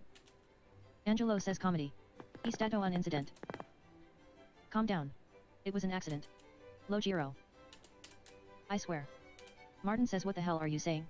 Speak German. Angelo says smetila. Come on. Cosa voice ti dica? E solo bera. What do you want me to say? It's just beer. Martin says oh, you want to fight? You came to the right place fancy man. Oh! Bar fight. Casper says I don't think this is how you wanted it to go, is it, Master Andreas? Option 1 of 3 we shouldn't get involved, Casper. Option 3 of 3 hey.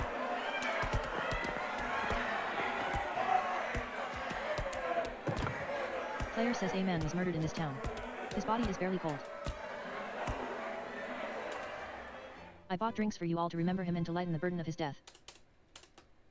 I hardly think a drunken brawl is the proper way to remember him. Hannah says everyone out. Everyone out. Golden hand in. Yeah, fuck that. He bought them all drinks and they just had a brawl. Come on, man.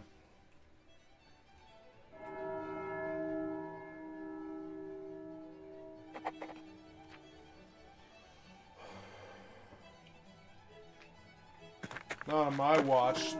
Journal.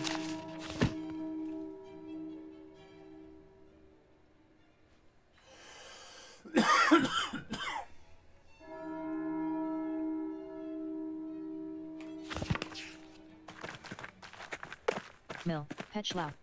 Forest. I don't know where I'm supposed to go. I don't know what you want me to do. I don't know what the goal is. Journal. Maps.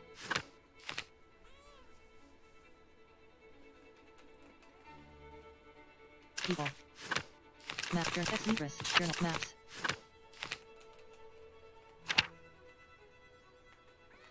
I wish you would give me a goal because I can't read your mind. I don't know what you want from me. I guess I go Lower to Abbey. the Abbey. I don't know. Upper Abbey. Church. Yeah, go to the church.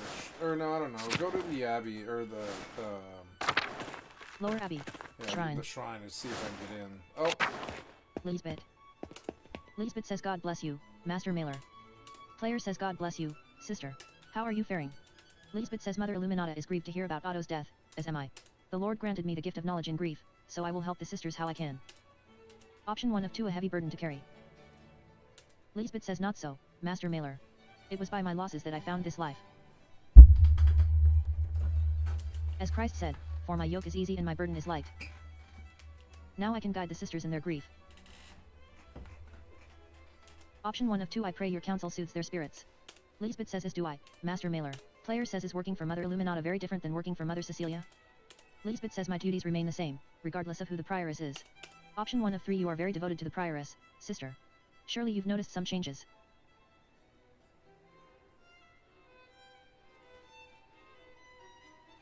Lisbeth says. Mother Illuminata prefers a warmer room. I maintain the hearth in her room throughout the night. Option 1 of 2 that's incredibly considerate, sister. Lisbeth says may it bring glory to God. I must return to my duties. God bless you, Master Mailer. Player says and you, sister. Lisbeth says God bless you, Master Mailer. Matilda. Matilda says God bless you, Master Mailer. Player says God bless you, Sister Matilda. Matilda says I wanted to thank you, Master Mailer. Option 1 of 3 I don't recall doing anything worthy of thanks, sister. Matilda says you understood that despite what happened to me at the hands of the Baron, you did not condemn me. I appreciate that. Option 1 of 2 the evidence pointed to Lucky, not you. Option 2 of 2 the Archdeacon. Matilda says yes. Well, the entire event was a tragedy. I did not expect to see you again. I am glad the Lord gave me a chance to thank you properly. I ought to get back to work. God bless you. Player says and you, sister, Matilda. Sophie. Sophie says God bless you, Master Mailer. Player says God bless you, Sister Sophie. It's good to see you again. Sophie says and you, Master Mailer. Option 1 of 2 the garden looks spectacular. You've taken good care of it. Sophie says I know it's been some time, Master Mailer, but I must remind you of my vows. I cannot speak with men. Player says ah, that's right. Sophie says God bless you, Master Mailer. Matilda. Lisbeth. Upper Abbey. Upper Abbey. Player says the reliquary used to contain the hand of Saint Moritz. It appears, I wonder where it's gone. Gertrude. Gertrude says God bless you, Andreas. Player says God bless you, Sister Gertrude. Do you have a spare moment? I have an herbal question. Gertrude says oh, Master Mailer, I'd be delighted. You know I always have time for my plants. How can I help you? Player says do you recognize these flowers or know where they might grow? Gertrude says oh, yes. They're local flowers. We call these marsh marigolds. They grow near the shrine of Saint Sasha in the forest outside the monastery. Their petals are wonderful for all sorts of aches and pains, but these look so dry already. Player says sorry, Sister Gertrude, but we really must be off. Thank you for your help. Gertrude says of course, of course. God bless you, Andreas. Upper Abbey. I don't know how I picked up Lower on Abbey. it that fast. It just seemed to be the first place I went. Meadow. I caught that so easy. I could have done the entire town. Forest. But I just stumbled on it. I was like, the shrine seems like a good place to Shrine check, of and it Waterfall. was. Shrine of Saint Sasha. Now I'm on track already. Casper says, Master, I think I see an opening behind these trees that leads to a deeper area of the forest. Could this be where that mysterious costumed figure ran when Otto was murdered? We should see where it leads. It could take a while, though. Player says, We'll come back when we have more time. More time? Nymphium. Casper says, ready to see where this goes. Player says, We'll come back when we have more time. Nymphium. More time? Forest.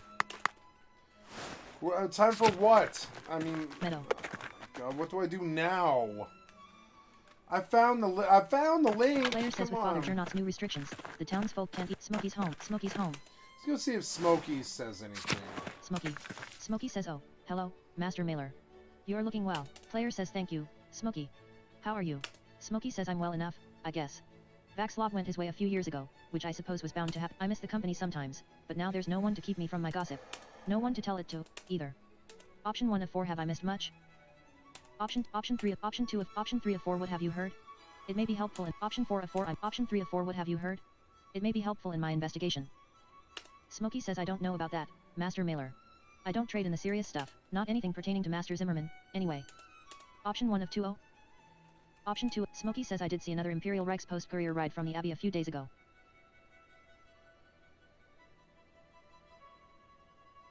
Brother Guy dropped the bag once. It looked heavy. The Abbey must be doing better than that abbot is letting on. Option 1 of 2, does that happen often? Option 2 of 2, Smokey says curious, isn't it? The couriers arrive once or twice a month. Doesn't help that the abbot has tightened restrictions so close to St. John's Eve, too. The townsfolk get up to all sorts of mischief then. Option 1 of 2, oh no. I'm sure Father Gernot won't like that. Option, Smokey says I'd wager Johann and Kot will find some corner to play in, again. It's practically tradition at this point. Veronica and Brigida might go out for a midnight dip by the waterfall, too. They've been swimming out there for years. Now everyone's getting clever, trying to stay out from the abbot's eye. Option 1 of 2, he's a formidable man. Option 2 of 2, rightly so. He's an ass. Player says I didn't see you in the town commons during Otto's speech. Aren't you standing with the peasants? Smokey says well, their cause doesn't really affect me, does it? I'm as worried as anyone about soldiers rushing through here, but the new taxes and restrictions don't bother me. I understand why they're upset, but I've been doing fine out here with less than they have. Nothing will change for me if they get their way. Option 1 of 3, you could still support them. Smokey says I don't want to get involved. I'm fine as I am. Supporting them would be the proper Christian thing to do, I get, but when have any of them done the Christian thing for me?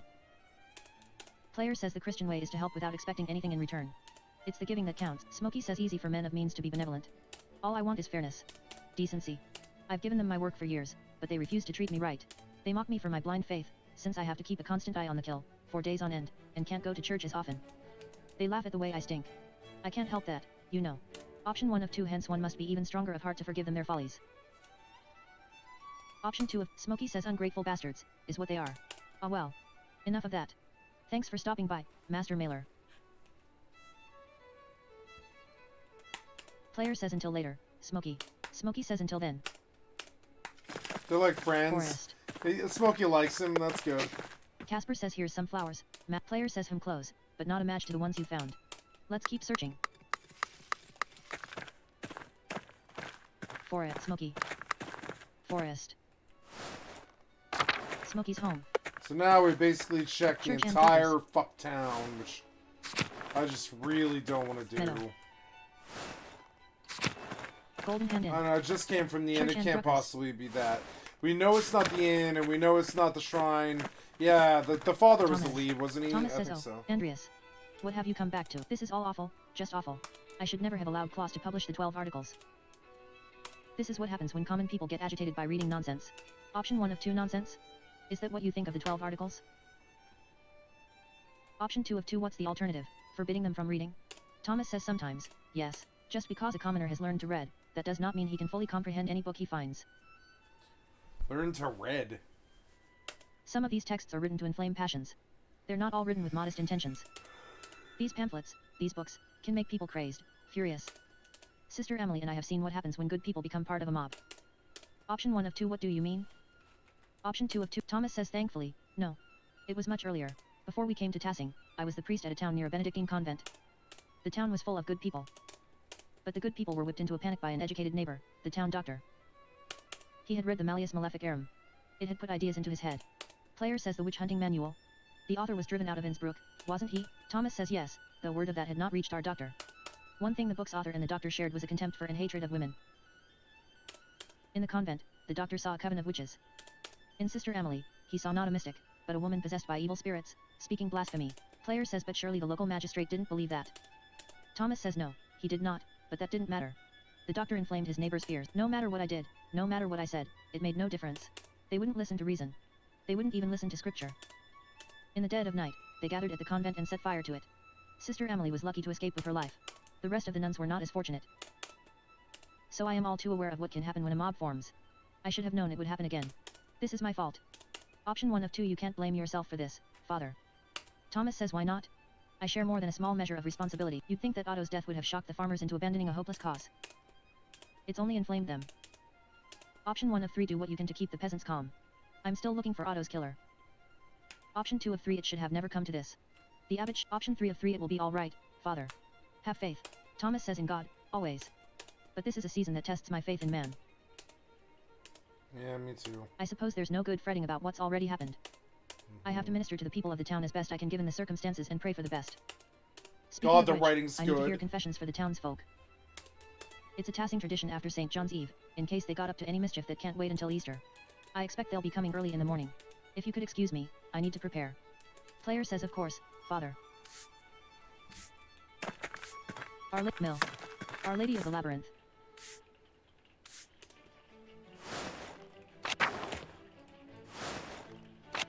Mill.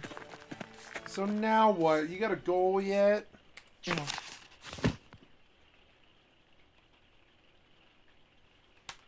So, do I have time Martin now? Bauer and Widow Kemperin. I don't know. Mill. Martin Bauer and Widow Kemperin. Drucker House. What time is it in the game? Oh, it's hour 23. That's 11 o'clock at night, isn't it? Wait, hour 23? Yeah, that is 11 o'clock at night. It's 11 o'clock at night? No. It could possibly be. Drucker House. I don't know. Did we talk to somebody here? I don't know. Talk to anybody here? I don't Church think and Druckers. so. I don't think we do. Oh, Klaus. maybe Klaus says hello. Andreas. Church and Druckers. I am disliking that you aren't really Central being Town very Commons. clear about what it is you want me to do. A little bit. Zimmerman House. Eva. Eva says oh. Andreas. Option 1 of 2, I'm so sorry. Here's something, Eva. that's good. Eva says I knew something like this would happen. He believed in what he was doing. I know he was doing the right thing, but Andreas, I don't know what I'm going to do now. Option 1 of 3, I'm sure your family can help you, Eva. Option 2 of 3, we'll get through this, all of us. Eva says if my father doesn't get us all killed. God, I hope he doesn't. I'm sorry, Andreas. I'm just so tired. Player says when's the last time you ate something, Eva? Eva says oh, I'm not sure. I should eat something, for OTZ's sake. Would you mind sitting with me? Option 1 of 2, of course. OTZ says wah. Eva says thank you for coming. It's not easy being alone right now. OTZ says wah. Eva says yes, I know you're here, little boy. Option 1 of 3, we're happy to keep you company, Eva. Eva says thank you, Andreas. I know you have your own problems to deal with. Please, sit.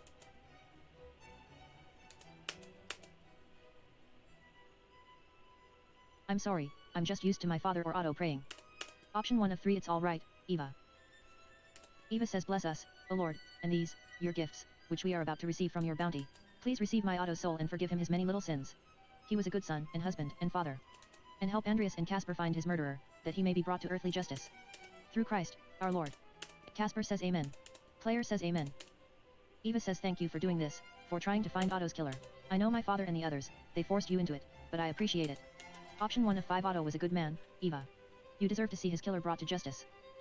Option 2 of 5, I can't let the brothers suffer at the hands of a mob for your husband's death, especially when the abbot's innocent. Option 3 of 5, I need to do what I can to prevent Peter from inciting more violence. Option 4 of 5, it may not be justice in the traditional sense, but I still do feel some obligation to the law. Option 4 of 5, it may not be. Option 5 of 5, well, he threatened to burn the library down. I would hate for all that knowledge and art to be lost.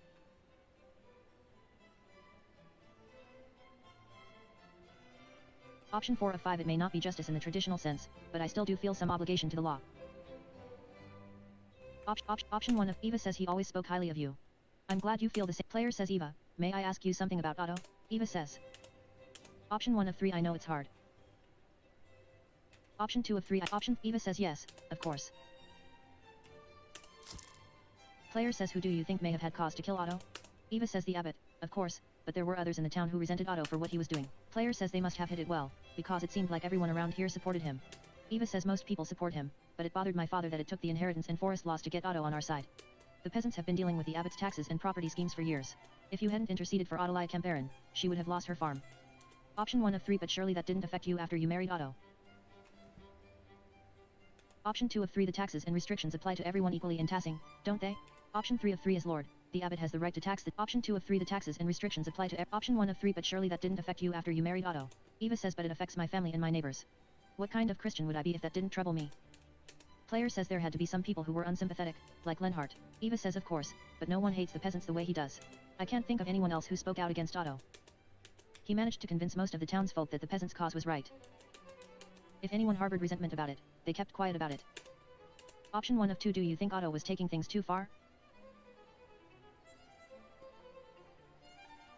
Eva says I don't think so.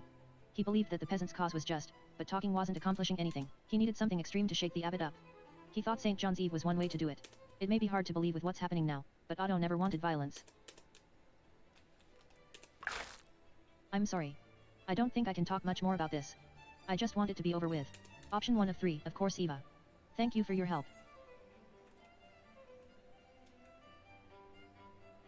Option 3 of 3, Casper says Mistress Eva, are you feeling well? You've barely eaten anything. Eva says I don't have much of an appetite, but I'll be alright.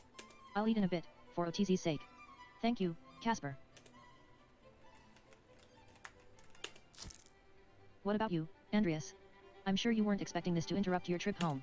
Option 1 of 3, no, but the visit was pleasant until then. It was nice to see Tassing again, Kearsarge again. Option 2 of 3, I have mixed feelings about returning to Nuremberg. Things are difficult at home. Option 3 of 3, I'm glad. Nothing good awaits me in Nuremberg, just an unhappy wife and a commission I don't want to complete. Player says even my work only brings me misery now. The commission waiting for me will just bring me more. Eva says what do you mean? You always seem to love painting. When I saw your masterpiece, just before you left, I still think it's the most beautiful thing I've ever seen. What's happened to you in the last 7 years? Option 1 of 3, my skills increased. My wealth and my fame increased. Even so, nothing I make is of any importance. Option 2 of 3, success happened. I make art for nobles, merchants, and bankers whose only interest is vainglory. Option 3 of 3, Option 3 of 3, I lost touch with something, Eva. I don't even know why I do this anymore. Eva says it sounds like you need to make something new, something for different people. You have a talent that could reach more people than you know, Andreas. Option 1 of 3, do you really think that? Eva says of course I do. Think about Klaus. Even a peasant up here in the mountains can afford the books he prints and sells. The words and images in those books can help us understand places and things and ideas that we will never be able to see for ourselves. That may not matter to all of us, but to some of us, it does. It matters to me. It matters to me too. So if you want to make art that matters, make it about something important. And make it for someone who cares. Mm-hmm. The writing is beautiful. It's wonderfully beautiful. That's the second time I've used this phrase today. Option 1 of 3, maybe you're right. Option 2 of 3, I wish it were that easy. I really do.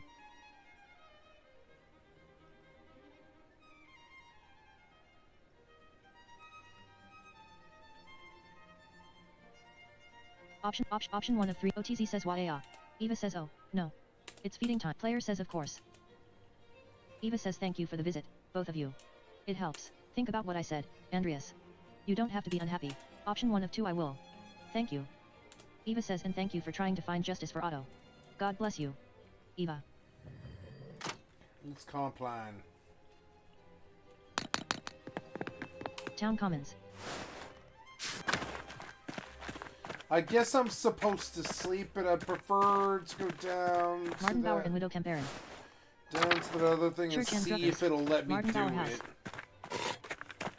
I think he was starving. That's what they were saying. Like, you need more time is what they meant by that. It's like you haven't eaten or Johann Bauer whatever. Farm. Johann Bauer House. Town Commons, Gertner Farm. I think I'm going the wrong way. I'm fairly sure I am. Town Commons. Johann Bauer House. Martin Bauer and Widow Kemperin. It's funny how much this is exactly like Disco Elysium. They wanted to pay the homage, and they really loved Disco Elysium, so they stepped up and they made their own little game, which I really love. I love that Disco was shaking the scene, and we have something new Church called and Pentiment now. Church and Druckers. This is beautiful. No, It's a beautiful Our Lady of the story. Labyrinth. It's not wacky No. and off the hook like Forest. philosophical like Disco. It's just a really good murder mystery. I would Forest. say very good character study of a lot of people from a different age. Smokey's Home. Meadow. Shrine of Waterfall. Shrine of Saint Sasha. Waterfall. Shrine of Saint Sasha.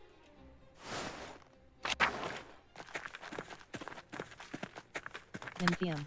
Casper says ready to see where this goes. Master, player says We'll come back when we have more time. Nymphium. Forest. Meadow. Lower Abbey.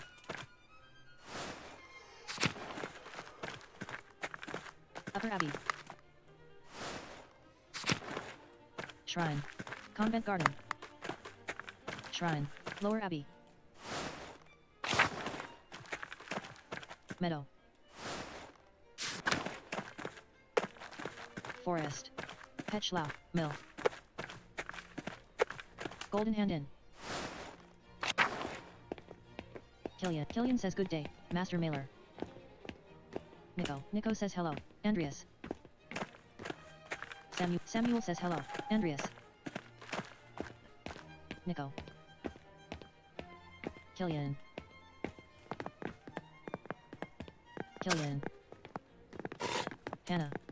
Hannah says hello, Master Mailer.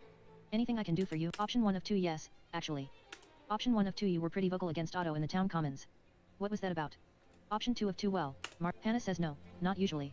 I'd heard he used to be quite the troublemaker, but he's been kind to Nico and me. Agnes had to bring Cot back around when he came back. She fell into a dead faint. Option 1 of 2 that does sound like Cot. Option 2 of 2 he was a known thief while I was here years ago. Hannah says well, he may be rough at times, but he's never stolen from the inn, as far as I know, and I keep a sharp eye. Player says interesting. Thank you. Hannah says anything else, Master Mailer? Player says you were pretty vocal against Otto in the town commons. What was that about? Hannah says just what I said then. I don't want anyone to get hurt. Especially now. We've already had one death in Tassing. We don't need any more. Option 1 of 3 what about the plight of the peasants? They're dying too. Option 2 of 3 that doesn't explain why you spoke out. Otto never advocated for violence. Option 3 of 3 you were opposed to Otto's ideas, though. He spoke against violence. Option 2 of 3 that doesn't explain why you Option 1 of 3 what about the plight of the peasants? They're dying too. Hannah says I feel for the peasants, truly. But their coin won't keep our doors open. My husband and I need to make a living. The Golden Hand relies on pilgrims and travelers for its business, Andreas. If Otto got his way, everything would be chaos. Swabia is burning as it is. We need the law to live civilized lives, Andreas. What Otto was advocating for, scared me. Player says Fabian mentioned you spend a lot of time over by the Rathaus. You must have gotten very familiar with the construction mechanisms. And you'd know Otto's patterns. Hannah says, look, Andreas. You're right. I don't like what Otto was advocating, and I disagreed with him. But I was going up to the Rathaus to try and talk him out of opposing the abbot. Not to try and kill him. I have a business and a son to look out for. I want to avoid the violence, not cause more of it. Option 1 of 2 I believe you. You're trying to keep the peace. Hannah says yes. Thank you for hearing me out, Andreas. I should get back to work. If there's something you need, let me know. Golden Hand guest room. Go to bed. Player says it's getting late. I should get some rest. Option 1 of 2 go to sleep.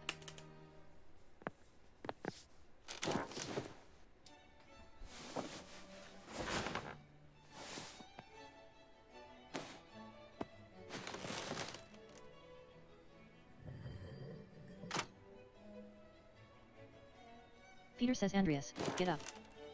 Oh no.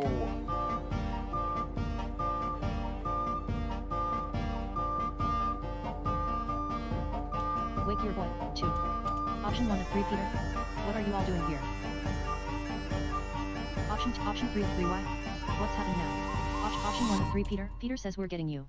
You're needed in the commons. Let's go. Carl says we'll be asking the questions. Mailer. Player says all right. We'll get dressed and be along. Option 1 of 2, Casper. Wake up.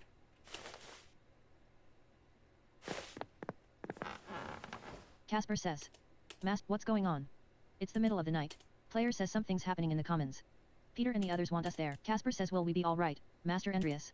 Option 1 of 3, don't worry. I won't let anything happen to you. We'll be fine.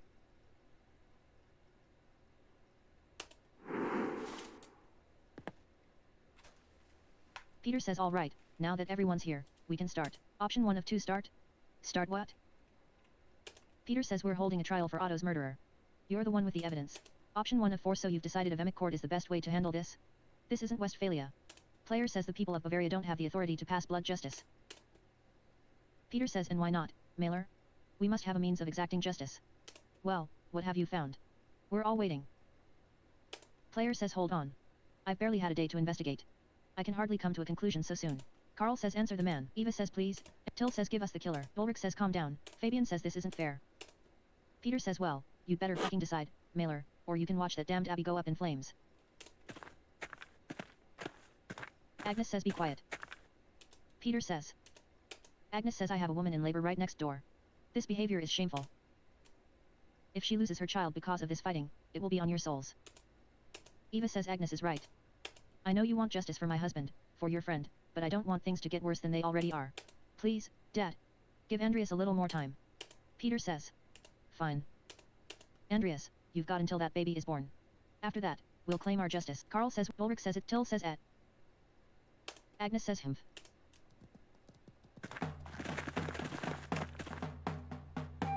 Tristan says good evening. Is it customary in Tassing that the people gather in the commons in the middle of the night? Peter says we do what needs to be done when it needs to be done. Carl says who's asking? Tristan says my name is Tristan von Frunberg. I'm here on behalf of the Duke of Bavaria. The Duke is aware that you have been distributing and discussing the 12 articles. He is also aware that you have been disputing conditions of taxation and land use with the Abbot of Kiersau. The Duke is merciful. He does not seek to punish Tassing for these disputes, but his mercy has limits. The Duke has become aware that you have imprisoned the Abbot and monks of Kiersau within the Abbey. This is insult. This is rebellion. For this, there can be neither tolerance nor mercy. You have until sunset tomorrow to vacate Kiersau Abbey and release the Abbot and all monks. If this is not done, the Duke's soldiers will enter the town and the Abbey in force. As certain as night follows day, they will kill every man and boy who stands in their way. Peter says, Ulrich says, Eva says no, Andres says oh. Fabian says we never wanted to threaten the Abbot, sir. He wouldn't listen to our demands. We're starving. Ulrich says such efforts were necessary since the townsfolk are also suffering under the Abbot's increased taxes. Tristan says the Duke is aware of the town's complaints and finds some merit in them. He believes some concessions can be made regarding the death tax and use of the forest for wood. Of course, only under the strict condition that the Abbot is released unharmed. Peter says, and what do the peasants get? What about our taxes? What about the right to use the woods for grazing, for fishing? Tristan says the Duke is unwilling to make additional concessions. You can release the Abbot and take what is offered, or you can remain defiant and face the consequences. It will yield you little, save steel and fire. Sunset, tomorrow.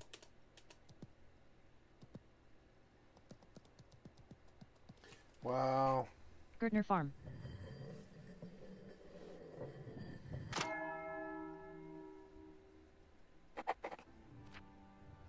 Pentiment is one for the ages. I know a gamer who should play Pentiment. Go to bed. Golden Hand in. Go to bed. Golden Hand in. Golden Hand guest room. Hannah. Hannah says hello, Master Mailer. Any option 1 of 2, that was some fight, wasn't it? Hannah says yes. I'm glad it didn't get too out of hand. Samuel, no matter now. Fights aren't common in Tassing, but I suppose it was just a matter with Otto's death and all the revolts around. Everyone's on edge, especially player says everyone seems to have an opinion about that. You were pretty vocal against Otto the other day. What was that about? Hannah says just what I said then. I don't want anyone to get hurt. We've already had one death in Tassing. We don't. Option 1 of 3, what about the plight of the peasants? Option 2 of 3 that doesn't explain. Option 3 of 3, you were opposed to Otto's ideas. Hannah says. Otto was an ideologue. The Golden Hand relies on pilgrims and travelers for its If Otto got his way, everything would be chaos. We need the law to live civilized lives. Andrea. Player says Fabian mentioned you spend a lot of. You must have gotten very familiar with the construction mechanisms. And you'd know Otto's patterns. Hannah says, look, Andreas. You're right. I don't like what Otto was advocating, and I disagreed with him. But I was going up to the Rathaus to try and talk him out of opposing the abbot, not to try and kill him. I have a business and a son to look out for. I want to avoid option 1 of 2. I believe you. You're trying to keep the peace. Hannah says yes. I should get back to work. If there's something you need, let me know. Yuzua says oh, hello again. It seems like we all came out of that brawl all right. Player says it would seem so. Yes. Yuzua says tavern fights are dangerous. You never know who you'll run into, especially in a place with a lot of strangers. I saw a fight back in Moldorf. Wish I hadn't. Watched a man die right in front of me. Option 1 of 2 in a tavern fight. Yuzua says men can die anywhere, I suppose. You just don't expect to see it when you're having a beer. The thing is... I shouldn't. Never mind. Option 1 of 2. What is it? Yuzua says it's just with the talk of a murder in the town. Made me think of something. Player says if you know something that could help me find the killer, please do. Oh, I got something out of Josua because I said something nice about Otto. I said little boys can be frustrating and ask for help with Otto's murder. Yuzua says I don't want to get an innocent man in trouble, but... That man, the one they call Martin, who started the fight with the foreign doctor. He looks like someone I knew back in Moldorf, a young man named Jobst Farber. He's the one who killed the poor man in the tavern, 6 years ago this past April.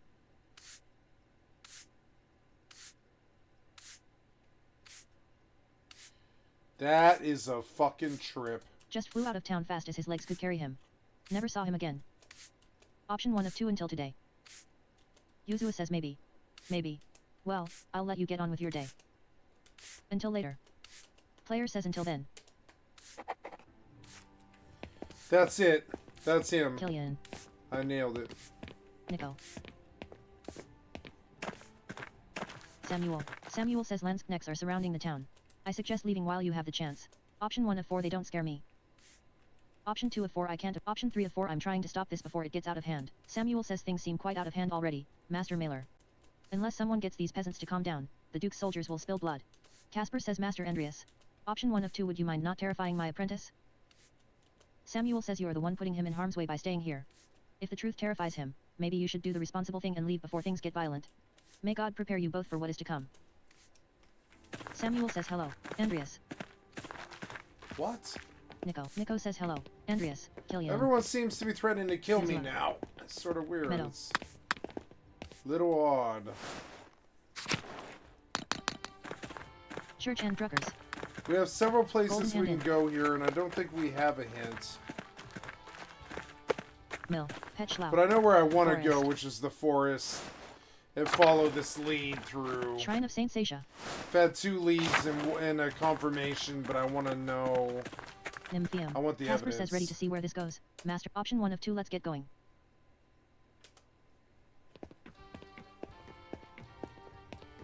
Titties. Casper says what are these buildings? What is this place? Player says it's some kind of Roman ruin, like the aqueduct in the meadow. Casper says look, Master Andreas. The flowers. Player says ah, finally. Maybe we'll find something useful after all. Let's look around.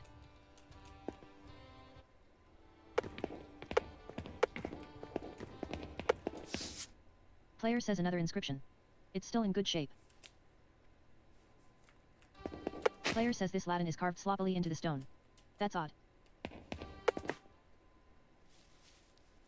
Casper says is that what it looks like? Master and Player says yes, the costume the killer was wearing when they ran past us. So much for us finding it in the home of the killer.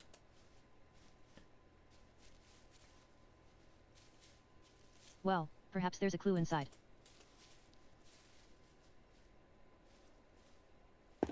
When Florian examined the toast, we have. Casper says I have you, Master Andreas. Player says Casper, go get help.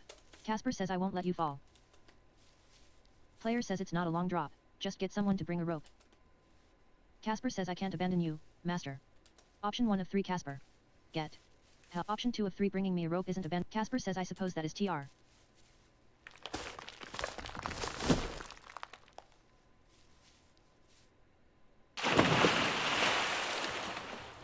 love the sense of adventure. It's super good. Reminds me of Tintin. Options. Casper says, well, we're all wet, but I don't think I hurt anything. I guess that wasn't really that long of a fall. Option 1 of 3, the important thing is that you aren't hurt. Let's focus on getting out of here. Casper says, of course, master. Player says, I wish we had a little more light down here. I can't see a thing, can you? Casper says. Player says, I'm going to look around and see if I can find a way out. The water is murky, I can't see the bottom. I can't see shit in here. Is this an exit?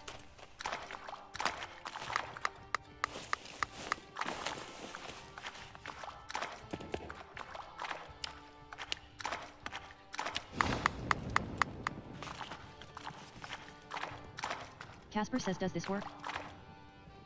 Yes, Casper. good job. Option 1 of 3, I must admit, I'm impressed. Casper says, I just remembered how flammable these brush rags are. Player says, why were you carrying around the flint and steel? Casper says, well, you never know when you might need some fire. Option 1 of 2, of course. Casper says, what is this place? Player says, a cistern. It must collect water from the spring to feed it into the aqueduct. Casper says, the aqueduct in the meadow? Player says, I suppose so. Casper says, then all we need to do is follow it back. Player says, perhaps. Lower aqueduct. Cistern. Casper says it looks like the tunnel collapsed here, master. Player says it must lead toward the town. Casper says it looks like there's a gap. Do you want me to try to squeeze through? Option 1 of 3, absolutely not. It's too dangerous.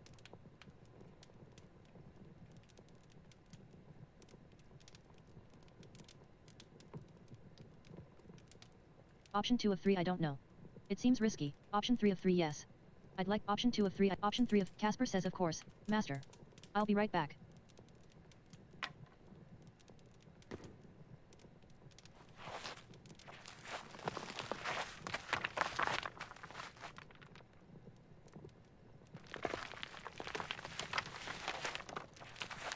Player says you were gone longer than I expected. Are you all right, Casper?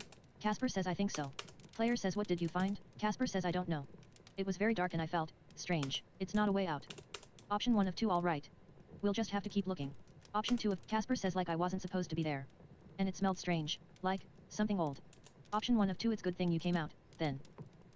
Option 2 of 2, what? Casper says, of course, Master Andreas.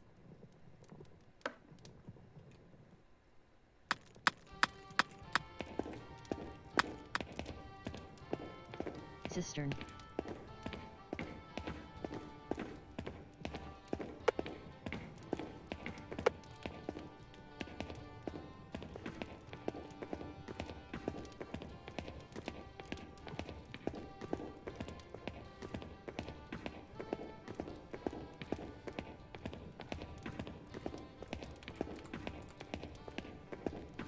Jump across, jump across. Jump across.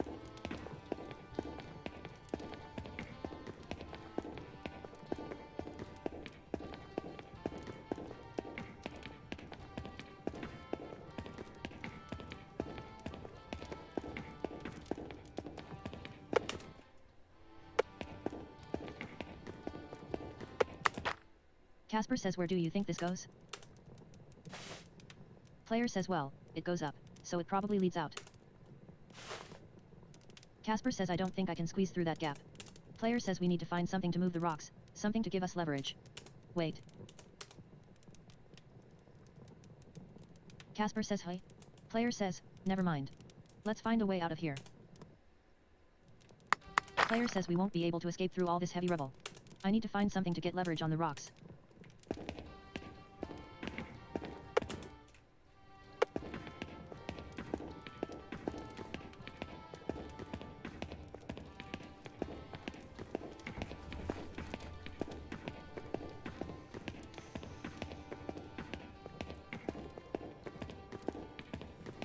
Jump across.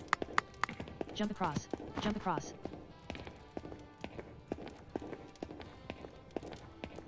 Upper Aqueduct Convent.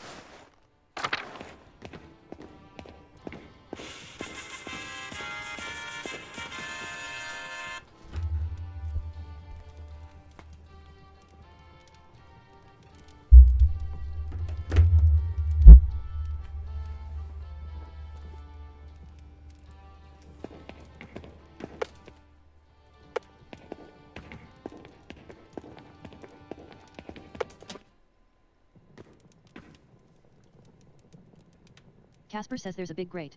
Maybe we can get out that way. Player says it's too high for either of us to reach. Climb on my shoulders and see if you can push it out of the way.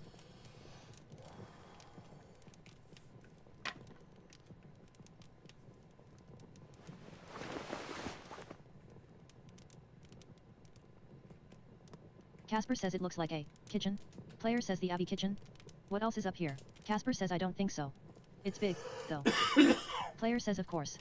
We must be under the convent. Do you see any of the nuns? Casper says no. Hello. Nothing. Where could they be? Player says I doubt the sisters loiter in the kitchen all day long. Can you lift the grate off?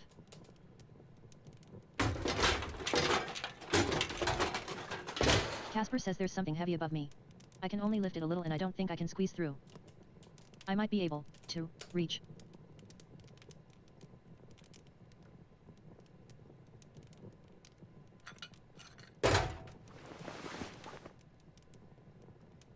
I got a fire poker. Option 1 of 2 excellent. We can use it to move the rocks and get out of here. Casper says oh. Of course, master.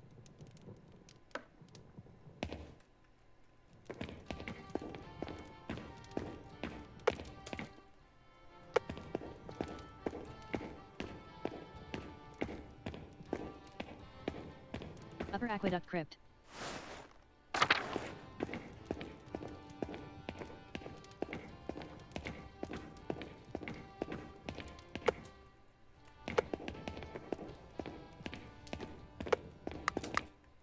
Casper says is this a door? Player says it appears to be so, a strange one. Casper says where does it go? Player says I'll try to nudge it. Option 1 of 2 I can't say, but it must have been built much more recently than the rest of the aqueduct.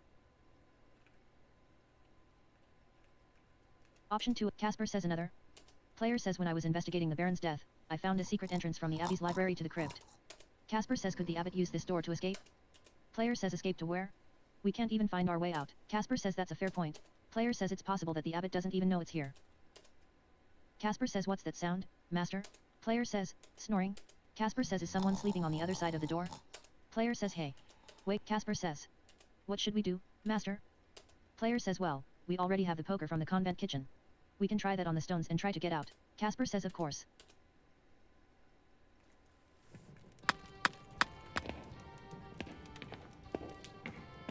Weird, they wanted to foreshadow something with that.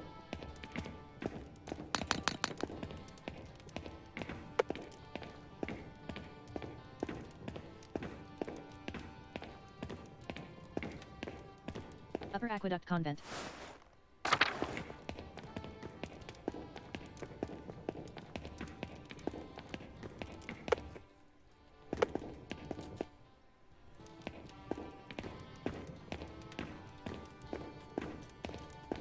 Lower Aqueduct.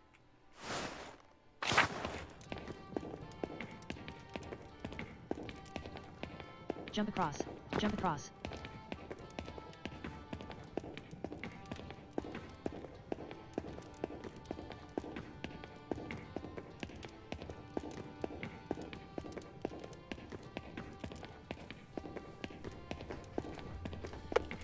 I feel like this game has more sense of adventure than like Elden Ring, which is weird. But I do feel that way. Player says try using the fire poker from the kitchen to shift the rocks out of the way.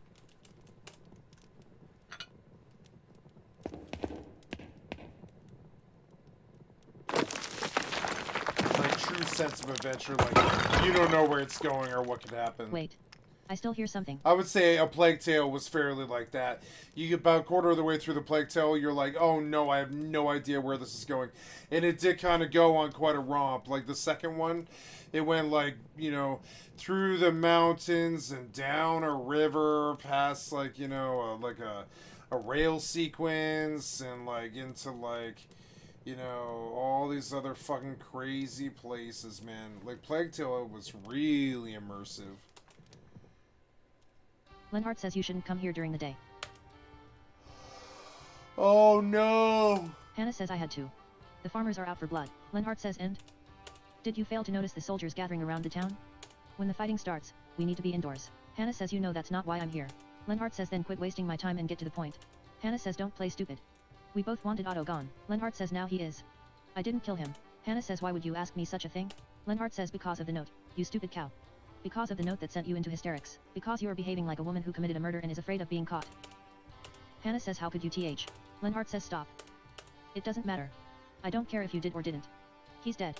The idiot peasants can beat the ground with their pitchforks and nothing will come of it. Hannah says, what about that artist, Andreas? Lenhart says he could be a problem. Have you done anything to raise his suspicions? Hannah says, I don't think so. Lenhart says, good. Then just wait. Time will run out for Peter and the rest of his worthless kind. By evening, the Duke's men will overrun the town. The farmers don't stand a chance. The abbot will stay in power. Pilgrims will keep coming to the shrine and staying at your inn. Hannah says, yes. Good. Thank you for putting my mind at ease. Lenhart says, be quiet. Go home. Don't come here again unless it's for a quick fuck. Wow. If you want comfort, talk to your fat husband. Don't bother me with your hysteria. Hannah says, of course. I'm sorry.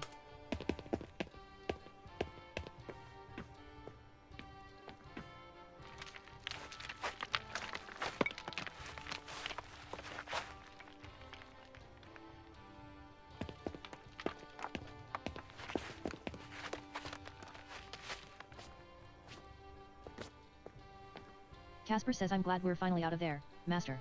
What a strange adventure. It was. Do you think Mistress Hannah could have killed Otto? No. Player says she's only been pretending to care about the town's safety. She's only concerned with the shrine staying open. Casper says, why would that make her want to kill Otto? Player says, if the peasants overthrew the abbot, they might loot or destroy the shrine. Without the hand of St. Moritz, there's not much reason for pilgrims to travel to Kiersau. Casper says there'd hardly be any visitors to the Golden Hand. Player says, exactly. Now we know Hannah has a motive. It's possible she'd kill to protect her family's inn. We need to talk to Nico and Killian to see just how committed she was. But first, let's go back to the Golden Hand and clean up. People will get suspicious if we walk around town like this. Casper says, good idea, Master. Mill.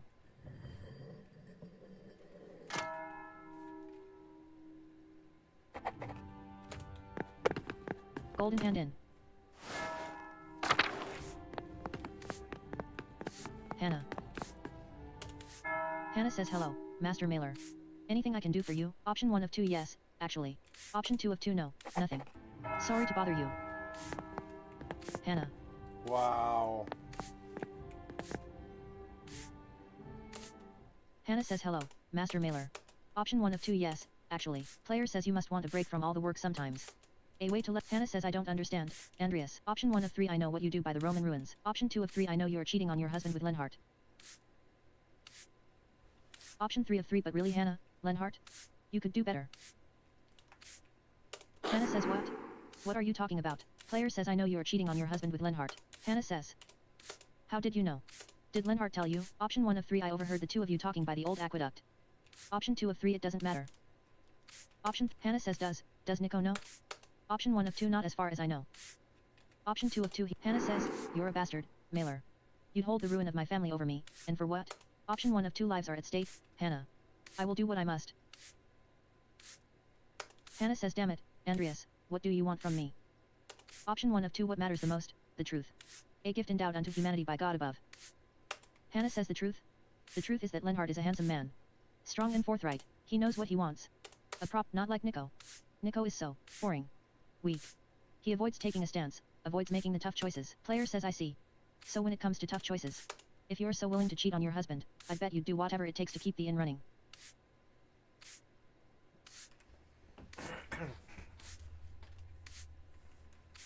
Hannah says, by God, Andreas. Are you accusing me of killing Otto? I disagreed with Otto, but why would I want to kill him? Look around. Is Tassing better with him dead? First you hold the ruin of my family over my head, and now this? Unless there's anything more you need, I won't abide by this foolishness. Option 1 of 2, no, Hannah. Sorry to bother you. Option 2 of 2, remain silent. Hannah says, good day, Andreas. Wow. Hannah. Hannah says, hello, Master Mailer. Player says, no, nothing. Sorry to bother you. So like a dead-ended there, and like just for shaming her, it didn't matter. I didn't get anything out of her. It pisses me off a little bit. Killian. Where's your husband at? Nico. Nico says, Master Mailer, if it's not too forward, I was wondering if you would do my family the honor of joining us for a meal. Option 1 of 3, of course. Option 2 of 3, perhaps late. Option 3 of 3, actually, I'd like to talk to you about your wife. Nico says, Hannah. Option 1 of 2, do you know what she gets up to over by the Roman ruins? Nico says, oh. Wow! That's some drama! You just straight drop the bomb, huh? That's what I would do in real life. I mean, that's what I would do in real life. I've never cheated. I would just be like, all right, bomb. I did it to one of my best friends. I just straight bomb-told his wife. I bomb-told his wife, and she attempted to kill herself in front of me. I had to call the cops. They had to pump her stomach. She downed an entire bottle of pills and an entire bottle of vodka in the space of goddamn, I don't know, 60 seconds or something like that while I was in the other room. I came back and both bottles were empty. It had been 60 seconds or something. She pounded both those bottles right in front of me. I was like, I'm calling the cops. I'm gonna make you puke. Like, you know, and I called the cops and I was like, you have to pump her stomach. She's gonna die. Yes. Yes. And they saved her life. Option 1 of 3, I'm sorry. It must be hard for you. Also that day, that's a funny story. I suppose it's good content for the stream. I love the stream because I can bitch about stupid things that happen that nobody else cares about. Nobody else cares about at all. Right? That day, I kind of lost my faith in humanity. It was kind of annoying. That day, it sucked, right? So I did the right thing, which was tell my friend's wife that he was cheating on her and that, and then he was out of town cheating on her. And he had me go check on her while she was washing the baby. And I dropped it on her. And I was like, yeah, I'm sorry, but I'm expected to be quiet about this. But he's stupid he's stupid to think me like that. I can't keep a fucking secret. He knew that the whole time. I'll blab about fucking anything. I don't fucking care. I'm loud. I'm proud. I'm fucking, like, I'm full of it, and I'll tell you whatever the fuck the person did or said. I don't give a flying fuck. I'm bluntly honest, which is why sometimes, right, I'm, like, bluntly honest, and I come across as Asperger's and stuff, but also I don't give a fuck, and they know it. Like, the smart people around me, they know I don't give a fuck. I'll just drop the fucking bomb. I don't give a flying fuck. People love me for it. People hate me for it. I don't care. I'm gonna tell you what happened. I don't care. I'm gonna tell you to your face what the fuck happened. And I'm gonna straight drop the bomb. I don't give a flying fuck what it is. And, like, I don't like dropping bombs like that, but I'll fucking do it because I'm also, like, sort of mentally retarded, and it just doesn't mean anything to me. It doesn't really mean anything to me. So, you know, so I dropped that fucking, I dropped that fucking bomb on my friend. Sometimes they don't want to hear it.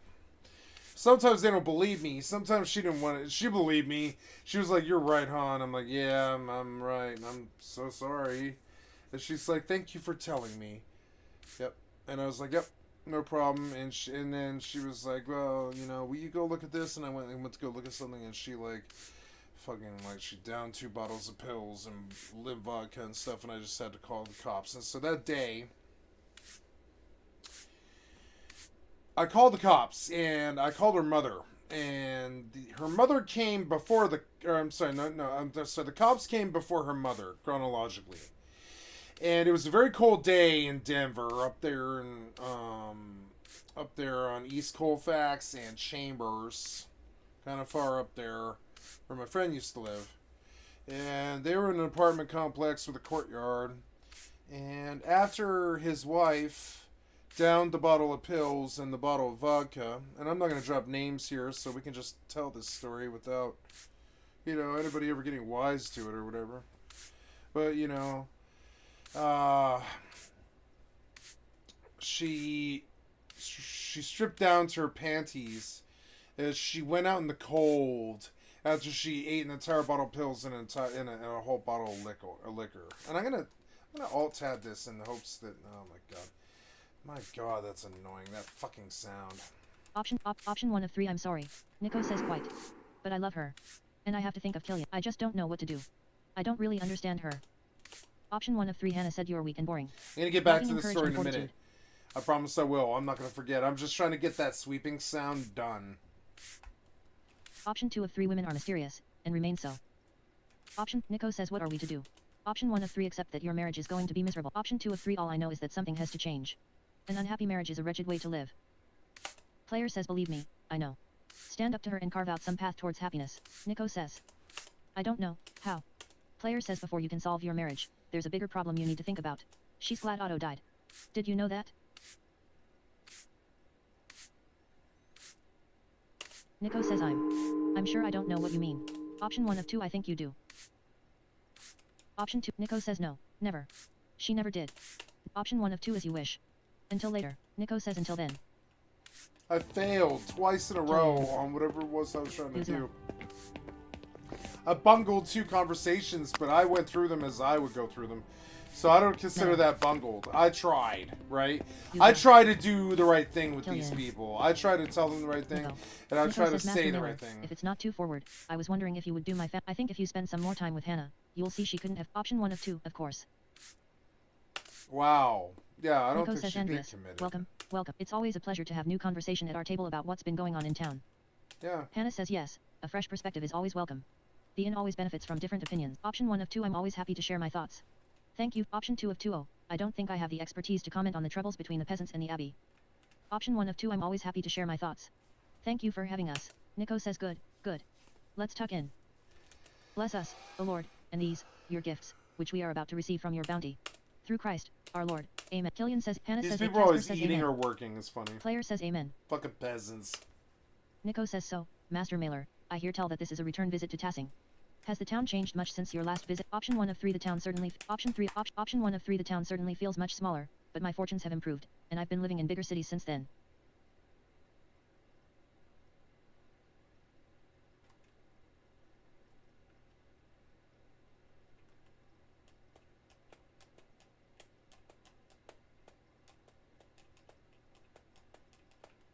Option 3 of 3 things seem to be harder for everyone, especially the peasants. Nico says yes. The Golden Hand is doing well for itself, but watching the peasants struggle is difficult. Hannah says times are hard for everyone, even at the abbey, I'm sure. The abbot just won't admit how the abbey is struggling. Killian says he does seem like a prickly sort of man. Casper says you have no idea. Option 1 of 3 Casper, don't speak about Father Jur not that way. Option 2 of 3 the abbot was harsh before, but he seems much more severe now. Nico says I understand his need to enforce the rules, but being needlessly strict is different. Pork bread pottage. Oh, Otto had been getting more and more vocal with his speeches. I'm sure you heard his most recent. I want to support the peasants in their troubles, but I do worry that Otto's death will stir up more trouble than it's worth for the inn. Hannah says the peasants aren't bothering us, Nico. They need to speak their minds. Besides, their coin counterbalances any lost revenue from the abbey and its guests. Option 1 of 2 I think Otto had the right idea. Option 2 of 2 Otto's speeches put the town in danger. He was already drawing attention. Option 1 of 2 I think Otto had the right idea. These restrictions have gone on too long. Player says what's a little trouble if it brings reprieve to the peasants? Nico says doing the right thing is always best, but I don't know how involved I ought to get in the whole business. Hannah says the matter is not for us to decide, anyway. It's true. Killian says hey. This will always I did hear come Howard say down he to saw the one of the big law, soldiers the near town land, today. and the leadership. It's never in our. I'm essentially a peasant. I always have been, pretty much, not always, but ever since I was about 11 years old, I've lived in what I would say is a peasant's life. I never had a goddamn penny to rub together. Never bought anything. Most expensive thing I ever bought, I think, was this 2,400. Well, no, I bought a car. I bought a car one time for, I don't know, $2,800. I think it was, something like that. I think that was the most money I've ever spent on anything at all. I've always been a peasant. I've never had anything more. I had a lot of money at one point. Not a lot, but a lot by my standards. Like, as in, like, $3,000 in one place at one time. Which to me was like having $3 million. Having $3,000 in one place at one time was like having $3 million. It was just kind of crazy. It was the most money I'd ever thought. I never thought I could have that kind of money. Because my job's been illegal. I've always had no faith in making any money. I've worked so hard and barely made any money. It was always like the biggest paycheck I've ever gotten is like $1,400 or something like that. And it goes so fucking fast. It's just to live, to pay the rent, the food, and all that stuff. The money gets wrecked so fast. It's just gone. And so after a while, I just began to look at this like subjectively, life subjectively, as like this thing. This is a great game because it kind of incites in me what it's like to be a peasant and struggle against the things that the gods and the managers struggle against, on top of the things that I struggle against, which is like the books and the cards being set against me, and my job being illegal and all this other stuff. one of the first barriers about my job being illegal is even after the job was ever made legal, I would have to go and actually be successful at the job too. So not only on top of like the fact that it's illegal and I can't go do it, I also like I can't necessarily just go bomb ass at that and win. You know, like come through and like shit on everybody and win. You know, I can't expect to do that. I can't just slaughter it and take the cake and go. That's not how that works. It's also a gamble once you even step on the scene. So the whole thing's so rife with gamble and fallacy anyways. It's just kind of crazy to resent them for it. But I wanted a chance. I wanted the chance to make the big money doing what it was that I was good at the right time in the right place. And take that money and do something with it. And subsequently, you begin to see really stupid shit happen. Like, I told my friend the other day, don't tell anybody what I just told you. But I'll admit it on my stream. I let like 20 million gold worth of stuff just decay out of a mailbox on World of Warcraft. And I'm not proud of that. But it does lead into this thing about what use of that money, it didn't mean anything to me. So I just quit one day after that, and I didn't even come back to loot the mailbox. I just never looked back. I was like, I'm done with WoW for now, if not ever. And I quit WoW, and I didn't even think about what was in the mailbox, which was like 20 million gold worth of stuff. And I went back to look, and I was like, oh no, it's gone. And then I was like, oh no, it's gone. And I thought, oh no, Blizzard's not going to help me with this. And because they warn you very badly every time. For 20 years they warned me, and I just didn't even think about it. And I was like, oh no. And to track it, the GM was like, nah, it'll be probably about 550 fucking, it's like 550 items. He was like, no. He straight up like, nope. Just learn that she lost it and don't do this again. And I was like, yeah. And he was like, mailboxes are not storage. And I was like, I know. And it's just stupid. I didn't know what to do, Kind of bad. So I let that 20 million go, which I'm a little bit sad about. But I mean, that would have only have ever happened because I can't make any money off that gold anyways. So to me, it's like basically water. I could just go swimming for more if I need to. It's water's everywhere. I don't have that attitude in real life, but I have it in the game. I can always make a fortune in the game if I try. It's never been it's never been a problem for me. So like, I'm pretty good at making money in these games, and I wish like that kind of translated to some kind of real life skill but nobody ever trusts me with an investment because everybody who ever made $1, like, I don't know how people start with that, but Jesus Christ, you got to start somewhere. You just got to keep banking and banking, I guess. I don't know. I should just take $400 and try and flip it, and take $800 and try and flip it, and see if I can't flip, and see where I am this time next year. I think it's an interesting experiment. I don't even know what I would buy. But I want to try kind of an experiment of like, how do I take $400 and flip it into 8? I don't know what the fastest way to do that would be. I think I had a business idea, but I don't want to put it on blast. We'll just do some more of the game. Hannah says that's nothing but a rumor, Killian. I'm gonna play the music now. Nico says that could cause problems for tassing, especially if the abbot gets involved. Hannah says, oh, I don't think the abbot would call the soldiers into town to start trouble. You've seen the soldiers more recently, Andreas. What do you think? Player says times are changing, and the peasants know it. The abbot had better keep up if he wants to keep the peace. Nico says, true. If the abbot agreed to deal with the peasants' demands, then all would be resolved quickly. Peter didn't seem like he would take no for an answer. The abbot was a lot more passionate than I thought about things that I didn't understand. Player says the abbot and Peter are both stubborn men.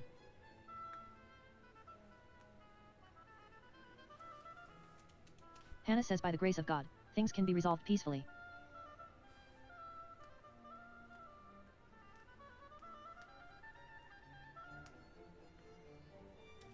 Nico says not likely.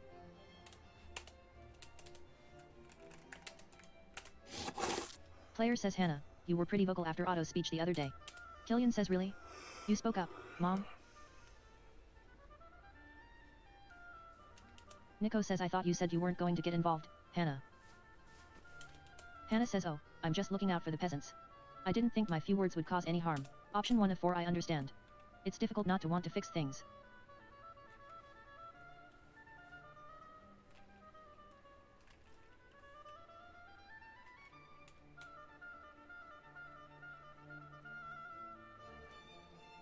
Hannah says I agree, Andreas, but I'm afraid I may have been wrong to speak out. Nico says no matter what happens, we are a part of the community. Being involved in what happens is important.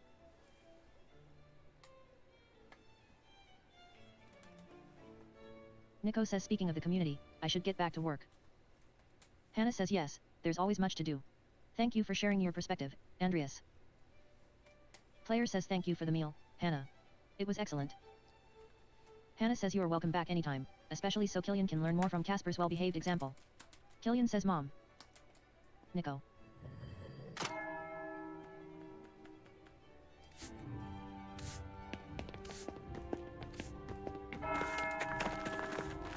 Samuel says hello, Andreas. Nico. Killian. Yuzua says God bless you, Yuzua. Meadow. Now I really don't know what. Mill, Petschlau. Forest. Shrine of Waterfall. Shrine of Saint Sasha.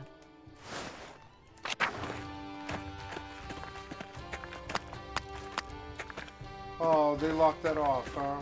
Forest. Waterfall.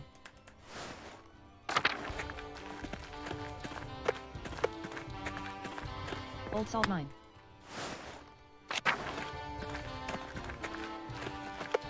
Player says the gravestone lucky left flowers it. 2 innocents. Casper says Master Andreas, more flowers. Player says still not quite the match we're looking for. Surely we'll find the right ones. Waterfall. I like that duck in the background. Forest. Meadow. Smokey's home. Smokey's home. Church and Druckers. Meadow. Arlt Mill. Martin Bauer and Widow Kemperin. Drucker House. Central Town. Drucker House.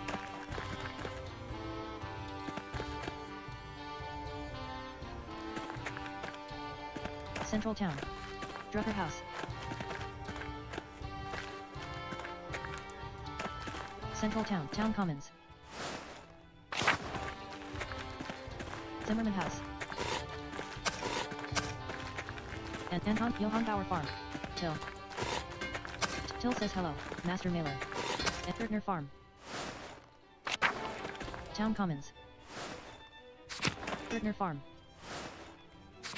Town Commons. Gertner Farm.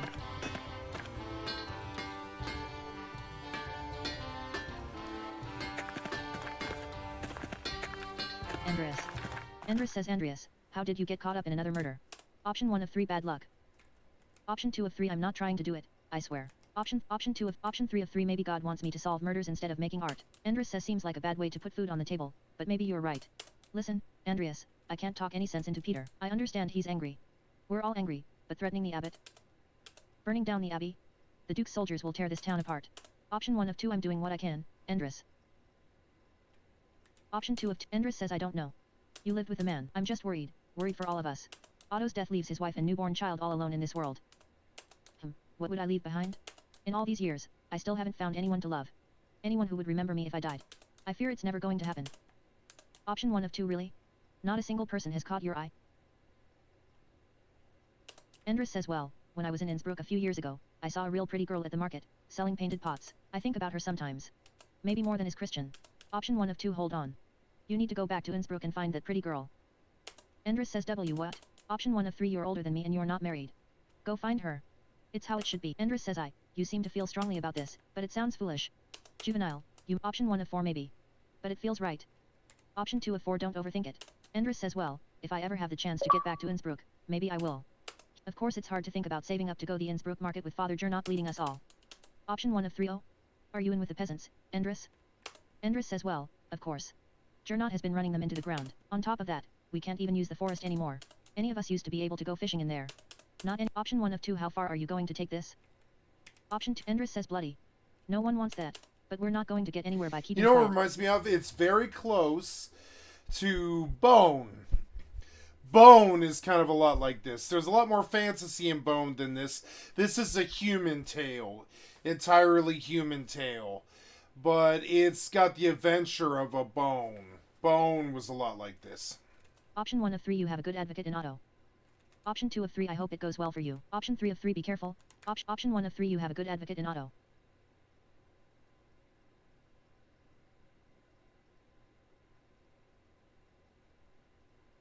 Endress says he's a good man and he speaks the truth. The whole town knows it. Even Lenhart, though he wouldn't admit it. Say, Andreas, how's the married life been treating you? After you left here and returned to Nuremberg, I take it you were married. Option 1 of 2. I was. Sabine, she was waiting for me. Option 2 of 2. Endress says yes, of course. These obligations seldom reach a small town like our. I imagine it would apply to me as well, if I got far enough. I hope the married life has treated you well. I still not have found anyone. I fear it's never going to happen. Option 1 of 2. Really? Not a single person has. Option 2 of 2. Honestly. Option 1 of 2. Endress says well, when I was in Innsbruck a few years ago, I think about her sometimes. Option 1 of 2. Hold on. You need to go back to Innsbruck and find that pretty. Endress says what? Option 1 of 3. You're older than me and you're not married. Go find her. It's how it should be. Endress says you seem to feel strong, but it sounds foolish. Option 1 of 4. Maybe. Option 2. Option 1 of. Endress says well, if I ever have the chance. Of course it's hard to think about saving up to go the Innsbruck. Option 1 of 3. Oh? Are you in with it? Option 2 of 3. I don't. Option 3 of 3. Gernot is an awful man. Endress says I respect the abbot's position, of course, but it's not one little thing that's bad. It's everything together. Bit by bit. New taxes. New laws. We felt the pinch each time, but everyone was afraid to talk about it until Otto started speaking in the Commons. Option 1 of 2. How far are you going to take this? Endress says well, I don't know. Don't ask me. I'm not leading the thing, but I trust in Otto and the peasants do, too. Option 1 of 3. He's a good man. Option 2 of option. Endress says I will. Alright, Andreas. Time for me to get back. Player says until later. Partner Farm. Central Town. I have no clue what to do.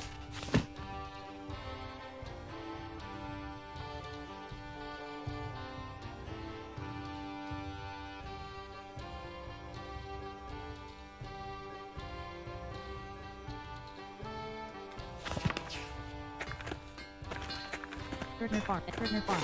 Till. Johann Anton. I don't know where to go now without some kind of hint. Give me a hint. Maps. Give me like some kind of hint. People. Map journal. Maps.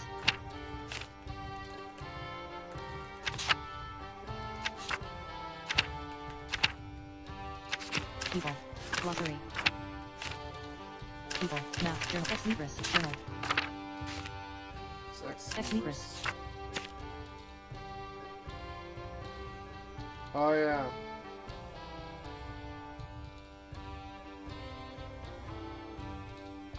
Journal.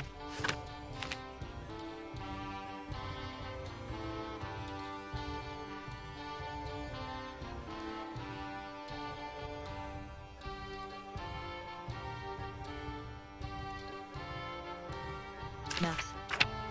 Journal. Ex Libris. Journal.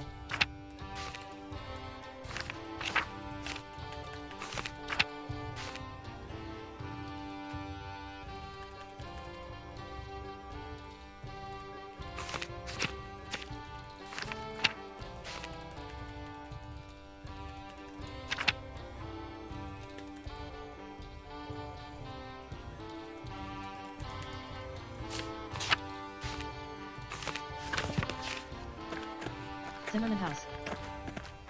Church and Druckers. Central Town. Drucker House. Martin Bauer and Mill. Our Lady of the Labyrinth.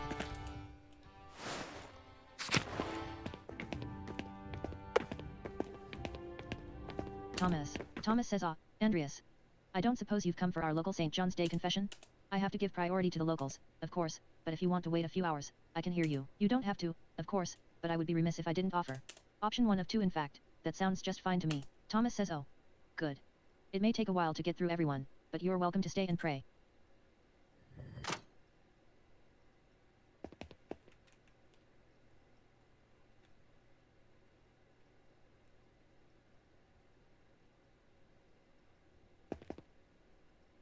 Paul says benedicite. Bless you. Thomas says Dominus sit vobiscum. The Lord be with you. Paul says I confess to God and to blessed Mary ever Virgin, to blessed Michael the Archangel, and blessed John the Baptist, and to the holy apostles Peter and Paul, and to blessed Leuthyrius A and D. Thomas says Cassian. Paul says Cassian and blessed Juvenal along with all the saints and you, Father, through my fault. Through my fault. Through my fault. Thomas says, what is it you have come to confess, Paul? Paul says, I disobeyed my father to go down to the ruins to draw. Thomas says, how many times? Paul says 3. Thomas says, you must have known it was wrong every time. Why did you keep doing it? Paul says, I don't know. I just think it's a stupid rule. Casper says he's right. It's stupid. Option 1 of 3, that's not the point. Lenhard is the father. Casper says, well. Thomas says, is there anything else, Paul? Paul says, I had impure thoughts about a girl. Thomas says, how many times? Paul says, I don't think I can remember. A lot. Thomas says, all right. Anything else? Paul says, well, Father, I need to say it quietly. Thomas says, that's fine, Paul. Option 1 of 3, Casper, go light a candle. Option 1 of 3, Casper, go light a candle. Paul says, I saw my father with a woman at the ruins. They were having carnal relations.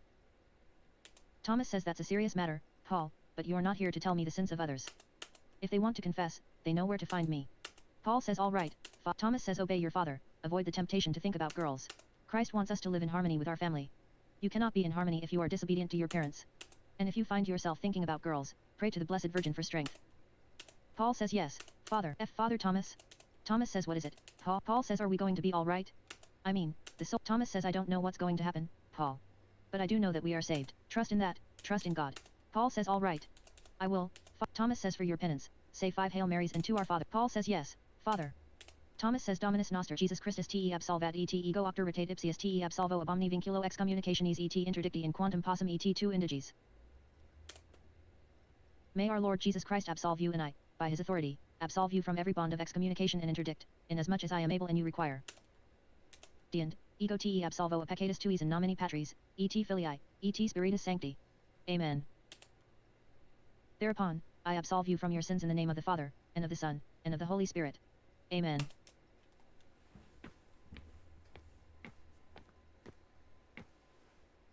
Player says, what did he say? Casper says Paul saw his father with a woman at the Roman ruins. Player says, well, we saw him there with Hannah. Casper says, that's right, we did.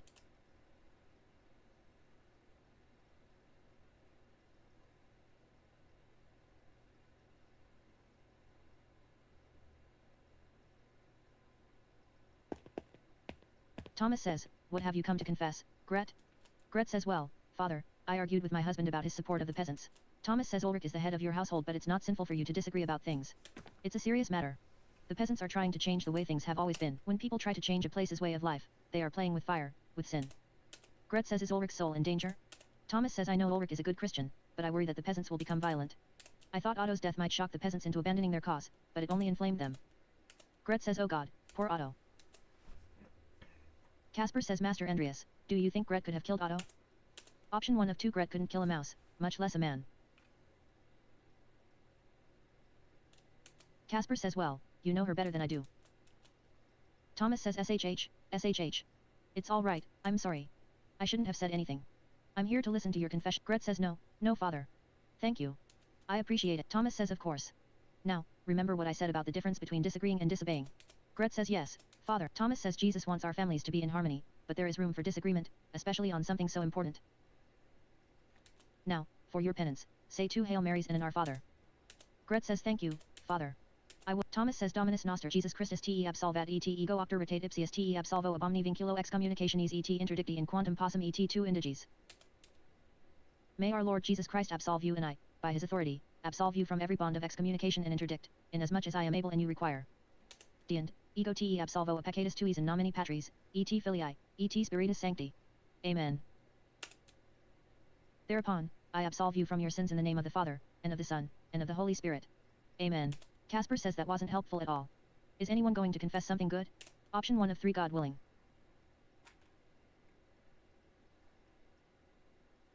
Option 3 of 3, there are still more people waiting. We may get lucky. Thomas says, what have you come to confess, Anna? Casper says this will be a waste of time. Option 1 of 3, we can't pick who comes to confession. Option 2 of 3, maybe, maybe not. Anna says, Father, I stole things from people during St. John's Eve. Thomas says, how did you do that? Anna says, I waited until the bonfire and then I went out and just took things when people weren't looking. Thomas says, it's a serious sin, Anna. What did you steal and from whom? Anna says, a candle from Agnes' house. I also took a cup from Johann Bauer's house. And a letter from Martin Bauer's house. Thomas says, a letter? Why? I haven't even taught you to read yet. Anna says, I don't know. It just looked fancy and the ink was a pretty color. Casper says, see, this is dumb. Option 1 of 2, you're not helping. Option 2 of 2, player says, why would Martin have a fancy letter? Ink that's a pretty color? He must have received a letter from the thread puller. Option 1 of 2, if it's still at the Albans, maybe I can find it. Option 2 of 2, option 1 of 2, option 1 of 2, you're not helping. Option 2 of, Thomas says, well, Anna, you have to return them. All of them. And you have to apologize to the people you stole from. Anna says, apologize? Can't I return them in secret? They probably don't even know they're gone. Thomas says, no, and if you keep this up you are going to wind up like Martin Bauer did. Martin found God and his family again, but not every wayward child's story ends as happily as that of the prodigal son. Anna says, I'm sorry, Father. Thomas says, apologize to God and to the people you stole from. Anna says, yes, Father. Thomas says, as additional penance, say 5 Hail Marys and 5 Our Fathers. Anna says, yes, Father. Thomas says, Dominus Noster Jesus Christus te absolvat et ego octoritate ipsius te absolvo ab omni vinculo excommunicationis et interdicti in quantum possum et tu indiges. May our Lord Jesus Christ absolve you and I, by his authority, absolve you from every bond of excommunication and interdict, inasmuch as I am able and you require. Deend, ego te absolvo a peccatus tuis in nomine Patris, et filii, et spiritus sancti. Amen. Thereupon, I absolve you from your sins in the name of the Father, and of the Son, and of the Holy Spirit. Amen. Thomas says, what have you come to confess? You were just here for Easter. Don't tell me T. Johann says, well, Father, I laid with my late brother's wife on St. John's Eve. Casper says, Biwa.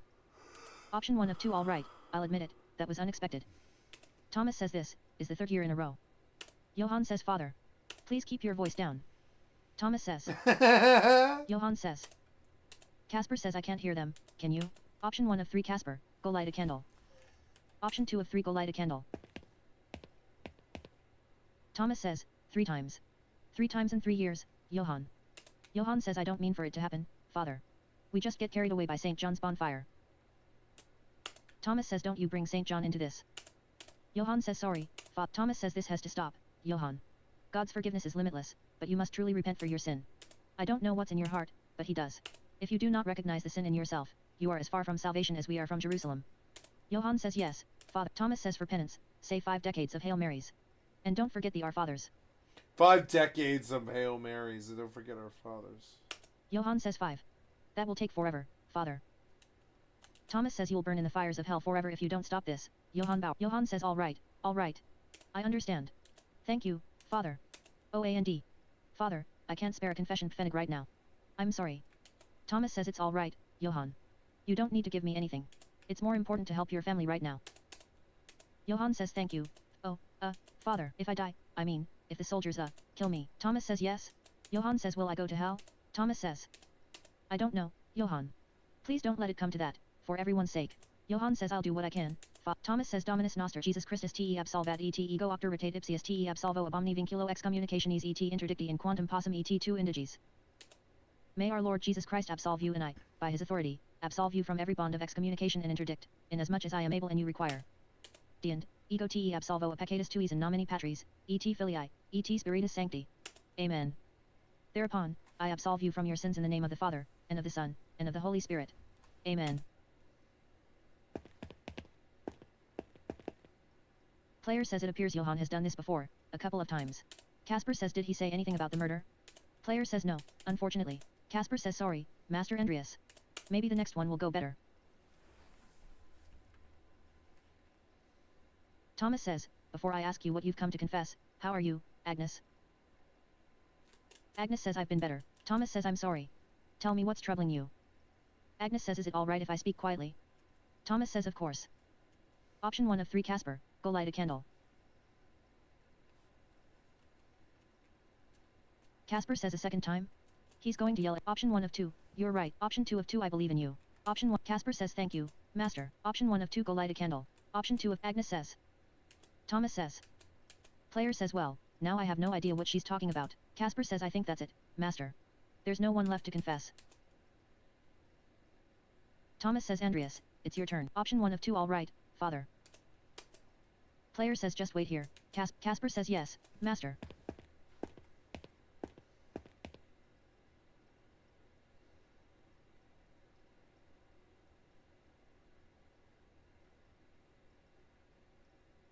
Player says, would you mind if we moved right to the confession part, father? Thomas says, it's been a long day. I think God will understand, but make it a good confession. Now then, what would you like to confess, Andreas? Player says, perhaps covetousness. Thomas says, oh. For what? Player says, the same as always. Books. Manuscripts and printed volumes alike. On any and every subject. Thomas says the desire for knowledge is not necessarily sinful. Many of the townsfolk have even started to buy books from the druggers on their own. Player says, but I can't stop, father. I have dozens, perhaps 100 of them. I haven't even read most of them. I had access to the greatest manuscripts of British abbeys, and there is no end to the books produced by the printers of Fleet Street. Thomas says there are greater sins, Andreas, though I wonder at how easily the mind could be infected by what's printed in some of these books. But why do engage in this pursuit if it is more of a compulsion than a pleasure? Player says, because my work no longer brings me any enjoyment. There is no pleasure in painting. Portraits, altarpieces, religious artwork with the client's families placed prominently in the corner. All pomp and vanity, monuments to the powerful as they wanted to be seen. Thomas says, it seems that wealth and fame are not as nourishing as you might have hoped. Player says, I am lost, father. Thomas says, you must not lose hope, Andreas. Look for God in your heart and you will find him. It grieves me to hear that you are in pain and this pain is leading you to error. I cannot know what course will lead you to happiness, but God does. When you return to Nuremberg, seek counsel from your wife and from your priest. Option 1 of 3, yes, father. Option 2, Thomas says, I see. I'm sorry, Andreas.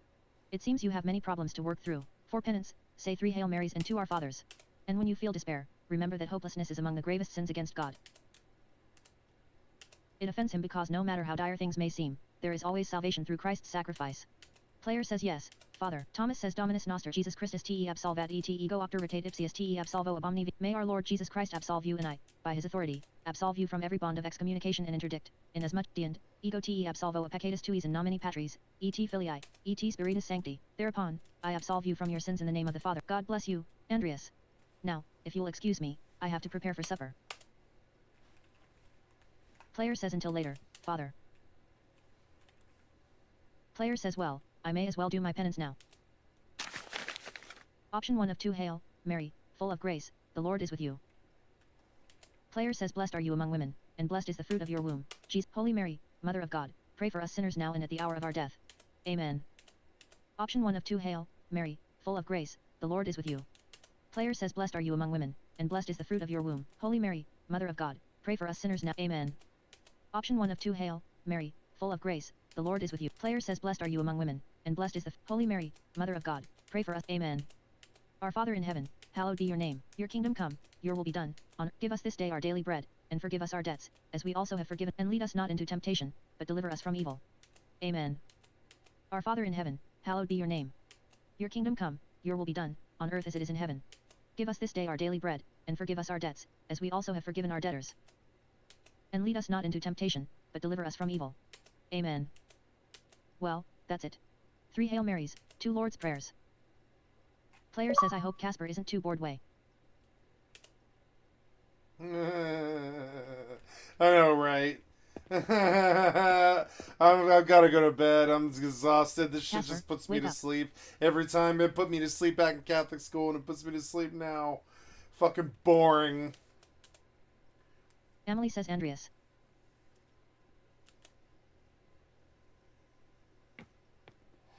Player says, Sister Emily, are you all right? Emily says, I'm fine.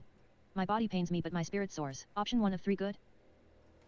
Option 3 of 3, God makes the soul service. Emily says, indeed he does. You were listening to their confessions, weren't you? Casper says, Option 1 of 3, were you? Option 2 of 3, no. Option 3, Emily says, many tell their confessors that which they wouldn't speak to their closest loved ones. Option 1 of 2, so did you hear everything we said? Option 2 of 2, did you hear? Casper says, it sounded like a waste of time to me. Emily says, not today, but I did hear someone else confessing in here the other day. Brother Guy came here to confess to Father Thomas. Casper says, oh. Player says, interesting. Emily says, Brother Guy wanted to confess to Father Thomas for 2 reasons. First, he was confessing about stealing money from the abbey. Option 1 of 2, unsurprising.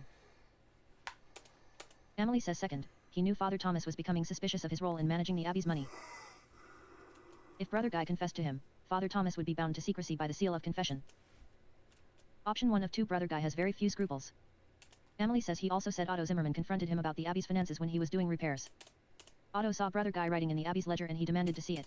Otto said he'd prove the Abbey was hoarding money, one way or another. Casper says that doesn't sound good. Player says it sounds like guy had a motive to see Otto dead. Why are you telling us this, Sister Emily? Emily says I am just a woman, dead to the world, abiding in this cell, but I still have eyes that see and ears that hear. Yeah. Brother guy has abused the trust of Father Gernot and Father Thomas both. Yeah. And in so doing, he has profaned the sacrament of confession to shield himself from justice. Yeah, that's about right. Profane, I would say. This is the least I could do. Option 1 of 3, thank you, sister. Option 2 of 3, Emily says I must pray now. God be with you both.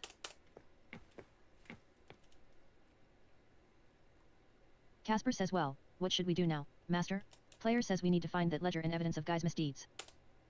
Casper says because if Otto forced the abbot to review their ledger, the abbot would realize that Guy was stealing money from the abbey. Player says exactly. He had a motive to silence Otto permanently. We just have to search the abbey until we find it. I wonder if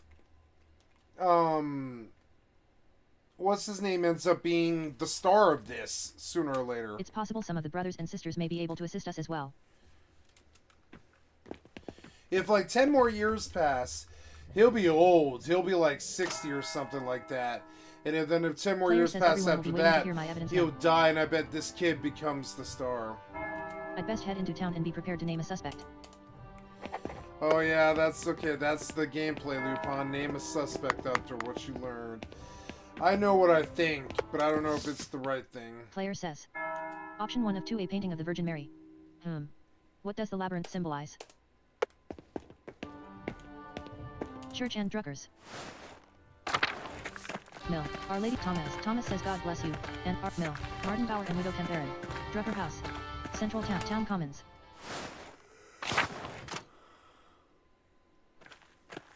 Peter says we don't have much time, so let's get this over with.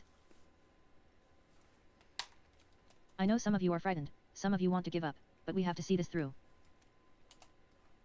Maybe we can't get what we've been fighting for, but we can get justice for Otto. Sepp says, Johann says, Till says justice. Big Jörg says Dad, what about the Duke's soldiers? They've been getting closer all day. Peter says I know. That's why we have to do this now, before it's too late. All we need now is for Andreas to tell us who did it. No more stalling, Andreas. We need to know who killed Otto and we need to know now. Hetty says can Andreas even tell us the truth? Option 1 of 3, of course I can. Finding the culprit is all I've been doing since you chased the monks into the library. Ulrich says peace, peace. If Andreas names the guilty party, they should face the law, not a mob. Peter says I'm not debating this, Ulrich. We're out of time. Acting now is the only way to get justice. We can't let anything stop us. A name, Andreas. Just give us a name. We'll do the rest. Veronica says she made it, everyone. She made it. Rachel gave birth to a baby girl. Oh, good. Agnes says quiet, quiet. Everyone needs to stay back and give Rachel space. Peter says yes, Agnes. Of course. Agnes says all is well, praise God. Benjamin says safe and sound, and a baby girl, Barak Hashem. With everything going on, with everything that could have happened. Brett says God be praised. Ulrich says thank God. Veronica says such a blessing. Baltasar says thanks be to God, indeed.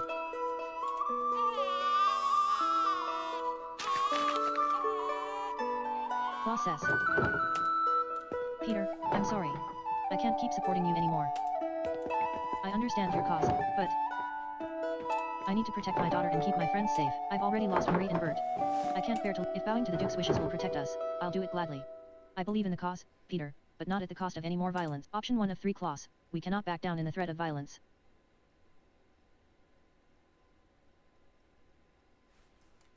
Option 2 of 3 Klaus says please excuse me, everyone. I need a moment to myself.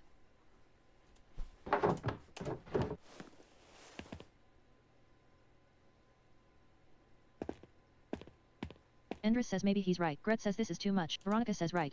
Werner says maybe violence is. Baltasar says the matter isn't so straightforward. Peter says how can you all so easily give up? Endris says that soldier said the Duke would consider concessions for the town if we release the abbot. Surely that will be enough. Option 1 of 3 it may be enough to approach the Duke's soldiers, especially if you let the abbot go. Option 2 of 3 there is room in the law to allow a peaceful resolution. Ulrich says we should trust Andreas' expertise and judgment, and trust in the law as well. Force will not solve anything. Gret says letting the abbot go would be justice, wouldn't it? If he's not the one who killed Otto? Peter says you townsfolk don't understand. Letting the abbot go won't fix anything. If we can't get the concessions we need, all peasants will starve and die in the end, and then where will Tassing be? Besides, Otto's death needs to be vindicated. Don't walk away from this now, Dulrich. Dulrich says I have not swayed from the cause, Peter, rest assured. Gret says but, Dulrich, this isn't your fight. Dulrich says Gret, it is moral and Christian to stand with the peasants. I cannot do otherwise. Agnes says damn you all. Such behavior is reckless and cruel, especially right now. Get out, all of you. Let Rachel rest. Peter says, yes, Agnes. We'll go now. Andreas, we're not done. We must still find justice for Otto before the Duke's soldiers arrive. Option 1 of 2 yes, let's continue this outside.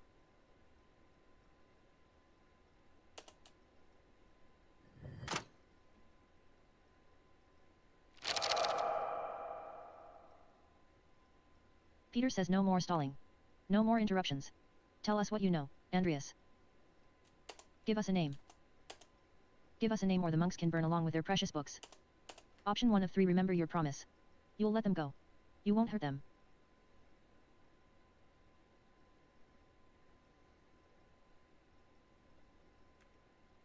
Option 2 of 3 mobbing the culprit won't give you any concessions. Let's just give the murderer to the Duke's men instead. Peter says the Duke's men have forced us to act. We can worry about the abbot and the soldiers after we've dealt with the killer. Tell us. Player says I have one more condition. Peter says God damn it, Mailer. We don't have time for this. Option 1 of 2 enough innocent blood has already been spilled. Let Casper leave before things get any worse. Player says he's just a boy, Peter. Please. Casper says what? Leave? Peter says yes, fine. The boy can leave. It's not his fight. Player says please, Casper. I couldn't live with myself if something happened to you. Casper says no. No, Master Andreas. I won't leave you. Player says I know you don't want to, but you have to. Find your way back to Salzburg, back to your family. Casper says. Player says please. Casper says. Master Andreas, you'll teach me again when this is all over, right? Option 1 of 3, of course Casper. I'll be right behind you. Casper says, all right. I'll see you soon, Master. Peter says who killed Otto? Option 1 of 3 Martin Uzua, one of the peasants staying at the Golden Hand, seemed to recognize Martin from one of the other towns they'd passed through. Option 2 of 3 Hannah Casper. Option 1 of 3 Martin Uzua, one of the peasants. Option 2 of 3 Hannah Casper. Option 3 of 3 Guy's sister Emily overheard Guy's confession to Father Thomas. Otto saw him writing it. Option 1 of 3 Martin Uzua, one of the peasants staying at the Golden Hand, seemed to recognize Martin from one of the other towns they'd passed through. Option 3 of 3 Guy's sister Emily overheard Guy's confession to Father Thomas. Otto saw him writing in the Abbey's financial ledger and confronted him about it, determined to prove the Abbey was hoarding money. Guy confessed to Father. Player says it was Brother Guy. Peter says doing the Abbot's bidding. Maybe we'll be burning down the Abbey after all. Player says no, Guy acted alone. He was stealing money from the Abbey. Otto tried to see Guy's ledger at the scriptorium. When Guy refused, Otto said he'd see it one way or another. Peter says so he panicked. One way or another, he'd be caught, either by Otto or the Abbot. We won't touch the others, Andreas, but if Brother Guy killed Otto, he needs to face justice. Ulrich says all right, Peter. We've heard Andreas out, but the accused should be allowed to defend themselves. Peter says I've heard enough. We're getting Guy. Peter says search the Abbey for Brother Guy. Till says was he with the other monks? What if they're protecting him? Peter says quickly. Get to the scriptorium. Carl says I saw Guy running out of the church just now. He was headed towards Lenhart's mill. Peter says let's go. Get after him. Lenhart says stay back. This won't end well for any of you. Brother Guy has my protection, and I won't hesitate to shoot you like the animals you are. So stay away from my fucking mill. And you, Andreas. I thought you'd made something of yourself. It seems you're really as pathetic as the rest of this lot. Option 1 of 4 you're an asshole, Lenhart. You always had the wrong ideas about the peasants. I never did agree with you. Option 2 of 4 let justice prevail, Lenhart. Giving option 3 of 4 just give us the murderer. Option 4 of 4 I don't want to be wrapped up in this. The peasants forced my hand. All this is madness.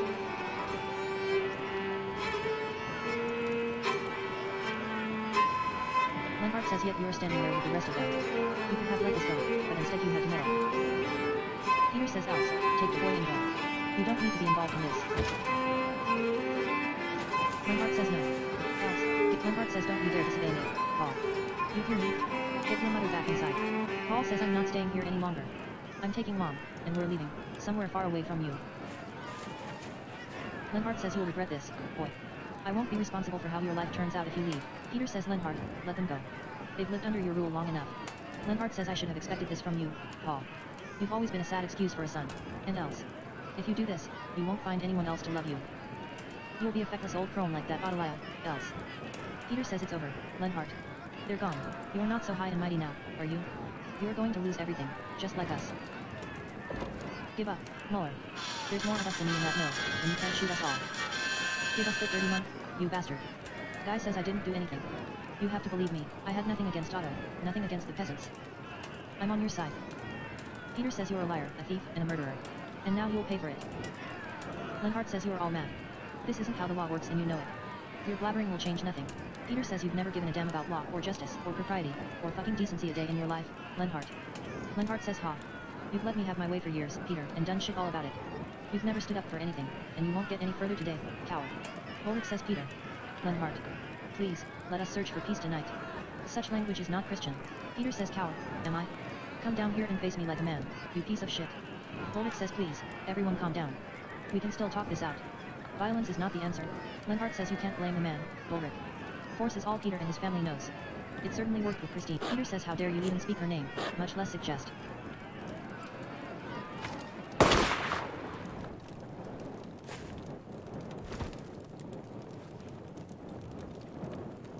Lenhart, you killed him. Oh my god. Big Yerk says murder. Sepp says you monster. Johann says burn him. Carl says make him pay. Till says justice. Peter says you've been a menace on this town long enough, Lenhart, but murder. You've brought this on yourself. Let both of the murderers die together.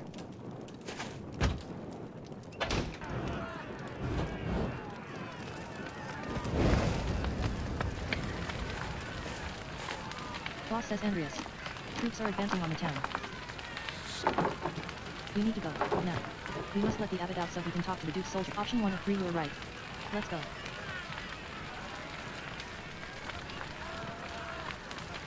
Option 3 of 3, it's not the soldiers hurting anyone I'm worried about, it's Peter. Boss says then we'd better hurry. Come on.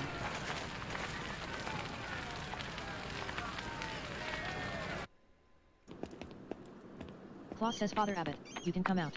The peasants won't hurt you now. Gernot says really? Why? Klaus says Andreas found the killer and justice has been dispensed. Peter has to keep to his word. Gernot says are you sure? Klaus says please, Father Abbot, the Duke's soldiers have surrounded the town. We have to show them you are in no danger, that the peasants aren't holding you captive. We don't want any more bloodshed, Father. Matthew says oh thank God. Lucas says is it over? Wojciech says finally. Florian says what's happened at the mill? Is anyone hurt? We saw a fire. Gernot says and where's brother Guy? What's happened to him?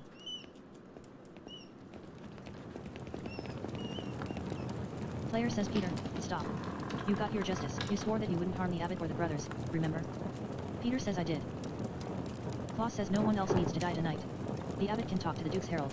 Werner says you held Lenhart responsible for his actions. We can convince the Duke that what happened tonight was justice. Peter says Otto is dead. Thomas says we can work through this. Everything can go back to the way it was before. Peter says right. The way it was before. Like nothing ever happened.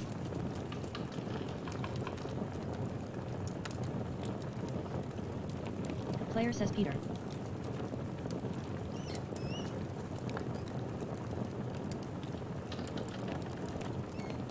Gernot says what is it? What did you do? Big Yerk says Dad. Matthew says God save us, he's lit the manuscripts. Peter says nothing's ever going to change. Player says the books. Big Yerk says Dad. What did you do? Gernot says we need to get to the water in the sister's well. Quickly, before it spreads. Johann says Peter. The soldiers are in the area. They're coming this way. Player says we need to save as many of the books as we can. Wojciech says no. We need to get out of here. Fabian says God, Gernot says off. Werner says out. Florian says everybody. Andres says how it. Carl says oh no. Klaus says Andreas. Let's go. He burned the library! What an asshole! Player says I'm sorry. I can't.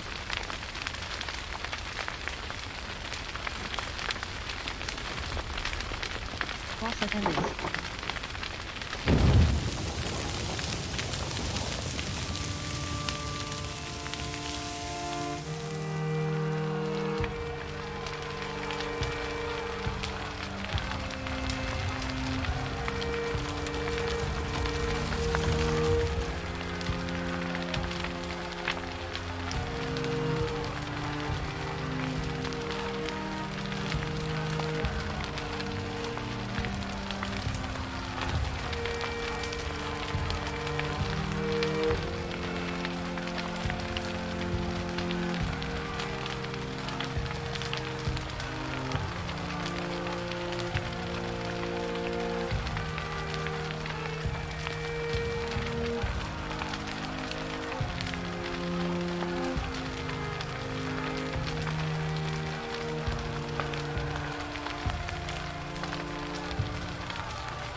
Library.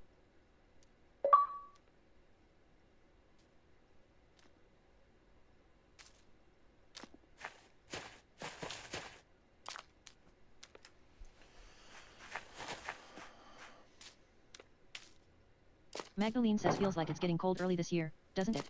Gertrude says at my age, it feels like the cold comes earlier every year. But we need this chill for the leaves to fall and the galls with them. Magdalene says what? You don't want to climb the saint's tree to pull them off? Gertrude says ha. Even in my youth that would have required divine intervention. No, thank you. I'll stay here on the ground and wait patiently for the Lord to deliver. Don't you have ink back at your father's shop, though? Magdalene says for the press. He has it delivered. This is just for my own drawings. Besides, sometimes it feels nice to do things the old way. Gertrude says an old way it is. I would know.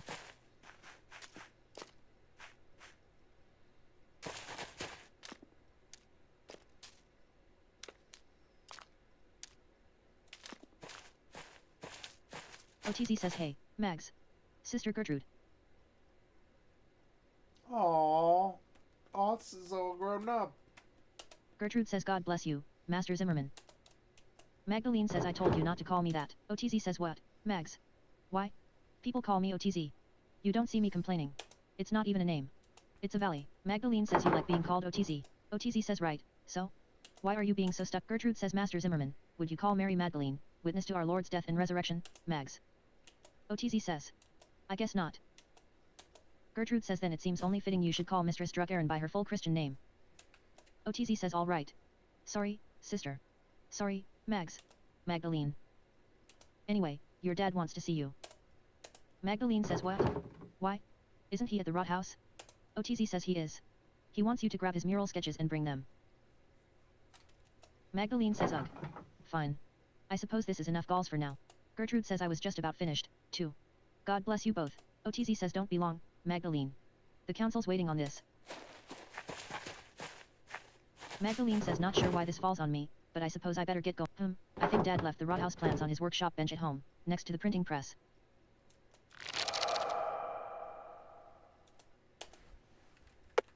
I'm Magdalene? Player says Saint Satia's Shrine. Martha especially likes to leave offerings for her. Saint Satia's Shrine. Saint Satia's Shrine. Martha especially Agnes gathers chamomile here every year to prepare her cures for the coming year.